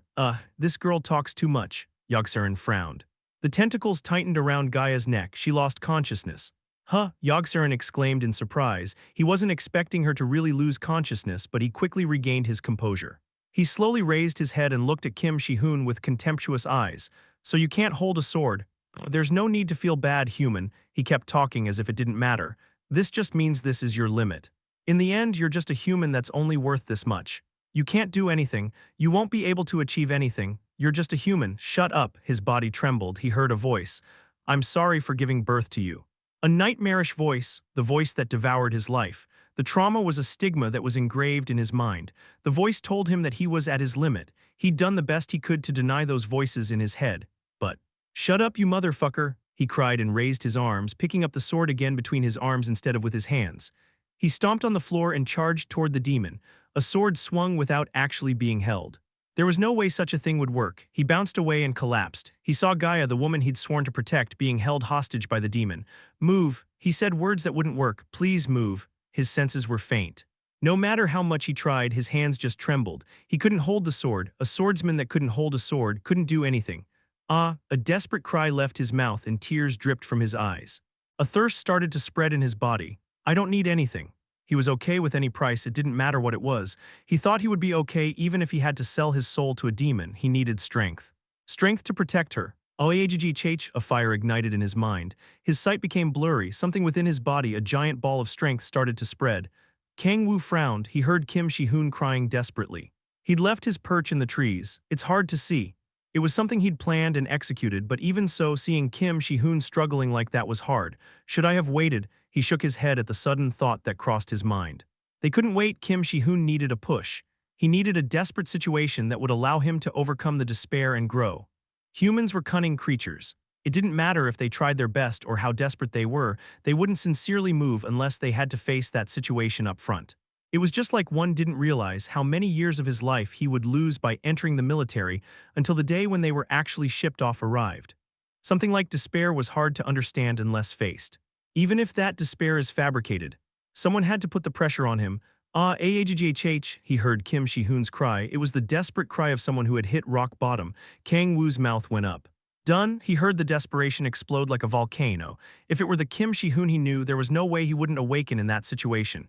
Shi-hoon, stand up. He looked at him with expectant eyes. Boom. As if he were answering his expectations, a huge strength began spreading through Kim Shi-hoon's body. Yes, now take the strength of the martial god. I don't need anything, Kim Shi-hoon cried. A huge amount of demonic energy spread through his body. I don't need anything, I don't care if it's the last time. Hey wait, what? Why is this guy emitting demonic energy? I need strength. Oh fuck. Hey Shi-hoon, what are you doing? The soul of the martial god was within Shi-hoon's body, but besides that, his soul was connected to Kang-woo's. If I can save her, I'm willing to do anything. Horns appeared from Kim Shi-hoon's forehead. No, bat wings appeared from his back. Fuck, wait. Kim Shi-hoon's eyes turned black. Black pupils appeared in his horizontal torn yellow eyes. Shi-hoon. Kang-woo grabbed his head with his hands. The more Kim Shi-hoon's body changed, the more demonic energy flowed out of his body. Why did you fall, you dumbass? Chapter 199, A Hero is Born from Despair, Part 4. He grabbed his head and twisted his body as he slowly turned into a demon. An intense craving rose from his body and an intense thirst governed his head. A craving for strength. An intense sense of desire devoured his body. What's this? He couldn't understand it. A strength he had never felt before covered his body, an aggressive and destructive energy. He instinctively knew it was different from chi. He took a deep breath and his head cleared. Intense energy flowed inside his body. He looked at his hands and saw they were no longer trembling. He couldn't understand why he'd turned out like that. What had made him change so much, but, clack, he grabbed his sword. A thrilling sensation spread through his hand. He knew his current status was weird, and he also knew he'd diverted from the correct route. I don't need it. All that mattered was that he could grab his sword and save the woman he loved from the hands of the demon. He had even thought that it would be okay even if he couldn't grab a sword anymore. His body having turned into a demon's, he could laugh that off. He grabbed his sword and prepared to fight. A flustered voice left Yogg-seren's mouth. With his mouth agape, he looked at Kim Shi-hoon slowly turning into a demon. Boom! Kim Shi-hoon stomped on the ground. His body shot forward with an intense aura of demonic energy around it. Black sword energy flowed from the sword in his hands. He twisted his body and smashed the sword down. Boom! Yogg-seren was pushed back. He was surprised. After hesitating for a bit, he put Gaia down carefully. I'm not sure what's going on, but it would be dangerous if things kept going on like that. The human in front of him emitted an ominous energy that he sensed to be dangerous. He clenched his fists, planted his feet, and extended his hands. The green tentacles spread out. 5 tentacles were cut by a single attack. Kim Shi-hoon twisted his body and dodged the remaining tentacles, which slammed into the ground. He jumped onto and ran along the tentacles. A black light cut Yogg-seren's body. He quickly moved his back. His collarbone was cracked and black blood poured out. Yogg-seren frowned. An intense fighting spirit flared up within him. He ripped off the tentacles stuck to his body as if they bothered him, and his eyes shone like an experienced martial artist's. Boom! The sword and fist clashed. A huge impact that resembled a bomb going off shook their surroundings. The trees were cut, the ground exploded, and dirt flew in all directions. The tips of Yogg-seren's mouth went up. Not bad. For him, fighting was his reason for living. The sword that was being swung at him made him excited. He covered both fists with demonic energy. He pulled his foot back, lowered his body, and raised his fists upward. The sword blocked the attack, and Kim Shi-hoon was pushed back by an overwhelming difference in strength. He twisted his body while being pushed back and extended his wings. It seemed like he was stepping in the air. He turned his body around as if he were doing acrobatics and focused the entire weight of his body on the sword, swinging it down with the goal of splitting the demon's head in two.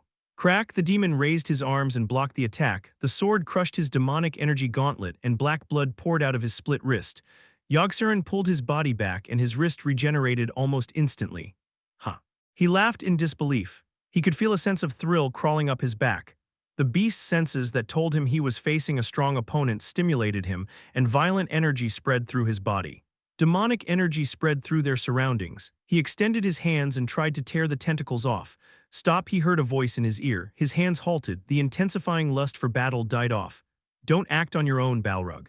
The communication device he had in his ear transmitted the king's voice. Damn, Kang-woo bit his fingernail. Kim Shi-hoon had taken the form of a demon. His head hurt at the unexpected developments. Why did things become like this? In reality, it wasn't hard to figure out why, but he just wanted to deny reality. Did I push him too much? Based on Kim Shi-hoon's awakening patterns, he thought that he would awaken again once pushed, but maybe he'd gone too far.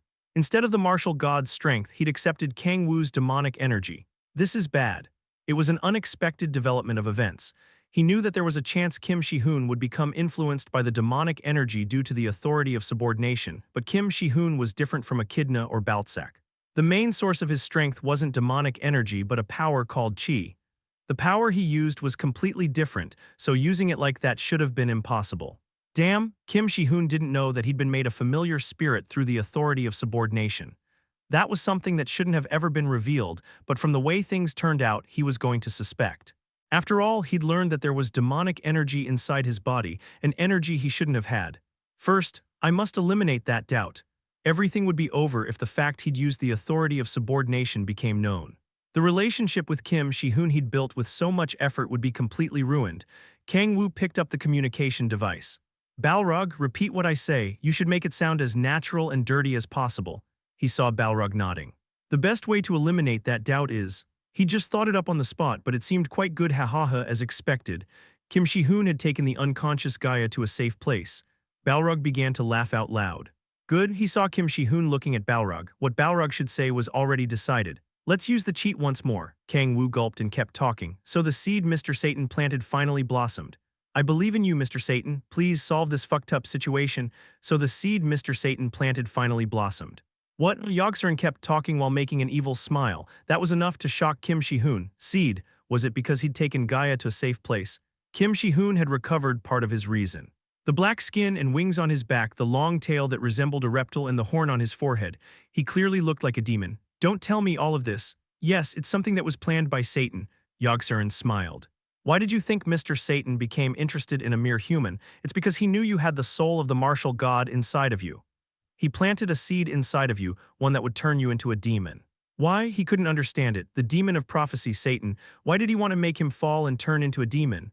Ah, a short exclamation left his mouth as if he'd completed a puzzle. Kim Shi-hoon's body trembled. He remembered what had happened a few months prior in South America, how Kang-woo's underling Balrog was about to be controlled by a magic circle. The demon cult. Have a way to control demons. Then there was only one reason why they would want to turn him into a demon. Were you trying to control me? Thankfully you aren't dumb enough not to understand. Yogg-seron began to laugh out loud. His green tentacles wiggled. Yes, this was all to make you into a loyal puppet of Mr. Satan, a human that has the soul of the martial god, Although you're weak now, it's certainly interesting. Yogg-seron's eyes shone. How desperate will Gaia become if she sees how you've fallen? Kim Shi-hoon took a step backward and grabbed his head as if he didn't want to believe what was happening. No, that wasn't what he wanted. He didn't want to become a demon, and turning into Satan's puppet wasn't his intention. The frail woman that looked as if she were going to break if he wasn't careful enough. He just wanted to protect her. Nice, once you become a puppet, I'm going to make sure you kill her with your own hands. Just thinking about it horrified him. Fear spread through his body and he imagined himself killing Gaia. Just the thought made him want to vomit. I must return to normal.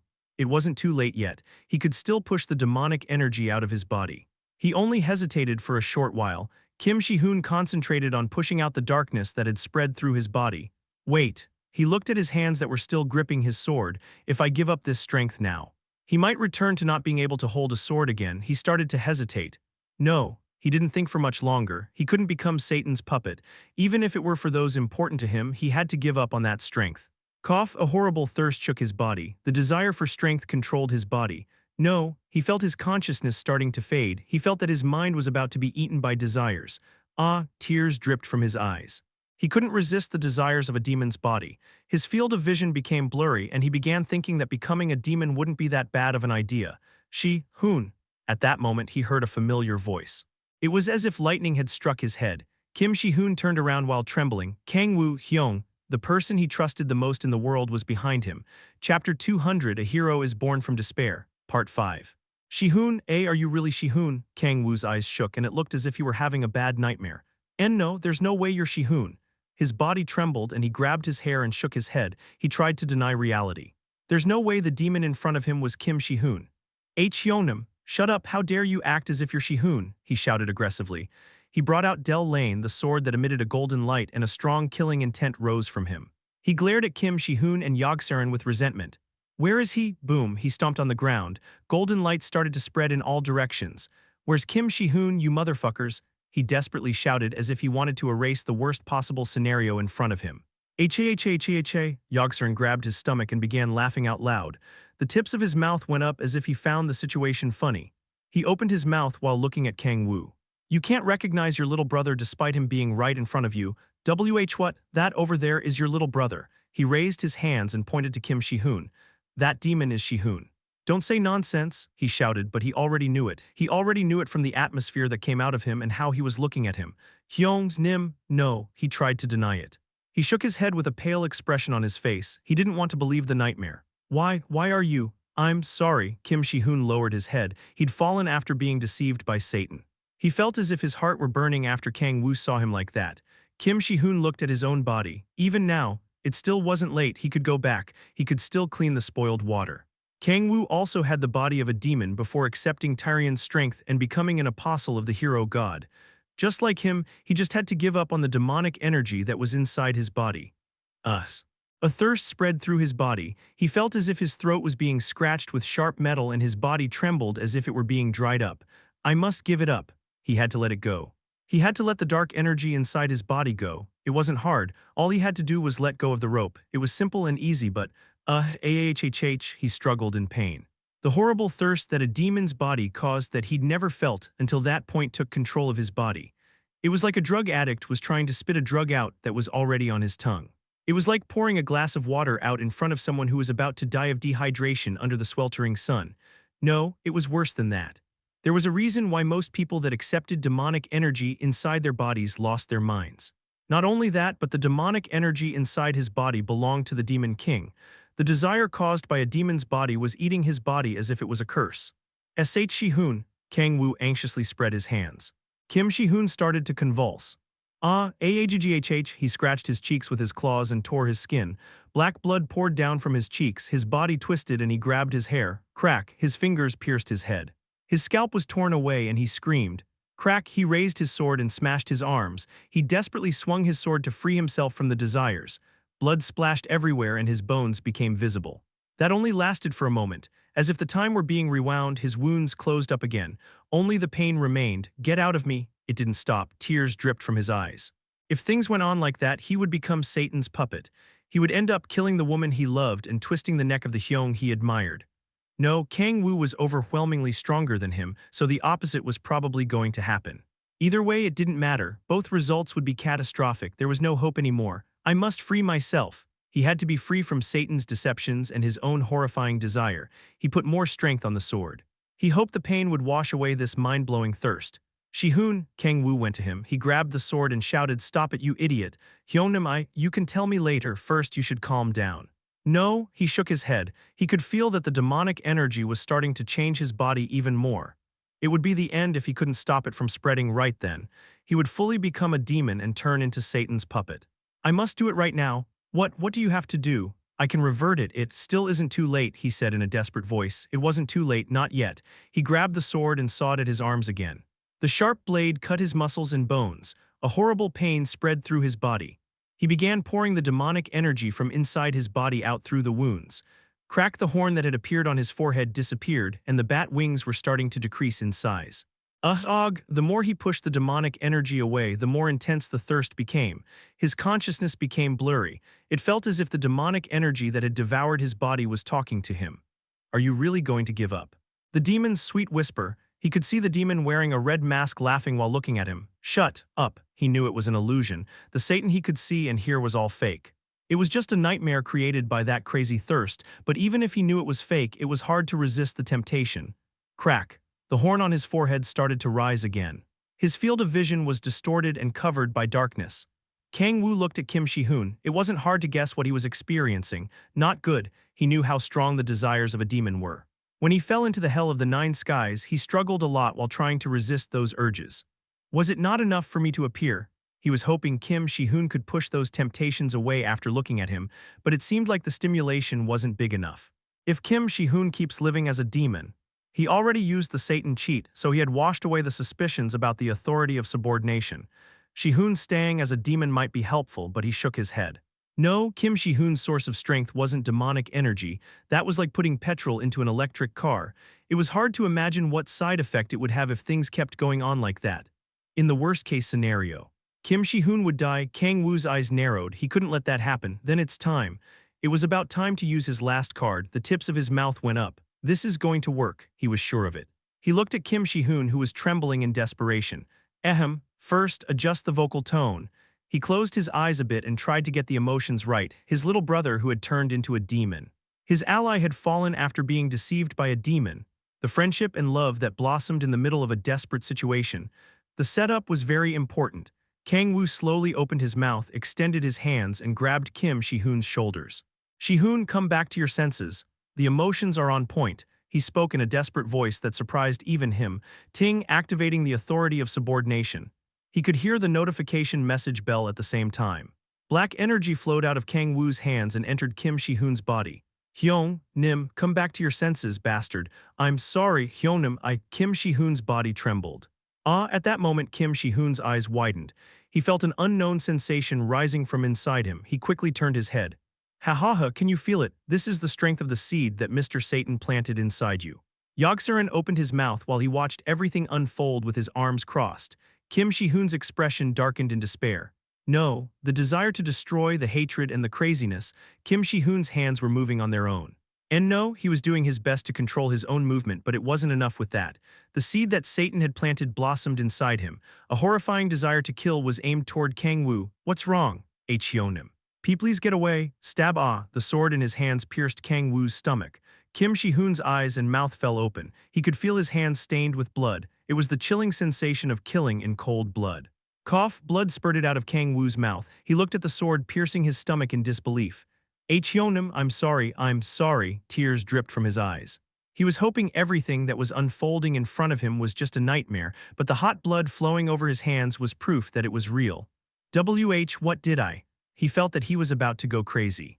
No, he might have already gone mad. Kang-woo hugged him when he was about to lose his mind. Hyung, Nim, cough, come back to your senses, you idiot. His voice was so weak that it sounded like he would perish at any moment. I don't know why you've become like this.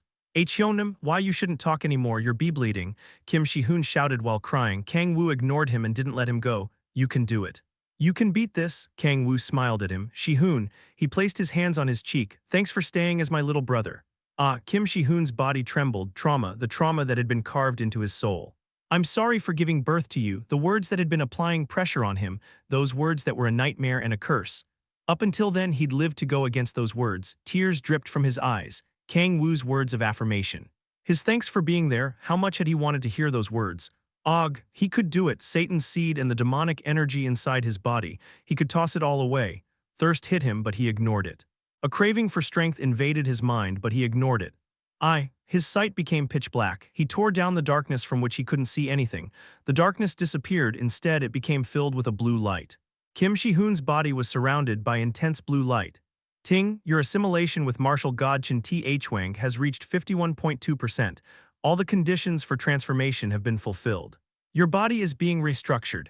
You've learned the unique skill sword control. Boom, the ground shook. When Kim Shi-hoon's body was surrounded by blue light, Kang-woo's body fell to the ground. Kang-woo slightly opened his eyes and looked at Kim Shi-hoon. The tips of his mouth went up. Yes, fuck, this is it, he remembered his last phrase. Thanks for staying as my little brother. Whoa, Kang-woo trembled in excitement while thinking about what he'd said. I'm so fucking cool. That was why everyone loved him.